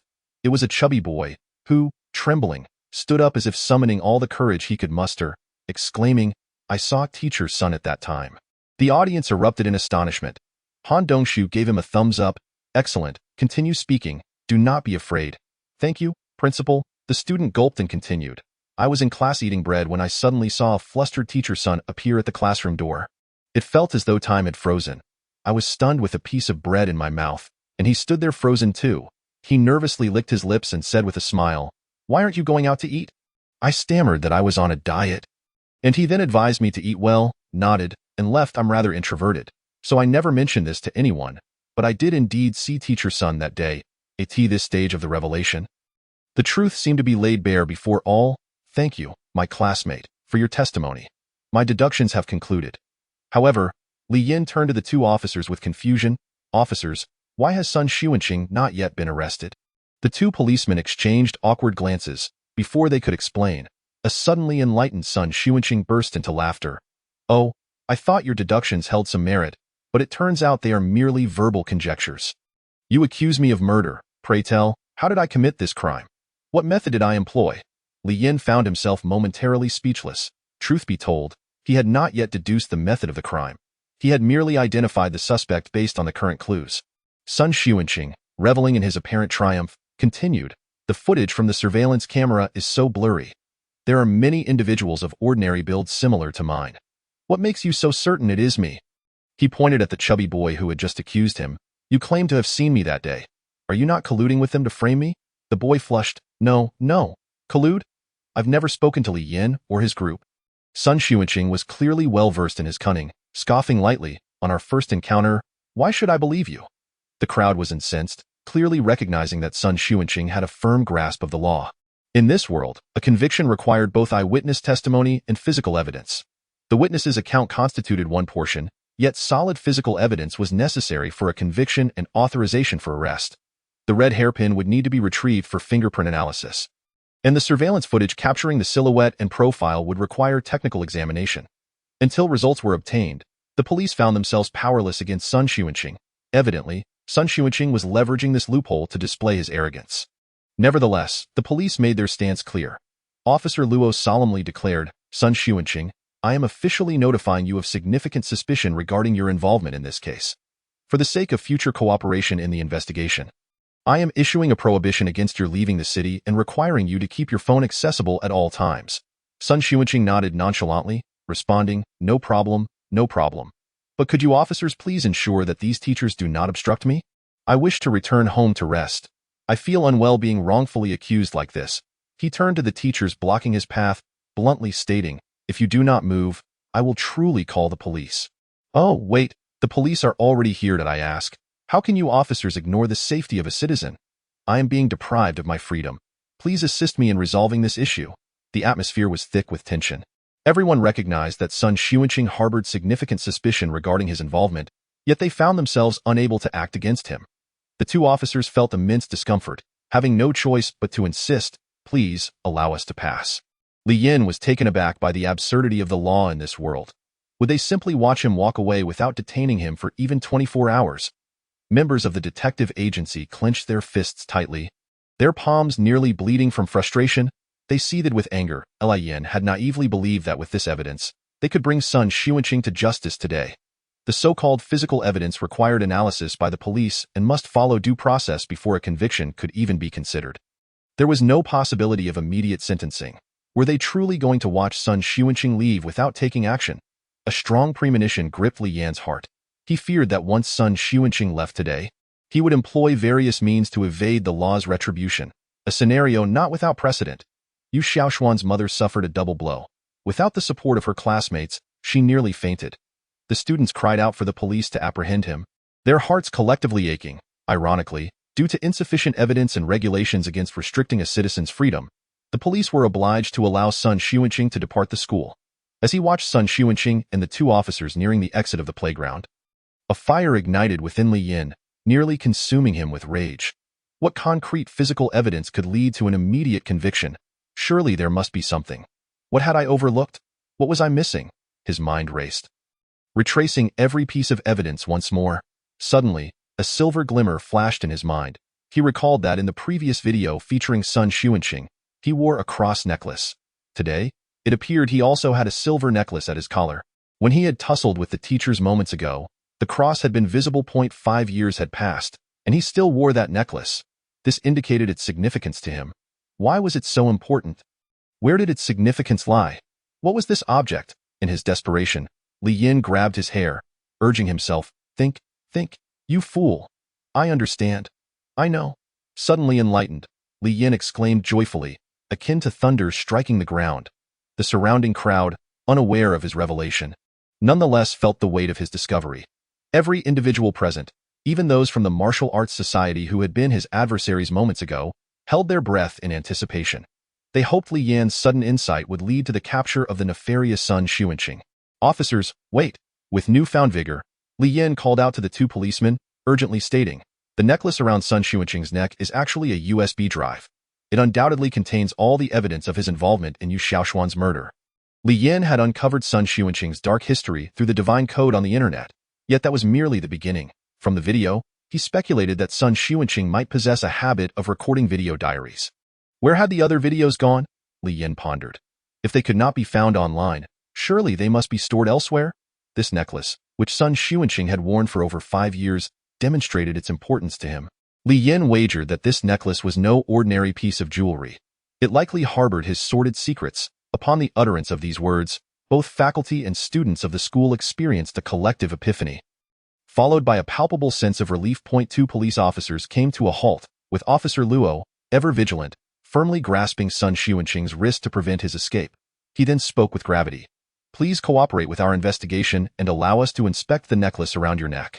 Of course, Sun Xuanqing responded nonchalantly, appearing utterly at ease. However, his subsequent actions starkly contradicted this demeanor, creating a jarring contrast. His expression contorted in a spasm, and with a sudden roar, he unleashed a technique that allowed him to slip free from the grasp of the 2 officers. In an instant, he lunged towards Li Yin, howling like a demon, "You wretched fiend, you have ruined everything. I shall drag you to hell." This reckless act was, without a doubt, a tacit admission of Li Yan's accusations. Sun Xuanqing, possessing formidable strength nearing the 8th level of martial prowess, ranked among the top 5 in power among all teachers. The first to react was Principal Han Dongxiu, who bellowed in response, his body swelling with an unseen force equally formidable at the 8th level. With a single powerful stomp, he propelled himself towards Sun Xuanqing in a bid to intercept him. Naturally, Sun Xuanqing could not withstand Han Dongxiu's might. Yet, his target remained Li Yin. Employing another technique, he compressed his body significantly, gliding past Han Dongxiu's defense like a slippery eel, aiming a fierce strike at Li Yin from an unconventional angle. The entire sequence transpired in the blink of an eye. The 2 officers behind him realized the gravity of the situation too late, hastily drawing their weapons to pursue Sun Xuanqing. Scarcely a breath, Sun Xuanqing closed the distance to within a mere meter of Li Yin. The situation escalated so swiftly that many had only just begun to furrow their brows in concern when Sun Xuanqing was already upon Li Yin. His face was a mask of madness as he unleashed a lethal strike aimed directly at Li Yan's heart. Determined to claim his life, death loomed so near. Perhaps for the first time, Li Yin acutely sensed its chilling presence. Faced with Sun Xuanqing's deadly assault, he understood that his odds of survival were infinitesimally close to 0. Strangely, in that fleeting moment, while for others it was but a blink, he found himself with a sliver of time to contemplate. Li Yin felt a swell of emotion, a mix of sorrow and resentment. As his journey of nearly 2 months was about to conclude, he had yearned for more thrilling adventures. Yet, a bittersweet smile crept onto his lips. Truth be told, if his demise could bring peace to the spirits of his departed classmates, perhaps his death held some worth after all. Should he have the choice in the afterlife, he would likely choose this path again. Alas, he found himself lamenting his own disposition, uncertain if this death would lead to further journeys, or if his soul would be condemned to eternal darkness. The thought of dying was unwelcome. Don't. No. It's over. The cries of those nearby had yet to fully escape their lips when Sun Xuanqing's deadly palm struck Li Yan's heart. In that instant, many felt their hearts shatter, while Sun Xuanqing's smile reached a frenzied peak. Just then, a miracle transpired. An invisible barrier enveloped Li Yan, absorbing a considerable portion of Sun Xuanqing's force. Though he was propelled backward, the blow lacked fatal consequence. What? A collective gasp erupted from the crowd. including Sun Xuanqing himself. The barrier, known to all, was the Tianming shield, a phenomenon resulting from a breakthrough in one's capabilities, creating a resonance with the heavens that manifested as this protective force. The Tianming shield boasted formidable defensive power, approximately tenfold that of the user's strength. However, its duration was fleeting, lasting less than a second, rendering it largely ineffective for the average person. One had anticipated that Li Yin could withstand Sun Xuanqing's lethal strike by elevating his own prowess. This was unprecedented in history. No, Li Yin had made history. Sun Xuanqing, his eyes nearly popping from their sockets, could scarcely believe that this young man had experienced a surge in power at the moment of imminent death. Realizing that his sudden attack had failed to eliminate Li Yin, and that future opportunities to do so were dwindling, he resigned himself to despair, collapsing to the ground with a reddened gaze directed at Li Yin. In an instant, 6 or 7 teachers, security personnel, the principal, and the responding officers surrounded him. Witnessing the scene unfold before them, Officer Luo finally voiced the long-awaited statement. Sun Xuanqing, you are under arrest for attempted murder. You have the right to remain silent. Simultaneously, Li Yin's friends, members of the detective club, including his so-called romantic interest, along with both familiar and unfamiliar classmates, rushed to his side, concern etched on their faces. Li Yin, are you all right? Call an ambulance. Quick, perform CPR. Breathless and racked with pain, Li Yin's surroundings became chaotic. Yet, as he squinted through blurred vision, he was met with the familiar faces of those who cared for him, filling his heart with warmth. The sensation was peculiar, a fusion of the exhilaration of power gained and the agony of his injuries, a strange blend of pain and joy. He had endured a lethal wound at the moment of his ascension, and he could only chuckle bitterly within. This was perhaps the most dramatically ironic elevation of power. In that critical moment, he silently expressed gratitude. Thank you, Senior Fang Zheng. By a twist of fate, just as death loomed, Senior Fang Zheng had activated his system and invested considerable resources, allowing Li Yin to ascend in rank. Although the Taming Shield had mitigated much of Sun Xuanqing's force, Li Yin's injuries were still severe.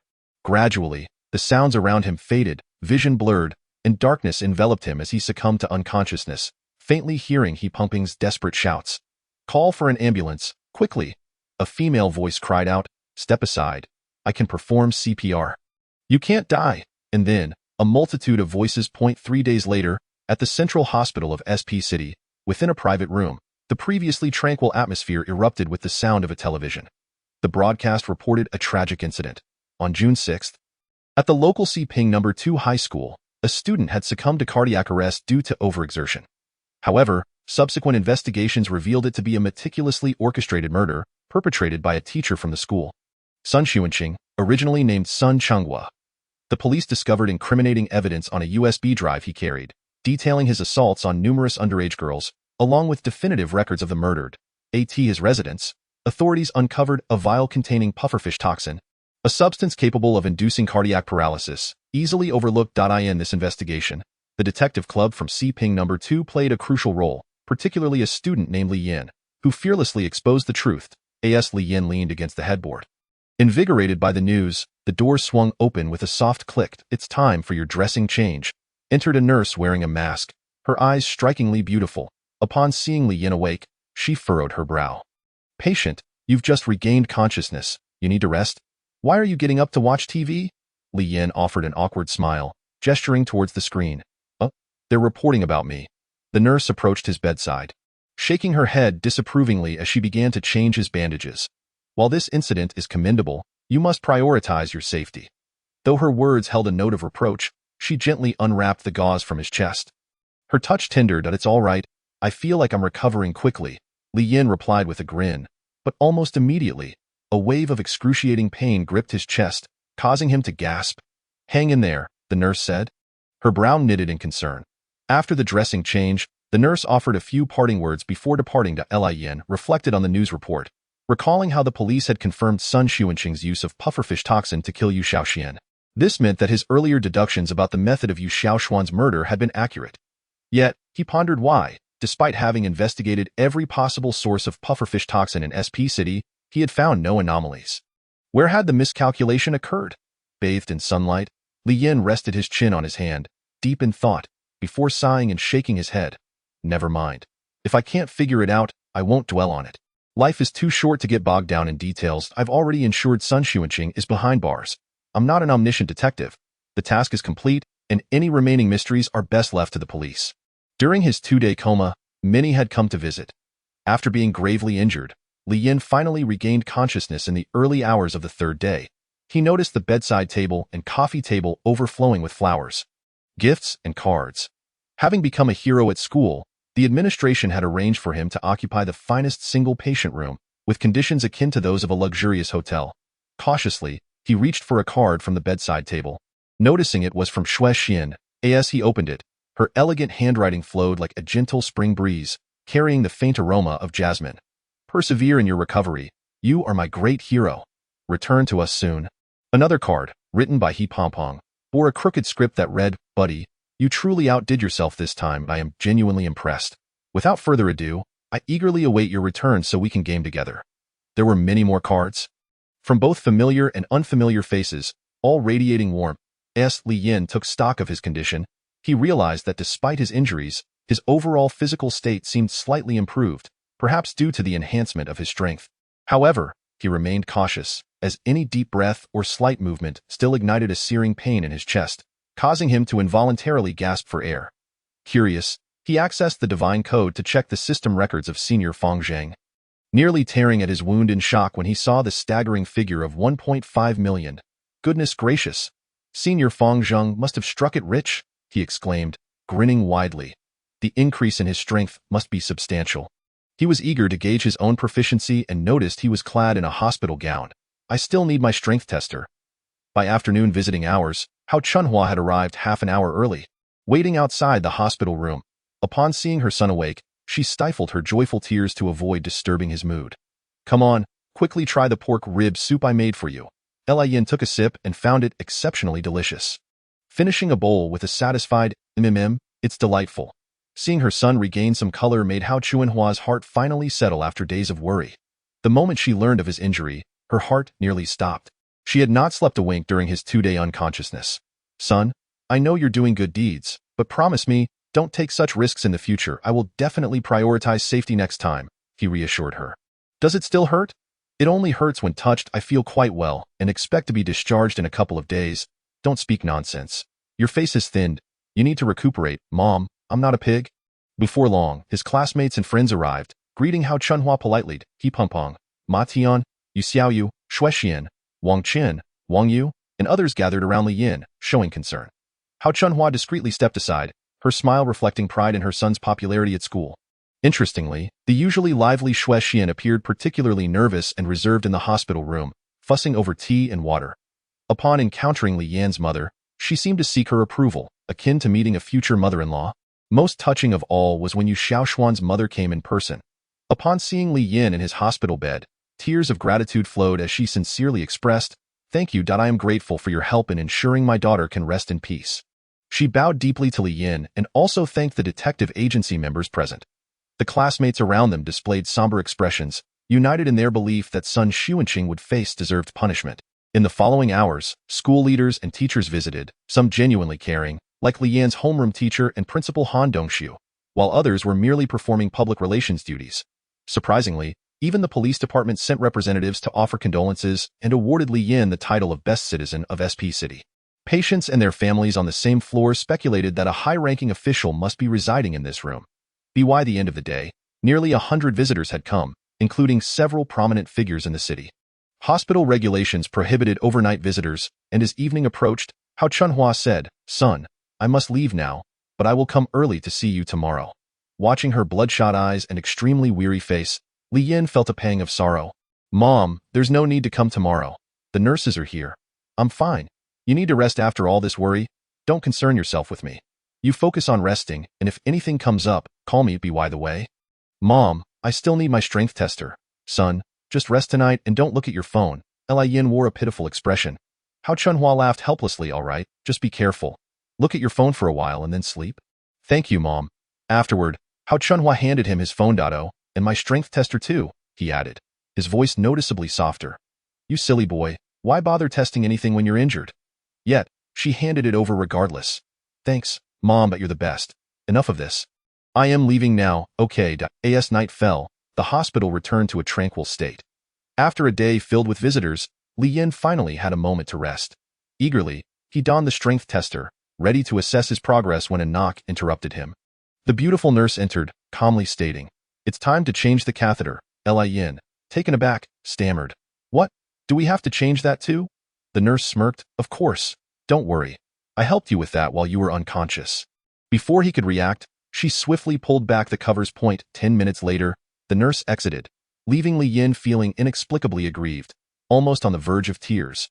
Shaking his head, he decided to focus instead on discovering the incredible extent of his newfound strength. As he activated the tester, it emitted a crisp sound. The numbers displayed nearly caused him to tear his wound anew. The reading froze at 200. He urged himself to remain calm. Tio put it into perspective. A strength of 200 indicated that he had transcended the 8th stage of body refinement and entered the 9th. He eagerly searched online for advice regarding achieving a strength of 200. One response read, "Most at this stage choose a cultivation method to perceive the ethereal energies of nature, but physical training should not be neglected." Can I cultivate now? But why must physical training continue?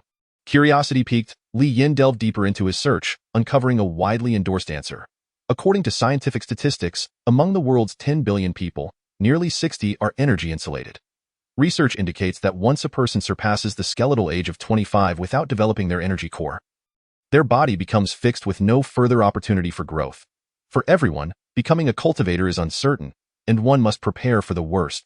If one lacks the innate talent for breakthrough, pursuing energy cultivation becomes a futile endeavor while neglecting physical training. Relying solely on physical training, the pinnacle strength achievable hovers around 260. In truth, this is sufficient for securing a career in society. Thus, physical training must not be overlooked. To all who read this, I wish you the best in breaking through and achieving your goals. Ah, I see, Li Yin mused, pondering this advice. He recalled Sun Xuanqing's attack, infused with fierce energy, realizing that body refinement and achieving breakthroughs were indeed two distinct realms. A burning desire ignited within him to become a true cultivator. He acknowledged the cliché nature of this aspiration, yet after traversing through another world, he yearned to embody the characters from novels and dramas, aspiring for an extraordinary life, determined to protect those he loved. As the night deepened, the city succumbed to tranquility. The moon waned as a new day dawned. It had been 4 days since Sun Xuanqing was taken to the police station, and the repercussions of this incident were far from over. Today, the school board convened to discuss the matter and hold accountable those responsible. Ren Xianqiu, the primary figure behind Sun Xuanqing's recruitment, found himself under scrutiny. Given the severity of the situation and the profound negative impact on society, the board decided to suspend Ren Xianqiu, with his return to work pending notification. This announcement fell upon him like a bucket of cold water, leaving him shaken to the core. To him, it sounded like a dismissal. Go home and don't come back. He recognized his faults but did not believe he alone was culpable. The blame did not warrant his dismissal. After all, hiring processes involved multiple levels of scrutiny, and those who prioritized their reputations shared the blame. Fuming, Ren Xianqiu felt that the school was simply using him as a scapegoat to appease public opinion. Although he was a man of ambition, upon hearing the punishment, he begrudgingly nodded in agreement while facing the board members. Forced to comply. Ren Xianqiu's reputation within the school was far from illustrious, even carrying a hint of a villainous stubbornness. However, having toiled in this institution for over 3 years, he had indeed dedicated a substantial portion of his life to it. To summarily dismiss him was undoubtedly a devastating blow as he returned to his office, meticulously gathering his belongings as if his very soul had been siphoned away. An increasingly stifling anger brewed within him. Tears streamed down his face as he clenched his teeth, gnashing out a name. Li Yin. In moments of rationality, Ren Xianqiu recognized that Li Yin had committed no wrongdoing. The true misstep lay in accepting 30,000 yuan from Sun Xuanqing to secure his position, a consequence of his own choices. Yet, after his dismissal, reason eluded him. Rather than reflecting on his mistakes, his worldview twisted under the weight of his disillusionment. Unable to vent his frustrations at the higher-ups, he turned his ire towards Li Yin, whom he perceived as indirectly responsible for his expulsion. Upon the announcement of Ren Xianqiu's dismissal, the atmosphere within the campus transformed into what could only be described as the year's grandest celebration. With an air of jubilation that nearly called for drums and firecrackers in the following days, Li Yan's influence showed no signs of waning. Instead, it continued to swell, eclipsing even the esteemed martial arts club with its long-standing traditions. Whether students had absorbed any real knowledge during their time at the school was uncertain, but the name Li Yin would likely remain etched in their memories for a lifetime. The implications of this event for the martial arts club were, however, somewhat ambiguous. Severely injured, Li Yin could not represent the school in competitions, and it was rumored that Wang Chun, feeling disinterested, had also withdrawn from participation. Just as the martial arts club had desired, they could now compete with a purebred representation of the school. Yet, the atmosphere within the club had become murky and difficult to articulate. While most members remained loyal to the club, their respect for Li Yin was genuine and heartfelt. In the past, a mere word from the leader could designate an enemy. But now, should the leader demand actions detrimental to Li Yin, it would conflict with the will of the majority.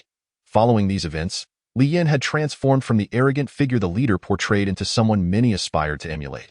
This was particularly true for Guan Tianhao, the former top student of the second-year class, who found himself sleepless after having confronted Li Yin on the way home. He felt a profound sense of shame for his past actions against someone as exceptional as Li Yin. The more he reflected, the deeper his regret grew, compelling him to seek out Li Yin to apologize. In truth, he was not alone in harboring such sentiments within the martial arts club. Some even envied Wang Chun for being ousted from the club, thereby joining Li Yin's ranks on a new day. Having rested well, Li Yin opened his long-neglected phone, greeted by a flurry of good news. Ren Xianqiu had been dismissed, Sun Xuanqing was facing impending judgment, and the detective agency's popularity surged. For reasons unknown, his WeChat account seemed to have been exposed, with over 1,000 friend requests flooding in. While receiving various messages of support, some expressed regret that he could not attend the upcoming Siping Star Martial Arts Exchange. In truth, Li Yin had little interest in representing the school. Instead, he felt a sense of relief, finding comfort in the prospect of rest rather than the chaos of battle. Early that morning, Li Yin's attending physician, accompanied by a cadre of skilled doctors, came to examine him. After a thorough checkup, the physicians whispered among themselves, their expressions a mixture of astonishment. They were utterly surprised by the remarkable extent of Li Yin's recovery. In just 4 days, he appeared to have healed as if he had been recuperating for half a month. The group marveled, speculating whether this exemplified the legendary prowess of a genius, even in the realm of recovery. Following the diagnosis, the attending physician delivered exhilarating news. The catheter could be removed today. Is it truly so? Overjoyed, Li Yin clenched his fists. He would finally be able to enjoy the freedom of movement. No longer confined to his bed. I feel as though I am nearly healed. This was no mere expression. He genuinely sensed a tremendous leap in his condition upon awakening, attributing it to the surge of strength he had experienced prior to his injury, which propelled his body into a vigorous recuperative state. The revitalization coursing through his hands urged him to leap from the bed and unleash a punch imbued with 200 units of strength. Amidst the beauty of the day, an unfortunate reality remained. The nurse responsible for removing the catheter was still the same petite, masked attendant with striking eyes.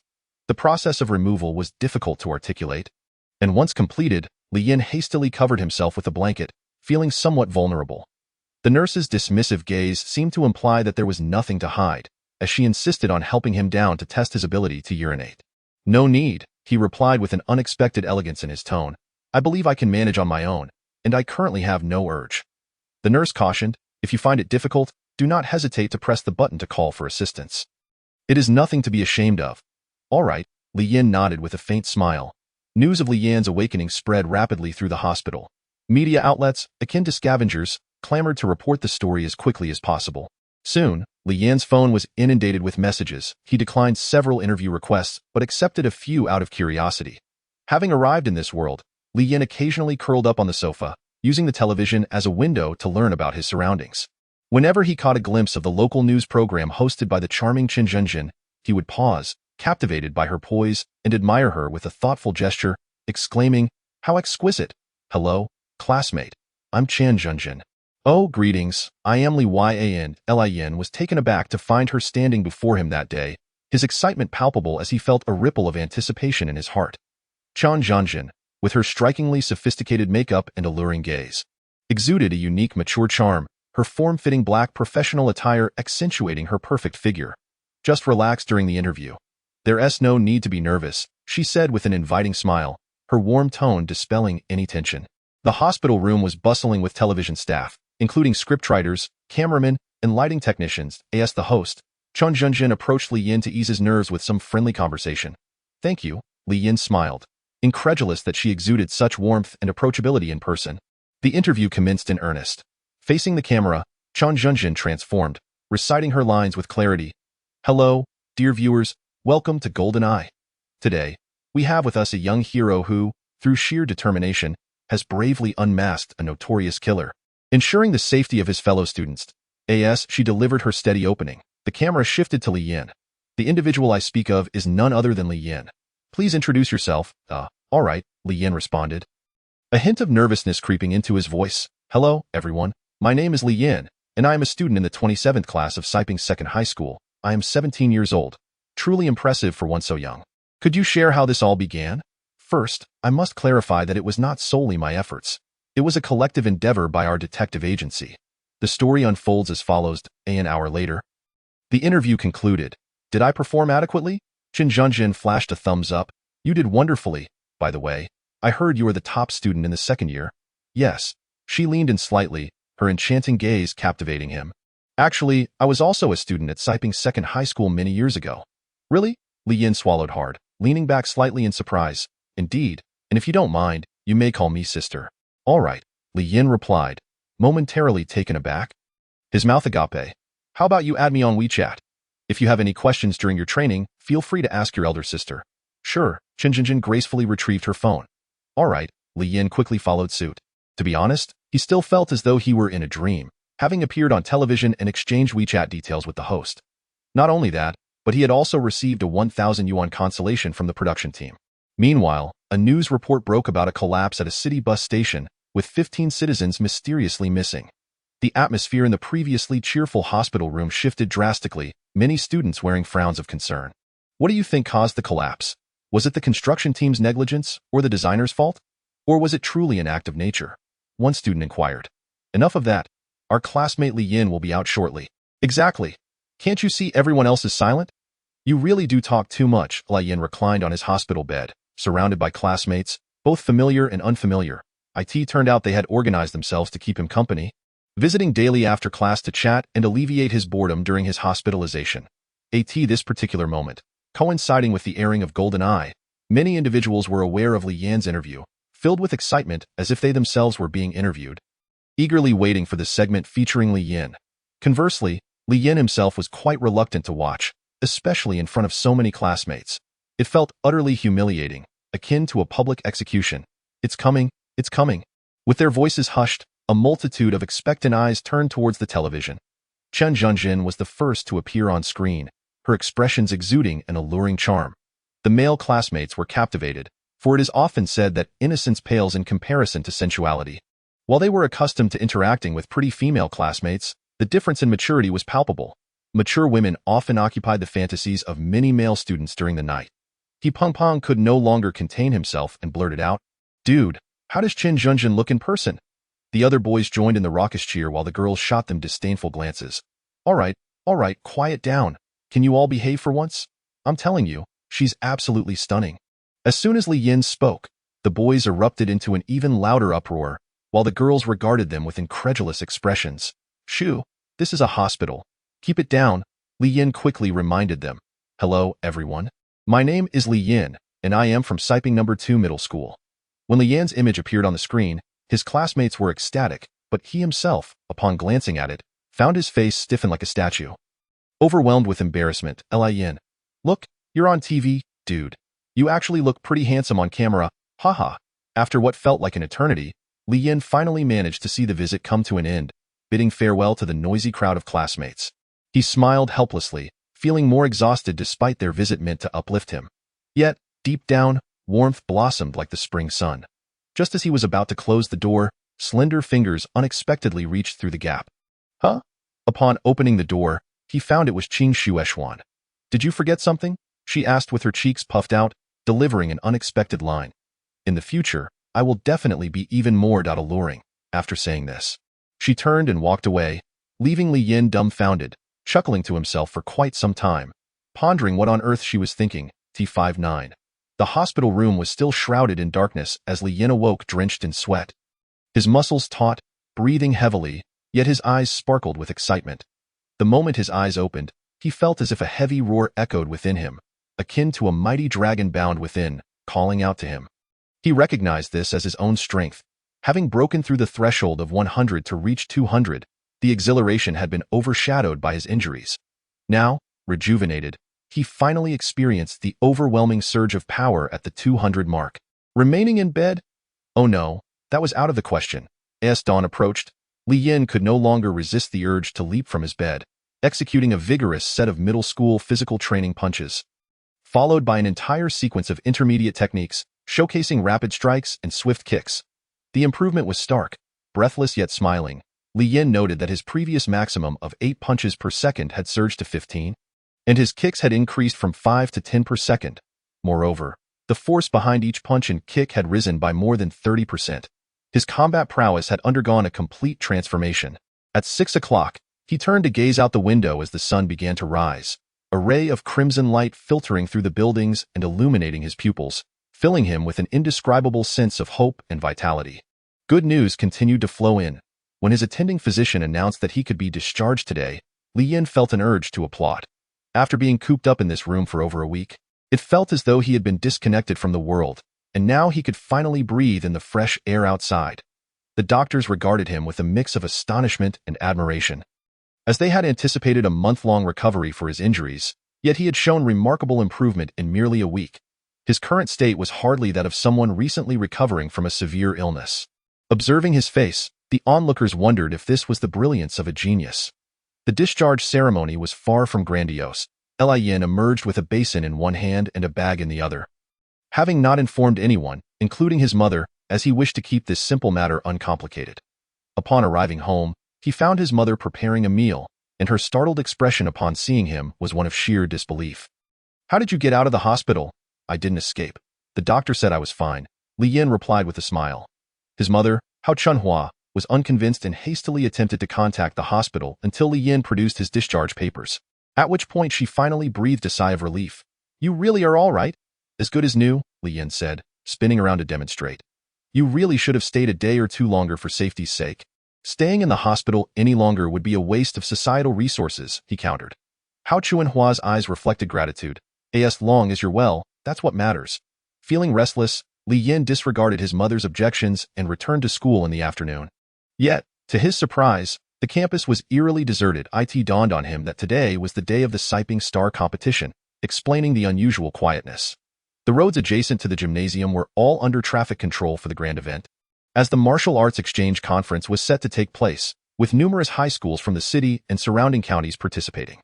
The stadium, filled to capacity, welcomed parents, school officials, and dignitaries from various sectors, as high-ranking practitioners were rare talents in this world, and these students represented seeds of limitless potential. The parents of Siping Middle School students sat in the southeastern section of the stadium, but this area seemed shrouded in a gray shadow, morale plummeting. Siping City, Siping No. 2 Middle School, and Konglong Middle School were both key institutions. Historically, Siping No. 2 Middle School ranked among the top 2 in the region based on average performance. The previous Siping Star High School Martial Arts Exchange Conference had been a subtle competition between these two schools, with others merely playing supporting roles. However, this year's landscape had undergone a seismic shift, with non-key schools rising to prominence. The preliminary results in the first-year group were unexpected, with Siping's 5 contestants reduced to 2, and the semifinals saw them eliminated entirely, drowning in the competition. Yet, this was still the best performance among the 3 groups. The second-year group had only 1 participant reach the semifinals, while the third-year group failed to make it past the preliminary round altogether.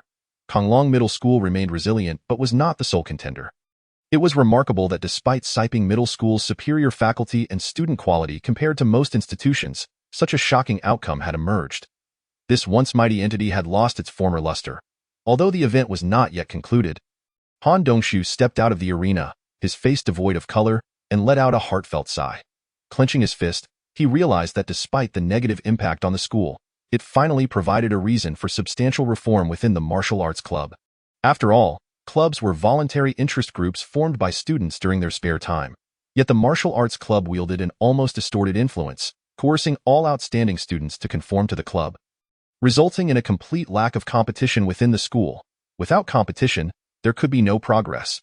Just as Han Dongshu frowned and approached the vehicle, he suddenly spotted a familiar student alighting from a bus. His brow relaxing slightly as he hurriedly called out, "Li Yin? Principal Han?" Li Yin had intended to gauge the situation of the competition. Although the representatives from Siping seemed to be his adversaries, he still felt a sense of belonging to Siping Middle School. It was not unreasonable to want to stay informed, but he was taken aback to see Principal Han departing. Principal, isn't the competition still ongoing? Why are you leaving? Han Dongshu waved his hand, his expression filled with despair. Don't mention it. This year's competition has been a complete disaster. Oh? Li Yan's expression turned awkward upon hearing this, unsure whether to feel pleased or disheartened. Deep down, he was undeniably happy. However, he would never reveal that to Han Dongshu. Instead, he furrowed his brow and expressed concern. That's a bit unfortunate. Not unfortunate at all, Han Dongshu retorted, filled with frustration. This is the consequence of the martial arts club's arrogance. If only you, Li Yan, had participated, you might have led the school to victory. Suddenly, Han Dongshu turned to Li Yan. Wait a moment, aren't you supposed to be recuperating in the hospital? How did you end up here? Li Yan replied casually, the doctor said I fully recovered and can be discharged today. I asked that so? Why didn't you inform the school? We had prepared flowers for you. Han Dongshu lamented, his eyes glinting with interest. Li Yan waved his hand dismissively. I wanted to avoid the hassle, so I didn't tell anyone. Today's students become arrogant with just a little strength. If only they possessed half your humility. After a brief exchange, Li Yan said, well, I must be on my way. Principal Han.Lin. Han Dongshu's tone suddenly took on a significant weight. Although it may seem inhumane given that you are freshly recovered, I must ask you this. Are you able to fight for Siping now? Li Yan was somewhat perplexed. Principal, if I haven't registered, how can I participate? Han Dongshu rubbed his chin and replied with a knowing look. If your physical condition permits, I may have a way. The atmosphere in the preparation room for the contestants was suffocating. The team leader, Luo Fenghuang, wore a grim expression and remained silent, his head bowed. They had just witnessed Zhu Changjian, the top student from Konglong Middle School, defeat their own team member.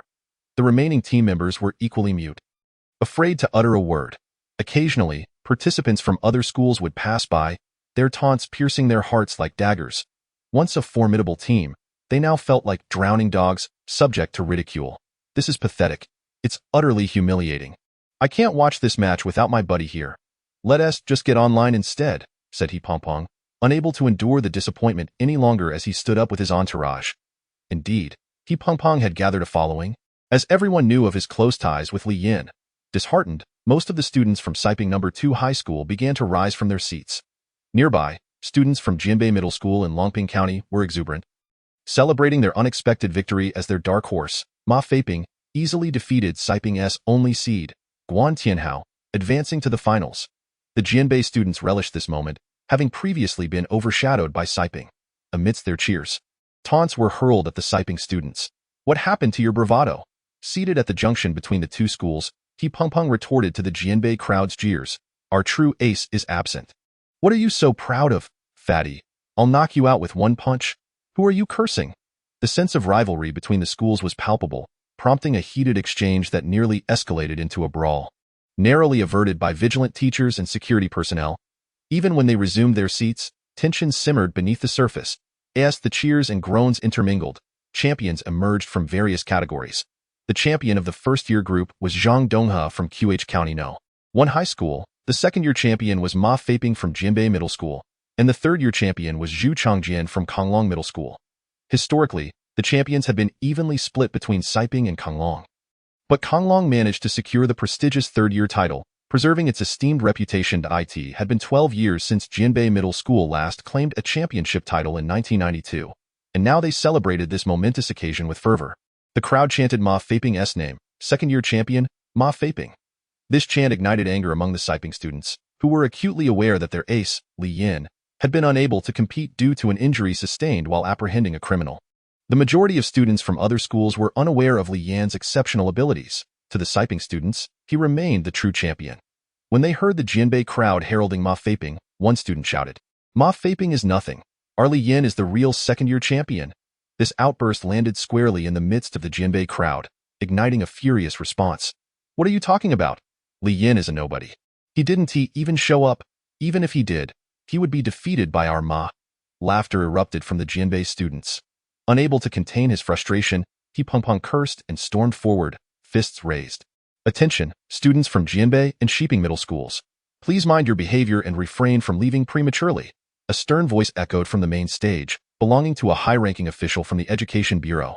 Any participants involved in fighting today will face expulsion from school. Please return to your seats. This authoritative statement deflated the heated atmosphere, prompting both sides to comply. However, while the Jinbei students settled back, they continued to gloat, causing the Siping students to simmer with indignation. He Peng Peng trembled with rage, while members of the detective club clenched their teeth in frustration. The students who supported Li Yin were seething with resentment. Wishing he could compete and reclaim their honor, as the event drew to a close, anticipation filled the air. The host proclaimed, "This year's competition has brought us tremendous surprises. Now, it is time to present the winners with their medals. Please welcome Mr. Jin Chung, the director of the Education Bureau, to present the awards." The impeccably dressed director, with his distinguished black and white hair, took the stage and read from a prepared list. For the first-year awards, third place goes to Chen Haifeng from Siping No. 2 High School, second place to Chen Weichen from Jinbei Middle School, and first place to Wang Taidan from QS County No. 1 High School. As the winners took the stage to receive their honors amidst enthusiastic applause, the atmosphere shifted again as Jin Chung prepared to announce the second-year results. Before he could speak, the Jinbei students erupted into cheers, while the Siping students shook their heads in disapproval, expressing their dissent with drawn-out moans.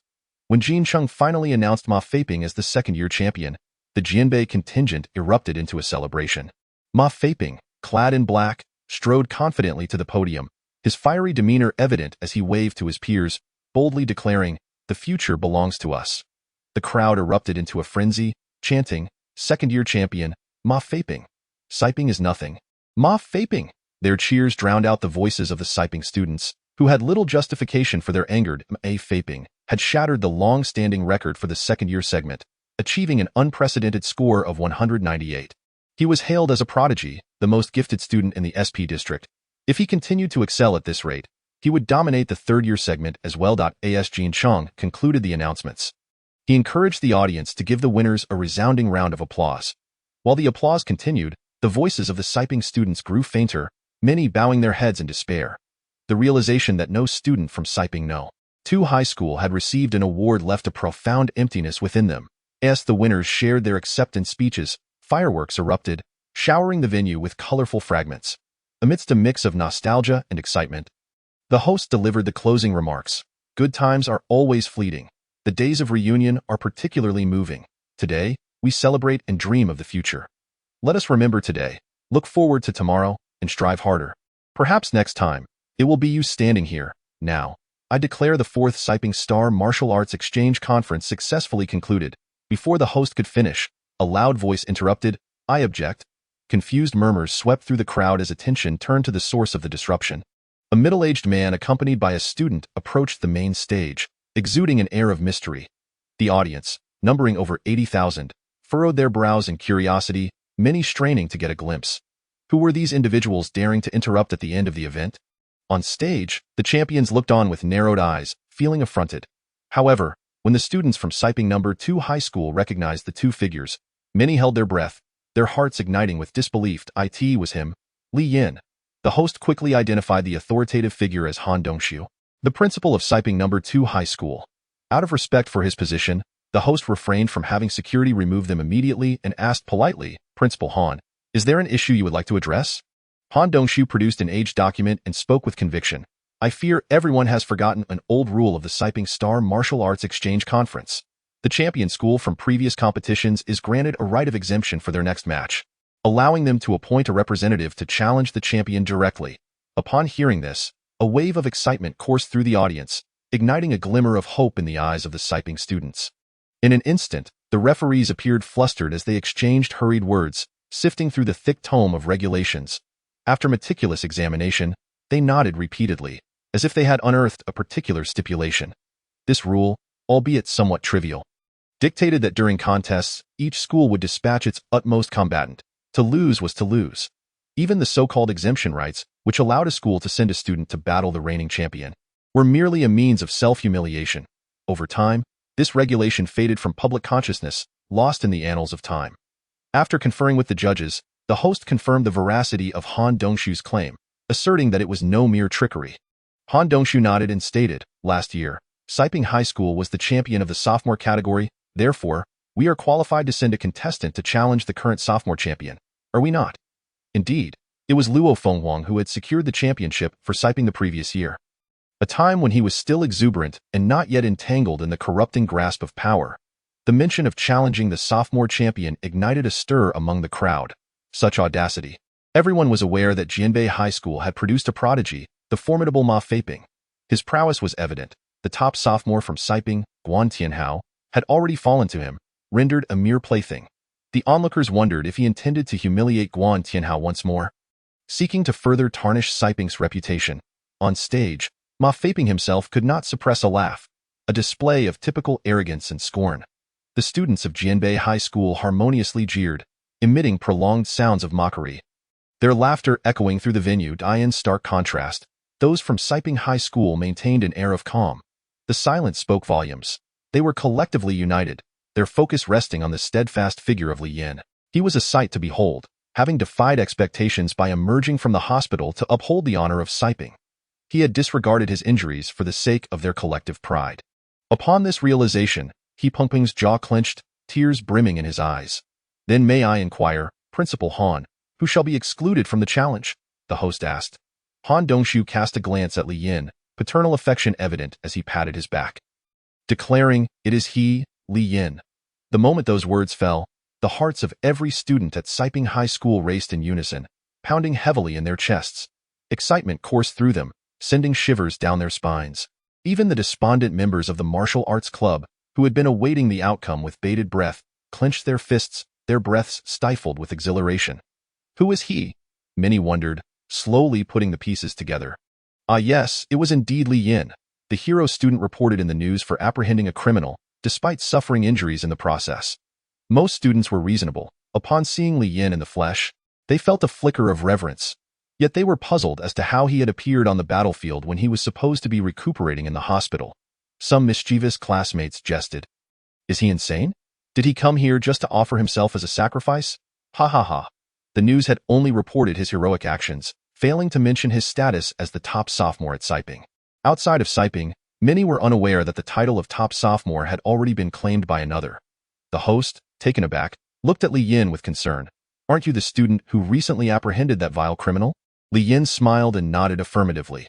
The host turned to Han Dongshu, bewildered, and reproached, "Shouldn't your student be recovering in the hospital?" Han Dongshu appeared embarrassed, resembling a principal who, for the sake of reputation, neglected the well-being of his student by forcing him to compete. Yet Li Yin interjected, "Competing is my personal choice and my body has fully recovered and I am entirely capable of representing Siping."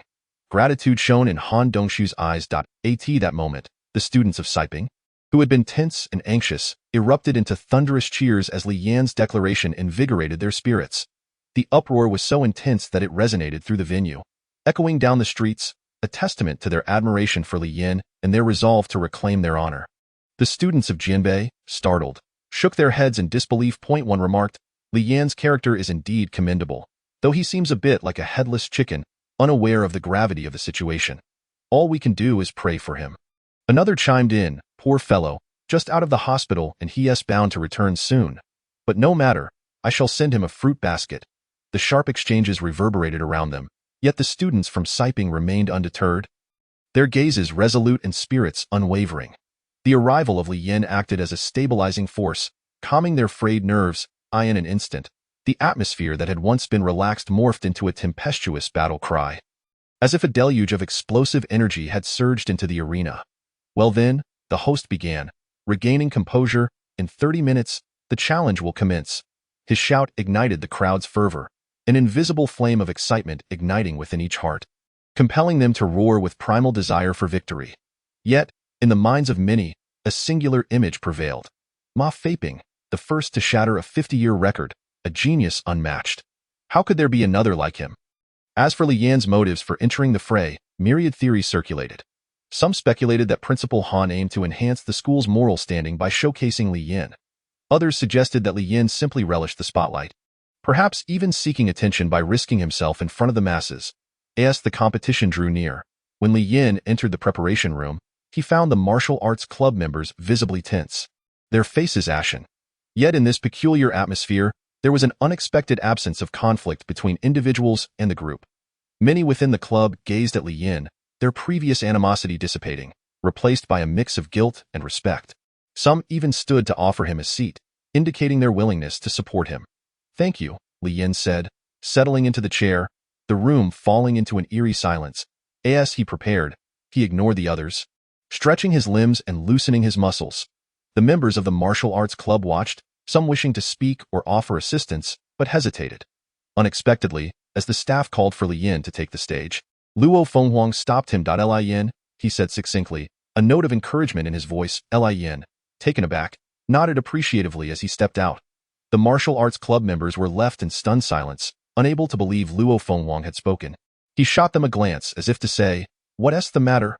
Gradually, smiles broke out among the members. Indeed, in the face of the school's honor, they found unity in supporting one another. "Now, please welcome Li Yin." As Li Yin traversed the long corridor into the gymnasium, he was met with an overwhelming sensation. The pressure of thousands of eyes upon him was suffocating. The cheers mingled with murmurs, flooding his ears. Taking a deep breath to steady himself, he focused intently on the center stage. With no grandiose gestures or flamboyant words, he walked with calm determination towards the center. "Now, please welcome Ma Feiping." In contrast, Ma Feiping's entrance was marked by exuberance and fervor. He waved his fists and shouted, bouncing towards the stage, igniting the crowd's enthusiasm. Once both competitors were on stage, Li Yin stood resolute, while Ma Feiping pranced around, raising his arms to draw more cheers from the audience. Reveling in the moment, as the referee spoke, Ma Feiping finally ceased his antics, casting a disdainful glance at Li Yin before returning to his position. "Do either of you have anything to say?" The referee inquired. Li Yin shook his head, indicating he had nothing to add. Feiping seized the microphone, pointing at Li Yin, and declared, "Li Yin, I admire your actions, but this sacred arena does not accommodate the weak. Today, I shall defeat you. I apologize." As those words echoed, the cheers surged like waves. While Li Yin was undeniably strong, many from Siping felt a knot of anxiety for him. Most people surmised that Li Yin, having just been discharged from the hospital, had not yet fully recovered. Furthermore, they recalled that Li Yin's power level reached 196, while his opponent's was 2 tiers higher. Even those who were not Li Yin felt that this would undoubtedly be a grueling battle. The Siping Star Martial Arts Exchange not only attracted an audience of thousands, but was also broadcasted on television across SP City and the surrounding 13 counties, reaching nearly 500 million viewers. The sudden additional match ignited a fervor among spectators who were on the verge of changing the channel, a flame of anticipation igniting within their chests. Li Yin, was he not the high school student who recently apprehended a criminal? How could he possibly be here? Was he truly here to challenge? Countless citizens fervently debated in front of their televisions.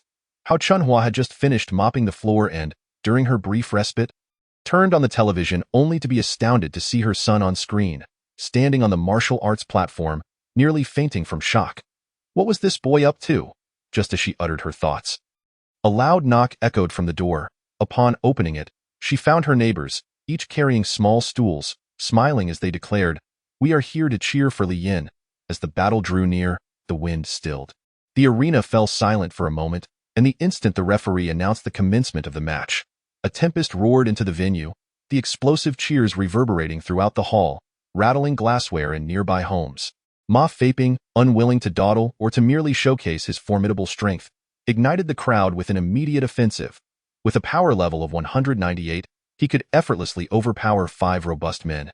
Not to mention he had mastered the intermediate martial art of the mountain-opening fierce tiger fist.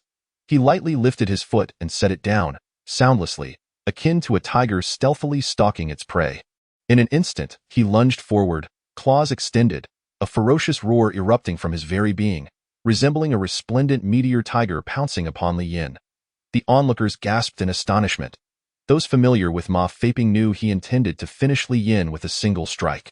As the battle commenced, the students from Jianbei Middle School erupted in ecstatic cheers, disregarding the pain of hoarse throats that would follow. In contrast, the students from Siping Middle School felt a tightening in their chests, many clenching their fists in prayer for Li Yin.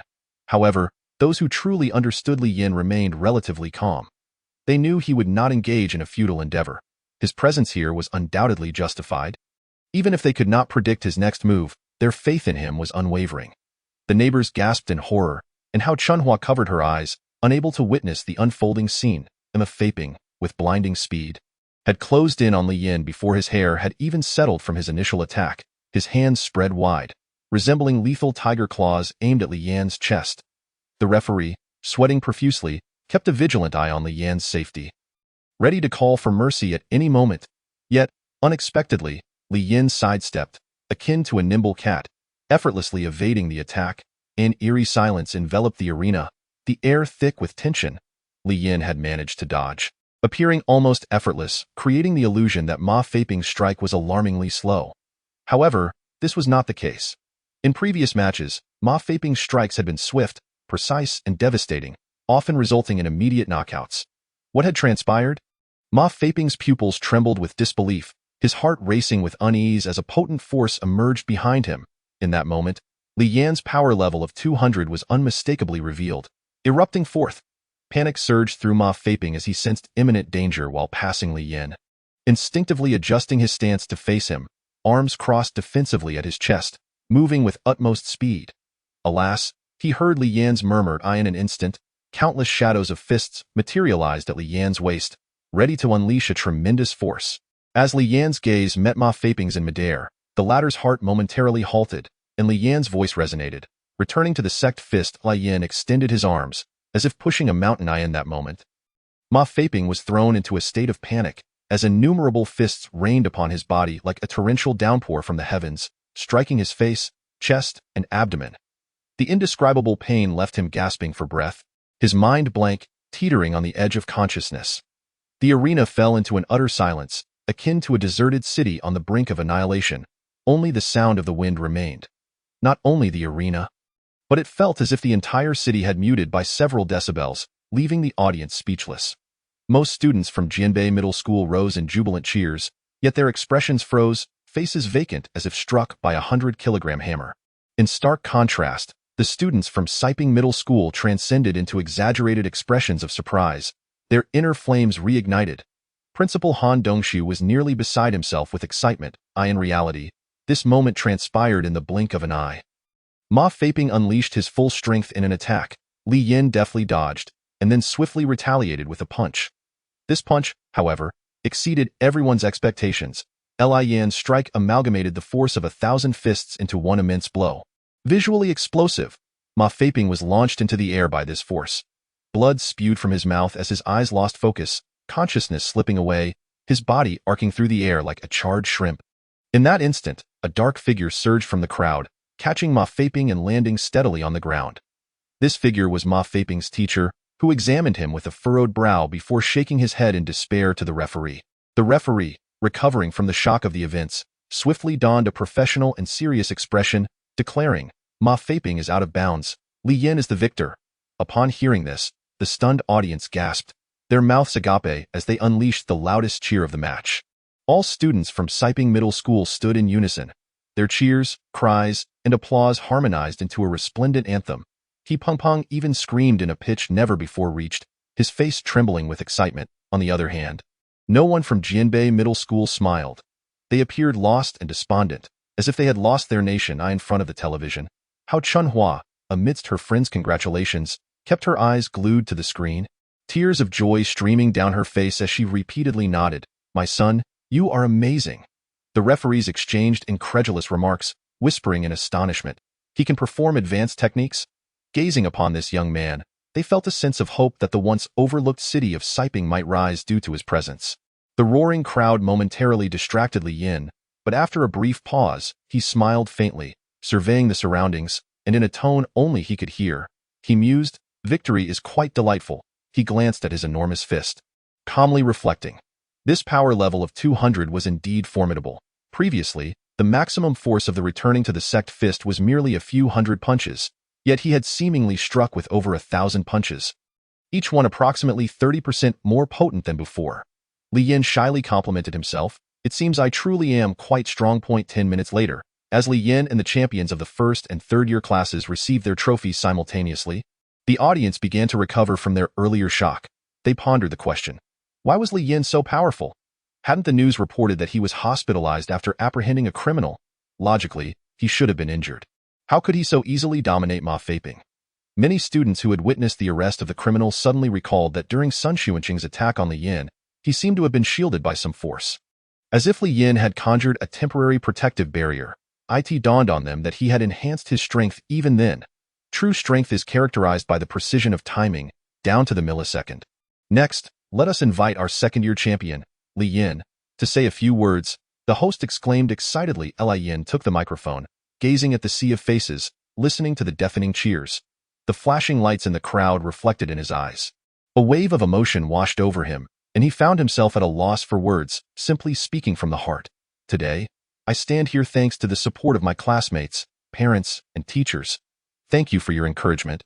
Moreover, I want to convey to everyone that each of us holds significance in this world, and our contributions, even in unseen places, are equally commendable. Let us strive together to create meaningful lives of our own. Typically, victorious speeches are filled with declarations of entitlement and expectation of accolades. However, Li Yan's words exuded no hint of arrogance, instead celebrating the essence of life itself. Many classmates, both girls and boys, wore warm smiles, their hearts racing with excitement. Oh my, what a remarkable young man Li Yin is! In the vibrant atmosphere of the Siping student group, the heartfelt smiles of each student indeed radiated their hopes and idols. However, as Su Xian smiled, a subtle furrow appeared on her brow, and she inwardly pleaded, "Please, stop emanating such charm." An inexplicable sense of impending threat washed over her. The event was nearing its conclusion, but the celebrations were far from over. The students of Siping High School encircled Li Yin, tossing him into the air, chanting his name, Li Yin, Li Yin. To Li Yan's surprise, his victory not only earned him a dazzling golden trophy but also a scholarship of 30,000 yuan along with 20,000 yuan worth of training resources. When the director of education, Jian Cheng, handed him the check, he felt an undeniable sense of satisfaction. The honor was one thing, but the substantial material rewards combined were enough to lift his spirits. In the somewhat chilly preparation room, the fainted Ma Faping finally regained consciousness. Upon seeing his teacher, who was staring intently at him, an uncontrollable wave of fear surged within him. Ignoring the intense pain, he quickly turned and knelt, bowing his head in apology. "I'm sorry, teacher. I have disappointed you." The man he referred to as his teacher was in his 30s, with a face resembling a gnarled tree. Dressed in black, his smile, reminiscent of a badass grin, bore a chilling intent. Faping, do you think I invest so much time and money in educating you for you to perform like this?" "I'm sorry, I was careless," Ma Faping stammered. "Careless? Did I ever teach you to be careless?" "No, never. You lost today, which is an irretrievable loss of face for both me and the school. So, in the face of his teacher's authority, the once arrogant Ma Faping lowered his head, not daring to utter a word of defiance. "Return home. You have a month in the 1,000-insect cave." To those words, Ma Faping froze, terror coursing through him as his lips trembled. As night fell, the annual Siping Star Martial Arts Exchange concluded, yet its influence would linger. Late in the evening, amidst the cheers of the crowd, Li Yin boarded a taxi home. However, as he entered, he inadvertently caught sight of Ma Faping emerging from the gym, accompanied by his teacher. There was nothing unusual at first, but a second glance at the teacher sent a jolt through Li Yin. "What's wrong, Li Yin?" he pumping asked, noticing Li Yan's dazed expression. "Oh, nothing, Li Yin replied, scratching his head awkwardly. He glanced at the crowd that had come to see him off. "Well then, I'm heading home. Take care, see you soon. Rest well, goodbye, Li Yin. Remember to message me when you get home." As the crowd bid him farewell, Li Yin settled into the taxi.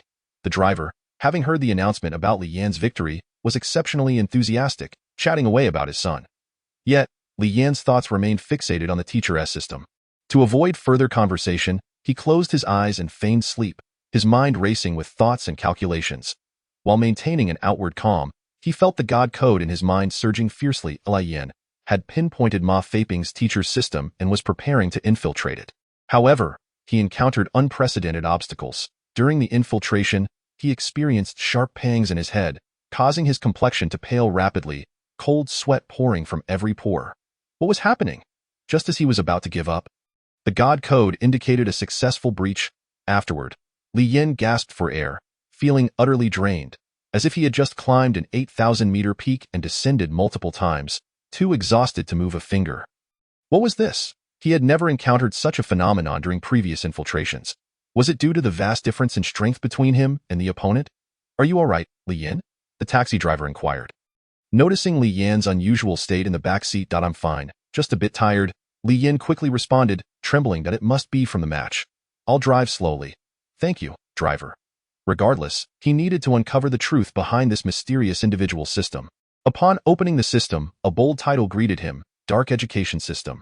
The moment he saw that name, a chill ran down his spine. Host, Han Dong, age, 35. Strength, breaking the ordinary level 9. Student, Ma Feiping. Task, at all costs, cultivate the host student to become the strongest of his age group in the Siping region. Task reward, upon success, the host can absorb the full strength of the cultivated student, who will also perish. What? Li Yin was astonished. The owner of this system, Han Dong, appeared as a teacher but was, in fact, a villain. After successfully cultivating Ma Feiping, he would strip him of all his strength and even his life. Was this not the infamous human vessel? He had not anticipated such a nefarious system to exist in this world.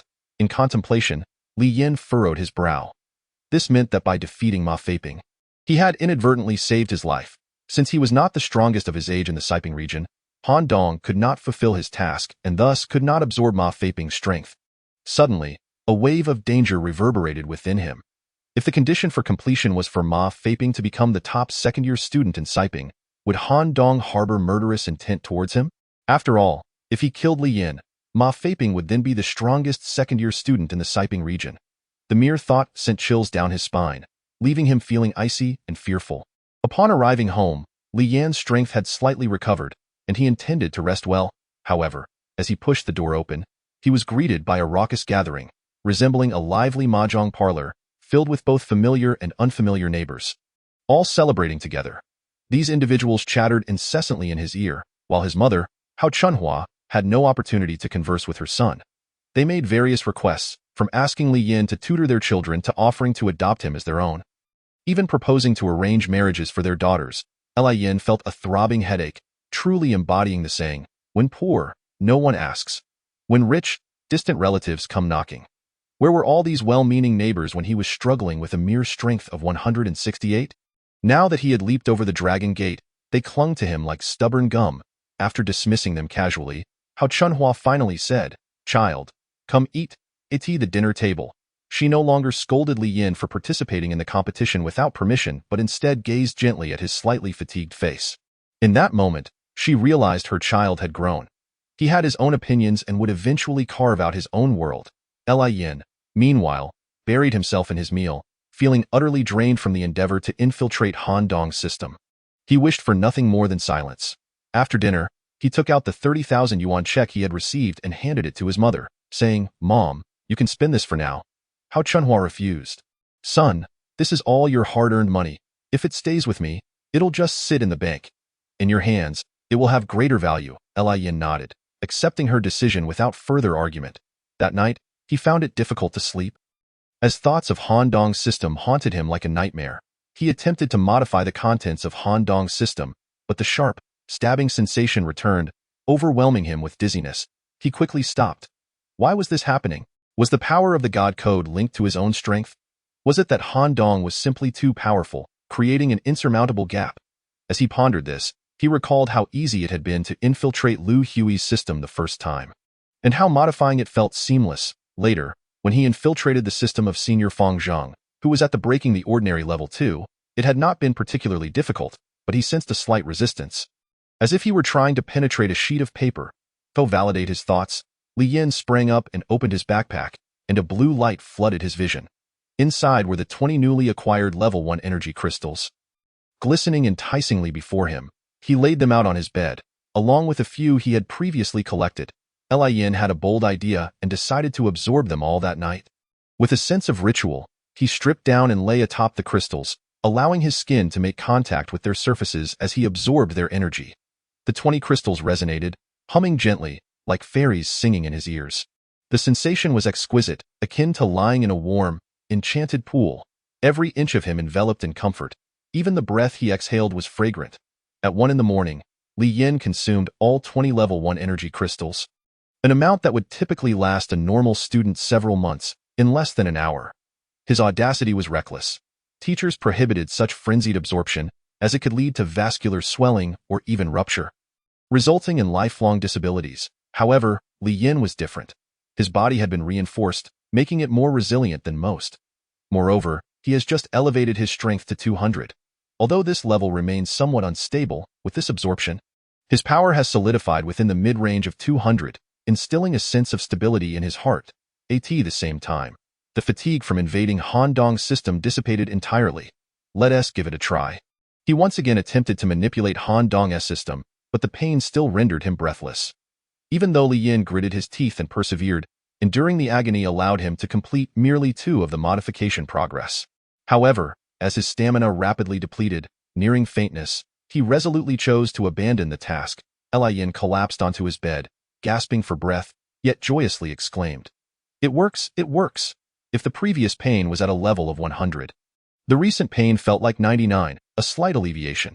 This indicates that an increase in power truly diminishes the pain of manipulation while simultaneously enhancing endurance and stamina. However, the system will only be altered once the modification progress reaches 100. Based on his current physical standards, Li Yin calculated that at full strength, he could endure the pain to modify Han Dong's system by 2. Without the rapid recovery provided by a level 1 spirit crystal, it would take at least 3 days to fully regain his condition. Thus, it would require 3 months to modify Han Dong's system to save Ma Feiping's life. Wait, why must I save his life instead of altering the beneficiary to myself? Such a blatant manipulation of life for the sake of power feels rather unpalatable. Li Yin scratched his head in frustration. Never mind, I shall not dwell on this for now. 3 months is too long. And who knows what Han Dong might do to me. For now, I must find a way to enhance my strength. I must elevate my strength again. What a nuisance, having just become the top of the 2nd year. I had hoped to relax for a while, yet here I am, compelled to bolster my prowess once more. Speaking of which, in the eyes of others, Li Yin is genuinely formidable now. The average strength of a senior student is around 190. This means that he, a 2nd-year student with 6 months left until he advances to the 3rd year, surpasses over half of the senior students by 10 levels. Luo Fenghuang, the strongest senior at Siping No. 2 High School, possesses a strength of 212. Zhu Changjian, the champion of this year's Siping Star Senior Group, has a strength of 214. Once regarded as a prodigy among geniuses, Fang Zheng now stands at a strength of 216 at this stage. And here is Li Yin with a strength of 200. What does this signify? It signifies that the moment Li Yin steps through the school gates, he will incite a tremendous uproar. He will become the eye of the storm. A whirlwind of admiration wherever he goes, and those forming this whirlwind are the students who idolize him. Even more astonishing, the school's teaching building now resembles a newly opened commercial center. Adorned with banners from left to right, top to bottom, celebrating Li Yin's recovery and championship victory. The sponsors of these banners not only include the school board but also individuals from various sectors of society. There's no denying it. Such a person of boundless potential is a target for their future alliances. One person can support a whole group, and this is precisely Li Yin's impact. The Detective Club, previously on the verge of dissolution, has experienced a significant revival because of him. With special approval from the school, the Detective Club has triumphantly relocated from its cramped boiler room of less than 10 square meters to a lavishly decorated space of nearly 200 square meters on the top floor of the teaching building. When Li Yin stepped into the room alongside the Detective Club members, they marveled at the existence of such a place on campus. The room is well ventilated and bathed in sunlight, offering a panoramic view of the campus. While it may not align with the mysterious atmosphere typically associated with a Detective Club, who cares about that at this moment? With radiant smiles, they knew that in such a sunlit environment, their thoughts would surely be sharper. Numerous students at Siping No. 2 High School are eager to join the Detective Club. Every day after school, a line of students wishing to join the club stretches from the entrance to the staircase. Remarkably, members of the martial arts club have begun to withdraw in droves. Nearly half of them have opted out of the martial arts club, with a significant portion choosing to join the Detective Club instead. There is an emerging trend. Thanks to Li Yin, the once obscure Detective Club is gradually becoming the largest organization at Siping No. 2 High School. The club leader, Ma Tian, is eager to pass on the title of leader to Li Yin, hoping for a transfer of honor. However, the humble Li Yin shakes his head in refusal, stating that he possesses a heart that values simplicity over fame. He earnestly tells Ma Tian, "You are the leader. The Detective Club remains the Detective Club as long as you are the leader. I shall always be your member." Upon hearing this, the touched Ma Tian nearly shed tears, feeling as steady as a rock in his heart. Although Li Yin said this, he has many important matters to attend to. The first task is to continue his training in the days to come. Anyone who has come into contact with Li Yin will admire him on an entirely different spiritual level. During training sessions, Li Yin is the strongest yet works the hardest. He employs no flashy techniques, simply repeating a set of universal body training exercises known to all middle school students, practicing until his body turns red and sweat pours down like rain. During breaks, while others engage in casual activities, Li Yin remains the most diligent. Even during recess, he does not let a single second slip away, practicing 2 sets of punches in the back of the classroom within 10 minutes. His classmates cannot help but marvel at his extraordinary talent coupled with such diligence. It is indeed impressive. Little do they know, Li Yin harbors a profound sense of urgency. The dark educational system of Han Dong remains a sharp thorn in his heart. Only by rapidly increasing his strength and unraveling it can he ensure his safety. Even if he improves just a little each day, the progress towards breaking the system will advance incrementally.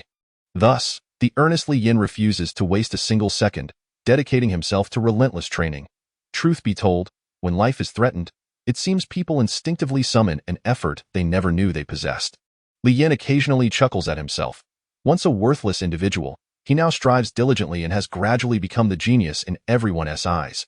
Having endured various trials, he does not wish to leave this world prematurely and hopes to live a more vibrant life.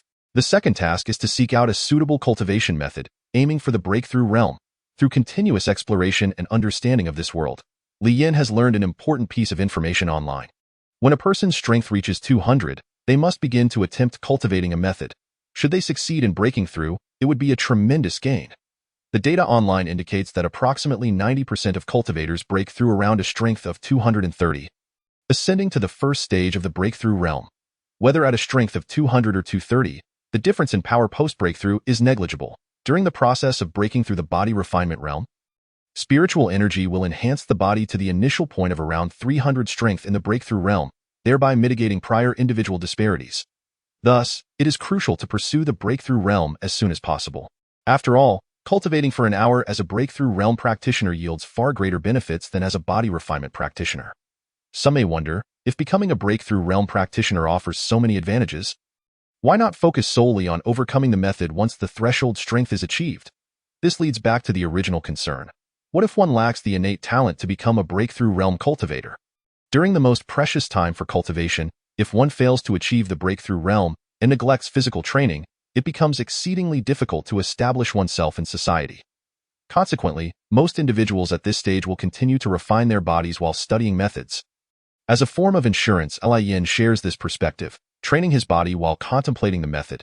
If he could just draw in spiritual energy and open up a spiritual field in his abdomen, stepping into the breakthrough realm would be nothing short of miraculous. With a significant enhancement in strength, controlling Han Dong's system would also become much easier. Despite his outward success, Li Yin feels an underlying sense of crisis.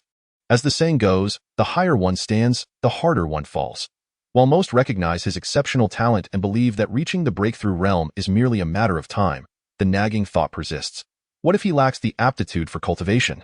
To be frank, some envious individuals harbor such thoughts in secret. They indulge in fantasies, thinking that despite Li Yin's current high strength, he may never become a breakthrough realm practitioner. Thus, he might fall from grace and become worthless. These individuals think, even if we are vastly different now, should you fail to become a breakthrough realm powerhouse, we can still surpass you in an instant. Li Yin is neither arrogant nor self-deprecating. He simply finds himself in a position where many thoughts arise. To be honest, once one reaches the pinnacle, it becomes increasingly difficult or perhaps undesirable to settle for second place. With such anxiety, one becomes troubled. This might be what they refer to as the burden of the strong. He never understood it before, but now he has come to comprehend it. With all these thoughts, the immediate task is to procure a cultivation method. To speak candidly, the disappearance of Lu Hui leaves him somewhat regretful. Had he utilized his system's lottery, he might have obtained an excellent cultivation method. Alas, this fellow has seemingly vanished along with his system. As for cultivation methods, most schools do not provide them, requiring students to acquire their own. After all, a complete cultivation method is a highly valuable resource in society. For the majority of students, aside from the tuition fees and textbooks they must pay for, reaching the stage of acquiring a cultivation method will impose a significant financial burden on their families. Li Yin learned online that the street of the zoo on Xinchuan North Road is the largest trading hub for cultivation supplies in Siping. During the lunch break, driven by a desire to find a cultivation manual, he took a ride to this bustling street. Standing at the corner, amidst the throngs of people, his first impression was one of overwhelming noise, loud, chaotic, incessant. Curiosity propelled Li Yin into the fray. his heart inexplicably racing as if he had entered a vibrant, living encyclopedia. Stalls lined the streets, offering a plethora of extravagant and costly items. Spirit weapons, protective talismans, high-tech spiritual devices, unprecedented marvels that dazzled his eyes. Come, young man, take a look. Just unearthed from the wilds, a Tianshan blood lotus seed. I see you're on the brink of breaking through. Consume this, and I guarantee you'll achieve it within 10 days. Don't listen to this old fool. I have several sets of authentic Maoshan cultivation manuals, and I'll sell them to you at a bargain. They're absolutely essential for your breakthrough. Numerous stall owners, noticing Li Yan's youthful curiosity and his lack of breakthrough, immediately approached him with their pitches. The air was thick with competing voices, each clamoring for attention, leaving Li Yan momentarily bewildered. However, as someone who had traversed 2 lifetimes, he maintained his composure and resisted the chaos. It is widely acknowledged that breaking through is a significant hurdle in life. If consuming such elixirs were truly so easy, they would have long since sold out. And that shifty old man claiming to be from Maoshan? I'd sooner believe he was a toilet sage. Quickly excusing himself, Li Yan felt a pang of disappointment wash over him. His assessment of the market was clear. A tangled web of truth and deception. With the latter prevailing, he chuckled at his naivety, realizing that as a novice in search of a cultivation manual, he was merely a plump lamb in the eyes of others. It was akin to an ignorant buyer wandering into an antique market, easily duped and left with empty pockets. Fortunately, he had correctly gauged his own worth and suffered no loss. He witnessed a wealthy young man, clad in luxurious attire, spend 30,000 on a so-called Tianshan blood lotus seed, leaving the vendor grinning widely. After the young man departed, the vendor retrieved an identical seed from his pocket, perhaps dissatisfied with its color, and proceeded to apply some paint to enhance its appearance. Of course, this street was not devoid of reputable establishments. Li Yan entered a shop named Treasure Pavilion, whose exterior resembled an ancient loft, exuding an air of elegance. Upon stepping onto the immaculate, polished floor, a well-mannered staff member, flashing a bright smile, greeted him. Welcome to the Treasure Pavilion. How may I assist you? I seek a cultivation manual. Certainly, please follow me. The staff member led Li Yan to a dedicated area for cultivation manuals, resembling a display case for precious gems where books lay quietly within glass cabinets. Please feel free to browse. Thank you. Li Yan exhaled in relief, having finally arrived at a legitimate venue. The wall bore a prominent sign proclaiming fake goods incur a penalty of 100 times, and the refined ambience instilled him with confidence that he would procure an authentic manual. However, upon glimpsing the prices of the manuals, his complexion paled. Streamflow technique. Lower grade, inferior cultivation manual. Features. Nurtures one's nature, steady and easy to learn. Certified by Master Li Yan, a third-tier expert.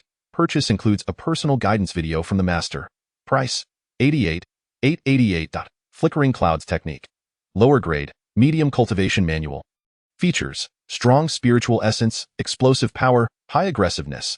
Certified by Master Li Yan. Purchase includes a personal guidance video from the master. Price, 188,888. 3 transformation luminous technique.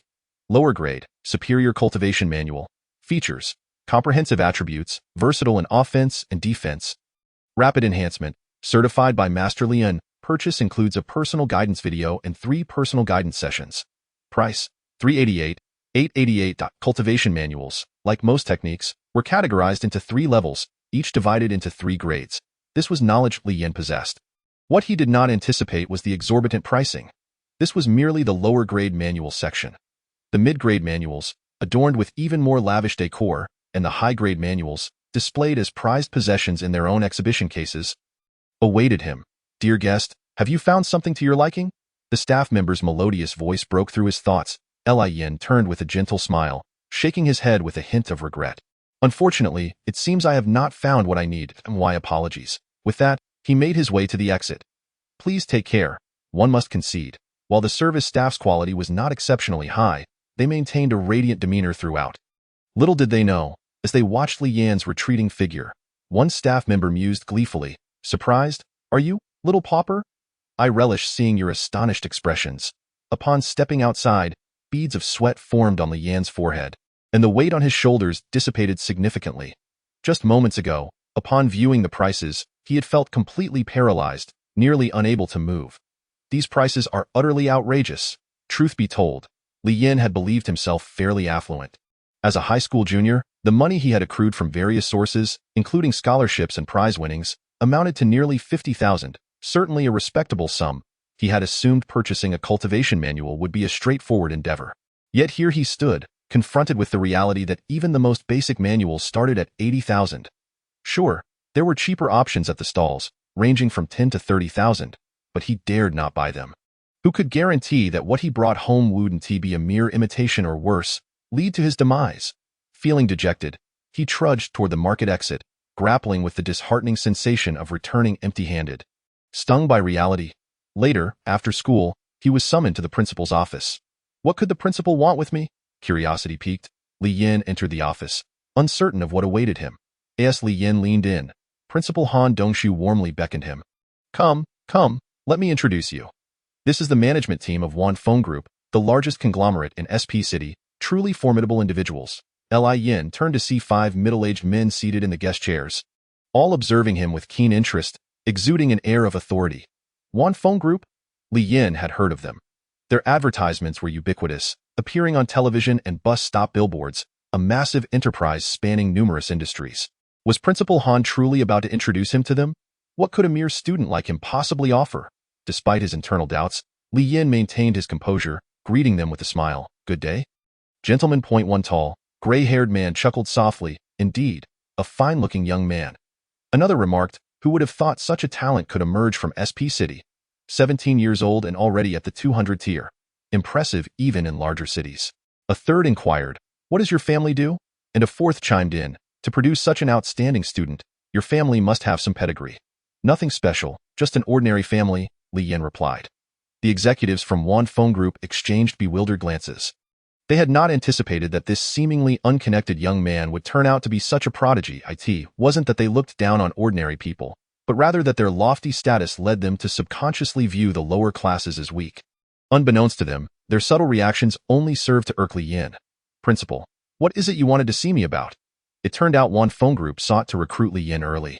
One executive, smiling condescendingly, said, we at Wanfeng would like to support your university education, covering tuition and any necessary cultivation resources. Manuals, Heart Sutras, etc. The catch is, you must sign a contract with us, committing to work for Wanfeng for 3 years post-graduation. With a salary set at twice the average wage in SP City. Naturally, we can negotiate this based on your abilities. Li Yin frowned. The moment he did so, the smiles on the faces of the Wanfeng executives dimmed significantly. They had anticipated that a young man of humble origins would be overjoyed at such an offer, especially given the exorbitant cost of cultivation resources. In their minds, they believed that simply providing free resources would warrant endless gratitude from Li Yin. Yet, to their astonishment, Li Yin appeared to be contemplating the matter. Their irritation grew. It didn't matter if he was a genius. They felt he should be groveling in gratitude for their generosity. Principal Han Dongshu, feeling the tension, interjected awkwardly, Li Yin, securing a job at Wanfeng after graduation is a rare opportunity, especially with a salary twice the average. This is truly a valuable chance, to be honest. Principal Han genuinely wanted what was best for Li Yin, but he had no idea what Li Yin truly desired. With unwavering resolve, Li Yin declared, I cannot sign this contract. The atmosphere in the office shifted abruptly, becoming as serious as a courtroom. The Wanfeng executives regarded him as if they were judges, their expressions a mix of disbelief and condescension. One even chuckled, dismissing him as ungrateful. The gray-haired, middle-aged man spoke bluntly. Li Yin, although you are the champion of siping, as someone who has been through it, I advise you not to take yourself too seriously in the outside world. You are merely one among many. One of the powerful figures inquired. What, are you dissatisfied with the conditions?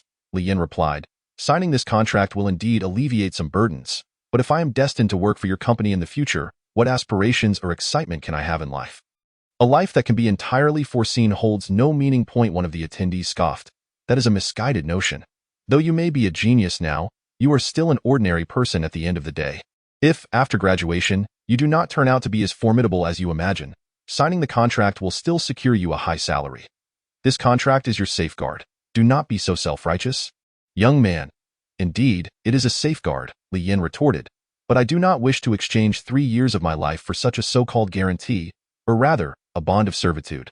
Besides, what if you are not worthy of me by then?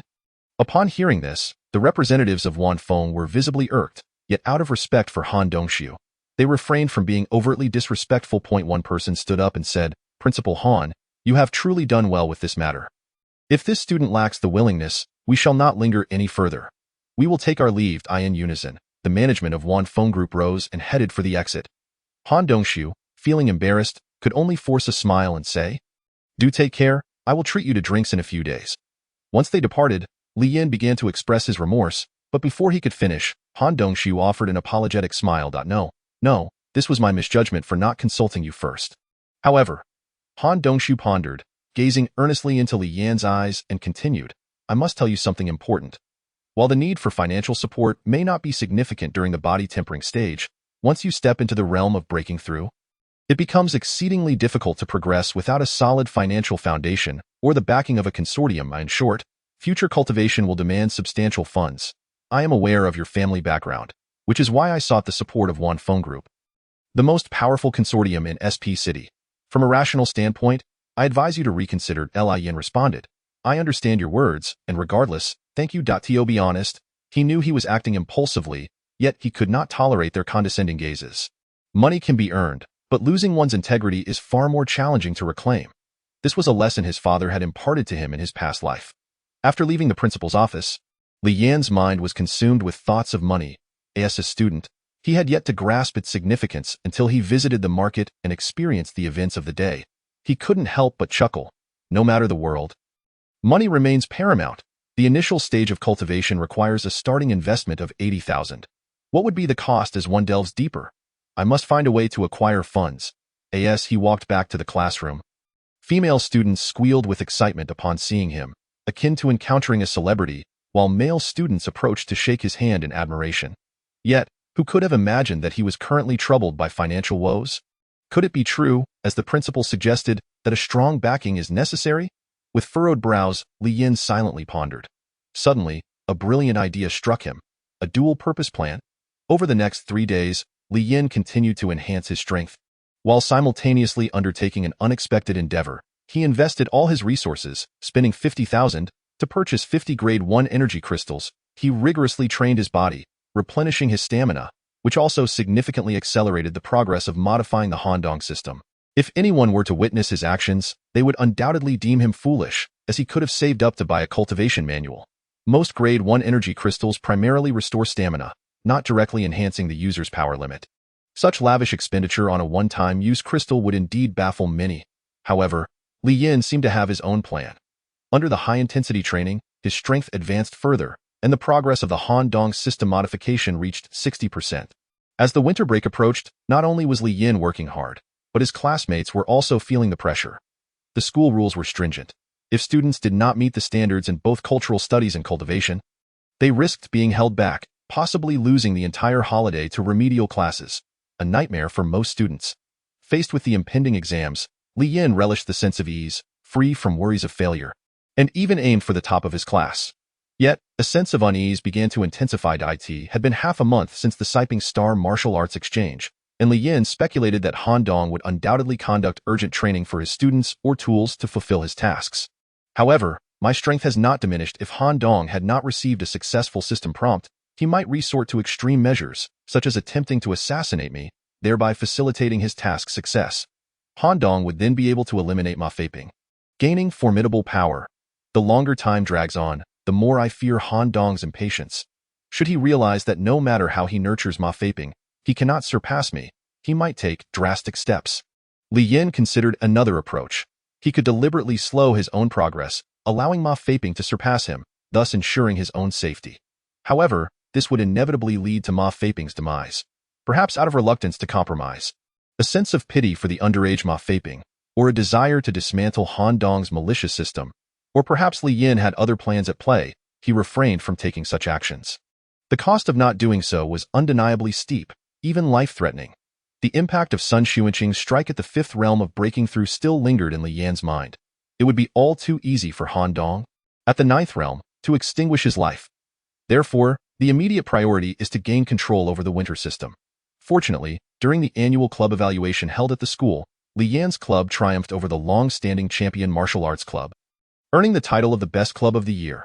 The club received 10 Grade 1 energy crystals as a reward, and Li Yin was also granted a special award from the school, another 10 Grade 1 energy crystals.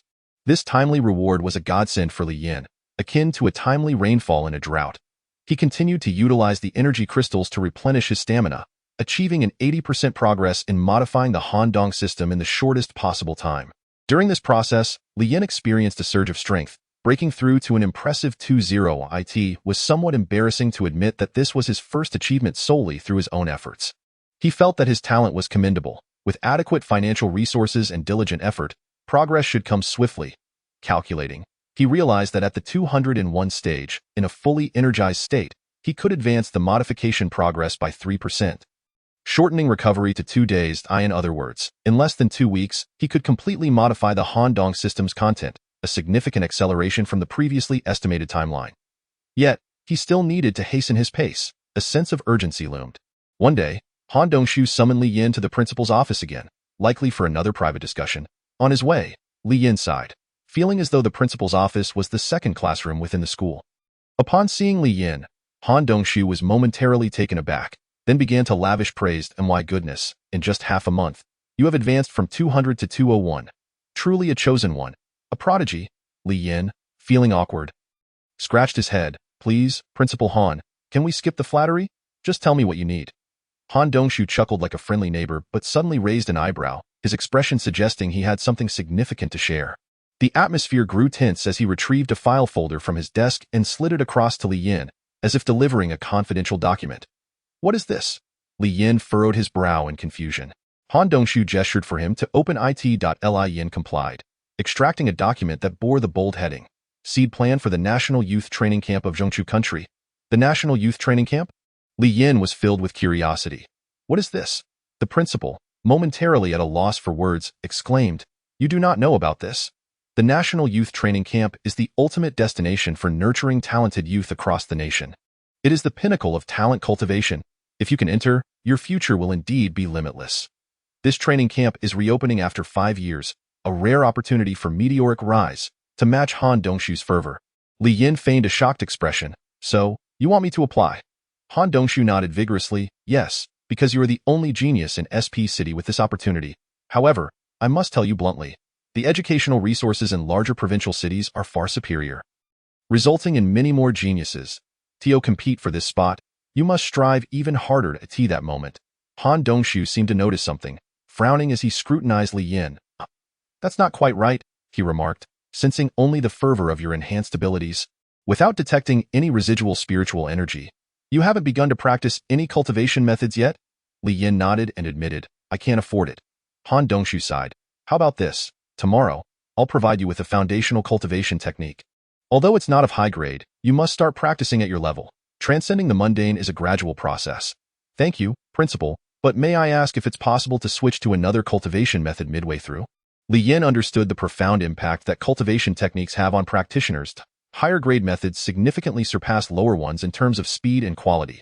He was aware that at this stage, he had a slim chance of accessing advanced cultivation techniques. But he hoped that with some resources in the future, he could change his circumstances. Of course, you can change, Han Dongshu nodded. However, you must consider your own situation. Practicing a specific technique will subtly influence your attributes. So when selecting a second advanced technique, it's best to choose one that aligns with the first. For instance, if the first technique is water-oriented, it would be wise to choose another water-based method. Opting for a fire-based technique could potentially harm you. The next day, as promised by Principal Han, he provided Li Yin with a completed foundational cultivation technique, Clear Water Formula. Though it was of low grade, the weight of the gift was immense, and Li Yin felt a deep, heartfelt gratitude. He knew that Principal Han was not wealthy, and this set of techniques, valued at nearly 10,000, was a monumental gift. Li Yin would forever cherish this kindness. However, he did not rush to practice the technique but stored it carefully, for he had another plan in mind. If this plan succeeded, it might grant him access to a higher-grade cultivation technique. If it failed, he could always begin practicing the Clear Water Formula later, on this weekend. Li Yin declined numerous invitations and chose not to rest at home in his pursuit to swiftly dismantle Han-Dong's system. He opted to work part-time. The money earned would be used to purchase spiritual energy crystals to quickly restore his stamina, thereby accelerating his progress in modifying Han-Dong's system. Altering Han-Dong's system was paramount, intertwined with his life, and Li Yin regarded it as his top priority. As a student, he was limited in job options and could only find work at a fast food restaurant. The pay was modest, earning 120 yuan a day, totaling 240 for 2 days.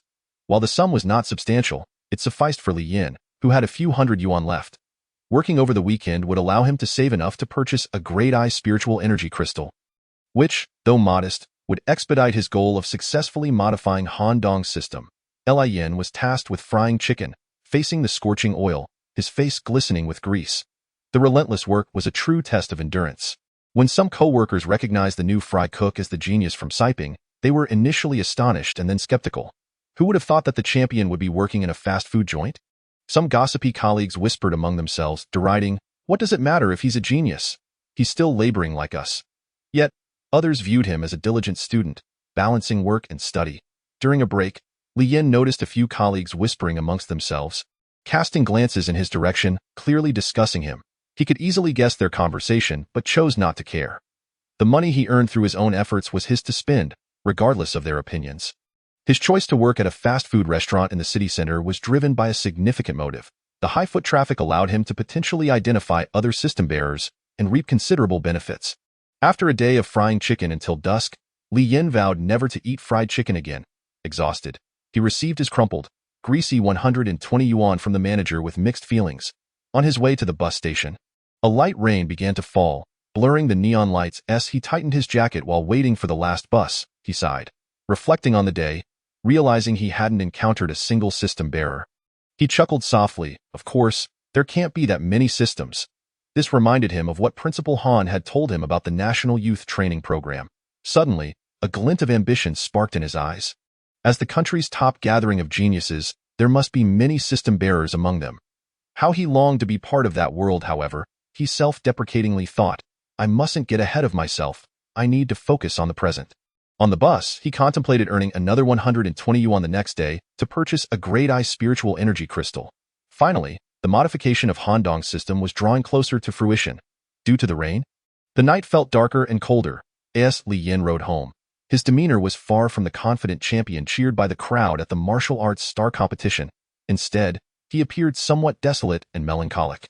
After a long day, he rested his head against the glass window, staring vacantly at the street, lost in thought. The vibrations of his phone startled him, and upon checking the screen, he felt a jolt of surprise and excitement upon recognizing the name. Qian Zhanjin, the television host who had interviewed him in the hospital. A vision of her charming, youthful smile flashed in his mind. "Why is she calling me at 9:30? He quickly steadied himself and answered. "Hello?" On the other end, he heard a familiar voice, stable yet infused with a playful lilt. "Hello, do you know who I am?" "I know, you're Chun, the host for my previous interview, right?" Laughter erupted from her side. "Oh, come on. Just call me Sister Chun if you don't mind." Though it was cold in the bus, Li Yin felt a warmth in his heart. Despite the formality, he couldn't help but smile. "All right, Sister Chun. By the way, I want to congratulate you. I saw your impressive performance on television, the champion of Siping Star. I didn't expect your strength to be so formidable." "You're too kind," he replied. "By the way, Sister Chin, what brings you to call me so late?" "Well, isn't it permissible to call you?" Li Yin blushed, unsure of how to respond but feeling inexplicably cheerful. Another laugh echoed. "Just teasing you, but I must admit, I've been thinking about you." Really? Yes, but I do have a reason for calling." "What is it?" Li Yin couldn't fathom why she would need his assistance. After all, he was merely a high school student. "Our TV station has a program that would like to invite you as a guest. Are you available tomorrow?" Hearing this, Li Yin felt a surge of excitement. Although he was eager to help her, he had work commitments. "I'm sorry, I have to work tomorrow." "Why, dear brother? Why are you so remarkable? With such outstanding abilities, you're still working part-time." "Well, that's how it is." "Where are you working?" After a moment's hesitation, Li Yin replied, "I'm at a fast food restaurant." "Listen, tomorrow you should come with me. The last program paid 30,000 yuan, and the recording only takes half a day. Isn't that better than working?" Li Yan's eyes widened in astonishment. "Sister Chin, 30,000 yuan? Now that you've called me sister, would I lie to you? Make sure to tidy up tomorrow, wash your hair, and arrive at the TV station by 8 a.m. They'll do your makeup. Thank you for the opportunity, Sister Chin. So, I need to be there by 8 a.m.? Exactly. Set an alarm. Don't oversleep. All right then, I won't keep you any longer. See you tomorrow. See you tomorrow." After hanging up, Li Yin was ecstatic, his face beaming with joy. Were it not for the public setting of the bus, he would have burst into song or performed a jubilant tap dance. On Sunday, with matters on his mind, Li Yin awoke at 7:00 a.m. his face transforming into a stoic machine of productivity. His roommate, Hao Chunhua, who had risen early, asked, "Isn't it the weekend? Why are you up so early? Don't you want to sleep a bit longer?" Li Yin shared the news of his invitation from the TV station. Hao Chunhua's mother, overhearing this, gasped in surprise, her face lighting up with pride. "My son is a big star now." "What big star?" Li Yin appeared shy on the surface, yet his heart brimmed with joy. After all, receiving praise from his parents felt far more comforting than any accolades from others. However, when he saw his mother, dressed and ready to go out, he inquired, "Mom, why are you leaving so early?" Hao Chunhua hesitated before replying, "I'm going out to find a job." After her son's injury and the factory's refusal to grant leave, she had simply resigned. "Mom, didn't I tell you to stay home? Why are you looking for work?" Li Yin protested. "My scholarship is sufficient for our expenses, 3,000 a month." Hao Chunhua waved her hand dismissively. "Oh, son, that money is your scholarship. It should be used wisely to ask your mother. I must manage the household expenses. Besides, I feel restless at home. It would drive me Li Yin sighed, realizing he couldn't dissuade her in the short term. "Have you thought about what you want to do?" "Not yet. I just want to head to the human resources market early," she replied. "All right then, but promise me you'll find something light and no overtime." Hao Chunhua nodded with a smile.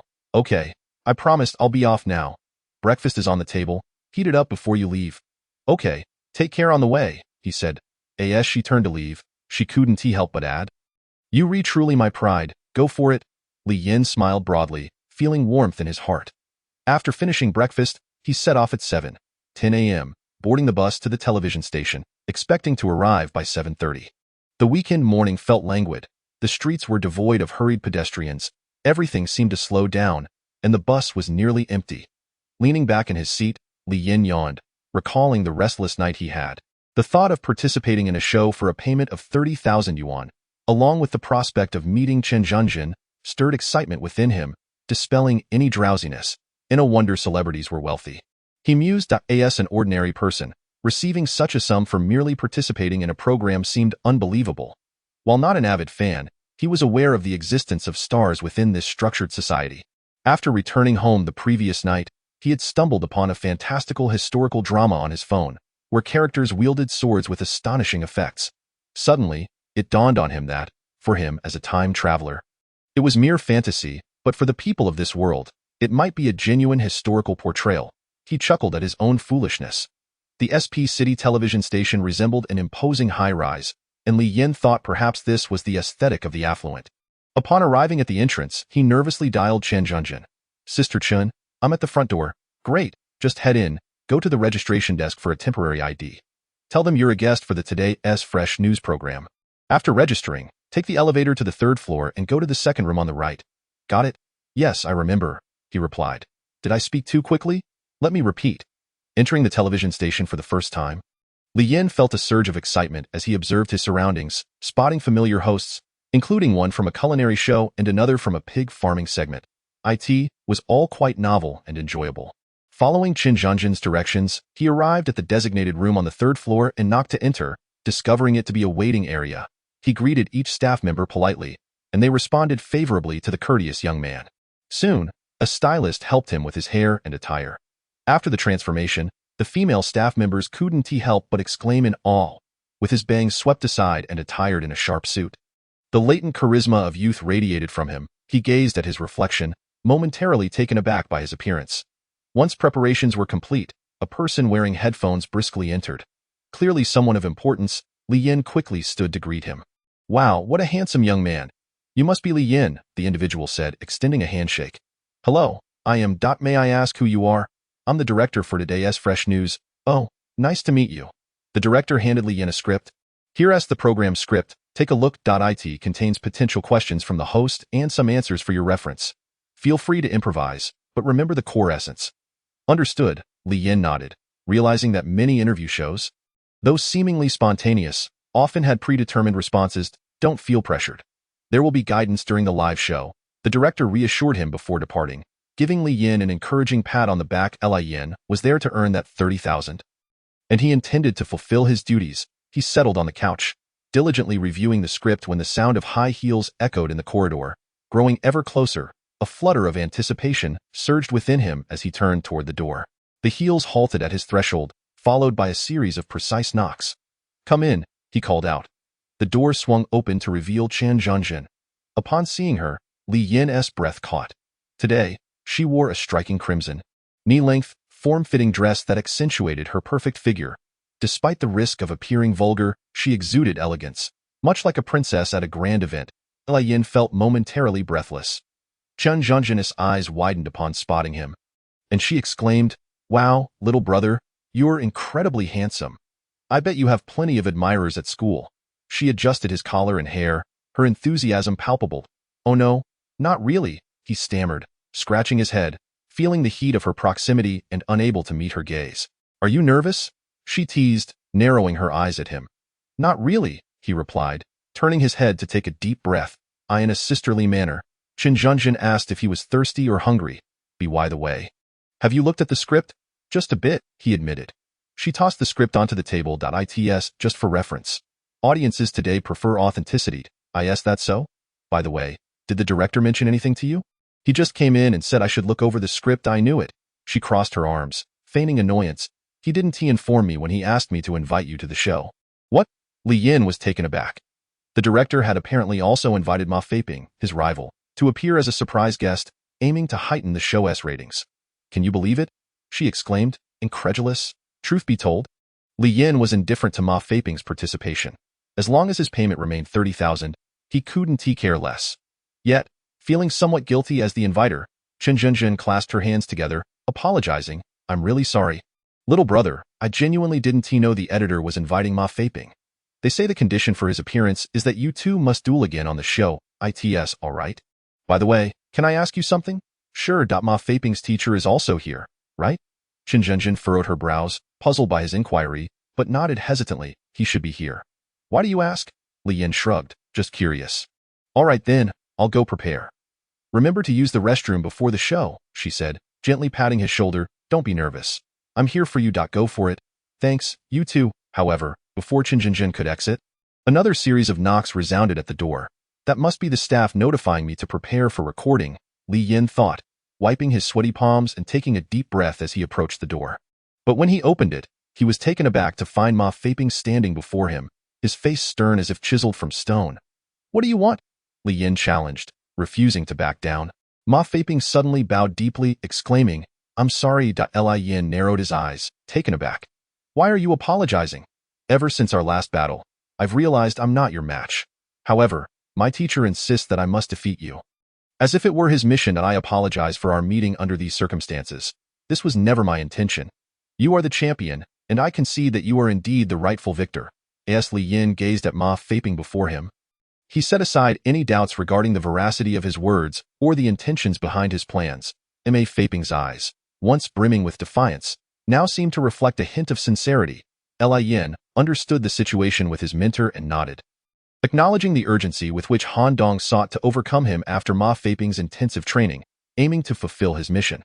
This indirectly indicated that the system's assessment of strength was not solely based on absolute prowess, but rather a composite of combat effectiveness, meaning that defeating the first-place holder could still achieve the objective. Li Yin resolved that, regardless of the outcome, he must triumph over Ma Feiping in the impending battle. The loss, even if staged, would prevent Han Dong from completing his task and would expose his true nature. Such a scenario posed a threat. If Han Dong realized that no matter how he trained Ma Feiping, he could not defeat Li Yin, he might resort to extreme measures to secure his mission, potentially jeopardizing Li Yin's life. Nevertheless, as long as he held the sum of 30,000, he could swiftly rewrite Han Dong's system, ensuring his safety. The temperature in the studio was high, and the lights blazed brightly. As the program commenced, Chen Zhenjin delivered the opening remarks, while Li Yin stood nearby, feeling a twinge of nervousness, sweat trickling from his palms. He watched Chen Zhenjin gracefully command the camera, exuding charisma. Her words and expressions radiated the elegance and authority of a strong woman, earning his admiration. After a moment, when Chen Zhenjin announced, Now, let us welcome our guest, the champion of the Siping Star competition, Li Yin, he snapped out of his role as a mere observer. The assistant director nudged him, signaling it was time to take the stage. Taking a deep breath, Li Yin stepped forward to record the program, facing a multitude of cameras, his anxiety swelling within him. Despite his jitters, he maintained professionalism, offering a broad smile that showcased his 8 teeth, following the script to greet the audience. Please welcome our student, Li, who who looks quite handsome, Chen Zhongjin said with a smile as she rose to greet him. No, no, he replied awkwardly, settling into the sofa opposite her. Though initially tense, as the recording progressed, Li Yin gradually relaxed. Interacting with Chen Zhongjin felt akin to a casual conversation. Whenever he faltered in answering questions, she adeptly guided him. It was undeniable that she was an excellent host. A good host creates a comfortable atmosphere for their guests, while a poor one can lead to discomfort, awkwardness, or even frustration. Amidst the laughter, Li Yin felt less like he was recording a program and more as if he were engaged in a leisurely chat. Perhaps a cup of coffee would have made the ambience perfect. The director, however, found their exchange too calm, lacking the explosive content he desired. Furrowing his brows, he raised a sign that read, "Time for the special guest," and gestured for them to wrap up their current dialogue. Just as Chen Zhongjin and Li Yin were enjoying their conversation, she had to pivot, saying, "By the way, we have a special guest joining us today." As she introduced him, Li Yin's peripheral vision caught sight of Ma Feiping and his mentor, Han Dong, emerging from a dim corner, guided by the director. Perhaps it was his imagination, but Li Yin noticed Han Dong's eyes glimmering ominously in the shadows, giving him an unsettling feeling. "Now, please welcome our special guest." Ma Feiping, with Chen Zhongjin's words, Ma Feiping stepped onto the stage. The director's intention in inviting Ma Feiping was clear. The rivalry between the first and second place was akin to a battle between natural enemies. Like lions and hyenas, destined to clash. Unexpectedly, upon taking the stage, Ma Feiping greeted Li Yin with a friendly handshake, both hands brimming with sincerity, his eyes devoid of hostility. The director, displeased by this unexpected display of camaraderie, raised another sign that read, "They should be antagonistic." Both Li Yin and Ma Feiping chuckled at the absurdity of it all. However, their exchanged glances revealed a mutual understanding. They were merely fulfilling their roles for the sake of the program. "Your hairstyle is quite peculiar," Li Yin remarked playfully. "Your outfit does not suit you. It feels a bit outdated," Ma Feiping replied. Their banter, although lighthearted, lacked the fiery intensity the director had envisioned. Frustrated, the director raised another sign, urging them to begin the sparring. With a professional demeanor, Chen Zhongjin suggested, "Since we have both the first and second place contenders here, why not seize this opportunity to present an exciting match?" "Sure, I have no objections," Li Yin shrugged, his gaze drifting to Han Dong, who stood ominously nearby, his face twitching slightly, as if suppressing a sinister smile. Feiping glanced apologetically at Li Yin, murmuring, "Apologies for any offense." "Now, shall we prepare the arena?" Chen Zhongjin instructed the crew, who swiftly transformed the space into a makeshift battleground. While waiting, Li Yin engaged in casual conversation with Chen Zhongjin, who praised his performance and promised to treat him to a late-night snack. At that moment, Han Dong approached silently, unexpectedly commenting, "Your strength is truly remarkable." As Li Yin studied Han Dong closely, he felt as though he were facing a figure emerging from a chilling void, exuding an air of menace. Nevertheless, he maintained composure, responding, "Ah, you must be Ma Feiping's mentor. His skills are commendable." Han Dong smirked, "But not as impressive as yours. You cannot imagine how much I wish my student were you." At his words, Li Yin's calm facade masked the goosebumps that prickled his skin. Han Dong flashed a grin. "All right, during the sparring, give it your all that I'm off." Once Han Dong departed, Chen Zhongjin sighed, "Goodness, being his student must be quite the ordeal." Li Yin nodded in agreement. The program's director was ecstatic. Within mere minutes of announcing the rematch between the first and second place contestants, viewership ratings in the Siping area surged from a mere 3 to a remarkable 7, continuing to climb. This indicated that, during the weekend's early to mid-afternoon hours, hundreds of thousands were tuning in to witness this thrilling live event. The audience, particularly those from Siping High School, were understandably irate. After all, the championship was rightfully theirs. Why were they being compelled to compete once more? It felt like an insult. Conversely, the students from Jianbei High School held a different perspective, believing Ma Feiping's prior performance was merely a fluke. The championship was inherently theirs, thwarted only by an unexpected obstacle. After several battles, Ma Feiping found himself facing Li Yin, inherently at a disadvantage, leading many to regard Li Yin as an opportunist unworthy of the champion's title. As the two competitors took their positions, the studio atmosphere thickened with tension. The director, increasingly exhilarated by the rising ratings, felt his eyes redden with excitement. The match commenced, heralded by the referee's command. Li Yin and Ma Feiping entered into their second bout, both resolute not to yield to one another. Even Ma Feiping, despite his earlier apologies and feelings of inadequacy, was determined to fight with all his might, a testament to the respect he held for his opponent. Li Yin, too, understood the stakes. Losing would alert Han Dong to potential deception, while winning, despite possible extreme repercussions, would allow him to secure the 30,000 needed to alter the opposing system. Having been grounded in reality by Li Yan's prowess, Ma Feiping grasped the truth that there was always someone stronger. He set aside any previous arrogance and unleashed his signature move, the mountain-splitting tiger fist, a series of strikes infused with the ferocity of a tiger. Objectively, the technique's potency rivaled that of Li Yan's flashing fist, perhaps even exceeding it in rank. However, Li Yan's mastery of the flashing fist surpassed Ma Feiping's comprehension of the mountain-splitting tiger fist. As Ma Feiping transformed into a fierce tiger, leaping, spinning, and launching rapid punches with explosive agility, it was evident that, although his rank had not increased, his capabilities had significantly improved following Han Dong's specialized training. In the realm of peers, he truly became a formidable opponent. At this moment, both competitors, exhibiting remarkable synergy, refrained from employing their most lethal techniques, instead engaging in a battle of foundational moves. As a wise master once stated, the essence of true prowess lies in the basics, in the midst of a genuine battlefield. Opportunities to unleash grand techniques are often scarce. It is the mastery of fundamental skills that truly signifies strength. Both individuals appeared to hold this belief, eager to showcase their authentic prowess. In the arena, they engaged in close combat at the center, exchanging blows with fervor. The intensity of their confrontation was palpable. A raw display of physicality as fists met flesh, resonating with a cacophony that reverberated in the spectators' ears. Their strikes were swift as the wind, feet like lightning, creating a mesmerizing spectacle that left the audience in awe. The scene inspired gasps of disbelief from the staff and viewers alike, questioning if this was truly a battle between second-year students. It was astonishing, indeed a clash of prodigious talent. The director's excitement surged as viewership ratings soared from 7.8 to 11.1 and still climbing. While the crowd reveled in the thrilling display, Han Dong's expression darkened after witnessing a few exchanges, shaking his head as he exited the studio. Though the duel appeared evenly matched, the true disparity in skill became evident in an instant. Amidst the back-and-forth exchanges, Ma Feiping's flashy maneuvers failed to land a single hit on Li Yin, who deftly connected his unseen strikes to Ma Feiping's torso and limbs. Producing dull thuds. As anticipated by the experts, victory was destined for Li Yin, whose superior technique and strength were unmistakable. To the untrained eye, it seemed a battle of equals, yet Li Yin fought with a remarkable ease, as if the contest was mere child's play. Despite Ma Feiping's resolute determination to prevail, he was met with Li Yan's elusive footwork, which allowed him to evade attacks effortlessly in a moment of vulnerability.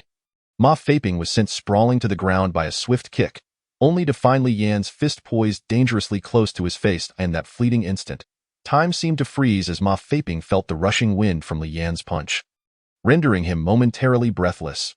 Trembling in fear, he gasped, "I concede." Li Yin, retracting his fist, helped Ma Feiping to his feet, commending him, "Well fought." Although the atmosphere in the studio felt stifling, a gentle breeze suddenly swept through, tousling Li Yan's hair, adding a touch of elegance to the moment. The crew erupted into applause, while viewers at home expressed their astonishment. The duel of future stars had been nothing short of spectacular. Li Yan's final act echoed the valor of heroes from the tales of old, a display of restraint that left an indelible impression. As the recording neared its conclusion, Han Dong reprimanded Ma Feiping, akin to scolding a pet, as they departed the television station. The spectators genuinely felt for Ma Feiping. Although he had not triumphed over Li Yin, his abilities were commendable, deserving of better treatment. Li Yin completed his segment, and the director, thoroughly impressed, said, "Please provide your account details. Your remuneration will be processed within 3 days." Elated yet frustrated, Li Yin pleaded, could it not be dispersed immediately? He was in urgent need of funds to rectify the winter system, a matter of utmost urgency. The director, perplexed, wondered why the young man was so anxious, assuring him that the payment was forthcoming, albeit through the necessary administrative procedures. Li Yin, burdened by his predicament, could not divulge his struggles, and thus he furrowed his brow in contemplation. At that moment, Chen Jinjin approached, inquiring, "What troubles you?" After the director explained the situation, she smiled and said, "Ah, I see. My apologies for the lack of clarity earlier. Please, go about your business." Once the director departed, Chen Jinjin placed a comforting hand on Li Yan's shoulder as they exited the studio, saying, "I have a few words to share with you." True to her status as the station's star host, the waiting room exuded opulence, surpassing even Li Yan's own home. Please, take a seat and have a drink. Thank you, Li Yin replied, finally allowing himself to relax as he settled into a chair. I appreciate your help earlier. Chunjie, there's no need for thanks, Qin Zhenjin replied, taking a seat beside him and playfully patting his shoulder. What's the matter? Are you short on funds? Li Yin hesitated, but her insistence made him nod shyly. Yes, I am in urgent need of money. Without hesitation, Qin Zhenjin retrieved her phone and asked, What is your bank account number? Why are you asking? He replied, surprised by her directness. You've never been this insistent before. In less than 3 minutes, after a series of swift actions, Li Yin received a notification. A deposit of 100,000. His eyes widened in disbelief. Sister, my salary is only 30,000. You've given me 10 times that. I'll return the extra 70,000 once my pay arrives. Qin Zhenjin shook her head, countering, Do I seem like someone who lacks money? Use it as you see fit, and when you find success. Just remember your sister. I won't forget. On his way home, Li Yin purchased 50,000 worth of grade 1 energy crystals, preparing himself with ample ammunition to tackle Han Dong's system.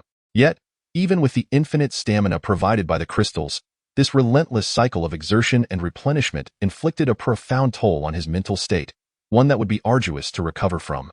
After toiling from noon until night, Li Yin felt his strength waning, as if his mind were being pierced by countless searing needles. A brief glance at his progress revealed only a fraction remained. However, he found himself unable to persist any longer, fearing a complete mental collapse. Deciding to take a brief respite, he donned his coat and resolved to grab a meal before returning to finalize his progress. As he stepped outside, he wondered, where could my mother be? Perhaps she has found work and is already employed. Upon arriving at the restaurant, he intended to call his mother to inquire about her situation. Due to the age of his neighborhood, the facilities were lacking, and the stairwell was devoid of lighting, rendering it pitch black at night. Navigating the stairs required the aid of his phone's flashlight, for it truly was a case of not being able to see a hand in front of one's face. What should I eat? He pondered, contemplating a simple rice bowl. Yet, a smile crept across his lips. Today marked the day he would finally conquer Han Dong's system, liberating himself from a long-standing threat. Despite his exhaustion, his spirits remained high as he hummed East Wind Breaks while stepping out of his unit. Suddenly, an overwhelming aura of menace enveloped him, an intensity unlike any he had ever experienced. Every cell in his body ignited with vitality, propelling him to halt his forward momentum. A glimmering cold light grazed his nose. A lethal flash that retreated in an instant. Li Yan's scalp prickled, and before he could process the danger, the relentless silver flash surged from the darkness towards him. Realizing evasion was futile, he chose to abandon defense and instead channel his remaining potential into overcoming Han Dong's system. Betting that the assailant was indeed Han Dong, leaving him with a sliver of hope in a moment of sheer exhaustion, Li Yin succumbed, his consciousness fracturing like a collapsing pyramid, and he fell into unconsciousness. The silver flash, poised to pierce him, halted abruptly. Indeed, this silver flash was the lethal technique wielded by Han Dong, who in that moment ceased his assault, incredulously receiving a new signal from the system. The student you have trained has been changed from Ma Feiping to Li Yin. As Li Yin had surmised, Han Dong's mission to eliminate him had commenced, though he had not anticipated such swiftness. What? Han Dong gasped, glancing at the unconscious Li Yin, his brows furrowing in concern. Regaining his composure, he scrutinized the altered system once more, astonished by its authenticity. Cursing the system under his breath, he could scarcely believe that the very target he had cultivated for nearly 6 months had now slipped through his fingers. Yet, upon further reflection, he mused that it might be for the best. After all, Ma Feiping's abilities paled in comparison to Li Yin's. Once he successfully trained Li Yin, the rewards would undoubtedly surpass his previous expectations. He cast a glance at Li Yin, a faint, cold smile dancing on his lips. This fellow, though seemingly the top contender, possessed an incredibly weak mental fortitude. How could he faint so easily? A sinister grin crept across his face as he sheathed the silver dagger. Contemplating that this individual ought to be nurtured properly. After a considerable time, when Li Yin anxiously opened his eyes, the acrid scent of disinfectant assaulted his nostrils. Above him lay a white ceiling, and the chilling beeps of medical equipment resonated in his ears. He realized he was in a hospital, and a sense of relief washed over him, prompting him to close his eyes once more. At some point, when Li Yin awakened again, a nurse on duty happened to be nearby and hurried over to inquire, "Sir, how are you feeling?" Li Yin mustered a weak nod and murmured, "Water, please." "Certainly, just a moment." After sipping some water and feeling a tad more comfortable, Li Yin asked the nurse, How did I end up in the hospital? The nurse shook her head, replying, I'm not entirely sure that I heard someone anonymously called an ambulance after finding you unconscious at the entrance of a residential building. Li Yin suspected that if his intuition served him right, it was Han Dong who attempted to assassinate him and subsequently called for help. Noticing the worry etched on Li Yin's face, the nurse reassured him, do not fret. Our tests indicate that you are not severely harmed, merely exhausted. By the way, would you like me to notify your family? Thank you. But that won't be necessary. Yes, Li Yin reflected on the events that had transpired. A slight smile emerged at the corners of his mouth. If that were the case, it seemed his plan had succeeded. After settling his medical expenses, he took a cab home, arriving just after 10. His mother returned at 10:30, oblivious to any unusual happenings. Li Yin, on the contrary, inquired, why are you back so late? Hao Chunhua, fatigued, replied, I found a job, and today was training, so it took longer than expected. Li Yin harbored no suspicions and promptly went to bed on Monday. At Siping Middle School, the weather was overcast.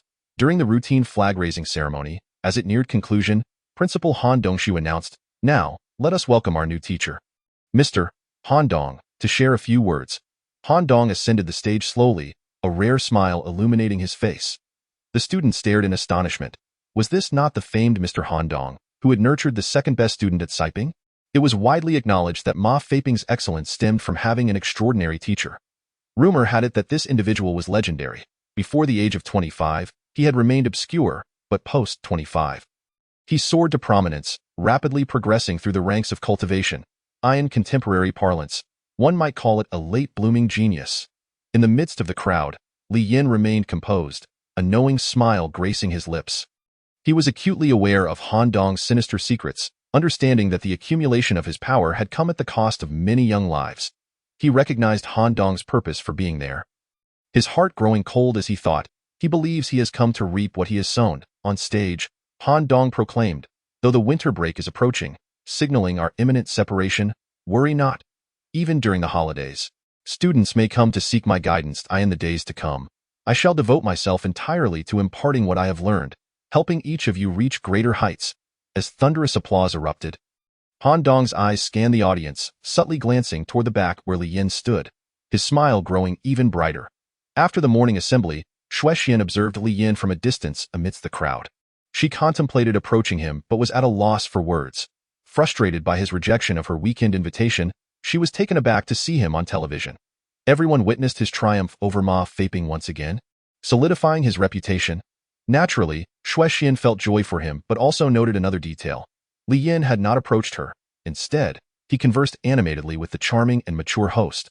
Their interaction felt reminiscent of a blind date, which was quite excessive. This exemplifies how men and women perceive things so differently. As the crowd dispersed, Li Yin became the center of attention once more. Following this victory, he seemed to shine even brighter. Akin to a surface of gold adorned with diamonds, He Peng appeared as his right-hand man, clearing a path through the throngs of admirers like a bodyguard. Li Yin, you're incredible. Brotherly, you're amazing. You've once again proven your strength on television. Truly formidable. He Peng waved his hands, commanding the crowd. Make way, make way. Step aside, please. Suddenly, someone pushed through his grasp. He Peng was about to express his displeasure when he looked up to see it was Xue Xian, the unofficial sister-in-law of the group. It's truly difficult to see you, superstar, she said with a smile, though in Li Yan's eyes, her demeanor felt as cold as a winter wind sweeping away leaves. Did we not just see each other? Is there something you need? No, I merely wanted to congratulate you. I saw how impressive you were on television. Thank you, he replied. Xue Xian maintained her smile, but her tone was frigid. I noticed you seemed quite happy chatting with that host. Oh, you mean Xinjie? Xinjie, you sound quite familiar. In Li Yan's mind, he and Xue Xian had yet to reach the level of being a couple. Though their relationship was certainly closer than mere friends, having held hands before, which created an awkward sense of responsibility. Upon hearing her comment, a chill ran down Li Yan's spine, and he felt a sudden tension. However, after some contemplation, he reassured himself, she's significantly older than I am. It's only natural to refer to her as sister. There's nothing wrong with that. Indeed, nothing wrong. Very well, I shan't disturb you any longer in front of the other students. Xue Xian chose not to press the issue further and quickly exited, her head bowed. A sense of disappointment lingered in her beautiful eyes as she sighed. She was aware that her earlier behavior had been somewhat unreasonable. Yet there were times when she simply wished for Li Yin to notice her. Throughout her life, she had always been the center of attention, yet the one she cherished regarded her as invisible. It was disheartening. Back in his office, Han Dong found himself alone and opened his system, deep in contemplation. Dark educational system. Host, Ma Faping. Strength, breaking the ordinary. Ninth realm, student, Li Yin. Task, assist Li Yin in breaking through to the body refinement realm and achieving the breaking the ordinary. First realm in the shortest time possible reward. Absorb the student's entire strength for personal use, but in turn, Li Yan's life will be forfeited. A sinister smile crept upon his lips. Aiding him in breaking through appears to be a straightforward yet complex task. It all hinges on Li Yan's innate talent. Suddenly, he froze for a moment, recalling that he sensed no spiritual energy emanating from Li Yan. It seemed he had yet to commence his cultivation of the heart method. Han Dong resolved to procure a superior and efficient heart method for him. A tremor coursed through his body, akin to a drug addict's craving. He inhaled deeply, yearning to absorb it all as quickly as possible. It must be exhilarating. During class, Li Yin once again reflected on that perilous night. He knew that the assailant who had targeted him was undoubtedly Han Dong. He would never forget the glint of that silver blade. He also accessed Han Dong's system, marveling at his handiwork. He could not help but exclaim that this was the largest and most magnificent project he had undertaken since modifying the system. Every aspect had been altered, the host, the tasks, the rewards, all meticulously redesigned.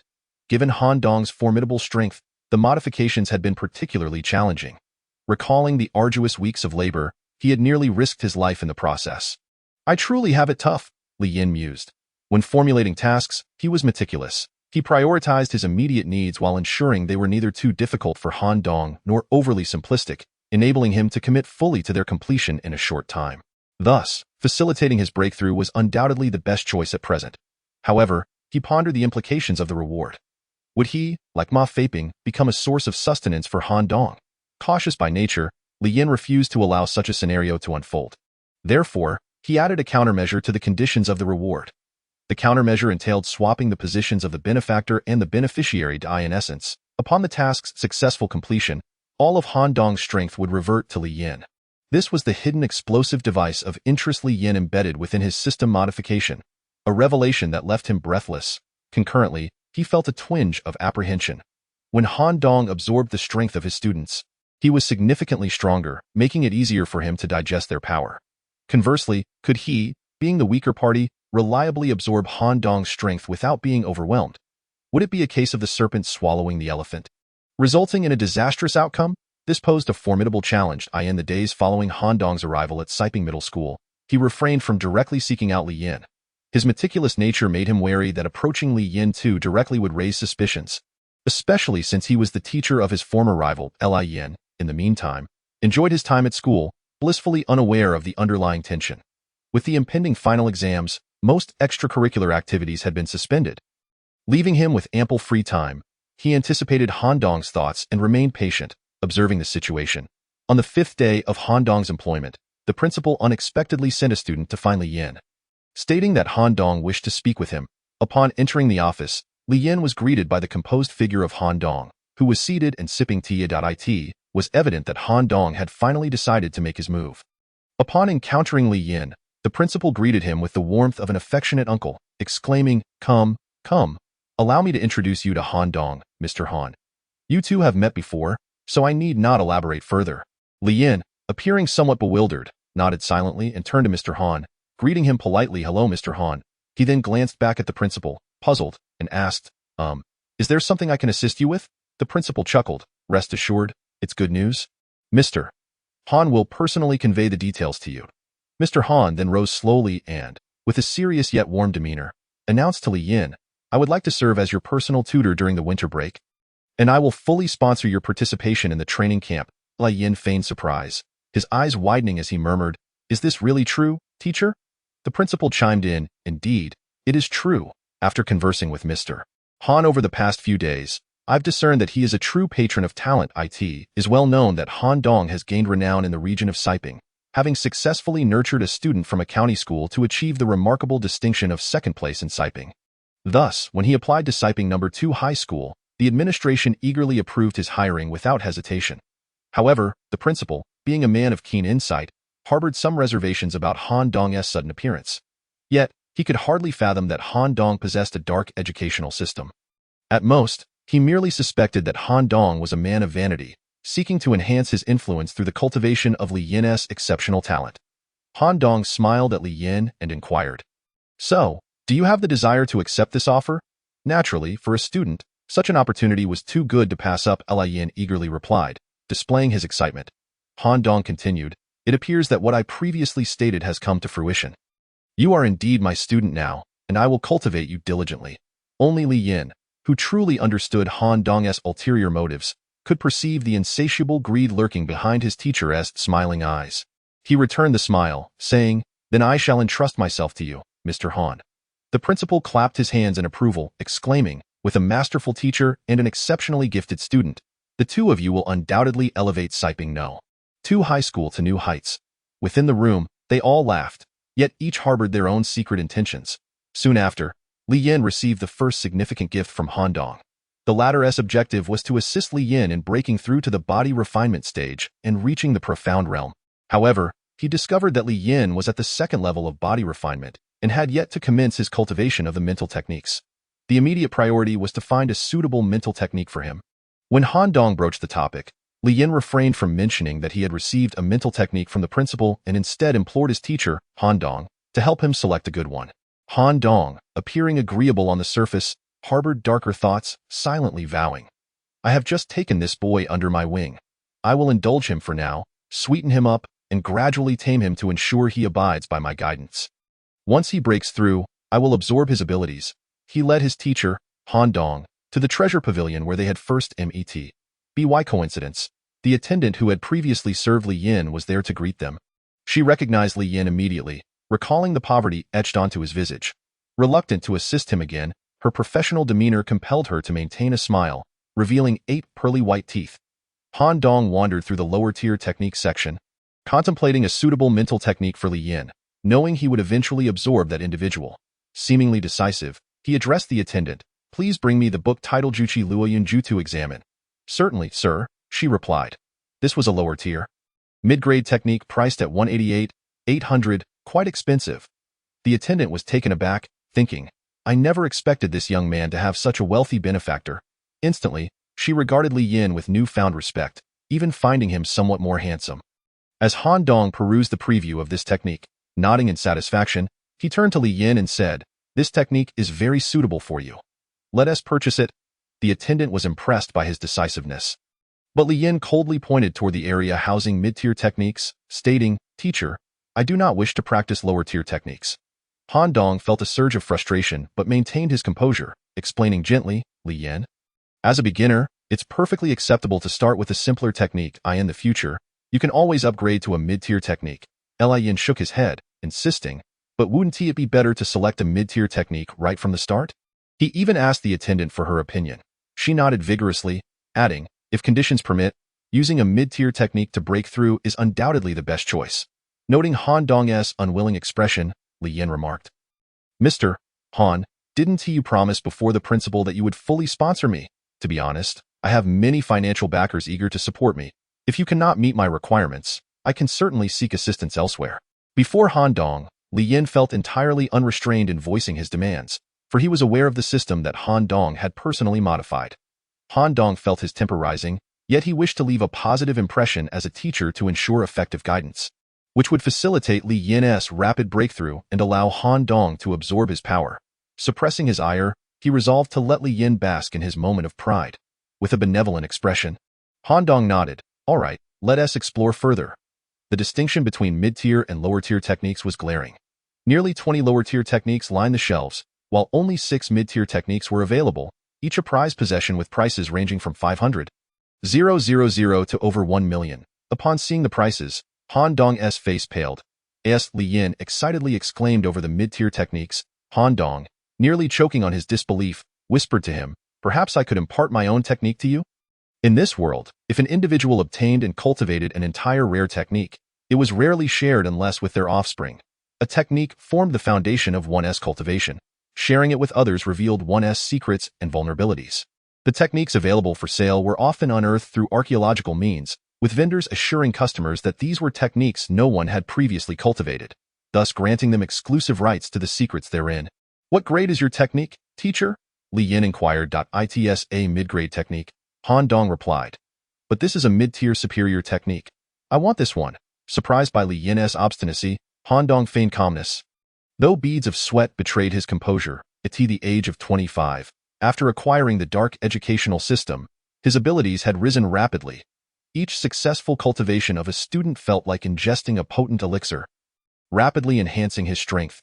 However, the need to frequently relocate and change identities, combined with the costs of nurturing students, left him financially strained. Observing Han Dong's discomfort, Li Yin offered a teasing consolation. It's all right.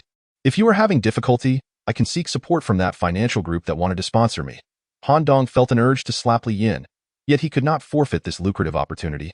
If Li Yin refused to be his student, it would jeopardize his mission. Future tasks were uncertain, and the progress toward breaking through to the profound realm would be severely hindered. Ultimately, Han Dong resigned himself to the situation, reminding himself that no matter the cost, absorbing Li Yin's strength was paramount. Once he reached the profound realm, he would command power unmatched among cultivators, and wealth would be easily attained. Amidst this internal conflict, Han Dong reluctantly produced his bank card, asking quietly, "Is it possible to arrange for installments?" To his astonishment, the purchase was made. Other customers and staff in the store observed the event, enviously acknowledging Li Yin's selfless and devoted teacher. The attendant, now flushed with excitement, exclaimed, "Of course, sir." She turned to Li Yin. Her previous disdain transformed into admiration as she blushed. "You are fortunate to have such a wonderful teacher." The plan had succeeded beyond expectations. Li Yin was equally astonished that Han Dong had gone through with the purchase. "Originally, I intended to pursue a mid-tier martial arts technique today, but to my surprise, I mustered the courage to attain a high-tier one instead, achieving the highest level of skill available at my current stage. It is widely acknowledged that the upper mid-tier techniques represent the pinnacle of extraordinary martial arts.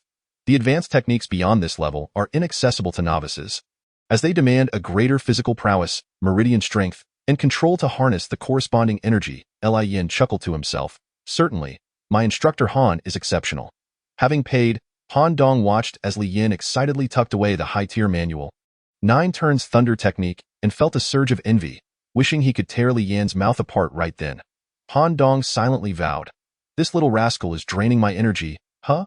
Fine, I'll let you absorb it, but you must study diligently. I can hardly wait to hear your desperate screams when the time comes. Teacher, why are we still standing here? Let us go." "Oh." Han Dong was compelled to put on a business smile. "All right, let's proceed." Time flies like a wild rabbit, vanishing in the blink of an eye. Only 3 days remain until the final exams, and 5 days until the winter break. Most students experience a peculiar conflict. The approach of winter break signifies both the promise of freedom and the harsh reality of impending examinations, creating a duality of joy and pressure that oscillates within their hearts. The campus seems noticeably quieter. Fewer students are playing in the hallways during breaks, while the sound of turning pages fills the classrooms. Li Yin had missed many classes, and the school, recognizing that ordinary teachers had little to offer him, tacitly allowed Han Dong to provide him with personalized instruction. They knew Li Yin was already exceptional, but in the face of the National Youth Training Camp, he still needed to strive harder. The school had its own ambitions. If they could produce a student who entered the training camp, Siping No. 2 High School would become the leading institution in the vicinity and gain a respectable status even in the provincial capital. Under Han Dong's attentive guidance, Li Yin officially embarked on the path of cultivation, diligently studying the expensive 9 turns thunder technique in the expansive training room of the school. Only Li Yin and Han Dong were present. Morning sunlight streamed onto the wooden floor. Qi coursed through his body, nourishing his tendons and bones, settling in the dantian. Countless paths converge into one. Remember these words, integrate them with your technique, and perceive them with your mind. Observing Li Yin in meditation, Han Dong earnestly instructed him. As he hoped for Li Yin to break through swiftly to enhance his strength, they spent the mornings absorbing energy and the afternoons honing physical abilities.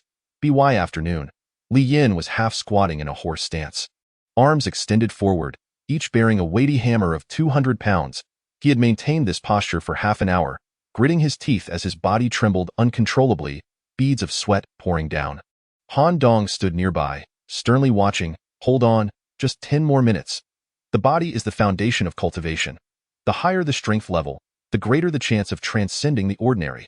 In a box nearby lay an array of level 1 energy recovery crystals, some funded by Han Dong and others by the school. It must be said, Han Dong was quite adept at teaching. Under this grueling regimen, Li Yin felt his strength was on the verge of a breakthrough. Finally, on the last day of the final exams, as the first half of the second year concluded, Li Yin achieved a breakthrough, elevating his strength to 202, after completing the written portion of the final exams. During the physical test the next day, Li Yin astonished his peers once again, surpassing the second-ranked student, Guan Tianhao, who had a strength of 197, by a remarkable 5 levels. The moniker Monster Li Yin resonated deeply in the hearts of many. Unexpectedly, Qing Xuexuan, who usually ranked outside the top 50 yet was already quite impressive, also soared to a strength of 196, claiming the 3rd position in the year. To outsiders, Li Yin and Qing Xuexuan appeared as if they were a pair of celestial beings from a martial arts novel. Soaring together, their prowess envied by all, however, only the two were aware that, following the previous incident, they had grown increasingly distant. Qing Xuexuan seemed spurred by Li Yin's indifferent attitude, dedicating herself to rigorous training. Li Yin, engrossed in Han Dong's special training, had little room to attend to external affairs. On the day after the exams, the sun shone brightly, evaporating the tense atmosphere within the campus, replaced by a gentle breeze and a sense of ease. Laughter and chatter filled the classrooms as students gathered in groups to discuss how to spend their upcoming break. Li Yin emerged from his intense training. Han Dong had a knack for teaching.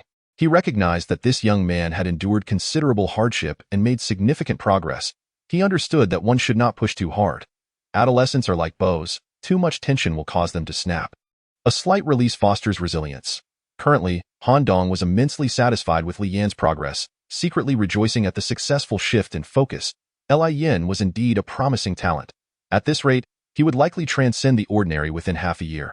Paving his way to becoming an elevated figure in society, during his break, Li Yin visited the long-awaited martial arts club. The moment he stepped through the door, thunderous applause erupted, and cheers reverberated through the air. He was astounded by the sight before him.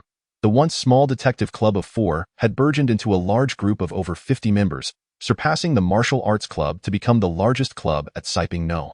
2 High School. At the forefront of the crowd were familiar faces. Ma Tian, Bai Zeki, Yu Xiaoyu, and Wang Chun, all smiling warmly, as Li Yin approached them. A wave of nostalgia washed over him, and he embraced these dear friends, feeling a profound sense of homecoming. Having navigated the stress of final exams, the clubs now experienced a surge in activity. The detective club decided to embark on a meaningful endeavor. After a series of discussions, they resolved to solicit cases from the public, assisting in locating missing persons and solving mysteries. 20% of the service fees collected would be allocated for club expenses, while the remaining 80% would be donated to the disaster-stricken areas in Shuiping County. Just a few days prior, a calamity had struck. A massive sinkhole had formed in the center of Shuiping County, swallowing the square and nearby shopping centers into a dark abyss, enveloping the area in dust and echoing cries. Tragically, a bustling market was taking place at the time. Following the incident, rescue efforts were swift, and after 5 days, 302 individuals were rescued, 507 confirmed dead, and 5,682 reported missing. Li Yin recognized the significance of this initiative and readily expressed his agreement. However, he felt a slight unease, recalling a news report he had seen while hospitalized about a bus station in SP City that had also collapsed into a sinkhole. Upon researching, he discovered that Shuiping County was very close to SP City, merely a 30-minute drive away. The recurrence of such a massive sinkhole raised suspicions in his mind regarding a potential connection. Li Yin hoped his concerns were unfounded. This initiative was dubbed the Charitable Detective Activity for Aiding Shuiping County. To foster enthusiasm among the members, there was a healthy competition within the club. The 50 members were divided into 5 teams, each led by a veteran member. Over 40 new members were allocated to teams led by Li Yin, Ma Tian, Bai Zeki, Yu Xiaoyu, or Wang Chun through a draw. Naturally, most students prayed to join Li Yin's team, while some boys hoped to team up with the charming Yu Xiaoyu. The rules stipulated that the team raising the most funds within a week would receive a signed photo from Li Yin and 10% of the club's budget as a reward. After the detective club reached a consensus, they began their activities to attract customers. Some members posted online while others distributed flyers on the streets. The fees for cases were determined by their complexity. For instance, a simple pet search would cost 200. After the teams were formed, the captains brimmed with ambition. Ma Tian declared passionately, "As the leader of our team, I cannot afford to lose to you all." Bai Zeki added, "To be honest, While Li Yin is the top fighter in our group, I consider myself the brains. Victory is imperative. Yu Xiaoyu replied playfully, "You men shouldn't underestimate me, or I'll surprise you all." Wang Chun resolutely stated, "This will be my opportunity to prove myself."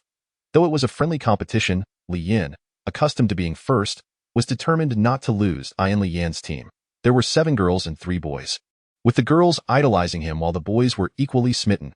His strengths were magnified, while his flaws were nearly overlooked.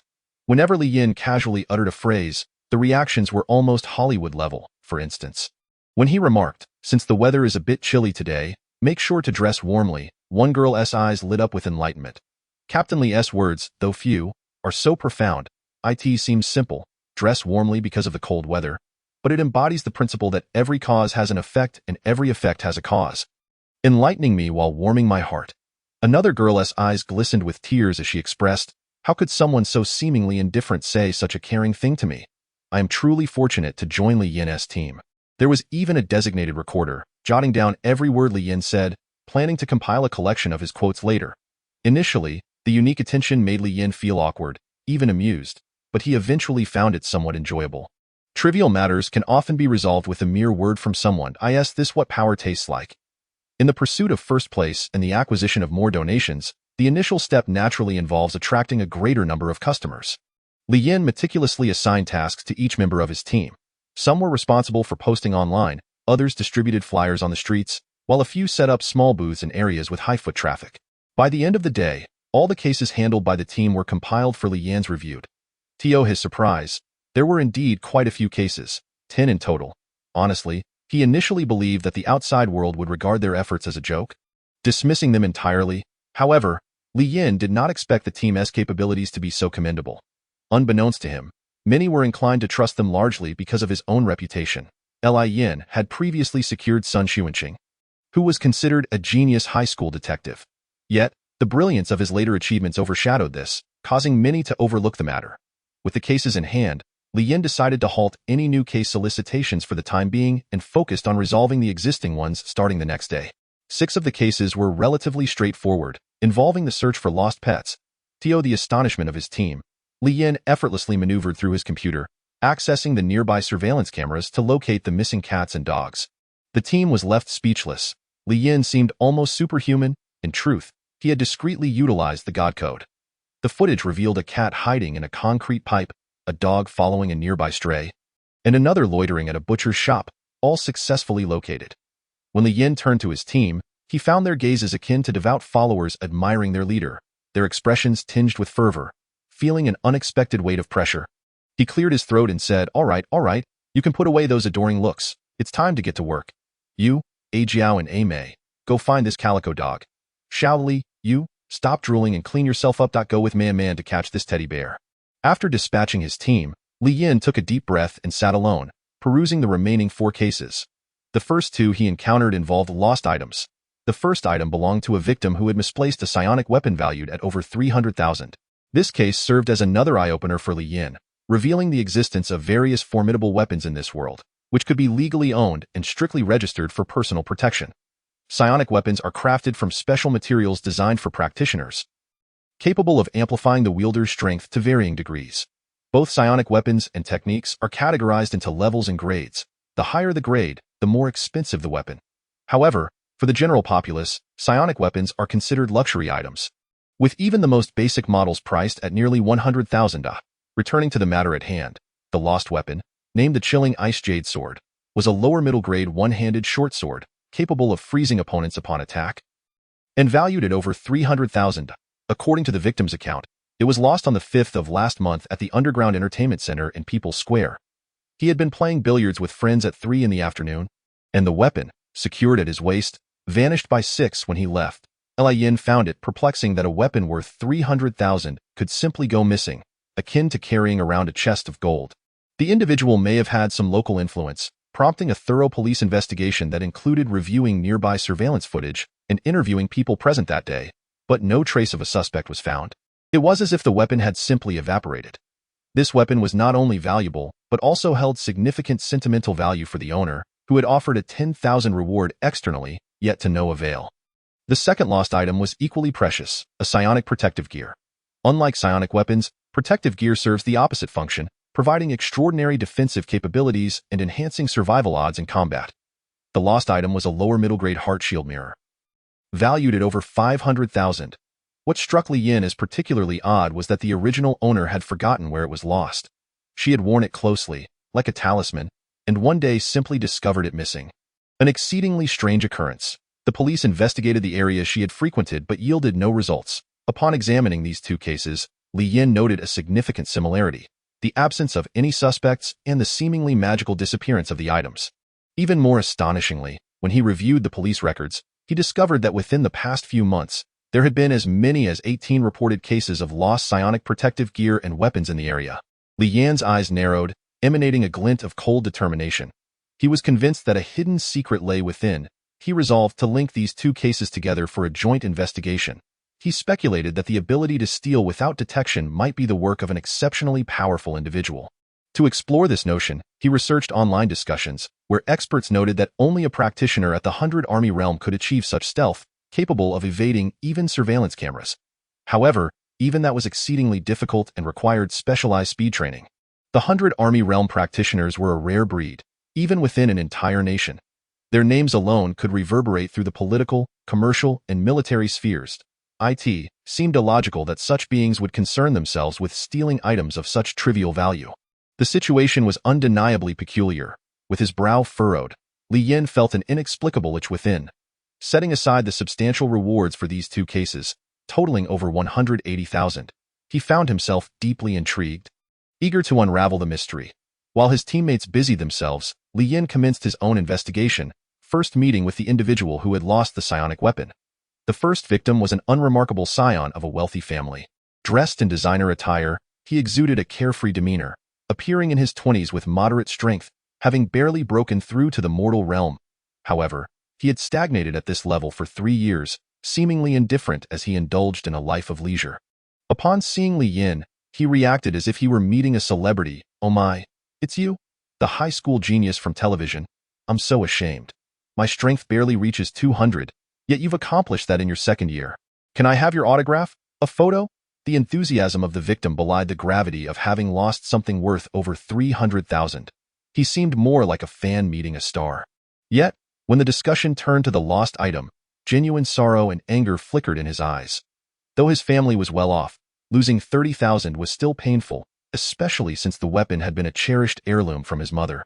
Li Yin realized why the weapon bore such a feminine name, and why he had offered a reward amounting to 1/3 of its value.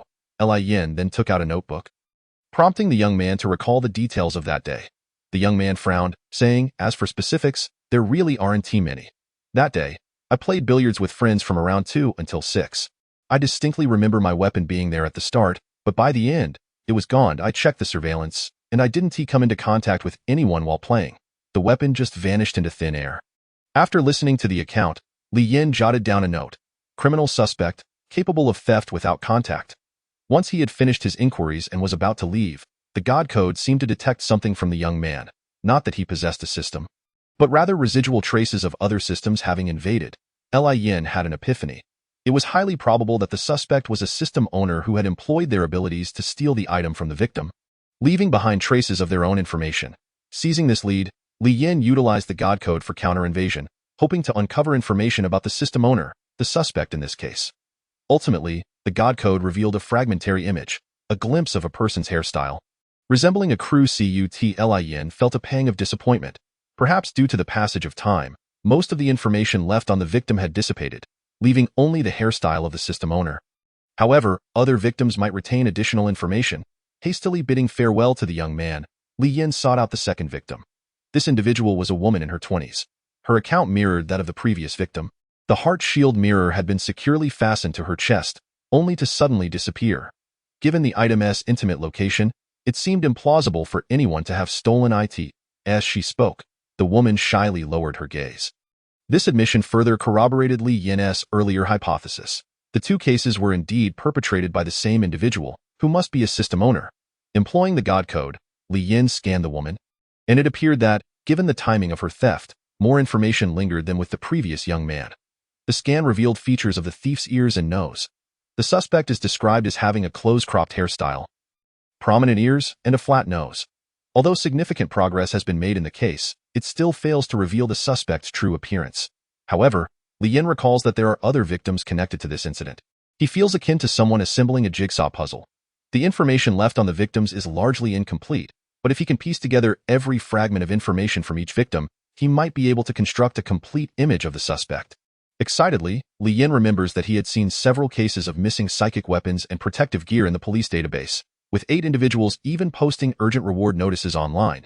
He immediately contacts these individuals, claiming to have vital clues, and arranges meetings for that day. Upon meeting them, he learns that one victim had suffered the most significant loss, a mid-grade psychic weapon worth nearly $1 million. Weapons of this caliber are priceless and not readily available for purchase, making the owner extremely distressed, offering a reward of 300,000. Li Yin calculates that if he solves this case, beyond his own commission, he could also claim nearly 800,000 in rewards from the 8 victims combined. This revelation vastly exceeds his expectations. He had initially thought that the club activities would yield only a few thousand. During conversations with the victims, Li Yin utilizes superior codes to collect the information they retained, gradually assembling a portrait. The individual appears relatively young, with short hair, large ears, a flat nose, wide lips, and striking phoenix-like eyes. Li Yin quickly uploads this image to the police database for comparison. Half an hour later, he identifies the individual. The complete details of this person are presented before him. Name: Qiandong. Gender: male. Education: junior high. Strength: 6th stage of body refinement. Home address: number 32, East 3rd Alley, Lingnan West Street.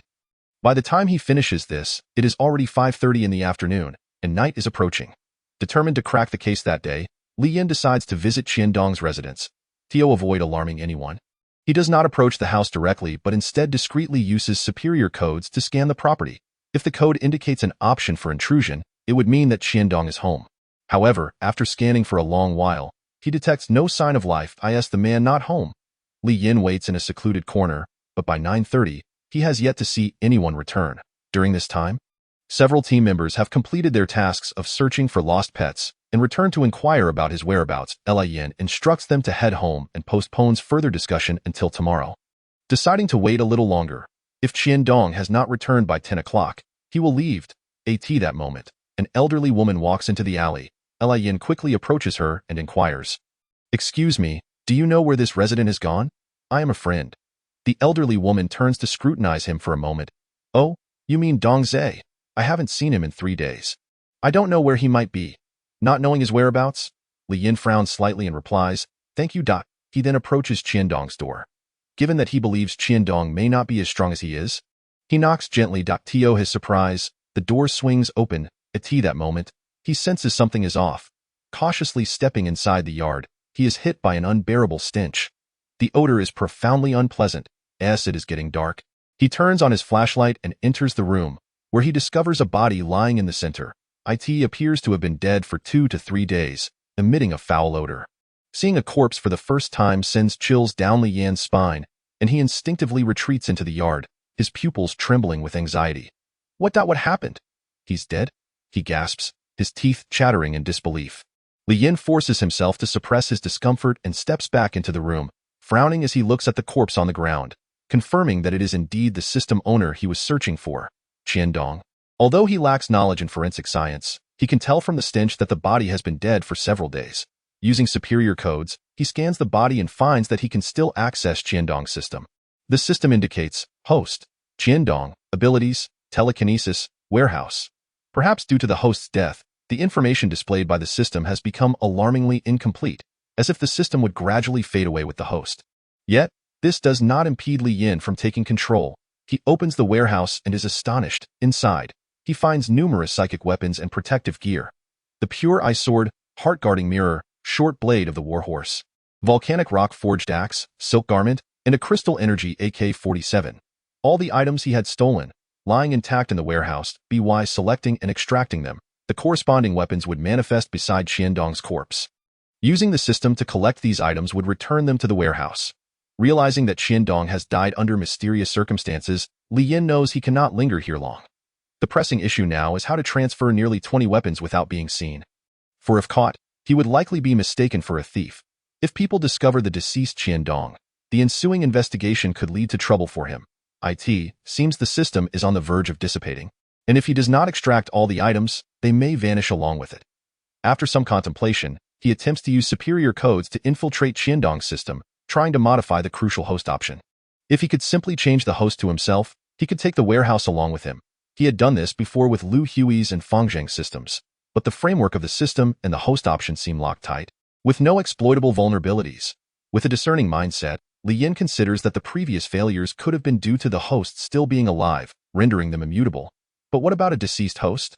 He tries to modify the host option of this system, but the superior codes relentlessly attempt to breach it, yet it remains impenetrable. It appears the system cannot be altered after all. He must find a way to extract more weapons. He quickly removes his clothing, extracting weapons and protective gear from Qiandong's warehouse one by one, wrapping them up. Given the size of his clothing, he can only carry 5 items at most. He selects the highest-priced weapons, cleans up the scene, and prepares to leave. Although it is a pity, there is little he can do. To his surprise, just as he steps out the door, the superior code indicates intrusion point found. Host can be changed. It seems that as time passes since Qiandong's death, the once unbreakable host option of the system has begun to show signs of weakness. Li Yin is overjoyed and quickly commands the superior code to exert all its power to change the host to himself. Hacking in progress requires 10 minutes. 10 minutes? He decides to wait. During this interval, he takes out his flashlight and habitually inspects the crime scene. Why did Qiandong die? There are no signs of struggle at the scene, nor any splatters of blood. He only notices a small blood hole the size of a soybean on Qiandong's forehead. This must be the cause of his death. Who could have killed Qiandong? Being a system owner, as long as he kept his secret, no one would know. Did he reveal his secret to someone, inciting jealousy and ultimately leading to his demise? Yet, why are all the missing weapons safe in his warehouse? If someone aware of his secret had killed him, they would surely have coerced him into surrendering the weapons first.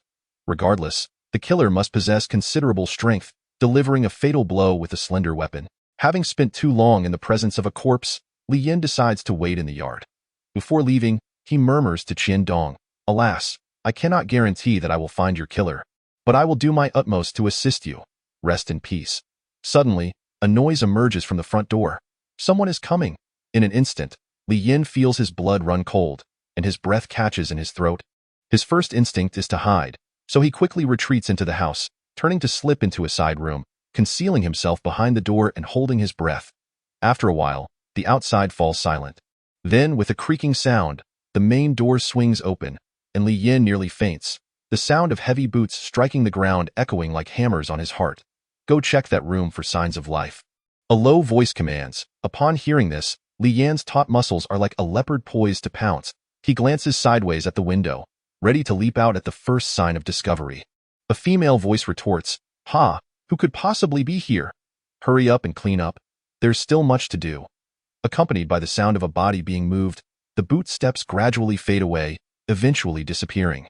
Once he confirms that the intruders have left, Li Yin feels dizzy and collapses to his knees, gasping for breath, drenched in sweat.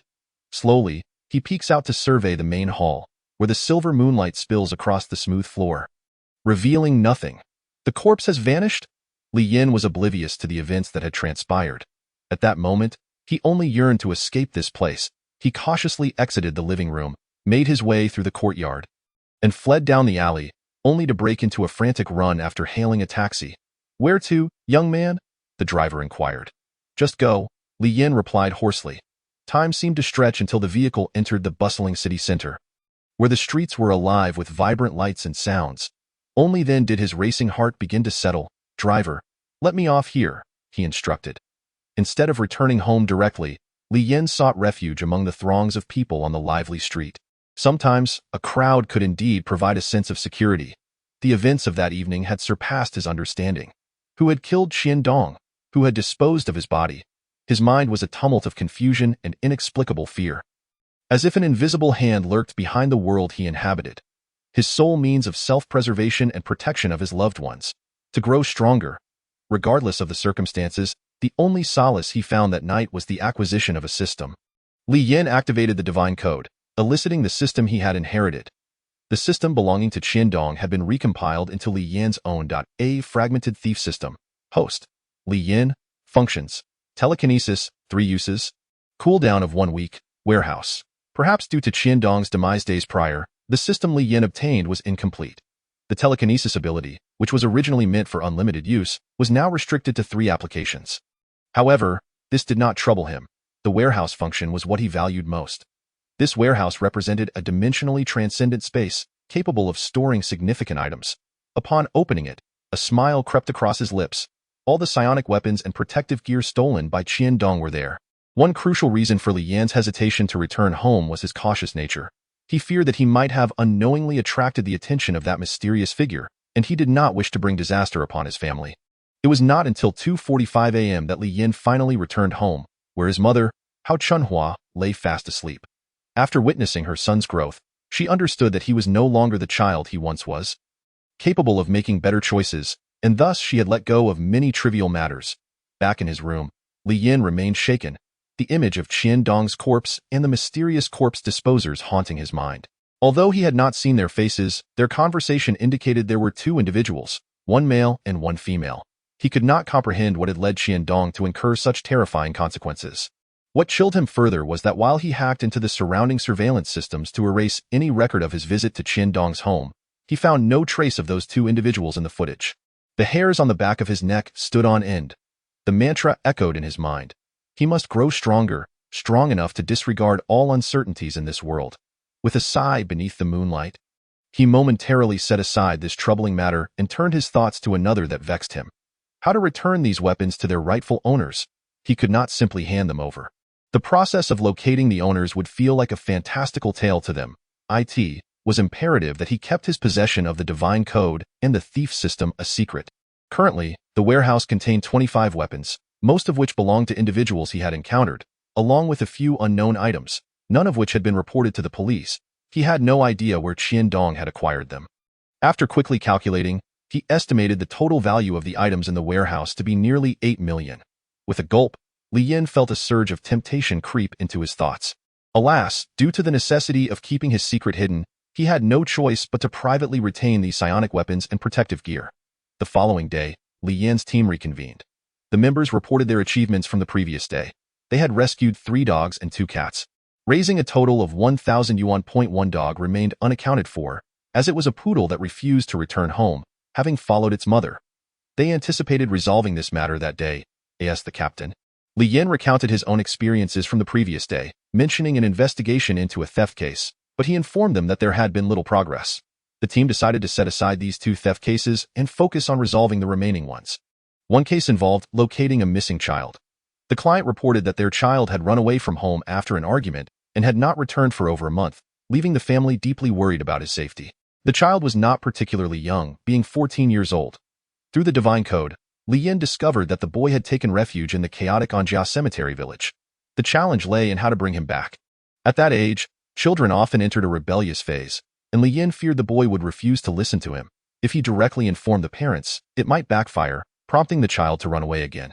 Adhering to the principle of taking responsibility for those who paid him, Li Yan decided to personally seek out the young boy for a heart-to-heart conversation.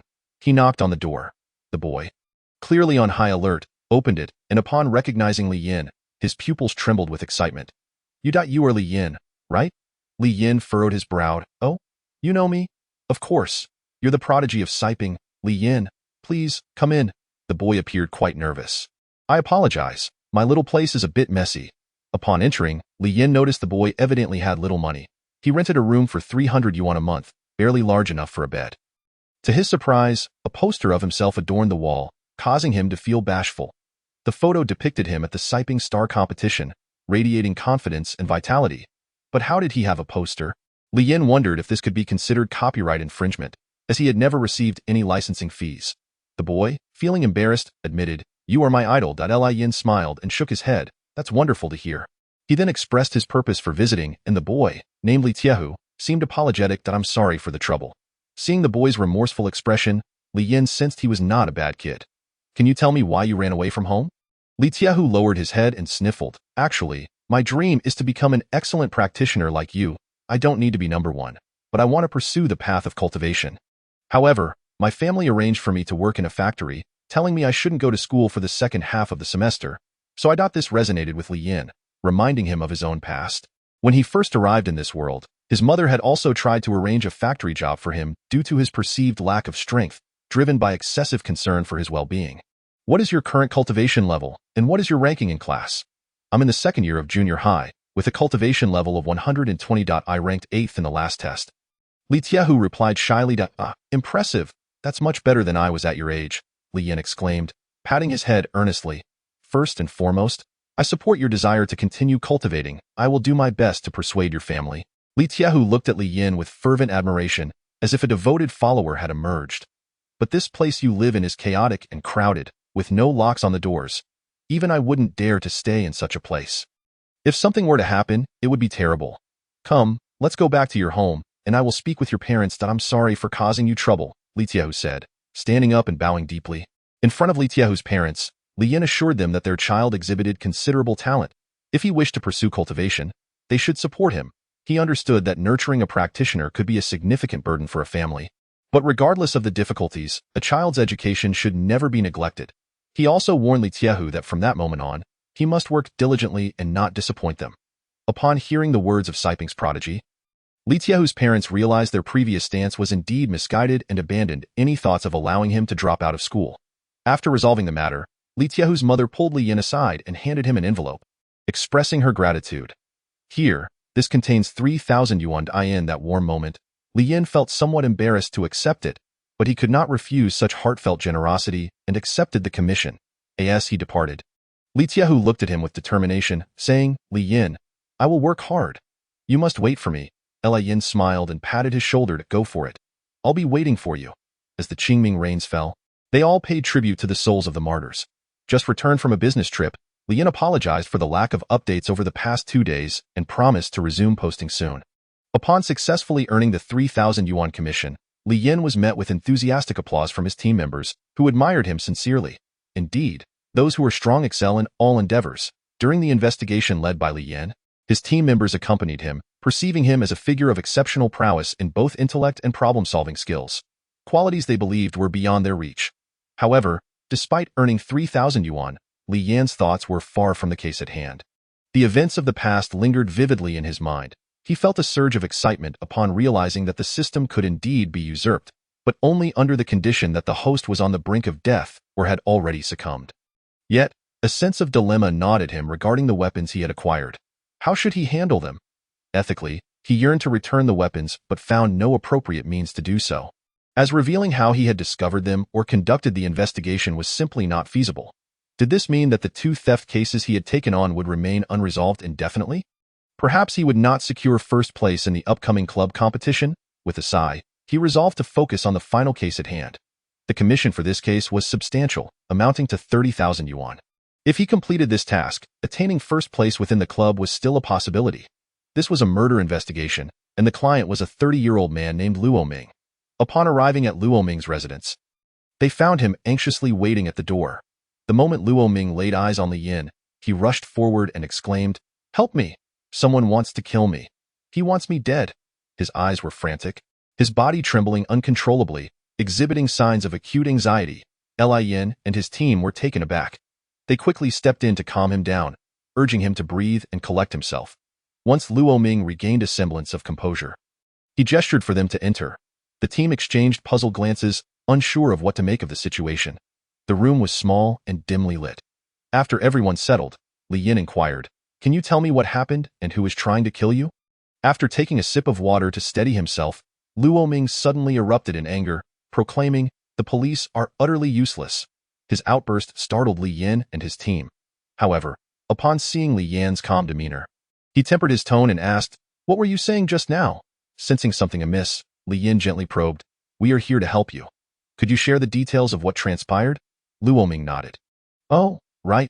That night, while I was sleeping, I suddenly felt someone choking me, but when I opened my eyes, there was no one there." His eyes widened in disbelief. The team was incredulous. "You mean you didn't see the assailant?" Li Yin pressed on, his brow furrowing slightly. Luo Ming's agitation resurfaced as he shouted, "I never saw him, but he exists. He tried to kill me while I was asleep. I can't sleep at night anymore. Please, try to remain calm. What did the police say?" Li Yin attempted to soothe him. "Don't mention them. The police are of no help." Luo Ming's frustration escalated. "I reported it, and they dismissed me as delusional, claiming I was imagining things." In a fit of rage, he tore open his collar to reveal deep red marks on his neck. Does this look like the ramblings of a madman? In that moment, the team was left speechless. Just moments ago, many had doubted Luo Ming's claims, but the evidence before them was undeniable. The marks were clearly visible. Li Yin maintained a composed demeanor, closely examining the bruises on Luo Ming's neck, which indeed appeared to be the result of strangulation. "Do you live alone?" he asked. "Yes, I live alone." "May I take a look around?" "Of course." Luo Ming's home was modest, a small courtyard with 3 rooms. Li Yin instructed his team to assist in the investigation while reminding them to refrain from disturbing anything and to report any anomalies immediately. The excitement of collaborating with Captain Li Yin was palpable among the team, many of whom approached the task with a serious attitude. As Li Yin surveyed the scene, he pondered the peculiarities of the case. According to Luo Ming's account, he was attacked in his sleep. If someone intended to kill him, why not use a blunt or sharp instrument for a quicker resolution? The logic was flawed. Furthermore, after reviewing nearby surveillance, there were no suspicious individuals entering the alley, and there were no signs of forced entry into Luo Ming's home. If Luo Ming was lying, then the bruises on his neck were certainly real, and his palpable fear seemed genuine rather than feigned. Luo Ming sat nervously, urging them, "You must help me find the murderer. I'd pay you 50,000 if you do." After nearly half an hour of investigation, Li Yin and his team had thoroughly examined his home but found nothing out of the ordinary. The case had reached an impasse point. 2 days had passed, with only 2 days remaining until the detective club's deadline. During this time, Li Yin and his team worked diligently to solve the case. They began by exploring the perspective of Luo Ming's alleged enemies but yielded no results. Those with whom he had disputes had solid alibis, and their animosity did not extend to the level of murder. Li Yin decided to station a few team members at Luo Ming's home overnight, hoping to catch the mysterious assailant in the act. Although it was a taxing endeavor, the female team members were eager to participate. As the deadline approached, the team grew increasingly anxious. If they could not solve the case, their fundraising efforts would likely fall short of first place during the club's summary day. They were indifferent to losing face, but tarnishing Captain Li's reputation was something they could not allow. Yet, in the pursuit of solving a case, haste was futile. Over the past 2 days, Li Yin had often found himself in solitude, contemplating with closed eyes. Often, the most obvious details are the ones most easily overlooked. What had he missed? He re-evaluated the suspect's motives. How did they gain access to the scene? Where did the marks on Luo Ming's neck originate? He returned to Luo Ming's residence, this time opting to observe from the outside, inspecting the courtyard wall, pondering whether the assailant had scaled it to gain entry. A brief inquiry into the neighbors revealed that most were elderly individuals in their 60s or 70s, lacking the physical capability to climb walls or attack Luo Ming. However, upon mentioning Luo Ming's name, one elderly woman slowly remarked, "Luo Ming is a good boy. He often helps the neighbors with what he can. But he experienced some unfortunate events in his childhood." At this revelation, Li Yin's interest peaked, and he encouraged her to elaborate. It was when he was in junior high. His family was involved in a terrible car accident.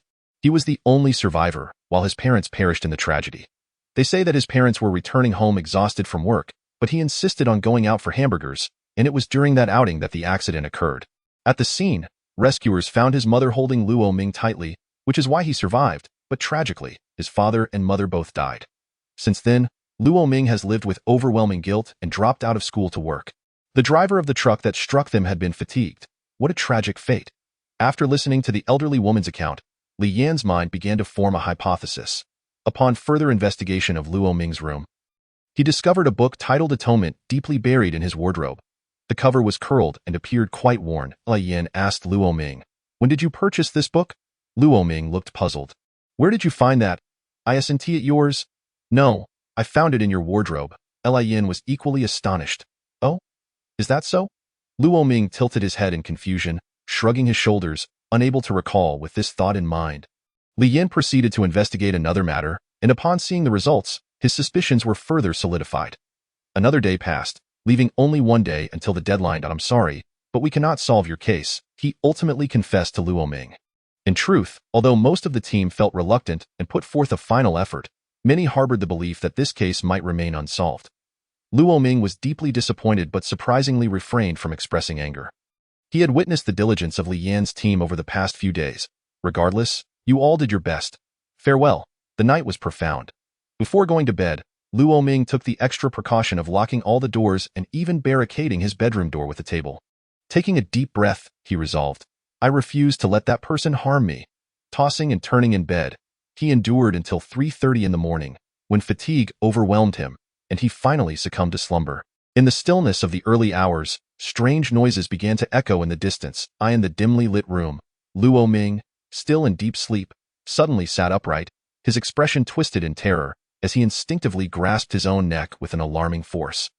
His veins bulging one side of his face bore the marks of torment, while the other exuded a bloodthirsty cruelty. His hands seemed to operate beyond his control, gripping his own neck with a ferocity that suggested a desire to strangle himself. In that critical moment, the door to his bedroom was suddenly burst open, revealing Li Yin and his team, who stormed in unceremoniously. Upon seeing them, Luo Ming let out a shriek and, with wide eyes, launched a frenzied attack. Although he was older, his strength paled in comparison to Li Yan's. After effortlessly subduing him, Li Yin commanded his team to bind him with ropes. Luo Ming screamed, "Let me go. I want to kill him. He is the sinner who caused my parents' death." The team members, bewildered by Luo Ming's madness, felt an instinctive dread. How could it be that the one he sought to kill was himself? Only Li Yin remained composed, cutting through the chaos with a revelation. "You are the second personality within Luo Ming, aren't you?" Luo Ming was momentarily stunned, and the team members widened their eyes in shock. "When your parents had that car accident, you felt such overwhelming guilt that it drove you to the brink of suicide, leading to the emergence of this personality centered around atonement. That book titled Atonement was likely purchased and hidden by you at that time. You only manifest when Luo Ming is in solitude. During our presence, you deliberately stayed hidden. The reason we could not solve the case was also to lure you out." At that moment, Luo Ming's expression darkened, rendering his features indistinguishable, as if extinguished. Suddenly, he lifted his head, resembling a rabid dog, causing the team members to instinctively recoil. "He does not deserve to live in this world. His cowardice disgusts me. He is the one who caused our parents' deaths." "Is that truly the case?" Li Yin interjected sternly. "I have reviewed the accident, and the reckless truck driver who caused it was at fault. If you genuinely cared for your parents, reflect on how your mother sacrificed her life to protect you." Upon hearing this, the personality of atonement controlling Luo Ming paused, his eyes reddening with tears that flowed uncontrollably. Soon after, Luo Ming fainted under its influence. The next morning, awakened to his original personality, he touched his neck in pain and, upon sitting up in alarm, noticed Li Yin and his teammates nearby. "What happened?" he asked in a panic. Li Yin showed him a video of the previous night's events on his phone. "Why did I want to kill myself?" Luo Ming was horrified as he watched himself attempt to take his own life, a chill running down his spine. He claimed to have no memory of it. Li Yin explained everything to him, revealing why he suspected Luo Ming had a second personality. All evidence indicated that no one else had entered his home, meaning the perpetrator must have been within that space. Despite searching thoroughly, they found no other individual, leading Li Yin to conclude that only Luo Ming could have harmed himself. Additionally, testimonies from neighbors and Luo Ming's medical records revealed a history of self-harm since the accident, suggesting the possibility of schizophrenia. To confirm this, Li Yin devised a plan.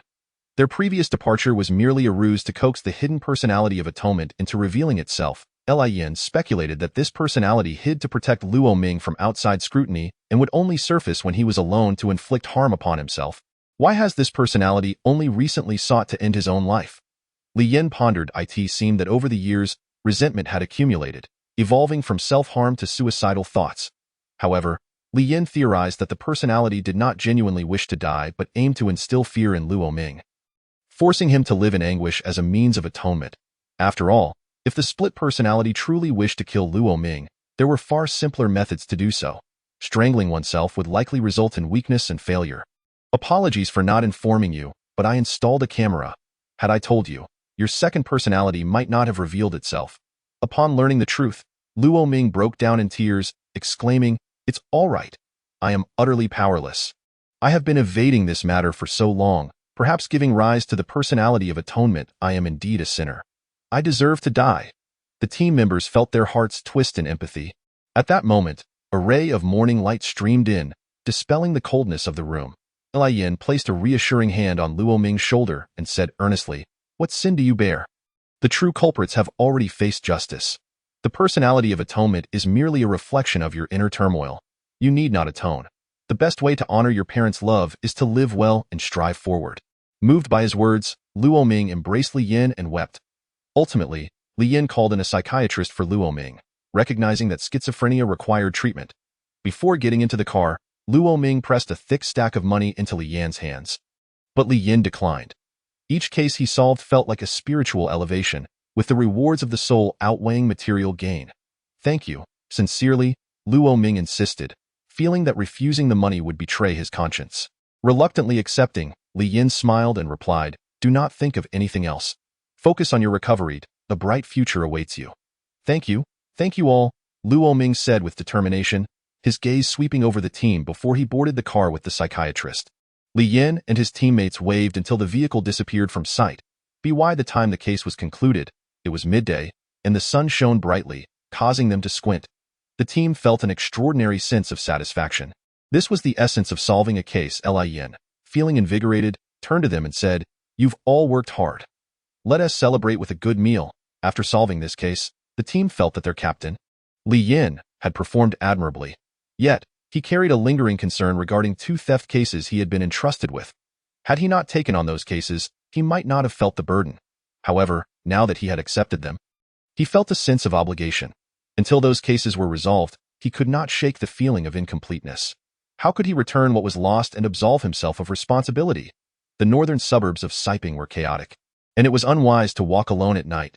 As the evening descended, a group of thugs lurked in a shadowy alley like hungry wolves hunting for prey. Suddenly, they spotted a woman carrying a large bag strolling down the street. With exchanged glances, the thugs approached her to rob her. They snatched the woman's bag, initially intending to take more valuable possessions. But when they saw her face, which was unattractively striking, they knocked her down and scattered, leaving the unfortunate woman behind. The woman groaned softly, yet a smile crept across her lips as she rose unscathed and vanished into the night. The thugs, upon reaching their hideout and opening the bag, were met with astonished smiles. They had struck gold. Inside the bag were powerful energy weapons of immense value. They immediately informed their gang leader about this incredible haul. Upon seeing the expensive weapons, the leader praised them and took the items to sell on the black market. However, as they met their contact, they were swiftly apprehended by the police, who had been lying in wait. The items seized were precisely those that Li Yan's client had lost, and the police's ability to recover them was due to an anonymous tip-off. Where did you get these weapons? The police demanded. Don't hit me. I'll tell you. We stole them from an ugly woman. During the investigation, the police focused on the unattractive woman. The recovery of the energy devices brought joy to the wealthy client and the woman, but they discreetly sought out Li Yan. Both were well aware that it was Li Yan's efforts that led to the recovery, and the anonymous tip-off had been orchestrated by him. Li Yan explained that he had used hacking methods to discover that their weapons were with the Qing Wolf gang. While he didn't understand how the items ended up on their phones, he knew a transaction was imminent. Since his hacking was illegal, he couldn't expose himself to the police and requested their assistance in notifying the authorities anonymously. Having successfully retrieved their belongings, the two expressed their gratitude to Li Yan, ensuring that his reward would not be insignificant. To outsiders, it seemed as though the police had cracked the case, but Li Yan felt indifferent. At least he had fulfilled his obligation, leaving him with a sense of tranquility. As for the remaining energy weapons, he did not consider himself a saint. Returning them all would expose him to too much risk. Ultimately, he resolved to make a final decision. He would keep them for himself. The 8th day of the holiday marked the conclusion of the club's activities. After a long absence, every member of the detective club gathered once more in the activity room of the campus. Uncertain if it was merely his imagination, Li Yan found the campus, even during the holidays, to possess a certain charm. During the summary meeting, the host, a fresh-faced and cheerful member, spoke with a voice that radiated warmth and energy. She began, "Hello everyone, it's been a while. After a week of hard work, it's evident that everyone has gained quite a lot." After exchanging pleasantries, the host raised her eyebrows and smiled, saying, "Now, I will announce the total funds raised by each team.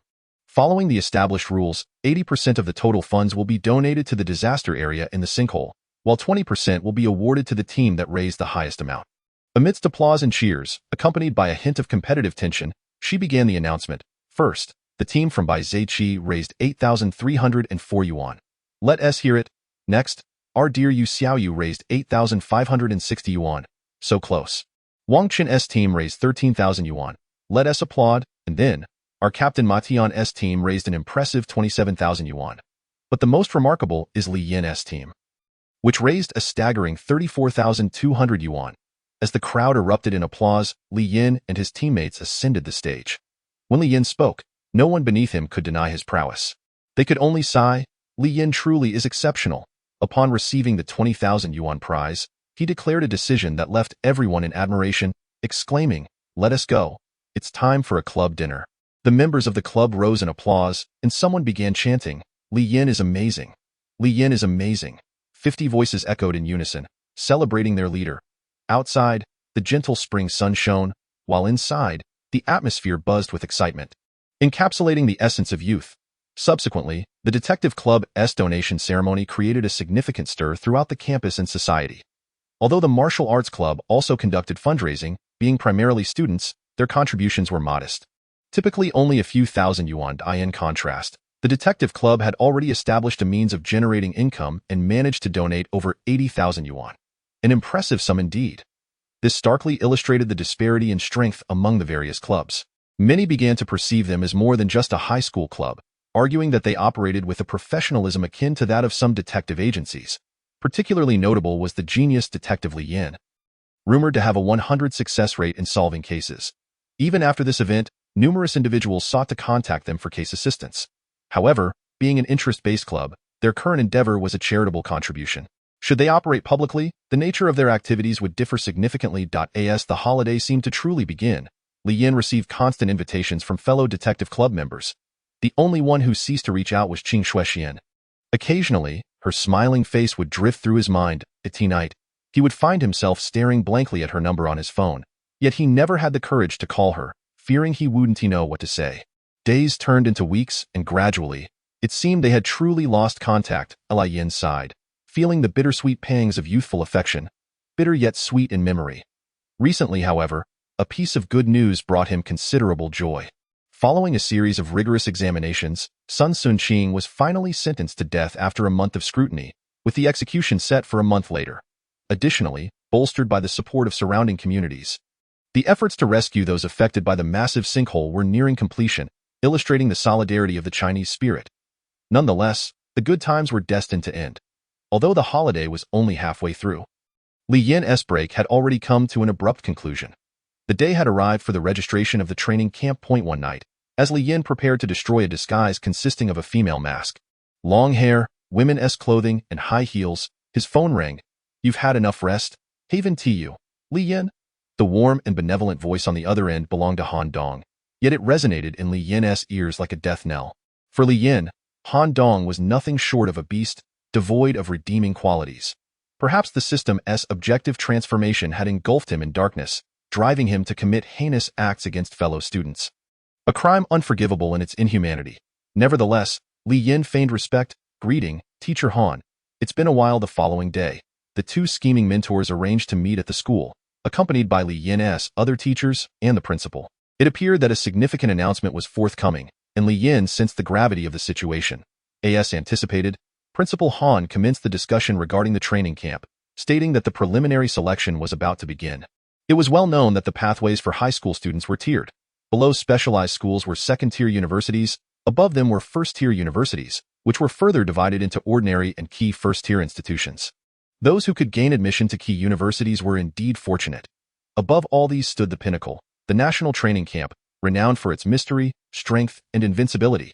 Only 16 students were admitted every 4 years, each emerging as unparalleled talents. The previous training camp produced the youngest instructor in history, Jiang Shangyuan, who, at just 22 years old, had achieved the formidable strength of the Eighth Realm, a true prodigy. Among the most captivating was the stunning diplomat Zhou Zixi, whose strength was matched only by her radiant smile, commanding respect from all sectors at home and abroad. And this was merely a glimpse into the illustrious cadre of past participants. I understand. The training camp is impressive, and you all want me to pay attention, right? Despite hearing the incessant praises of the training camp from the principal and teachers, Li Yin was already well aware of their intentions. He recognized the clear advantages of entering the camp. If he succeeded, the pinnacle of life would be within reach. However, he also noted the implications for the school of an accepted candidate. Upon reviewing past records, he found that high schools producing successful candidates for the training camp were typically the top-tier schools in the capital. There were exceptions, though. Last year, one student from a third-tier city high school was selected. Though that school was considered a key institution locally, it was limited to its own area. Following this event, the Ministry of Education promptly quintupled funding for that school, resulting in a staggering 500% increase in enrollment the following year. The school surged ahead of its competitors, quickly becoming the top-ranked high school in the province. Li Yin understood that the principal had similar intentions. He didn't mind. If he could elevate his alma mater to such heights through his own efforts, it would be a significant achievement for him as a student. All right, I understand. I've decided to give it a try. As Li Yin uttered these words, he realized that his holiday had come to an end. Upon hearing his declaration, the principal and other teachers displayed expressions of relief and joy. Han Dong, standing nearby, also smiled. Li Yin found his smile distasteful. Perhaps it was because he could discern something in Han Dong's grin that others could not. It resembled a gluttonous gaze, akin to one observing a sumptuous roast pig, filled with desire and greed, evoking disgust. The subsequent strategy meeting regarding Li Yin's selection for the training camp concluded that the process would be arduous, and Li Yin needed to enhance his skills through specialized training. When Han Dong proposed taking Li Yin to Niu Xianling for intensive training, the suggestion was met with enthusiasm. Niu Xianling was a vast expanse of primal forest, spanning over 300,000 square kilometers, enveloping the majestic beauty of nature. It was undoubtedly a treasure trove. Official statistics indicated that the spiritual energy concentration within the forest was 1 to 2 times that of urban areas, increasing the deeper one ventured. According to legend, this ancient forest also harbored treasures and opportunities.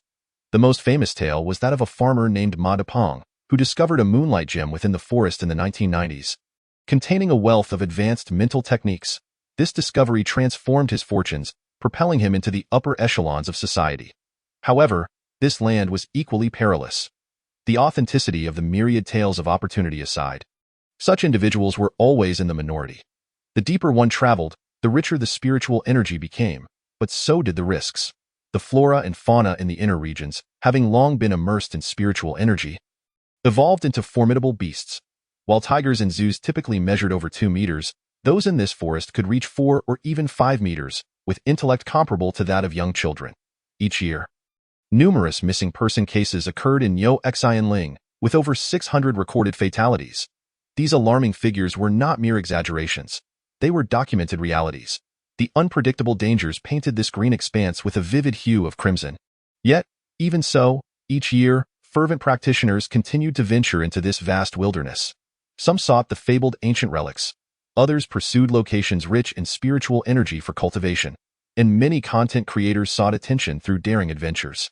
Of course, Niu Xianling also had relatively safe areas, such as its outskirts, which boasted numerous well-developed cultivation resorts. These establishments provided accommodation within the forest, guarded by high-level security personnel 24 hours a day, allowing guests to safely breathe in the essence of nature. Moreover, the resorts featured professional training facilities, high-end restaurants, hot springs, and a plethora of amenities, leaving nothing to be desired. Correspondingly, the cost of the training resort at Niu Xianling is exceedingly exorbitant, with the most basic single room costing 8,000 yuan per night, a luxury that most cannot afford. When Han Dong suggested this, the teachers and leaders at the school assumed he intended to take Li Yin to such a place, and most agreed, even offering financial support. Little did they know that Han Dong, having chosen the path of darkness, would pursue it to the end. In his eyes, fertilizer is merely fertilizer, indifferent to whether one experiences enjoyment or suffering in the twilight of life. After mentoring numerous disciples, he had grasped a secret to enhancement. The sense of crisis is one of the most profound catalysts for power elevation. This sense of crisis is not a mere imitation but arises when one's life is genuinely threatened. It is only when one feels on the brink of death that the human potential can be infinitely unleashed. Of course, this approach bears great risk. If one dies before achieving enhancement, the consequences are dire. However, Han Dong remains unfazed. The worst cost of failure is merely shifting to another target. Yet, if successful, he can absorb the strength of his student. After all, whether in life or death, that student must perish. On the surface, Han Dong did not disclose his intentions to the others. In reality, he had already charted a path, a road to the depths of Niu Xianling from which there is no return. At noon, Li Yin's homeroom teacher, various subject teachers, the principal, and even board members gathered to invite Li Yin for a grand farewell meal. Aside from the influence of Han Dong, who sat beside him and affected his mood, he felt a profound sense of camaraderie among the teachers. His homeroom teacher, Lu Yang, gifted him a new, expensive outdoor jacket. The theoretical knowledge instructor presented him with a set of advanced reading materials. Principal Han also prepared a gift, a precious strength pill. In the evening, classmates and friends gathered to bid farewell to Li Yin, celebrating with a buffet before heading to karaoke. under the neon lights. Li Yin smiled, yet a flicker of melancholy passed through his eyes. Despite the presence of many, one person was conspicuously absent, intensifying his feeling of emptiness. Outside the KTV, the beautiful Qingxue, adorned in elegance, awaited a phone call from someone. Yet after a prolonged wait, she left with reddened eyes. The following day, somewhat hungover, Li Yin bid farewell to his mother and boarded the bus to Nyoshin Mountain with Han Dong.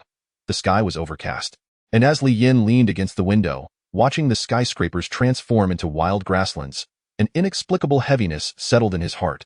It was his first time leaving the city after such a long time, and he felt somewhat unsteadied. It was and self-deprecation. Had he been in his original world, he would have embraced the joy of travel. In this world, however, straying from the bastion of human civilization into the wilderness is fraught with peril. Moreover, Han Dong harbored ulterior motives. Li Yin understood well that within the school walls, he was revered as a genius, yet in society, his power to protect himself remained fragile. SP City is a 4-hour drive from Nyuxinling. As the bus continued its journey, Li Yin noticed an increasing number of out-of-town license plates. This was understandable, as 4 cities surround Nyuxinling. Apart from the practitioners from SP City, those from the other 3 cities likely sought to train in the picturesque Nyuxinling. The closer they approached Nyuxinling, the once desolate mountains became lively. Through the bus window, Li Yin observed more inns and rest areas lining the road, bustling with people and vehicles. However, what captivated his attention was a distant mountain amidst the dense forest. Resembling the heart of a colossal bull, standing majestically against the sky, exuding an awe-inspiring authority. That was Nyoshin Mountain within Nyuxinling, truly magnificent. At that moment, Han Dong, who had been resting with his eyes closed beside him, suddenly spoke. "We're almost there. Prepare to disembark." Li Yin nodded in silence. The bus's destination was the Phoenix International Training Resort at Nyuxinling. As the bus rolled into the bustling resort, Li Yin felt a surge of excitement. Initially apprehensive about the outside world, he found himself unexpectedly eager upon seeing this picturesque locale, unaware that Han Dong merely viewed it as a launching pad for their true destination, one inaccessible by vehicle. As they passed the main road, Li Yin observed young women crowding the roadside, each holding signs emblazoned with various slogans, seemingly awaiting someone. He Ming, I love you. Li Heming is the coolest, the strongest second-year student in Zhujiang City. Ah? The strongest second-year student in Zhujiang City, Li Heming.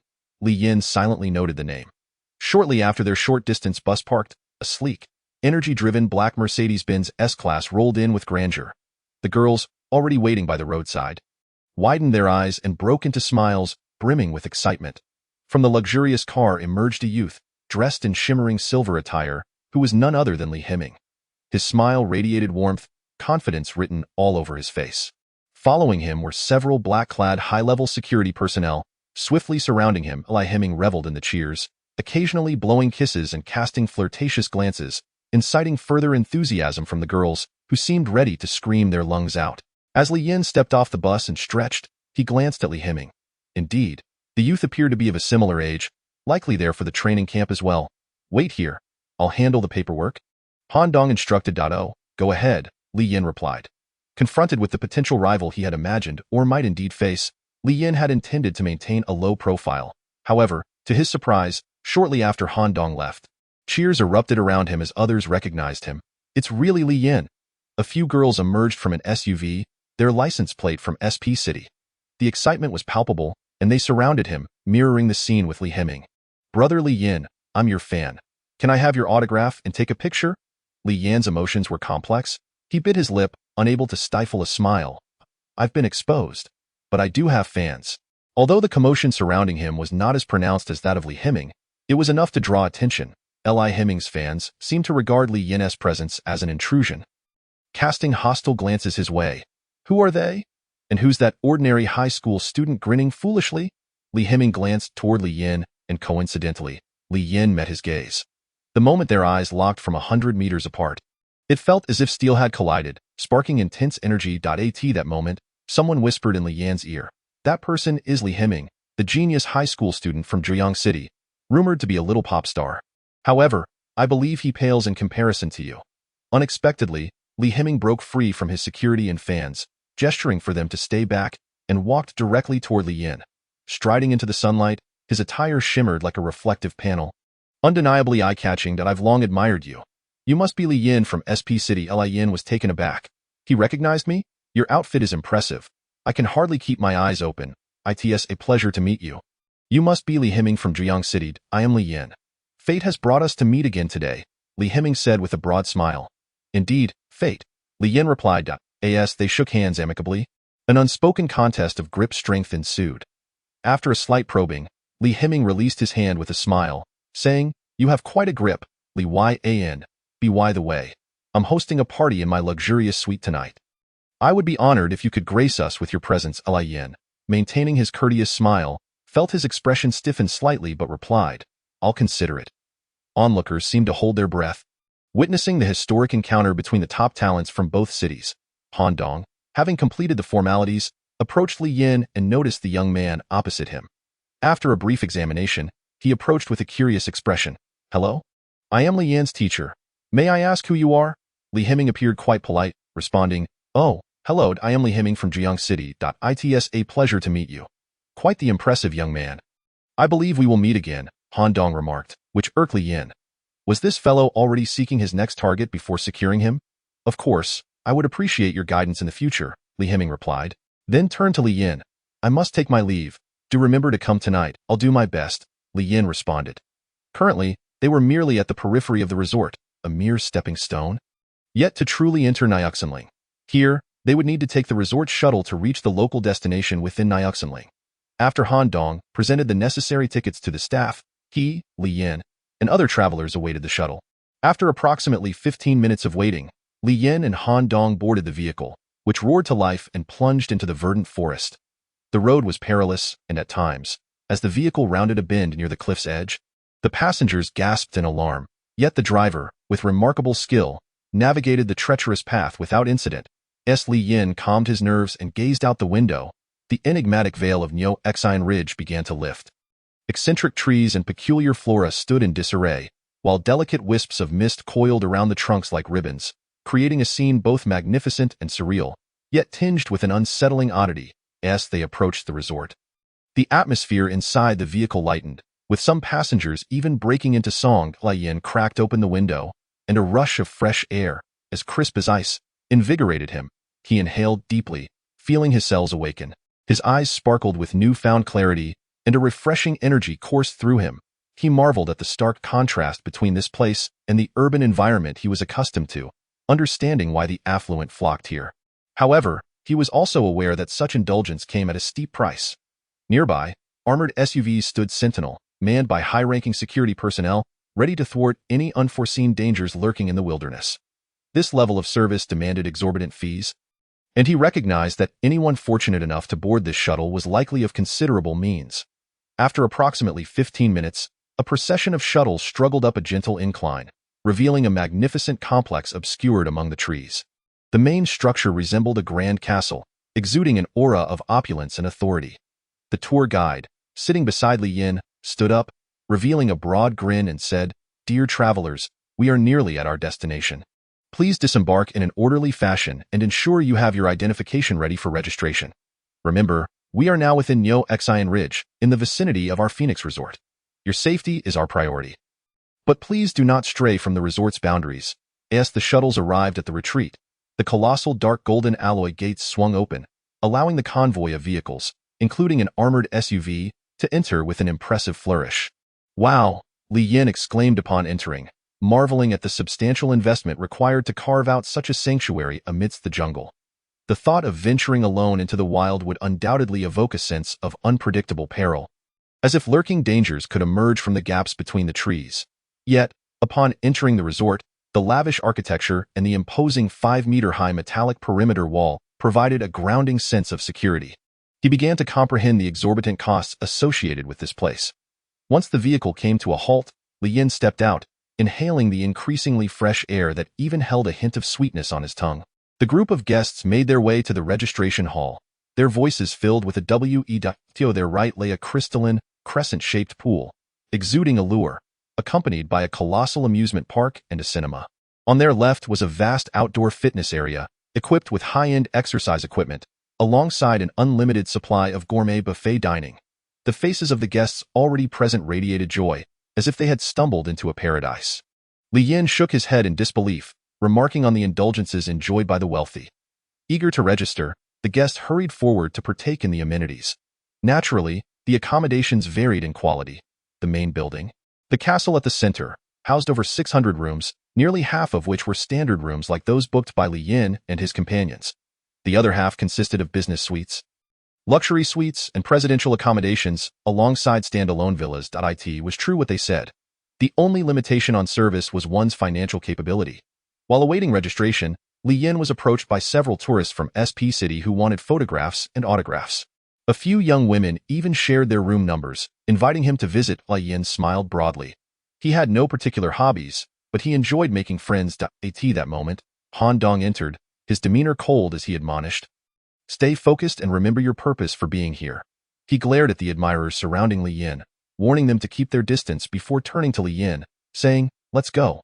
Though this felt like a bucket of cold water, Li Yin was relieved that Han Dong had booked 2 rooms, sparing them the discomfort of sharing accommodations.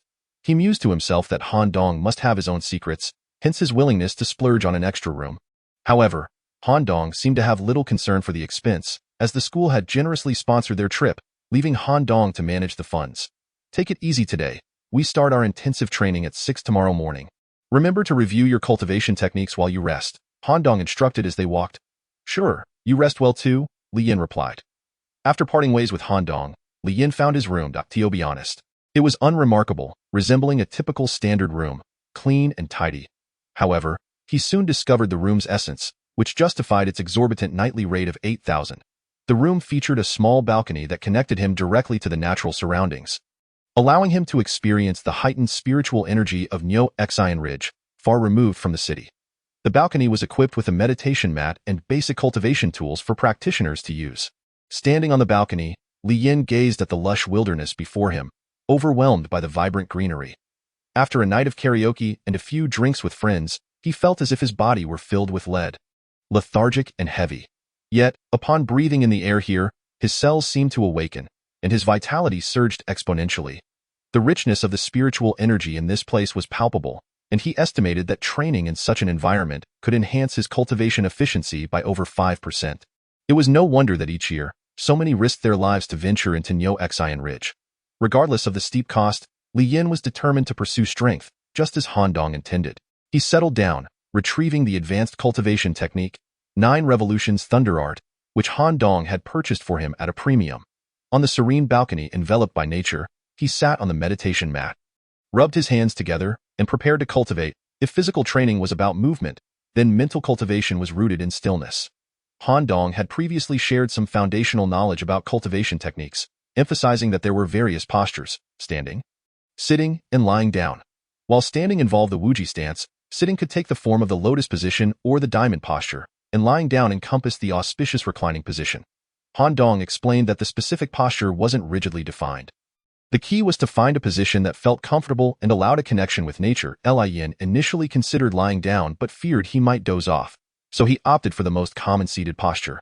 He sat on the cushion, adjusted himself, inhaled deeply, placed his hands gently on his thighs, closed his eyes, and began to recite the incantation. 9 Revolutions Thunder, First Revolution, Birth of Electricity. Meanwhile, he focused his thoughts on perceiving the flowing energy of the universe, what many refer to as spiritual energy. Throughout the process, Li Yin discovered that one of the greatest challenges of seated meditation was clearing the mind and maintaining a state of mental clarity. During meditation, peculiar thoughts intruded. His legs felt a bit sore, his back ached, he wondered if his mother was well at home, and pondered what to have for dinner that evening. He struggled to suppress these distractions, only to find that the very act of suppressing them became another distraction. It was indeed frustrating.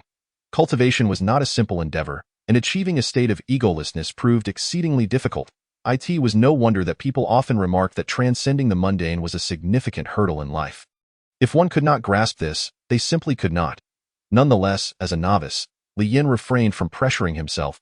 He understood that immediate mastery was unrealistic. He would take it one step at a time. Meanwhile, back in Han Dong's room, he habitually locked the door and drew the curtains tightly, exuding an air of suspicion. He opened his travel bag and methodically laid out its contents on the bed, appearing to organize his belongings. Among them was a striking item, a silver short sword measuring approximately 40 centimeters. Though called a sword, It resembled an oversized embroidery needle, cylindrical in shape with a sharp tip that glinted ominously. The entire weapon shone silver, casting a cold, icy light even in the dim room, resembling a piece of art. This silver dagger was the very weapon Han Dong had intended to use against Li Yin, and it was his most cherished possession. This weapon was a beginner's prize he had received when acquiring his system, classified as a superior-grade weapon with attributes such as penetration, swiftness, and lightning speed. It was indeed formidable. Han Dong sat on the edge of his bed, tenderly polishing the blade with a white cloth, as if caressing a delicate being, his gaze filled with adoration. After cleaning the weapon, he picked up a black vial nearby, and his expression shifted to one of cold malice, devoid of humanity, as a sinister smile curled at the corners of his mouth. Alas, I am uncertain whether to employ this substance on that insufferable brat. Li Yin, if used, the task may be accomplished with ease, yet it could also lead to his utter ruin. The vial contains a substance that the state has explicitly prohibited, Roshing pill. This concoction is brewed from 37 lethal toxins and 38 herbs. And upon ingestion, it can elevate the user's strength by an entire tier. However, the side effects are even more severe. The user's veins and arteries may rupture, resulting in a blood-soaked figure. Once the drug's potency wanes, there remains only a 20% chance of survival, and even then, it is highly likely that one would emerge as a mere shell of their former self. This drug is reserved for those who find themselves in a dire predicament, clinging to the last vestiges of hope. Its effects are indeed perilous, which is why it has been classified as a forbidden substance, outlawed for sale. How Han Dong procured such a vial remains a mystery. His intention is to deceive Li Yin into consuming it, believing that he might temporarily transcend his limitations, thereby facilitating the completion of the task. Yet, even if he fools Li Yin, there is no guarantee he can outsmart the system. He remains uncertain whether this scheme will indeed bear fruit. Perhaps it is best to adhere to the original plan. Should this boy progress too slowly, he may be compelled to resort to the drug. And if the mission fails, he can always find another candidate. Just then, Li Yin felt his consciousness melding with nature, as if he were on the brink of entering a state of oblivion. Grr! His ravenous stomach audibly protested. With a resigned smile, Li Yin opened his eyes. Perhaps it would be wise to first satiate his hunger.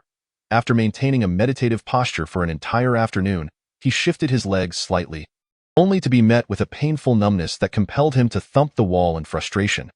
The resort at night was even more resplendent than during the day, as the ancient castle was bathed in a soft, warm yellow glow, and the poolside shimmered with vibrant colors, illuminating both the water's surface and the joyous faces of those at play. He made his way from his quarters to the dining hall. Li Yin observed individuals utilizing equipment to enhance their physiques, while others swam, creating a scene brimming with vitality. Simultaneously, he sensed an indescribable aura emanating from several nearby villas, hinting at the presence of extraordinary individuals engaged in their own pursuits. Upon entering the opulent dining hall and taking a seat, a figure abruptly pulled out the chair opposite him and plopped down uninvited. Startled, Li Yin initially thought it was a fan. However, the person spoke. "You must be Li Yin." Clearly, this was not a request for an autograph or a photo. "Do we know each other?" Li Yin inquired, bemused. The girl before him, sporting twin ponytails and clad in overalls, had a round face and crescent-shaped eyes that sparkled with mischief as she cheerfully licked a colorful lollipop. "I know you, yet you do not know me. How disappointing," she pouted, shaking her head. "Who are you?" Li Yin asked, perplexed. Tilting her head, she grinned mischievously. "Guess, 87, gourmet girl." She introduced herself. "It is a pleasure to meet you. I am Xian Mingming from Hongyin City." Li Yin recognized the name. It seemed to be adjacent to Siping. While she was undeniably adorable, there was an undeniable presence about her. "You must be the prodigious girl from Hongyin City, right?" he surmised, furrowing his brow. Xian Mingming blushed, lowering her gaze, then raised 5 delicate fingers, exclaiming, "Oh, what prodigy!" But she suddenly straightened up, her expression serious as she affirmed, "Indeed, I am Hongyin City's foremost prodigy." Li Yin nodded. Somewhat astonished, it appeared that, due to the winter break and the selection for the youth training camp, many talented individuals from nearby cities had converged here. It was evident that this girl was here for the same reason. "How do you know me?" he asked, somewhat baffled, as they were not connected in any significant way. To his surprise, Xian Mingming sighed and shook her head. "Brother, your question puts me in an awkward position." Li Heping from Zhujiang City, Wang Shi from Zhongzhong City, and the illustrious Li Yin from SP City. These are all fundamental bits of information one ought to know. especially since we might be rivals in the future. Are you unaware? Li Yin stood there, momentarily speechless. Exine Mingming covered her mouth, her eyes widening in exaggerated astonishment. My goodness, you truly do not know. Are you some sort of primitive being? Scratching his forehead, Li Yin offered an awkward smile. It seemed that the other candidates for the youth training camp had thoroughly prepared, and in comparison, he realized he had been somewhat complacent. Well, to be honest, I only joined the youth training camp at my school's behest. I was unaware of it until now. You are quite an odd person. How could you not know about the training camp before? Exine Mingming chuckled heartily, but enough about that. What brings you to me? Li Yin found her a bit overly chatty. I have no particular reason. I merely sought to familiarize myself. Exine Mingming responded with a firm tone. By the way, have you received an invitation from Li Heping? Li Heping? Oh, right, I ran into him earlier today. He mentioned something about a party tonight. You must not miss it. I shall be there too. Well, even if you are attending, I may not necessarily go. I might have more pressing matters to attend to tonight. Apologies? My goodness. Exine Mingming immediately pouted, narrowing her eyes in displeasure. I meant to say, it's a chance to meet new people. We can exchange insights about the training camp. You make it sound like I have a crush on you. In the ensuing time, this exuberant girl naturally accompanied Li Yin for dinner, her familiarity escalating to an extraordinary level. As Li Yin savored his steak, this adorable young lady, with a pitiful gaze, licked her lips and implored, "Could you spare me a bite?" "Surely not," Li Yin responded, suspecting she was jesting, especially considering Exine Mingming had ordered 2 main courses, a serving of pasta and a lobster. While he had only ordered the steak, he was taken aback upon witnessing her devouring her meal without a care for appearances. Yet, he maintained a non-judgmental posture, opting to remain silent. However, when she finished her meal and turned her gaze toward his plate, Li Yin could no longer contain his inner thoughts. This small girl is indeed an insatiable glutton. Her appetite is remarkable. Seeing her pleading eyes, Li Yin reluctantly set down his utensils and sighed. Very well, you may have some. Thank you, Li Yin. You are truly kind, Exine Mingming exclaimed, rising to seize his plate and promptly stuffing a third of his steak into her mouth, chewing contentedly, her cheeks puffed up in delight. In truth, Li Yin had plans for the evening. He had just begun to grasp the nuances of his cultivation method, having glimpsed a glimpse of the path ahead. He intended to delve deeper into his practice later. As for the party hosted by Li Heping, he had initially thought to dismiss it, considering it merely a gathering of wealthy youths, a setting where he would feel out of place. However, Exine Mingming's words piqued his interest. She had a valid point. Many of the attendees would be talented competitors from various cities, all vying for a spot in the youth training camp, and exchanging experiences could yield significant benefits. After finishing dinner and bidding a brief farewell to Exine Mingming, Li Yin returned to his room for a moment of rest, glancing at the clock on the wall, which indicated that it was past 9. He changed into a tropical-themed outfit that he deemed presentable and prepared to attend Li Heping's party. Since he had decided to go, he might as well enjoy it. The presidential suite was located on the highest floor of the hotel. As Li Yin stepped into the opulent elevator and pressed the button for the 24th floor, the elevator began its ascent. Suddenly, he slapped his forehead. Ah, I forgot to ask for the room number. Yet, upon reaching the 28th floor, he realized his earlier concerns were unfounded. The moment the elevator doors opened, he was greeted by the pulsating beats of music emanating from an extravagantly lavish room. Normally, one would need a key card to access the 28th floor, but Li Heping had instructed the staff to allow anyone to ascend. Well, look who has arrived. Brother Li Yin, welcome, Li Heping exclaimed as he spotted Li Yin at the door and hurried over to greet him. Hello, thank you for the invitation, Li Yin responded courteously, initially believing that Li Heping's previous outfit had been extravagant until he beheld his current attire, adorned with colorful feathers, resembling some flamboyant phoenix. Come, let me fill you in. There's a bar over there. Drinks are on the house, and if you haven't eaten, the snacks at the bar are also free. Li Yin followed Li Heping into the raucous and vibrant space, a blend of smoke and alcohol enveloping them. The DJ on stage was shouting, while people danced in the center, their cheers merging into a buzzing cacophony that momentarily disoriented him. Li Heping raised a glass and a spoon overhead, clinking them together. Ding, ding, ding. The music abruptly ceased, and the crowd halted their movements, the entire venue falling silent as over 100 pairs of eyes turned toward Li Heping. Apologies for the interruption, but I must introduce a very important individual to you all. Suddenly, Li Heping placed a hand on Li Yan's shoulder and said, Come, everyone. Let me introduce you to the prodigy of SP City, Li Yan. The crowd was momentarily stunned before erupting into enthusiastic cheers. It seemed that Li Yin had been thrust into the spotlight without warning, interrupting the lively atmosphere. It was evident that some were clapping and cheering out of obligation. Feeling a bit bashful, Li Yin flashed an awkward yet polite smile and greeted everyone. Hello, everyone. He quickly turned to the DJ and urged, play some music, keep the energy going. Li Himing patted Li Yan's shoulder, chuckling, all right, you enjoy yourself?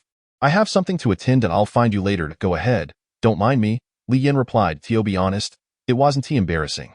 Whether in this life or the previous one, he had never attended a party. His first experience was indeed a bit uncomfortable. He glanced around, noticing groups of people engaged in conversation, making it difficult for him to join in. Spotting the empty bar, he felt he had found a lifeline and decided to sit there to alleviate his awkwardness. Mr. Dottley, what would you like to drink? The bartender inquired. Anything you recommend, Li Yin replied. After taking a sip of the Bloody Mary suggested by the server, he grimaced as the taste overwhelmed his senses. Just as he was about to turn away, a familiar voice called out, Li Yin, long time no see. Li Yin was taken aback, turning his head in surprise. It was Ma Faping. Ma Faping, he exclaimed. To be honest, amidst the crowd of strangers, encountering a somewhat familiar face brought him a sense of relief. You're here too? Ma Faping smiled, shaking hands with him.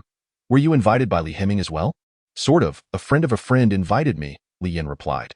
After exchanging a few words, an awkward silence fell between them as they both took a sip of their drinks.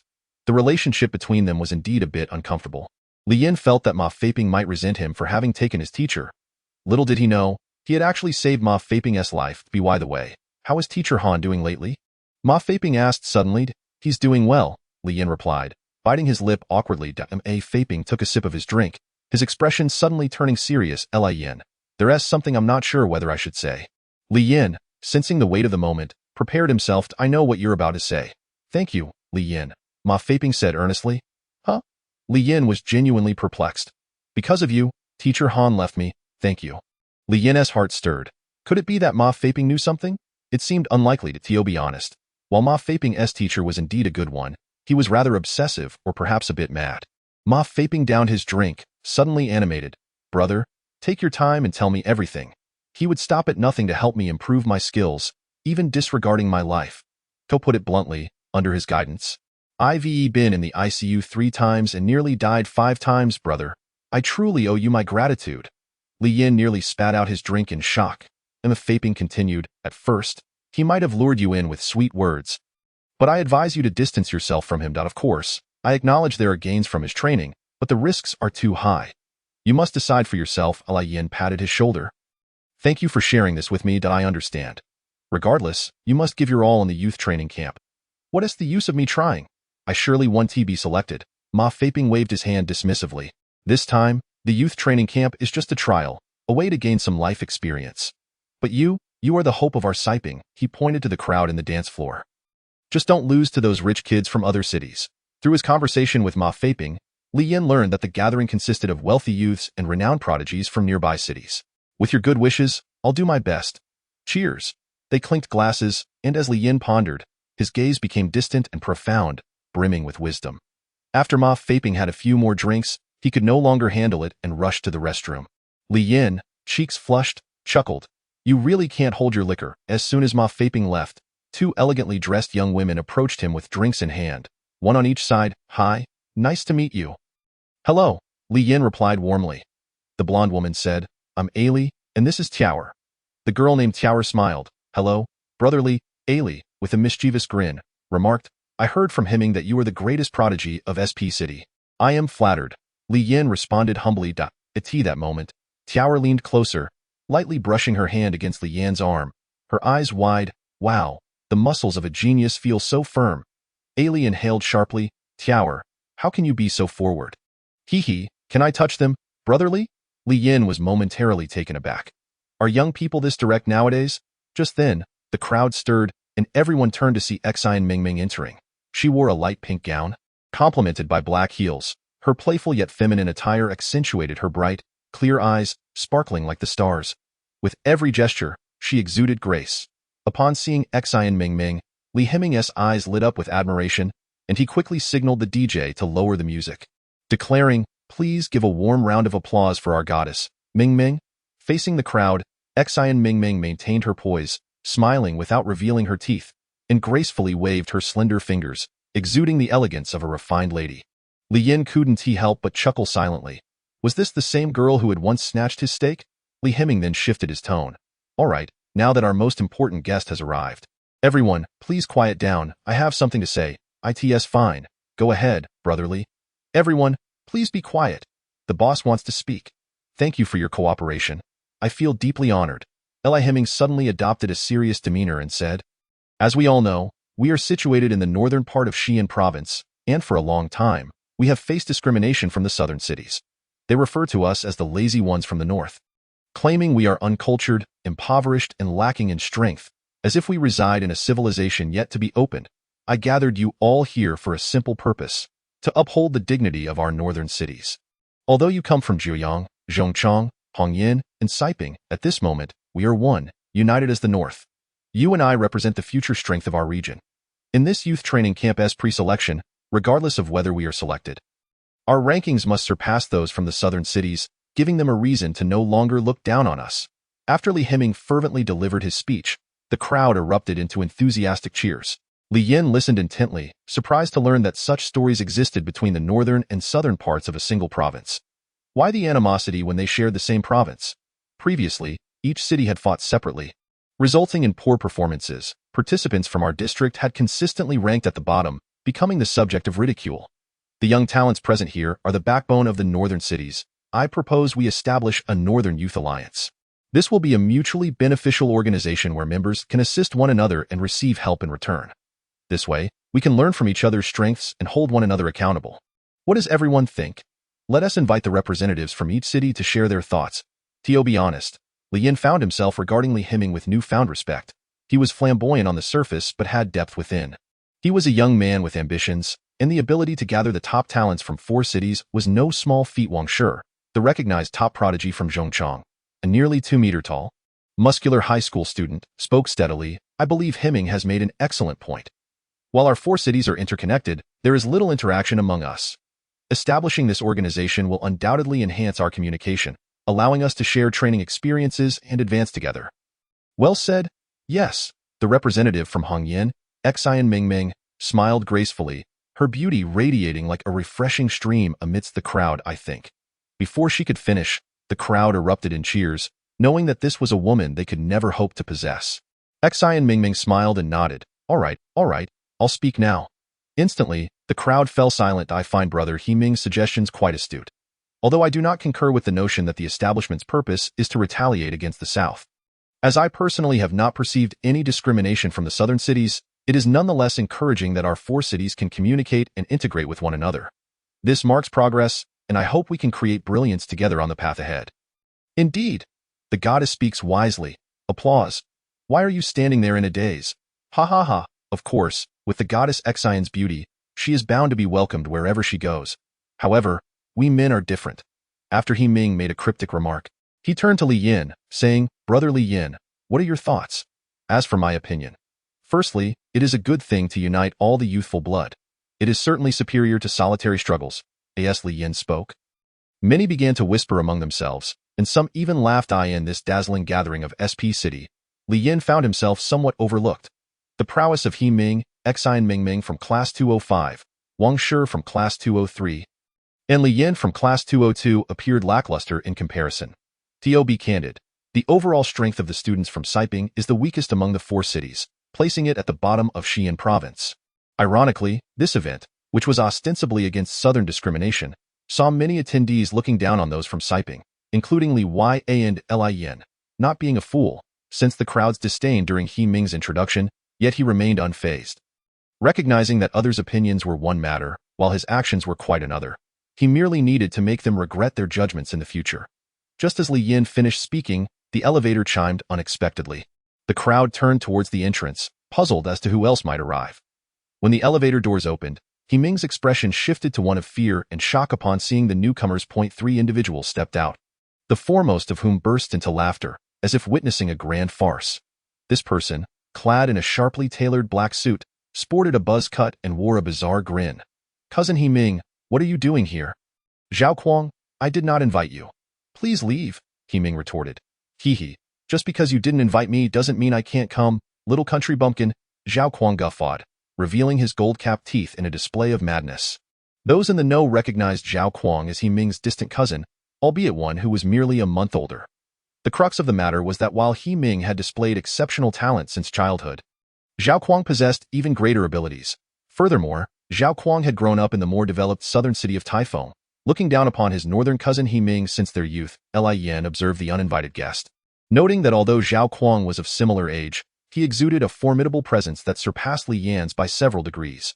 However, a faint smile played at the corners of Li Yan's mouth as the divine code indicated the discovery of an infiltrable system, which was indeed Zhao Kuang's. Please leave or I will call security, He Ming declared solemnly. Oh dear, I'm terrified. Are you really going to call security? Let me see who you invited. I suspect it's just the so-called geniuses among you country bumpkins.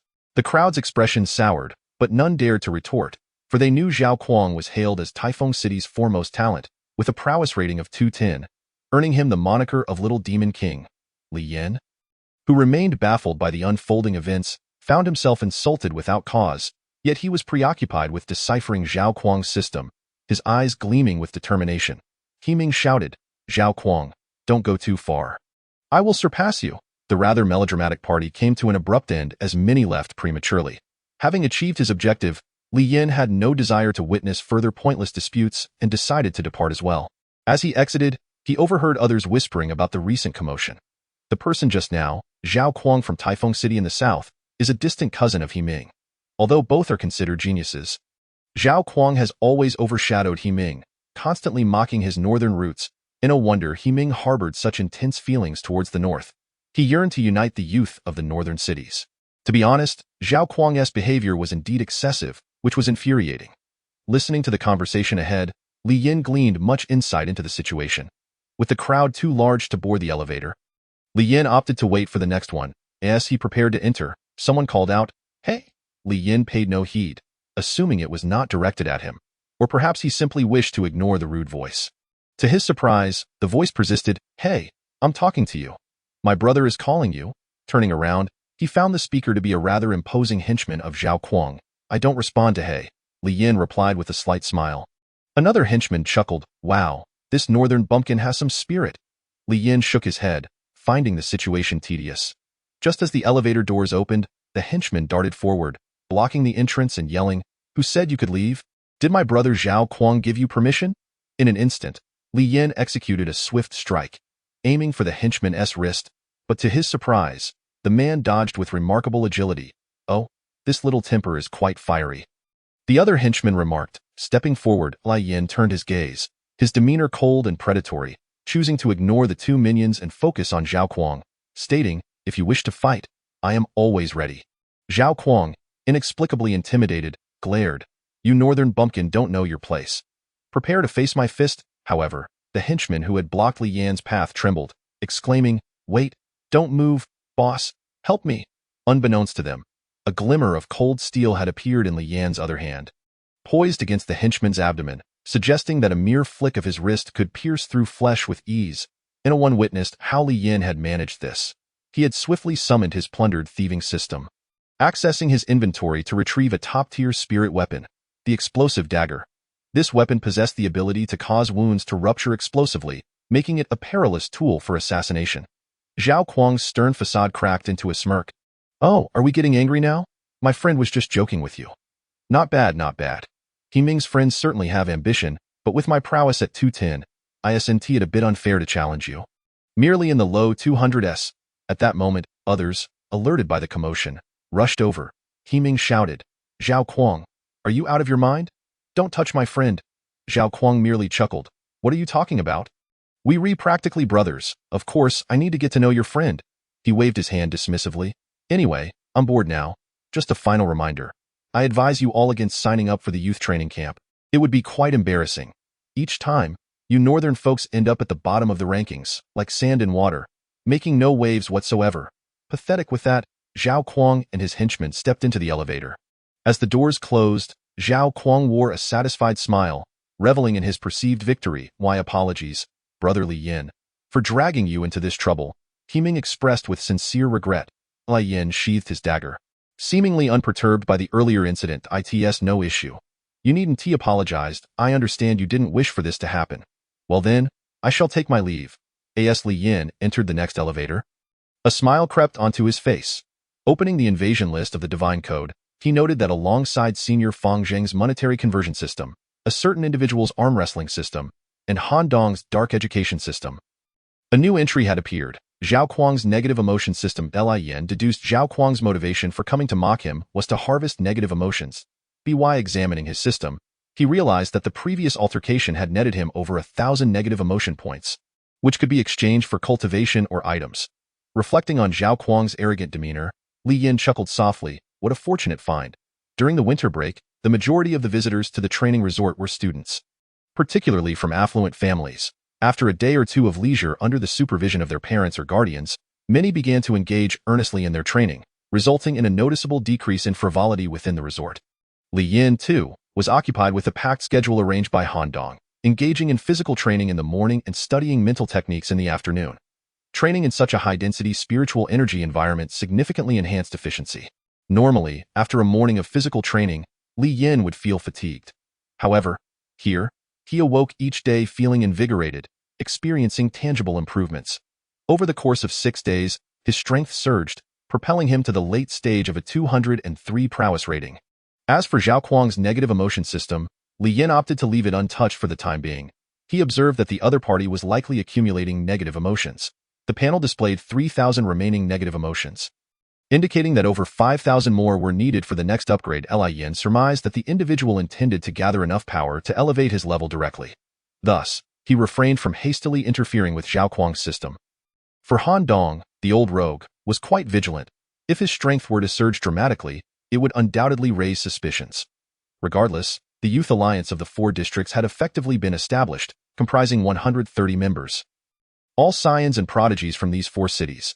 Upon learning of Li Yin's capacity for enhancement, the members expressed considerable envy, as he was the first to break through after arriving here.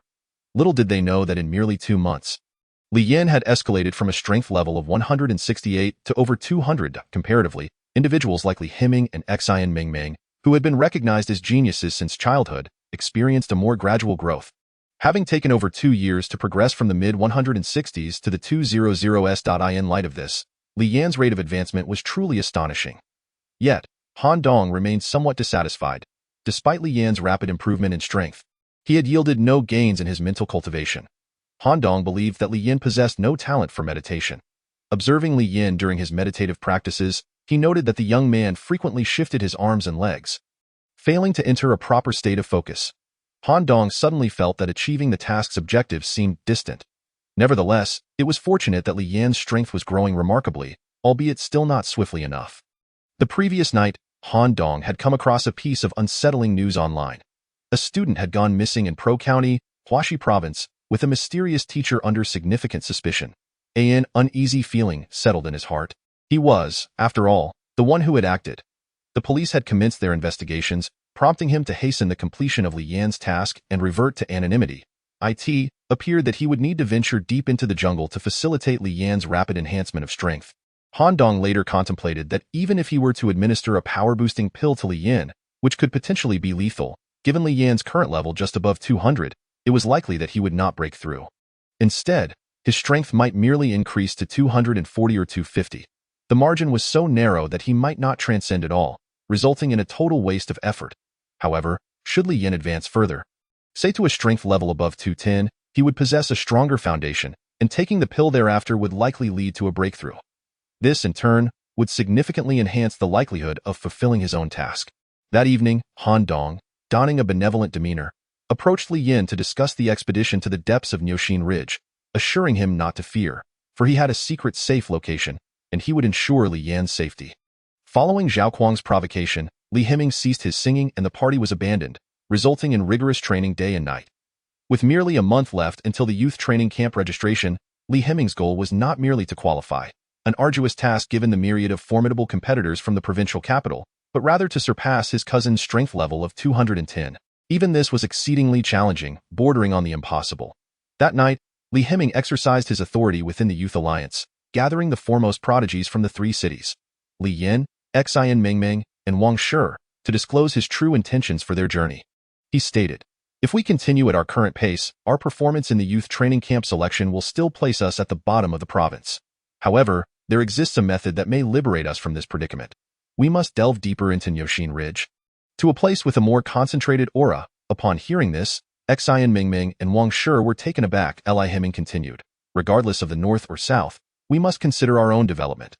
The rate of cultivation here is significantly higher than in the city. Yet, let me assure you, should we venture further into Nyoshin Ridge, the cultivation speed there would be 2 to 3 times greater.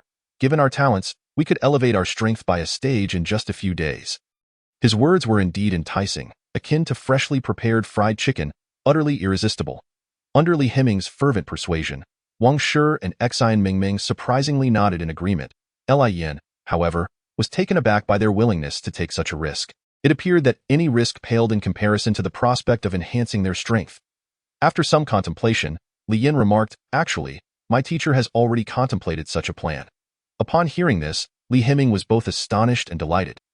Giving a thumbs up, "Wow, your teacher is truly open-minded. When I mentioned this to my father, he nearly broke my legs. How about this? Since you all wish to go, I'll consult my teacher to see if we can travel together."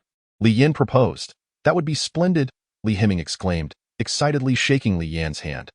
Truthfully, Li Yin had reservations about the expedition but reasoned that rapidly enhancing his strength was not a negative endeavor. If he were to journey alone with Han Dong, he would feel uncertain, but accompanying these three would provide at least some assurance. When Li Yin relayed this news to Han Dong, he hesitated momentarily before nodding in reluctant agreement. In truth, Han Dong was more pleased than anyone else, as he envisioned a scenario where Li Yan's strength reached 210 during their time in Nyoshin Ridge, allowing him to consume the pill for a direct breakthrough, greatly increasing the chances of fulfilling his task. Having utilized this system for many years, Han Dong knew that aside from Li Yan's unique case, the completion of tasks typically led the system to seek out nearby students as targets. If the next target were these three, facilitating their breakthroughs would allow him to utilize an additional pill. This indicated he could double the experience gained from students. When Li Yin informed Li Heming that his teacher had consented, the young man expressed profound gratitude, deeming him a wonderful individual. Li Yin could only respond in silence. They agreed to depart at 4:30 a.m., coinciding with the times when security was at its weakest. Well prepared, Han Dong led the four successfully past the security surveillance and out of the resort, heading deep into Nyoshin Ridge. After walking for a while, Han Dong informed them that he would not accompany them directly but instead would protect them from the shadows. The purpose of this approach was to immerse them in a genuinely perilous environment to stimulate their potential. Han Dong had employed this strategy with previous students, and while effective, it also posed risks to their lives. The other three, excluding Li Yin, believed Han Dong's methodology was sound. They felt that since they had come to Nyoshin Ridge for training, having Han Dong's company would only dilute the experience. Han Dong provided them with a map, indicating their destination as the heart of Nyoshin Ridge, Qingying Valley, approximately a 5-day journey away. This area boasted some of the highest concentrations of spiritual energy in all of Nyoshin Ridge, about 3 times that of the outer regions. Training there, it was no exaggeration to say, one day equated to 10 at. However, the dangers were commensurate. One could easily find the valley littered with remains, surrounded by bleached bones. After all, areas rich in spiritual energy were also rife with perilous creatures. Han Dong assured them that if they could safely reach their destination, he would establish a secure zone nearby for their cultivation. Thus, the quartet set off, with Li Heming leading, Wang Shi following, and Li Yin and Xian Mingming positioned in the middle. The journey itself became a form of training. They pressed on, with the trail through the woods proving arduous. The air was peculiar, fresh yet tinged with decay. The temperature was low, around 3 to 4 degrees Celsius, and an unsettling silence enveloped them, punctuated only by the sounds of their footsteps and the rustling of leaves. Visibility was poor, and parting the dense underbrush brought uncertainty about what lay ahead. In such an environment, it was natural to feel uneasy. Fortunately, after a day's travel, they encountered no dangers or anomalies. Nighttime travel through the woods was ill-advised, so they sought a relatively flat clearing, setting up individual tents and lighting a fire to gather around for a meal of dried provisions. After a day of heightened tension, their relaxation invited drowsiness. Suddenly, Li Heming broke the silence. "Do you feel that?" Wang Shi immediately became alert, and Xian Mingming set down her food. Only Li Yin chuckled. "I feel it. The concentration of spiritual energy here is higher than at the resort." Li Heming grinned. "Exactly."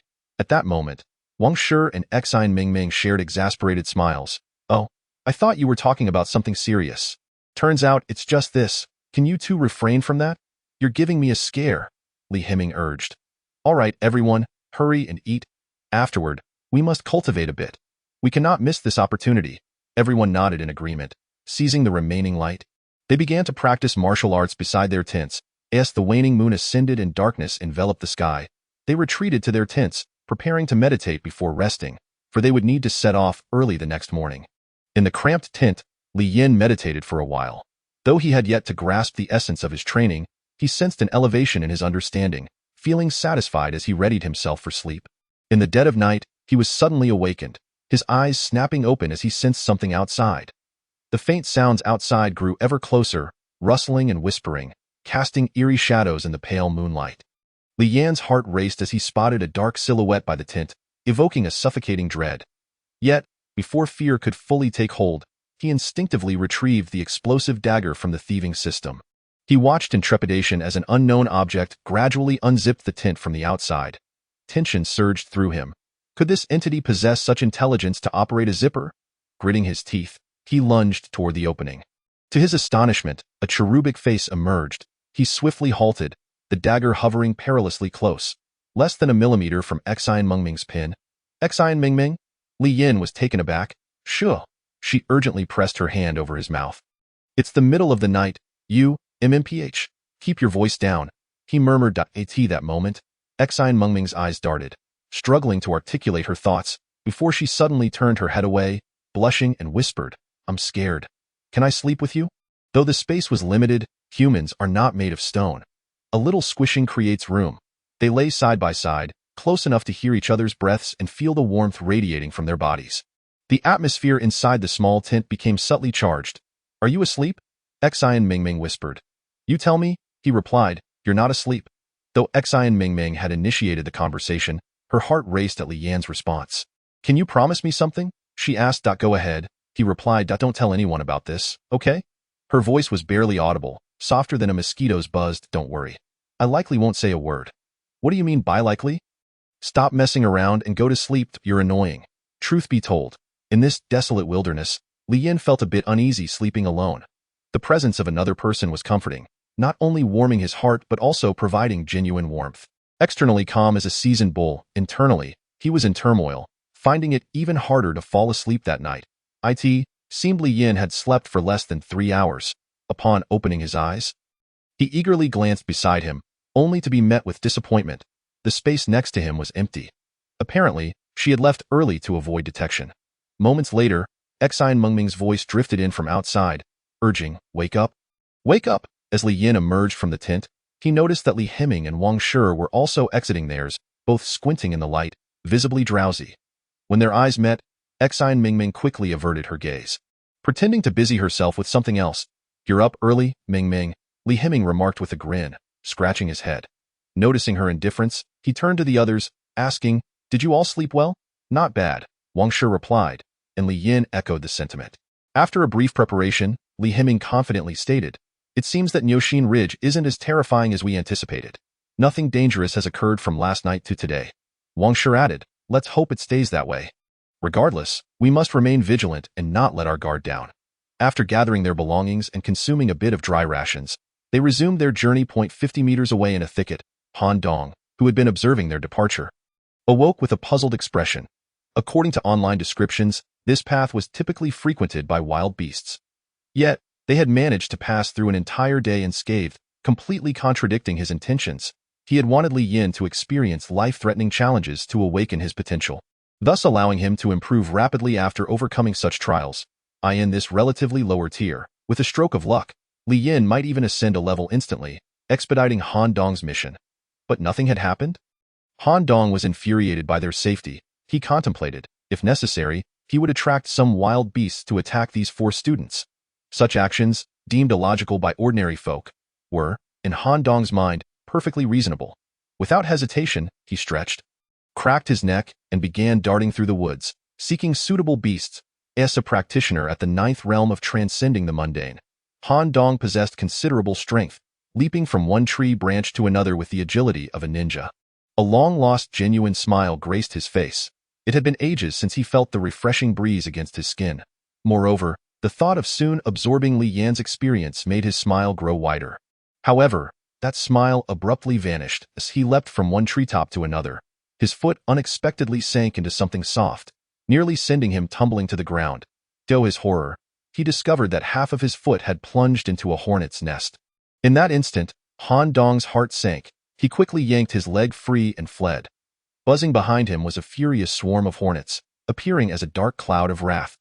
Individually, a hornet's sting was not lethal, but a group of them was feared by both man and beast alike, particularly in Yoshin Ridge, where the hornets thrived in an environment rich with spiritual energy. One hornet could grow as large as an infant's fist. No one wished to endure their sting, pain that surpassed even that of a bullet wound. Ouch, it hurts, Han Dong screamed, running frantically. The hornets relentlessly breached his spiritual defenses, their venomous stingers piercing his flesh.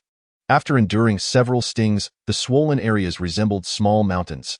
His face swelled grotesquely, resembling that of a pig. Yet, Han Dong knew he could not afford to stop. Pausing would mean being surrounded by thousands of hornets, a certain death. He was determined not to die in such a humiliating manner. After an indeterminate time of fleeing, Han Dong spotted a pristine lake ahead, akin to a lifeline. He sprinted with every ounce of strength, diving headfirst into the water. Just before submerging, a hornet stung him on the backside. Fortunately, he was finally submerged. The dark cloud of hornets circled above the water for a while before eventually dispersing. Moments later, Han Dong emerged from the lake, his body racked with pain from the stings, cursing vehemently, yet relieved to be alive. However, as he stepped out of the water, he froze in place. Where was he? Unbeknownst to the four-member team, they continued their journey deeper into the wilderness, marching tirelessly for half a day. They had completely departed from the outskirts of Yoshin Ridge, though they had yet to reach its core. They were undoubtedly in its inner regions. After walking in silence, Wang Shi unexpectedly spoke up. We have likely ventured into the deeper sections of Yoshin Ridge. By the way, do you all know the distribution of beast strengths in this area? I conducted some research before coming. Go on, Li Heming urged. Wang Shi continued. In the outer area where the resort is located, the average beast strength is roughly between 180 and 200. Now, in the central region, the beast strength ranges from 200 to 250, with some transcending the mundane. He added, the core area is said to be a gathering place for spiritual beasts, ranging from the 1st to the 9th level of transcending the mundane. Upon hearing this, everyone gulped. They realized they were now at risk of being ambushed by beasts far stronger than themselves. Furthermore, the metric of strength, typically applied to humans, was not entirely suitable for beasts. As they possessed sharp teeth and claws in the forest, they thrived in their element, making encounters between humans and beasts perilous. To lighten the mood, Li Heming chuckled. Oh, what is there to fear? Can we not stop scaring ourselves? Teacher Han Dong is watching over us from the shadows. If danger arises, he will surely come to our aid, right, Li Yan? Li Yan hesitated, then replied, to be honest, my teacher is somewhat unreliable. I think we should rely on ourselves at this moment. This remark fell like a bucket of cold water on everyone's spirits, yet it also tightened their unity and resolve. As noon approached, the forest was no longer as cold, prompting the four to take a break, eat some food, and replenish their strength before setting off again in 15 minutes. During the wait, Li Heming resumed his chatter about the forest not being as perilous as imagined. Suddenly, Li Yan reached out. Covering his mouth, Li Heming quickly swatted his hand away, frowning. Li Yan, what are you doing? That is excessive. Though I don't want to say this, you truly are being overly sensitive. In that moment, Li Yan remained silent, instead making a gesture for silence, his expression grave, suggesting he was not joking. The atmosphere thickened, as if he truly sensed something. Li Heming ceased speaking, and the other two grew tense. However, after 3 or 4 seconds of silence, nothing unusual occurred, creating an awkward situation. Li Heming pointed at Li Yan, shaking his head with a smile. See, Li Yan, you're being too sensitive. Can't you relax? Wang Shi sighed in relief, while Xian Mingming chimed in. Li Yan is right. In a dangerous environment like this, it's better to be cautious. Hearing Xian Mingming defend Li Yan, a flicker of displeasure crossed Li Heming's face. Was it truly my paranoia? Li Yan pondered. For just moments ago, he was overtaken by an unsettling sense of impending danger, accompanied by a foul odor reminiscent of wild beasts wafting through the air. After everyone had rested, they resumed their journey. 5 minutes later, a sudden flurry of rapid, delicate sounds erupted from the nearby thicket. The group turned in fright to see a massive wolf-like creature lunging directly at them. Quickly, take cover, Li Yin shouted. The beast missed its target as the four swiftly retreated. Upon closer inspection, they realized this wolf was unlike any they had seen in a zoo. It measured nearly 3 meters in length. Its head as large as that of a dinosaur, and it emitted a roar that resonated like a subwoofer. Fear gripped the group, confirming Li Yin's earlier suspicions that something was indeed stalking them. Is everyone all right? Li Yin inquired, his gaze fixed on the beast. No. I'm hurt, Wang Shi gritted through clenched teeth, eyeing his hasty retreat. The wolf had inflicted a deep gash on his right arm, exposing bone. Blood streamed down his arm, his complexion turning pale as sweat beaded on his forehead, revealing his immense pain. The wolf, now sensing blood, grew even more ferocious and bloodthirsty. Unlike humans, it wasted no time with threats before launching a second attack. Leaving no room for respite, with a fierce roar, the creature lunged at Li Heping in the midst of the group, its explosive speed allowing it to close the distance in an instant. Scatter! Li Yin yelled, not hesitating as he began to channel his formidable energy. As the wolf charged, he unleashed a devastating strike aimed at its head, hoping to buy time for Li Heping to escape. He found it perplexing how many characters in television dramas and novels refrained from using their full strength at the onset of battle, only to unleash their true power when faced with injury or death. Reality was different. The moment the wolf lunged, Li Yin had wielded his full might, delivering a colossal blow that struck the creature squarely in the face, momentarily stunning it, though they were caught off guard. The three others were equally astonished. My goodness, what technique is that? Despite Li Yan's strength being potentially inferior to theirs, none dared to match his recent display of power. The wolf, clearly lacking cunning, was met head-on by the barrage of Li Yan's strikes and let out a pained howl as it fell to the ground. Yet, its thick skin proved resilient. It rose again, shaking off the blow, and charged toward Li Yin with renewed ferocity. That hide is tough. It's coming for me. With Li Yin now the target, Xian Mingming and Li Heping quickly drew their energy weapons to attack the creature from the side. They estimated the wolf's strength to be around 205, with explosive speed and ferocity. In less than a second, it was upon Li Yin, its drooling maw poised to inflict serious harm. In that split second, Li Yin realized he could not evade it. A direct confrontation was his only chance of survival. Gritting his teeth, he prepared to face the beast head dash on Li Heping, aware he couldn't save Li Yin. Shouted in despair, Teacher Han, please come save us. At that critical moment, Xian Mingming thrust her hand forward, releasing her energy weapon, Rainfall Silk, which struck the wolf's flank with an unexpected precision. Though the impact seemed insignificant, it distracted the creature, momentarily halting its advance. Seizing the opportunity, Li Yin executed a quick sidestep, narrowly avoiding the wolf's claw, though his clothes were shredded, exposing his back. However, the wolf, now drawn to Xian Mingming, pivoted and charged toward her. Unprepared for the sudden change in target, she stumbled backward in fright, falling to the ground. The wolf's speed was terrifying. It seemed poised to sink its teeth into her skull. Li Yin and Li Heping raced toward her, desperation fueling their efforts, but they couldn't close the gap in time. In that dire moment, Wang Shi, weakened from blood loss, miraculously picked up a stone and hurled it at the wolf's head, in a twist of fate. The wolf shifted its attention to Wang Shi, growling and lunging at him, prompting Xian Mingming to cry out in horror, "No!" Just then, Li Heping arrived, seizing his energy weapon, the blue whale nunchaku, and unleashed his signature move, the Shadowless Thousand Cuts, striking the wolf with a flurry of blows. The nunchaku glimmered with blue light, transforming into countless strikes against the beast's back, creating a thunderous noise. Yet, the wolf remained undeterred, turning to bite at Li Heping. Observing the creature's behavior, Li Yan's spirits lifted. Though the wolf was tough and swift, it lacked intelligence. He quickly shared this insight with his companions, who then coordinated their efforts. In an instant, the tide began to shift. The wolf found itself ensnared in a dizzying dance among them. However, the pressing issue remained. Their attacks seemed ineffective, and prolonged engagement risked the arrival of more of its kind. Determined, Li Yin resolved to take decisive action. As the wolf lunged at Li Heping again, Li Yin darted to its side, this time wielding a sharp explosive dagger. To everyone's astonishment, the 3-inch blade penetrated the wolf's flesh, as he withdrew the knife. The explosive nature of the weapon detonated, tearing away a chunk of the wolf's body and sending it crashing to the ground. Howling in agony, Li Yin was taken aback. Wow, this weapon is remarkable. He had refrained from using it earlier due to its dubious origins, but in the face of life-threatening danger, such concerns faded. Moreover, The weapon had belonged to a notorious thief operating nearby, and they, hailing from different cities, likely had no knowledge of its previous owner. His companions were equally astonished, their eyes wide in disbelief. They had not anticipated Li Yin possessing such a formidable energy weapon. Coming from affluent backgrounds, they typically wielded mid-grade weapons, luxury items for their level, while Li Yin's high-grade weapon was a rarity, even in a third-tier city, often reserved for the elite. Li Heping exclaimed, "Li Yin, why didn't you use that sooner?" Li Yin, with a furrowed brow, replied earnestly, "This weapon requires preparation time." The group accepted his explanation. Yet, to their surprise, the wolf rose once more, revealing its tenacious vitality. They continued to employ diversions to keep the beast at bay. Though Li Heping and Xian Mingming struggled to inflict real damage, Li Yan's dagger repeatedly pierced the wolf's hide. Gradually, the others began to inflict wounds as well.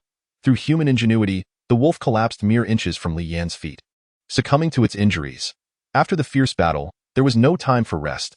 They rushed to assess Wang Shi's condition. Li Heping quickly applied a rapid sealing solution to his wounds, while Xian Mingming administered a blood-replenishing pill. Li Yin scanned the surroundings, warning, "Wolves are pack animals. I fear there may be more nearby. We must leave quickly." After tending to Wang Shi's injuries, Li Yin and Li Heping assisted him in retreating. The group, shaken by their encounter, had lost interest in training and yearned to return to their lodge. However, as they retraced their steps, a wolf's head emerged from the underbrush, causing them to recoil in terror. To their horror, 4 additional wolf-like creatures emerged, each larger than the last. The 4 gasped in unison, their hearts racing with primal fear. Having expended their energy battling one beast, they were ill-prepared to face 4. Especially with Wang Shi incapacitated from blood loss, Li Heping, panic-stricken, called out frantically, "Teacher Han, we need help." The wind howled as the beasts charged, their instincts overriding any semblance of mercy. These wolves, possessing slightly greater intelligence than their predecessor, instinctively recognized Wang Shi as no threat and targeted the 3 remaining members. One lunged at Li Heping, while another aimed for Xian Mingming. As beasts, they instinctively sensed that Li Yin posed the greatest threat. The 2 wolves zeroed in on him, their sharp claws advancing in his direction. In an instant, peril loomed large. Without much resistance, Li Heping and Xian Mingming were swiftly knocked to the ground by the wolves. As the wolves clawed at their bodies, their gaping maws dripped with saliva, splattering their faces.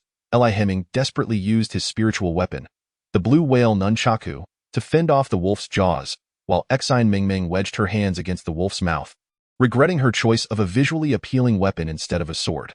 They struggled in vain. The wolves possessed formidable strength, exceeding 200, and although their power was comparable to that of the 2 humans, the wolves were genuine wild beasts, far surpassing humans in stamina, physical strength, and explosive power. Tragically, it was clear that they could not hold out for long and would soon become prey to these wolves. Li Yan's predicament was no better. The 2 wolves attacking him were exceptionally ferocious. He evaded them with a series of agile moves, yet his clothes were shredded by their razor-sharp claws, leaving him with numerous bloody wounds. The sight of blood only enraged the wolves, who intensified their assault. Li Yin was acutely aware that if the wolves managed to bring him down, the outcome would be gruesome. His skull would be crushed, and his entrails would spill forth. Fortunately, the 2 giant wolves approached him with a semblance of playfulness, seemingly eager to refine their hunting skills, and did not unleash their full strength. However, to any observer, it was clear that Li Yin was destined for a grim fate, with his abdomen likely to be torn open. Yet, in that moment, a long-forgotten protective barrier, the heavenly resonance shield, materialized around him, a life-saving technique he had learned to survive at the hands of Sun Xuanqing. This shield, though universally known, was exceedingly rare, as it could only be invoked during a surge of power when one's strength reached a certain threshold, creating a natural defense mechanism. Instantly, the 2 wolves were repelled by this invisible force, growling as they glared at Li Yin, their eyes filled with ferocity. Regrettably, the shield's duration was limited to approximately 3 seconds, and after that brief respite, the wolves lunged at Li Yin once more. This time with all their might. However, just as their claws were about to make contact with his flesh, the heavenly resonance shield reappeared around him. Utilizing simple physics, the greater the force applied, the stronger the rebound. The wolves let out pitiful howls as they were flung back 5 meters. Stunned, they could not comprehend the situation before them. At that moment, Li Yin activated Zhao Kuang's negative emotion system, consuming over 7,000 points of residual negative energy to enhance his strength. transferring the benefits to himself. Consequently, his power skyrocketed, his strength jumping from 204 to 210 in mere moments. As he roared with newfound vigor, his muscles swelled 2 to 3 times, and his height seemed to increase by several centimeters. His entire being pulsed with a crimson hue, and his veins surged with life. The surge in power filled him with exhilaration and a primal urge to obliterate everything in his path. The two wolves instinctively sensed fear, yet their primal instincts drove them to covet this pulsating, delectable prey. With synchronized ferocity, they charged at Li Yin once more. When Li Yin opened his eyes, everything appeared considerably simpler. As the wolves lunged, their speed seemed to have slowed relative to before. When the wolf on his left swung its claws at him, he effortlessly sidestepped, poised to strike at its heart with his dagger. Simultaneously, the claws of the wolf on his right were dangerously close to tearing into his face. Yet, Li Yin was unfazed, confident in his ability to withdraw the dagger from the wolf's heart and redirect it to sever the wolf's claw. The disarmed wolf howled in agony. Seizing the moment, Li Yin lunged forward, plunging his dagger into the wolf's skull while simultaneously striking the hilt. With a resounding crack, the dagger penetrated the skull, burying itself deep within the creature's brain. As he leapt forward and withdrew the blade, the wolf's head erupted in a violent explosion of blood and brain matter, the visceral scent filling the air. What felt like an eternity to him transpired in a mere second. To an ordinary observer, it appeared as though Li Yin had effortlessly evaded the wolves, dispatching them with lethal efficiency. Blood splattered across his face, yet he paid it no mind as he rushed to aid Exine Mingming. Exine Mingming's once pristine satin garment lay in tatters, and as the wolf's jaws closed in, she shut her eyes in despair. In that critical moment, Li Yin delivered a flying kick to the wolf's abdomen. Sending it crashing away with a thunderous impact, he vaulted over Exine Mingming, hurling his dagger with precision, shattering the skull of the wolf that had yet to recover. Meanwhile, he had been gathering energy for a powerful strike aimed at the wolf atop Li Himing. The sound of his fist striking was deafening, as if a small mountain had been unleashed, sending the wolf flying over 10 meters, leaving it gasping for breath. Had they been saved? Li Himing, too astonished to process this miracle, quickly rolled over and struck down at the wolf's head with all his might, ending its life as he lay there, bloodied but triumphant. He managed to give Li Yin a shaky thumbs up before collapsing into unconsciousness. In a mere 3 seconds, Li Yin had rescued both of them. Yet, the crisis was far from over. Suddenly, a light rain began to fall in the forest. Li Yin hurriedly checked on his companions. Finding that both Li Himing and Exine Mingming had sustained injuries during the struggle with the wolves, he first attended to Exine Mingming, who was curled up against a tree root, her clothing shredded and her body trembling. Li Yin quickly removed his own shirt and draped it over her. She huddled in his embrace, sobbing, Thank you for saving me. It's all right, Li Yin reassured her. Just hold on, I'll check on the others.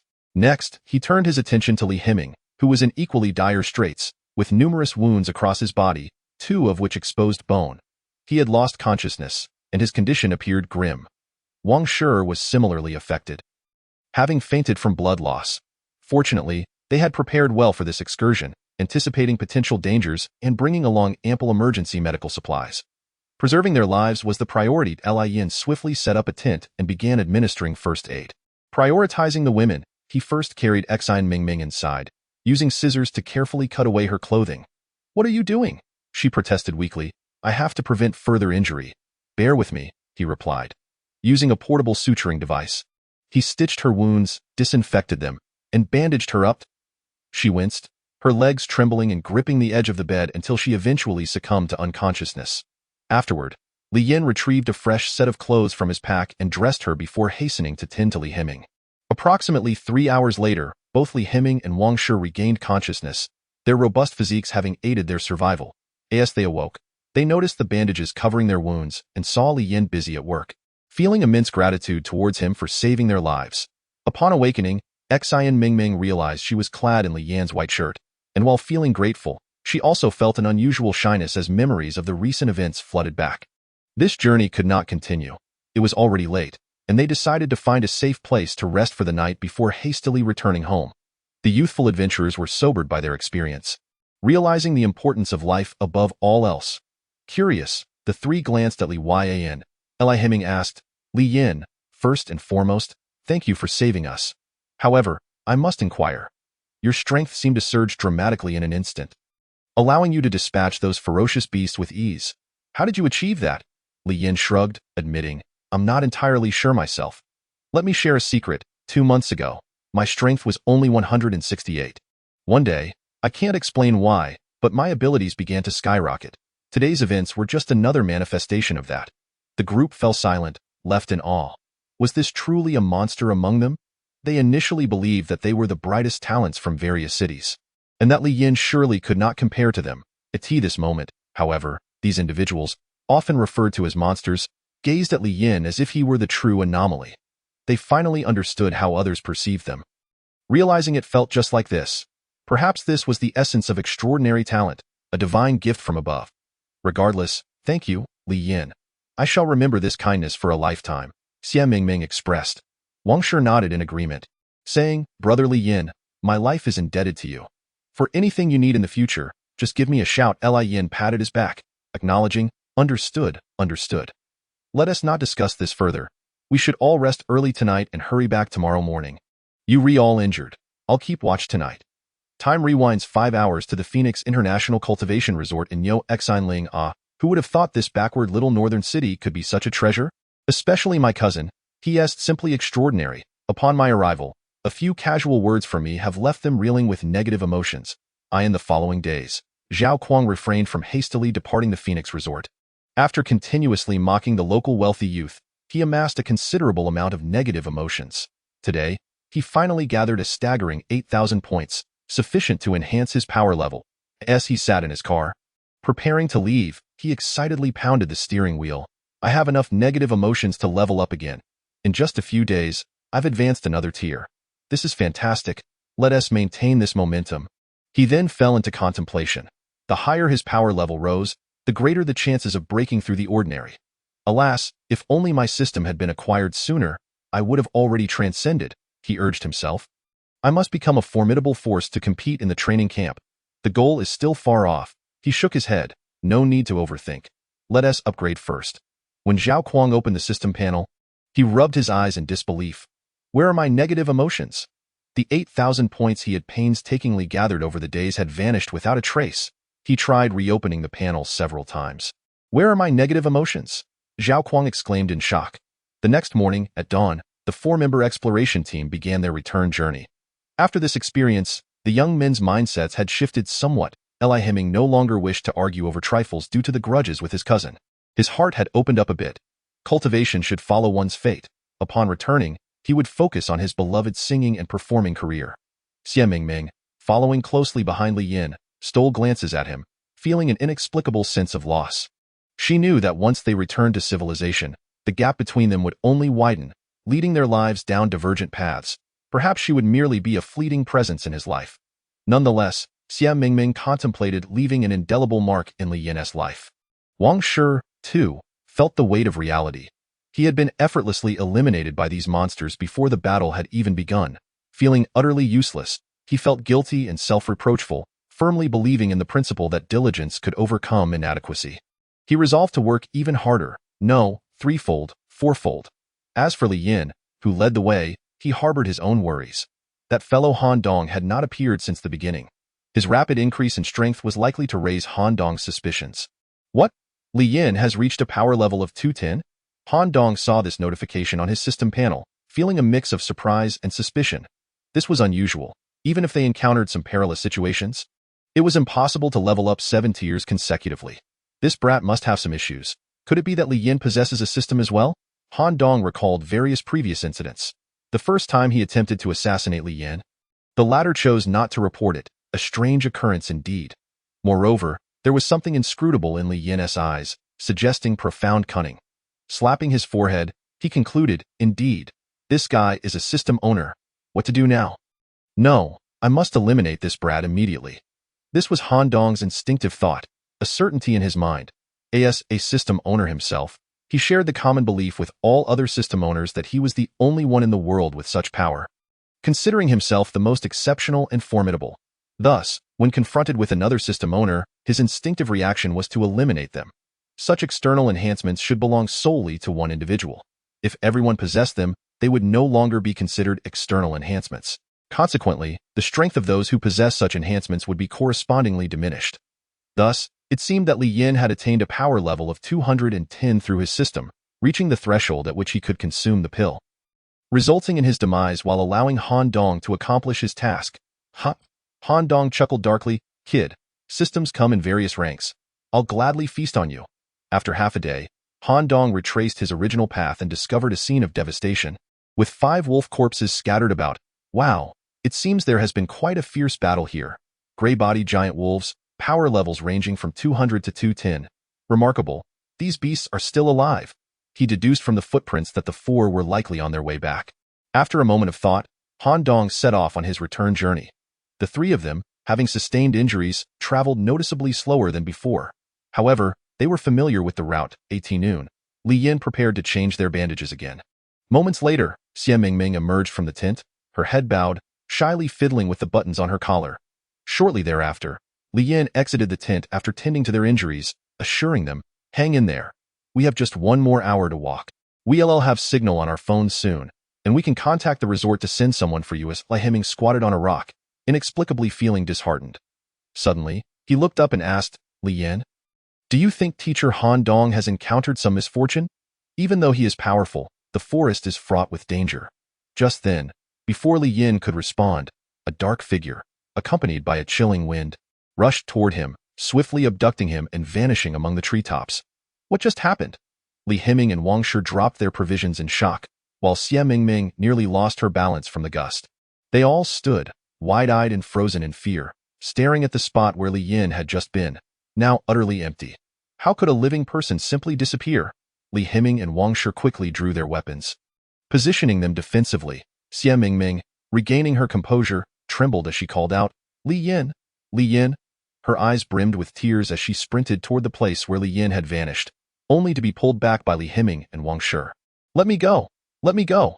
Though reluctant, Li Heming maintained his composure, saying, Mingming, this is beyond our control. What we can do now is hurry back and inform the resort security team. They will surely find Li Yin. The winds howled around him, and the trees blurred past as Li Yin felt himself being carried swiftly from behind. He quickly deduced who had taken him and calmed himself, whispering, Teacher Han? Indeed, it is I. Came the reply from behind, I'm taking you to a splendid place for some serious cultivation. After what felt like an eternity, Han Dong set Li Yin down in a clearing, no longer concealing his intentions. The smile on his face was not the usual benevolent facade but rather a predatory grin filled with insatiable hunger. Teacher, why have you brought me here?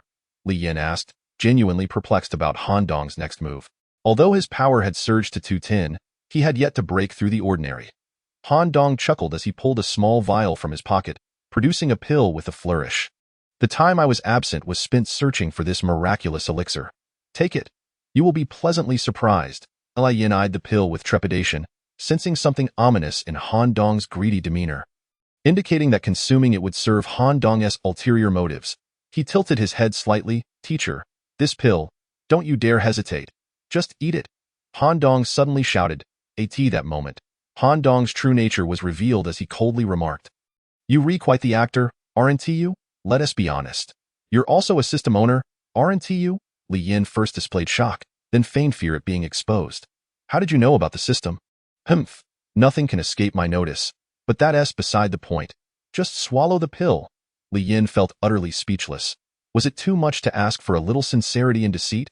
Han Dong's sinister visage was so obvious that even a child would recognize his ill intentions. It appeared that this old fool was ready to lay all his cards on the table, indifferent to his attitude. Seeing Li Yin still wearing a grim expression and hesitating in his actions, Han Dong, filled with anger, stepped forward and bellowed, Behave yourself. Do not force my hand. It was rather unseemly for a master and disciple to find themselves in such a predicament. Li Yin shook his head. Master, I do not wish to consume this. Would it not suffice for me to cultivate diligently? You think you can simply refuse. That is not your decision to make. Han Dong suddenly moved, appearing directly before Li Yin before he had time to react.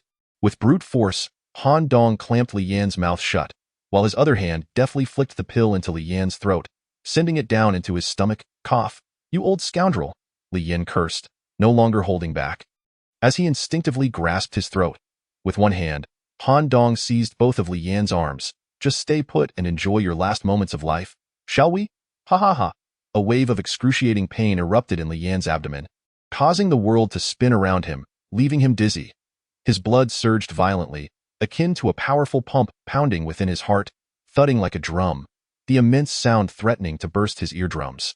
Li Yin surmised that this pill was indeed the infamous elixir rumored to burn one's life force to forcibly elevate strength, enabling him to break through the limits of the mundane realm, thus allowing Han Dong to complete his sinister task of siphoning off his power.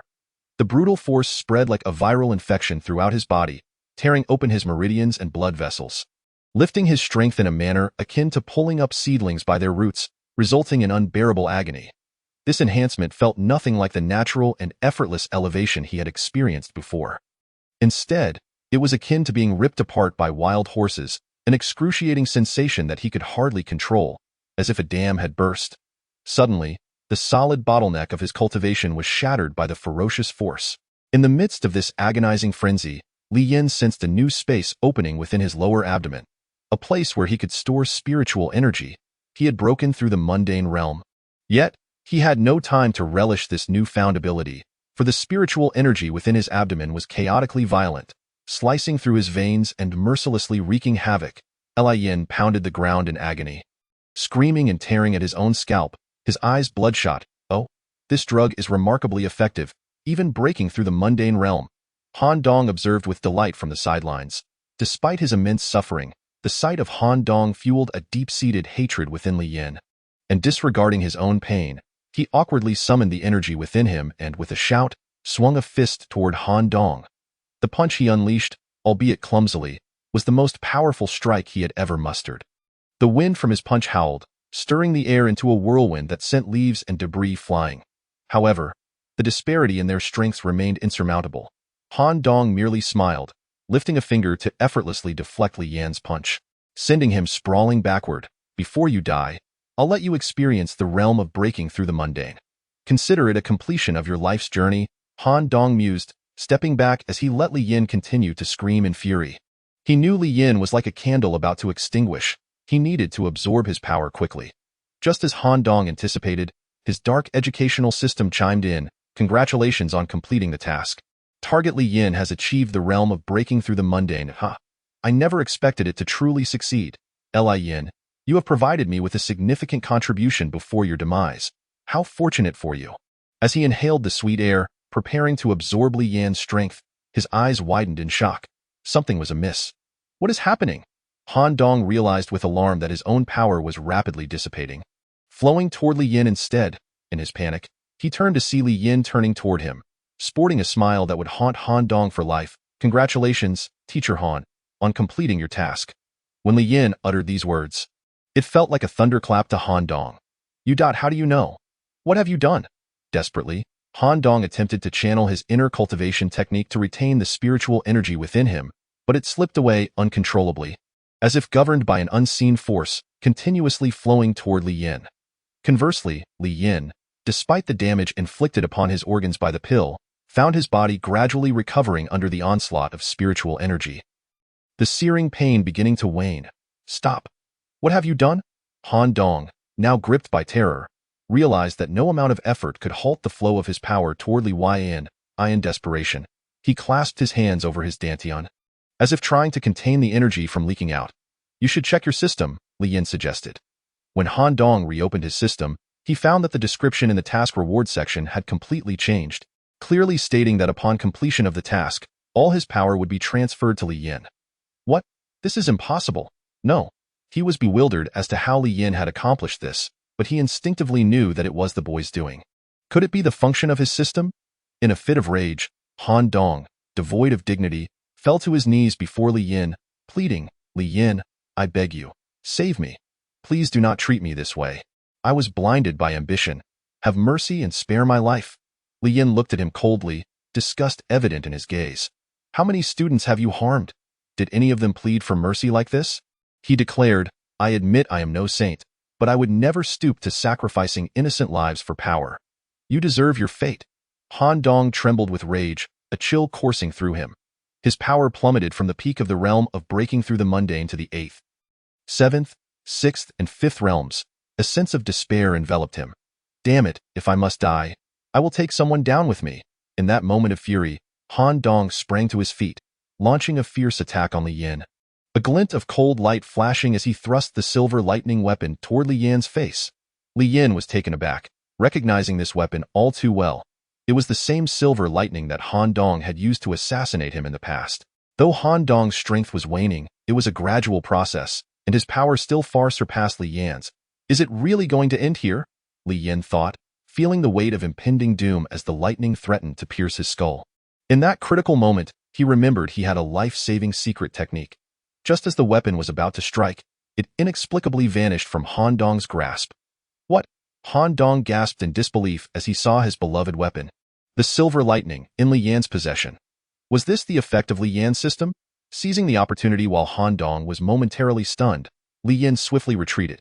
He had just utilized the ability from his thievery system to remotely disarm his opponent. In an instant, Han Dong's power plummeted, breaking through the realm of breaking through the mundane and regressing to the body-refining stage, no longer posing any threat to Li Yan. With a thud, Han Dong knelt on the ground, laughing maniacally in disbelief. After his laughter subsided, he seemed to accept his fate and asked Li Yan, "Can you tell me about the system you possess?" Li Yan toyed with the silver lightning in his hands and replied softly, "What I possess transcends any system." "Are you a god?" Han Dong inquired. "I am not." Sighing, Li Yan warned, "This ability that surpasses ordinary mortals is, in fact, a curse that is hard to escape. Be cautious, lest you succumb to madness and become a pawn." As Li Yan's words lingered in the air, Han Dong's body began to disintegrate, much like a piece of paper consumed by flames, scattering with the wind. In his final moments, Li Yan saw a serene smile on Han Dong's face. A visage he had never displayed before. "I wish I could return to the days before I had a system." Han Dong's last words faded into the distance, carried away by the wind, along with his life of sins. After Han Dong's disappearance, Li Yan did not relax. His own internal state was a chaotic mess. The violent effects of the drug and the torrent of Han Dong's spiritual energy surged within him.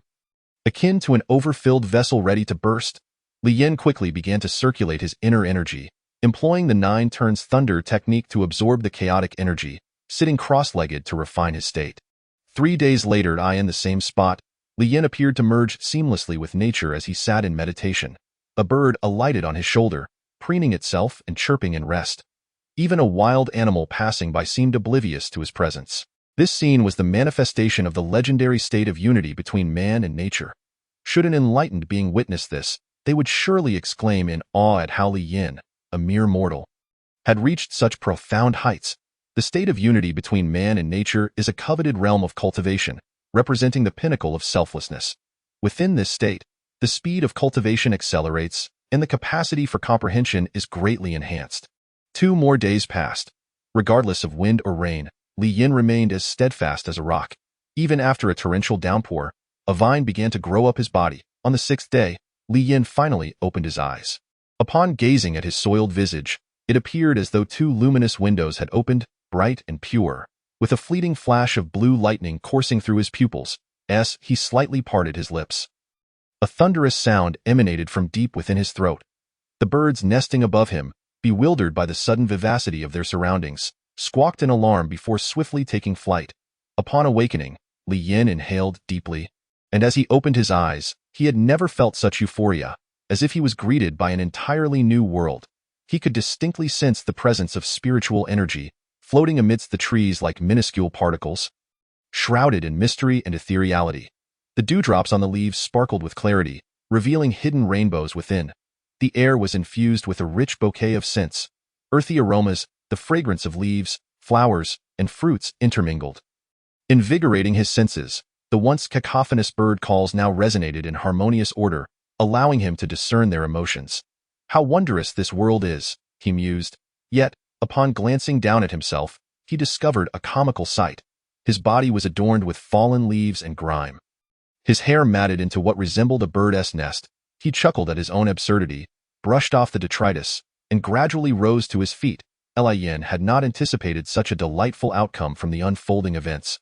Having transcended the mundane, previously, he had read online that students who reached this level in their 2nd year of high school were exceptionally rare, highly sought after by prestigious universities.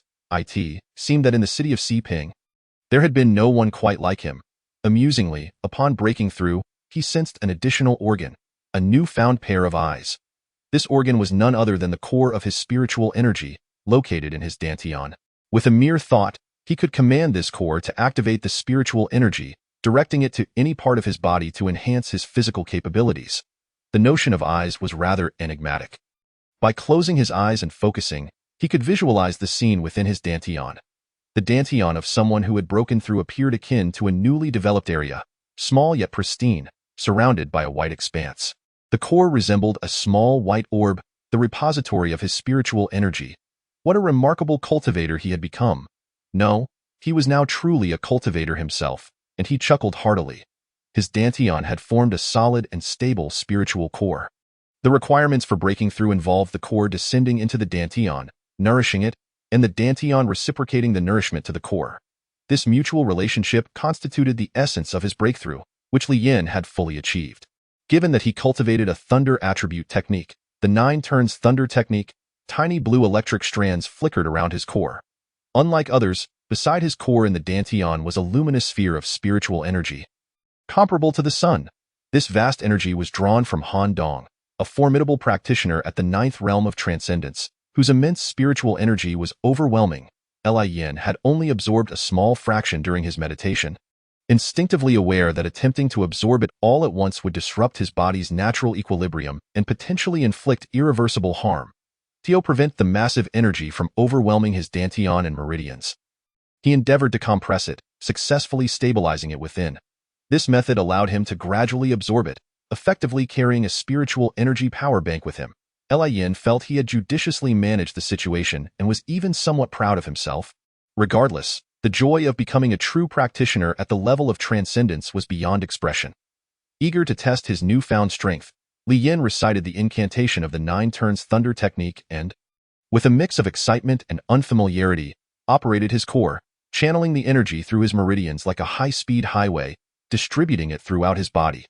The energy first surged into his fists, and to his astonishment, he noticed a nearly imperceptible, transparent layer forming between his fingers. With a gentle flick of his hand, small bolts of lightning crackled at his fingertips. Indeed, this must be the might of the 9 turns thunder technique, spiritual energy charged with electricity. His body felt electrified, imbued with unprecedented strength, surging with vitality. With a mighty punch infused with spiritual energy, he struck a massive tree embraced by 3 others, resulting in a thunderous crack, scattering birds and beasts alike. The area where he struck became fissured and charred, leading to the tree's collapse. Li Yin gazed at his fist in disbelief, unable to suppress his laughter. This was remarkable. He decided to test his running speed. And with the enhancement of spiritual energy, his legs felt as though they had sprouted wings, light as a feather and significantly faster than before. Just as he reveled in the ecstasy of his breakthrough, a strange thought flickered in his mind. With a quick glance towards the nearby thicket, he sensed something amiss. After breaking through, his heightened senses were more than 8-fold, enabling him to perceive the subtle vibrations of spiritual energy around him. Sure enough, a rustling in the bushes revealed 6 wolf-like beasts they had encountered before. You again? Li Yin chuckled, confident that these creatures were far from protected in the Neo-Exine Ridge. Their presence was ubiquitous. The wolves snarled at him, saliva dripping from their mouths, before they charged at him with ferocious roars. One of the beasts was more than twice the size of those he had previously faced. Clearly the apex predator among them. However, Li Yin merely widened his eyes, releasing a surge of spiritual energy, summoning an invisible breeze that enveloped the wolves, instilling a primal fear within them. They abruptly halted their assault. Tails tucked between their legs, cowering in submission, resembling frightened wild dogs as they whined pitifully, their eyes devoid of malice as they gazed at Li Yin, pleading for mercy. Even Li Yin was taken aback by the scene. Surely, this was the weight of spiritual energy upon living beings. He had read about this phenomenon online, known as spiritual pressure. Stronger individuals emitted more potent spiritual pressure, capable of incapacitating the weak. Unconcerned with the beasts, Li Yin waved them off, commanding, "Begone." Instantly, the wolves fled. The myriad surprises left Li Yin exhilarated beyond measure. Becoming a practitioner of transcendence was a heady experience. He pondered testing his strength with a force gauge. But upon a light measurement, the device exploded in readings. Li Yin found himself both amused and bewildered. After all, having gained control over spiritual energy, he had entered an entirely new echelon of power. He lifted his gaze toward the horizon, where the sun was just rising, bathing his face in warmth, filling his chest with a sense of grand ambition, he proclaimed, "A brand new world awaits me." In the days that followed, chaos reigned at the Phoenix International Resort. Whispers and speculation abounded as the top prodigy from 4 cities seemingly suffered a lapse in judgment, collectively venturing into the perilous depths of Neo-Exine Ridge, a move viewed by outsiders as folly leading to certain doom. Only 3 of them returned, wounded and bandaged. The resort promptly dispatched 2 teams of security personnel to search for Lian's whereabouts. The forest was vast, and they only located the site of the wolves' demise. The security personnel were astonished to find the carcasses of the beasts, rumored to have been slain by the young man named Lian. It was undeniable that the lad possessed exceptional prowess. However, their minds were consumed with concern. Where had he vanished? Upon hearing the news, Li Heping and the others felt their spirits plummet. They bore a sense of responsibility. Exine Mingming, in particular, was engulfed in guilt, sequestered in her hotel room, weeping softly. Regret washed over her as she lamented her earlier desire for power, realizing she should never have agreed to venture to that place. The other young guests at the resort were equally stunned, unable to fathom the recklessness of their peers. What could they do? They felt helpless, merely offering silent prayers for Lian's safety. During police inquiries, the 3 survivors inexplicably directed their accusations toward Lian's mentor. Han Dong, Li Heping remarked, "When we set out, Han Dong assured us he would protect us from the shadows. Yet, when we encountered the wolves and fought, it was Lian who stood up to shield us."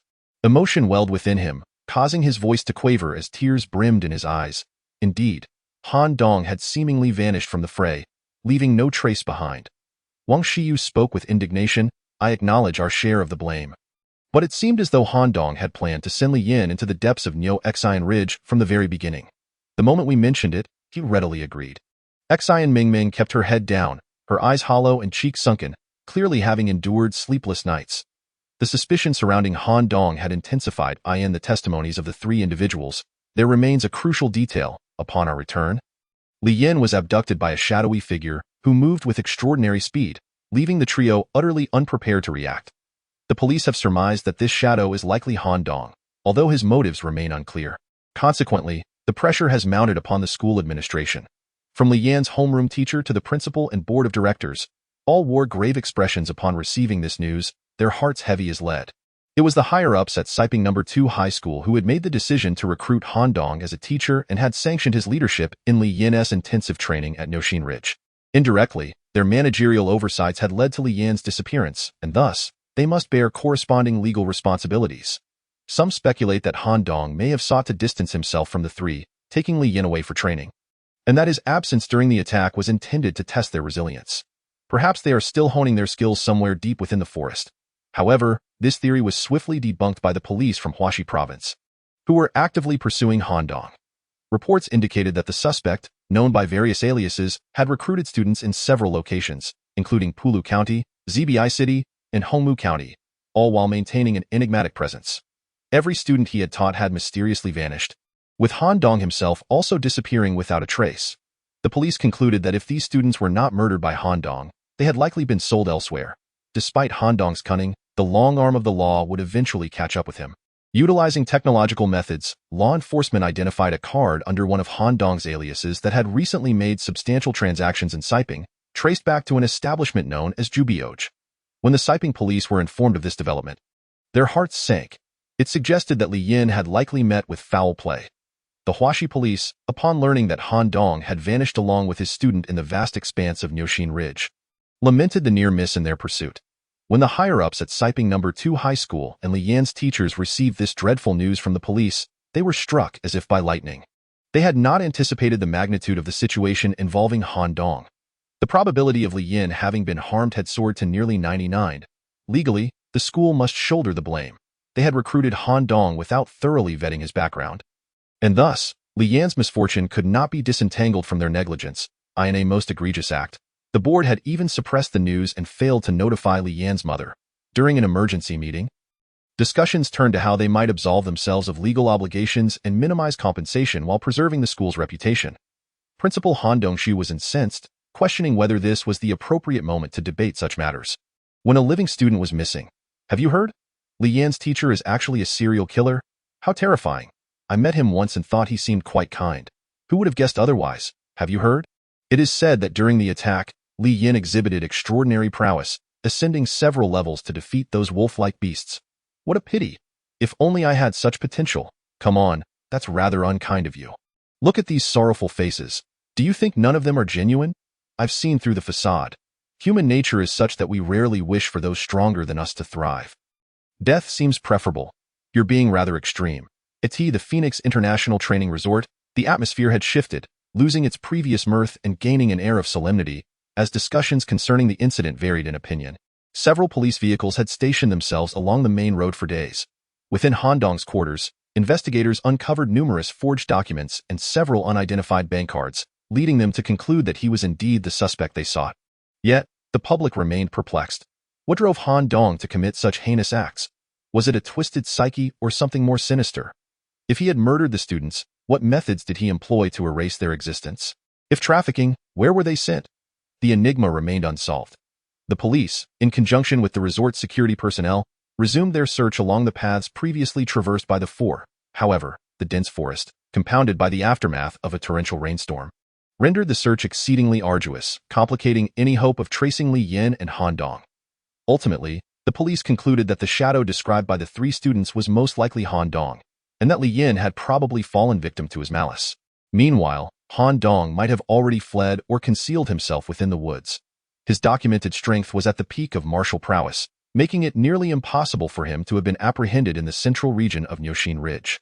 The manhunt for Han Dong continued unabated in pursuit of any leads. Police checkpoints were established at the exits of roads surrounding Nyoshin Ridge. As the police prepared to depart, a distressed Xian Mingming clung desperately to the car door, pleading, "You cannot leave. Li Yin is surely still alive. Please, you must find him." Nearby, her peers rushed to console her, with Li Heming expressing sorrow. "Ming, we are all heartbroken, but who could have foreseen such a tragedy?" After returning home, Xian Mingming had wept once but had not cried since, harboring an unwavering belief that Li Yin would return. Yet, as the police vehicle faded from view, reality's harshness struck her in truth. Xian Mingming had long recognized Li Yin, albeit unreciprocated. Upon first encountering the newspaper article featuring the prodigious student detective from another city, she had been captivated by his radiant smile and mysterious eyes, perceiving him as far deeper than the average high schooler. From that moment, she followed his journey quietly. When she witnessed Li Yin standing atop the champion podium at Siping Star, her heart raced uncontrollably. Their first true meeting was entirely serendipitous. As she headed out for a meal, she spotted Li Yin seated nearby. The young girl, overwhelmed with nervousness, hid in the bushes, struggling to steady her breath, excitement coursing through her. To mask her anxiety, she feigned a casual demeanor to approach him. In their subsequent interactions, Li Yin's subtle kindness and boundless strength during moments of peril profoundly moved her, awakening in her the first inklings of love. As the police vehicle vanished into the distance, tears once more blurred her vision. She had never anticipated that events would culminate in such a tragic manner. Before Li Yin's journey to Nyoshin Ridge, his mother, Hao Chunhua, had already secured a job, remaining low-key and seldom mentioning her son, the prodigious Li Yin from SP City. The work was arduous, yet she labored diligently, striving to accumulate a nest egg for her son while basking in the happiness of his accomplishments. Coincidentally, Ren Qianxiu, dismissed from his teaching position due to gross negligence, sought employment at the same factory and became the supervisor of Hao Chunhua's workshop. Initially, Ren did not recognize her, but the more he observed her, the more he felt a resemblance to his nemesis, Li Yin. After conducting some inquiries, he discovered that this woman was indeed Li Yin's mother. At that moment, Ren Qianxiu could not suppress his sinister laughter. After being expelled from the institution he had served for over 20 years, he blamed Li Yin for his plight. His warped worldview led him to believe that had Li Yin not exposed Sun Xuanqing's misdeeds, he would not have faced such disgrace. Consequently, he resorted to petty acts of vengeance against Li Yin's mother, fabricating reasons to declare her work substandard, demanding she redo tasks, and frequently imposing overtime while unjustly docking her wages. Recently, he learned through his former connections at the school that Li Yin was training under a highly skilled teacher at Nyoshin Ridge. This revelation incensed him further, for his own son had yet to experience such opportunities. Transferring his resentment onto Hao Chunhua, he resorted to underhanded tactics, fabricating evidence of her alleged theft. Before all her co-workers, he publicly accused her of wrongdoing. Amidst their accusatory gazes, Hao Chunhua wept uncontrollably, genuinely bewildered by the sudden appearance of several thousand yuan in her locker. One worker, who had previously clashed with Rincincio, claimed that the missing money belonged to him and threatened to involve the police. Although she protested her innocence, she feared the repercussions of legal action, concerned that any scandal could tarnish her son's rising reputation. Thus, she acquiesced to Ren's so-called leniency, which was, in essence, a form of extortion. The terms dictated that she would have to compensate the co-worker with 10,000 yuan and work 20-hour days with halved wages for a year. Signing a contract to avoid police involvement. Reluctantly, Hao Chunhua consented. Each day upon returning home, she would secretly weep, feeling as though she could no longer endure. Yet, the thought of her son diligently training at Nyoshin Ridge fortified her resolve. She vowed to persevere for his sake, in the tranquil embrace of morning light. Today, as Hao Chunhua once again dragged her weary body towards that nightmarish factory, she opened the door only to find several familiar faces waiting at her threshold. Seemingly having lingered for an eternity, among them were Li Yan's homeroom teacher, Lu Yang, and the school principal, Han Dongxiu. The two exchanged furtive glances, unable to meet her eyes directly. Instantly, Hao Chunhua adorned her face with a warm smile. "Greeting, good morning, Principal Han, Teacher Lu. What brings you here so early? Is there something amiss?" After half an hour of conversation, Hao Chunhua stared blankly at the wall. The sunlight poured in, blindingly bright, yet it offered no warmth. Trembling, she turned her head to look at Lu Yang and then at Han Dongxiu, forcing a smile as she asked, "What you said can't be true, can it? Surely, you must be mistaken." Sorrow permeated every corner of the room. After a suffocating silence, Hao Chunhua, in a fit of despair, rushed to the principal, shaking his shoulders and crying out, "Principal, please tell me it's not true. Just tell me it's a lie." In her desperation, she fainted, her eyes rolling back at Li Yan's mother. "Mother, wake up!" Lu Yang, her eyes reddened, hurried to check on her condition. Gradually, news spread across 4 northern cities. It became a media frenzy. Newspapers sold out, and viewership ratings soared to unprecedented heights. With various and scrupulous media outlets capitalizing on the scandal, shocking, the esteemed Taoist mentor revealed to be a serial killer. The future star of Siping has fallen, leaving both men and women in tears. Lying in bed, He Pengpeng stumbled upon this news on his phone, his mind going blank with shock. Initially unable to believe his eyes, he rubbed them in disbelief, only for his heart to begin racing uncontrollably. 5 minutes later, accompanied by a heart-wrenching roar from deep within his chest, He Pengpeng hurled his phone against the wall. After Li Yin commenced his special training, the members of the detective agency gathered daily to discuss detective novels and the world's strange mysteries. On this particular day, their phones rang in unison, each head bowing to read the messages, as if time itself had frozen. The smiles on their faces vanished as if erased by an eraser, leaving no trace behind. Rain began to fall in the Siping area. Is it going to rain? Li Yin felt a chill at the tip of his nose, as if touched by raindrops. Post-transcendence, there was still a glimmer of joy. His ultimate move, the 10,000 Buddha fist, could unleash a staggering 10,000 punches at once. The power boost was beyond mere increments. When he unleashed this punch, it felt as if the very mountains and seas would tremble. Stirring the stars, perhaps that was a slight exaggeration, yet Li Yin genuinely felt that when the colossal fist shadow struck forth, his body threatened to lift off the ground. With a resounding crash, the forested area before him was flattened within a 10-meter radius, the force indeed astonishing. Correspondingly, the energy expenditure was significantly heightened. After such an exertion, Li Yin found himself breathless, feeling as though the spiritual energy in his core had been entirely depleted. But that was of little concern, for with Han Dong's power bank, he could recharge instantly and feel rejuvenated. He also experimented with his spiritual energy weapons. In his left hand, he wielded an explosive dagger, a superior-grade spiritual weapon. In his right, he held the silver lightning, an inferior-grade spiritual weapon. Both were small, lethal instruments, perfectly balanced in his grasp. Originally, Han Dong's weapon was known as the Silver Killing Needle, but Li Yin, unsure of its name, dubbed it Silver Lightning, as it resembled a bolt of silver lightning. This weaponry configuration was truly top-tier for someone of his caliber, unless one was the offspring of a top-tier tycoon.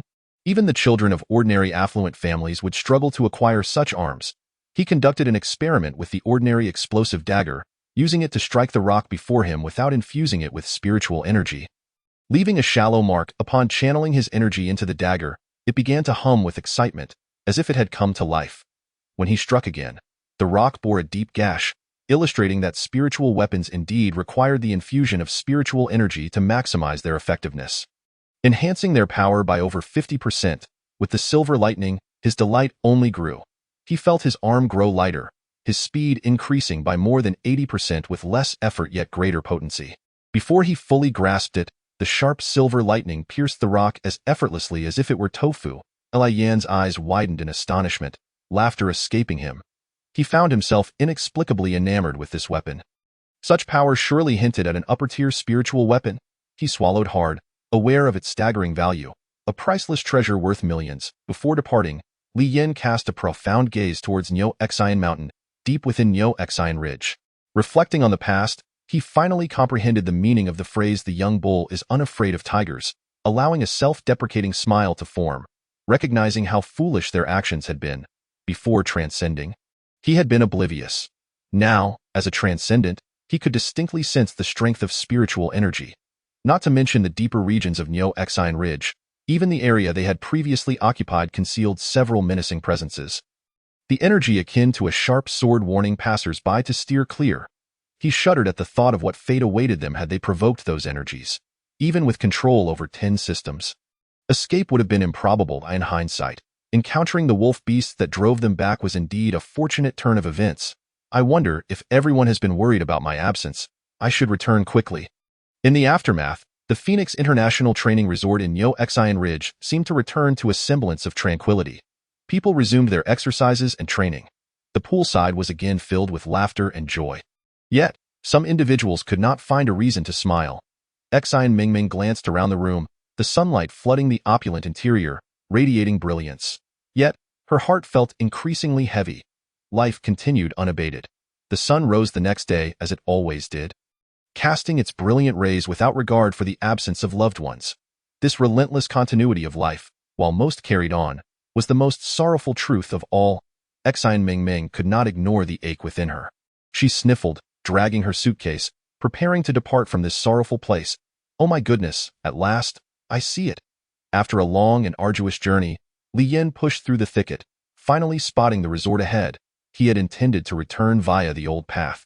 But upon discovering it had been completely sealed off, he realized that after his prolonged disappearance, people must have been searching for him. Deciding against sneaking back, he opted for a straightforward approach. As for the matters concerning Han Dong and his own transformations, he had already devised a plausible explanation. Thus, Li Yan followed the path to the resort's entrance and called out, "Is anyone there?" After a moment, a small side door swung open, revealing a security guard clad in black attire and a black hat. The guard scrutinized the disheveled figure before him, mistaking him for a lost beggar or a wandering cultivator. He waved dismissively, saying, "Leave quickly. You're not welcome here. No, I'm a guest here. I have a reservation." "What nonsense are you spouting? Our guests arrive in dedicated vehicles. Go back from whence you came." The guard hesitated, suddenly recalling something, and instead of uttering a ruder remark, he quietly asked, "What is your name?"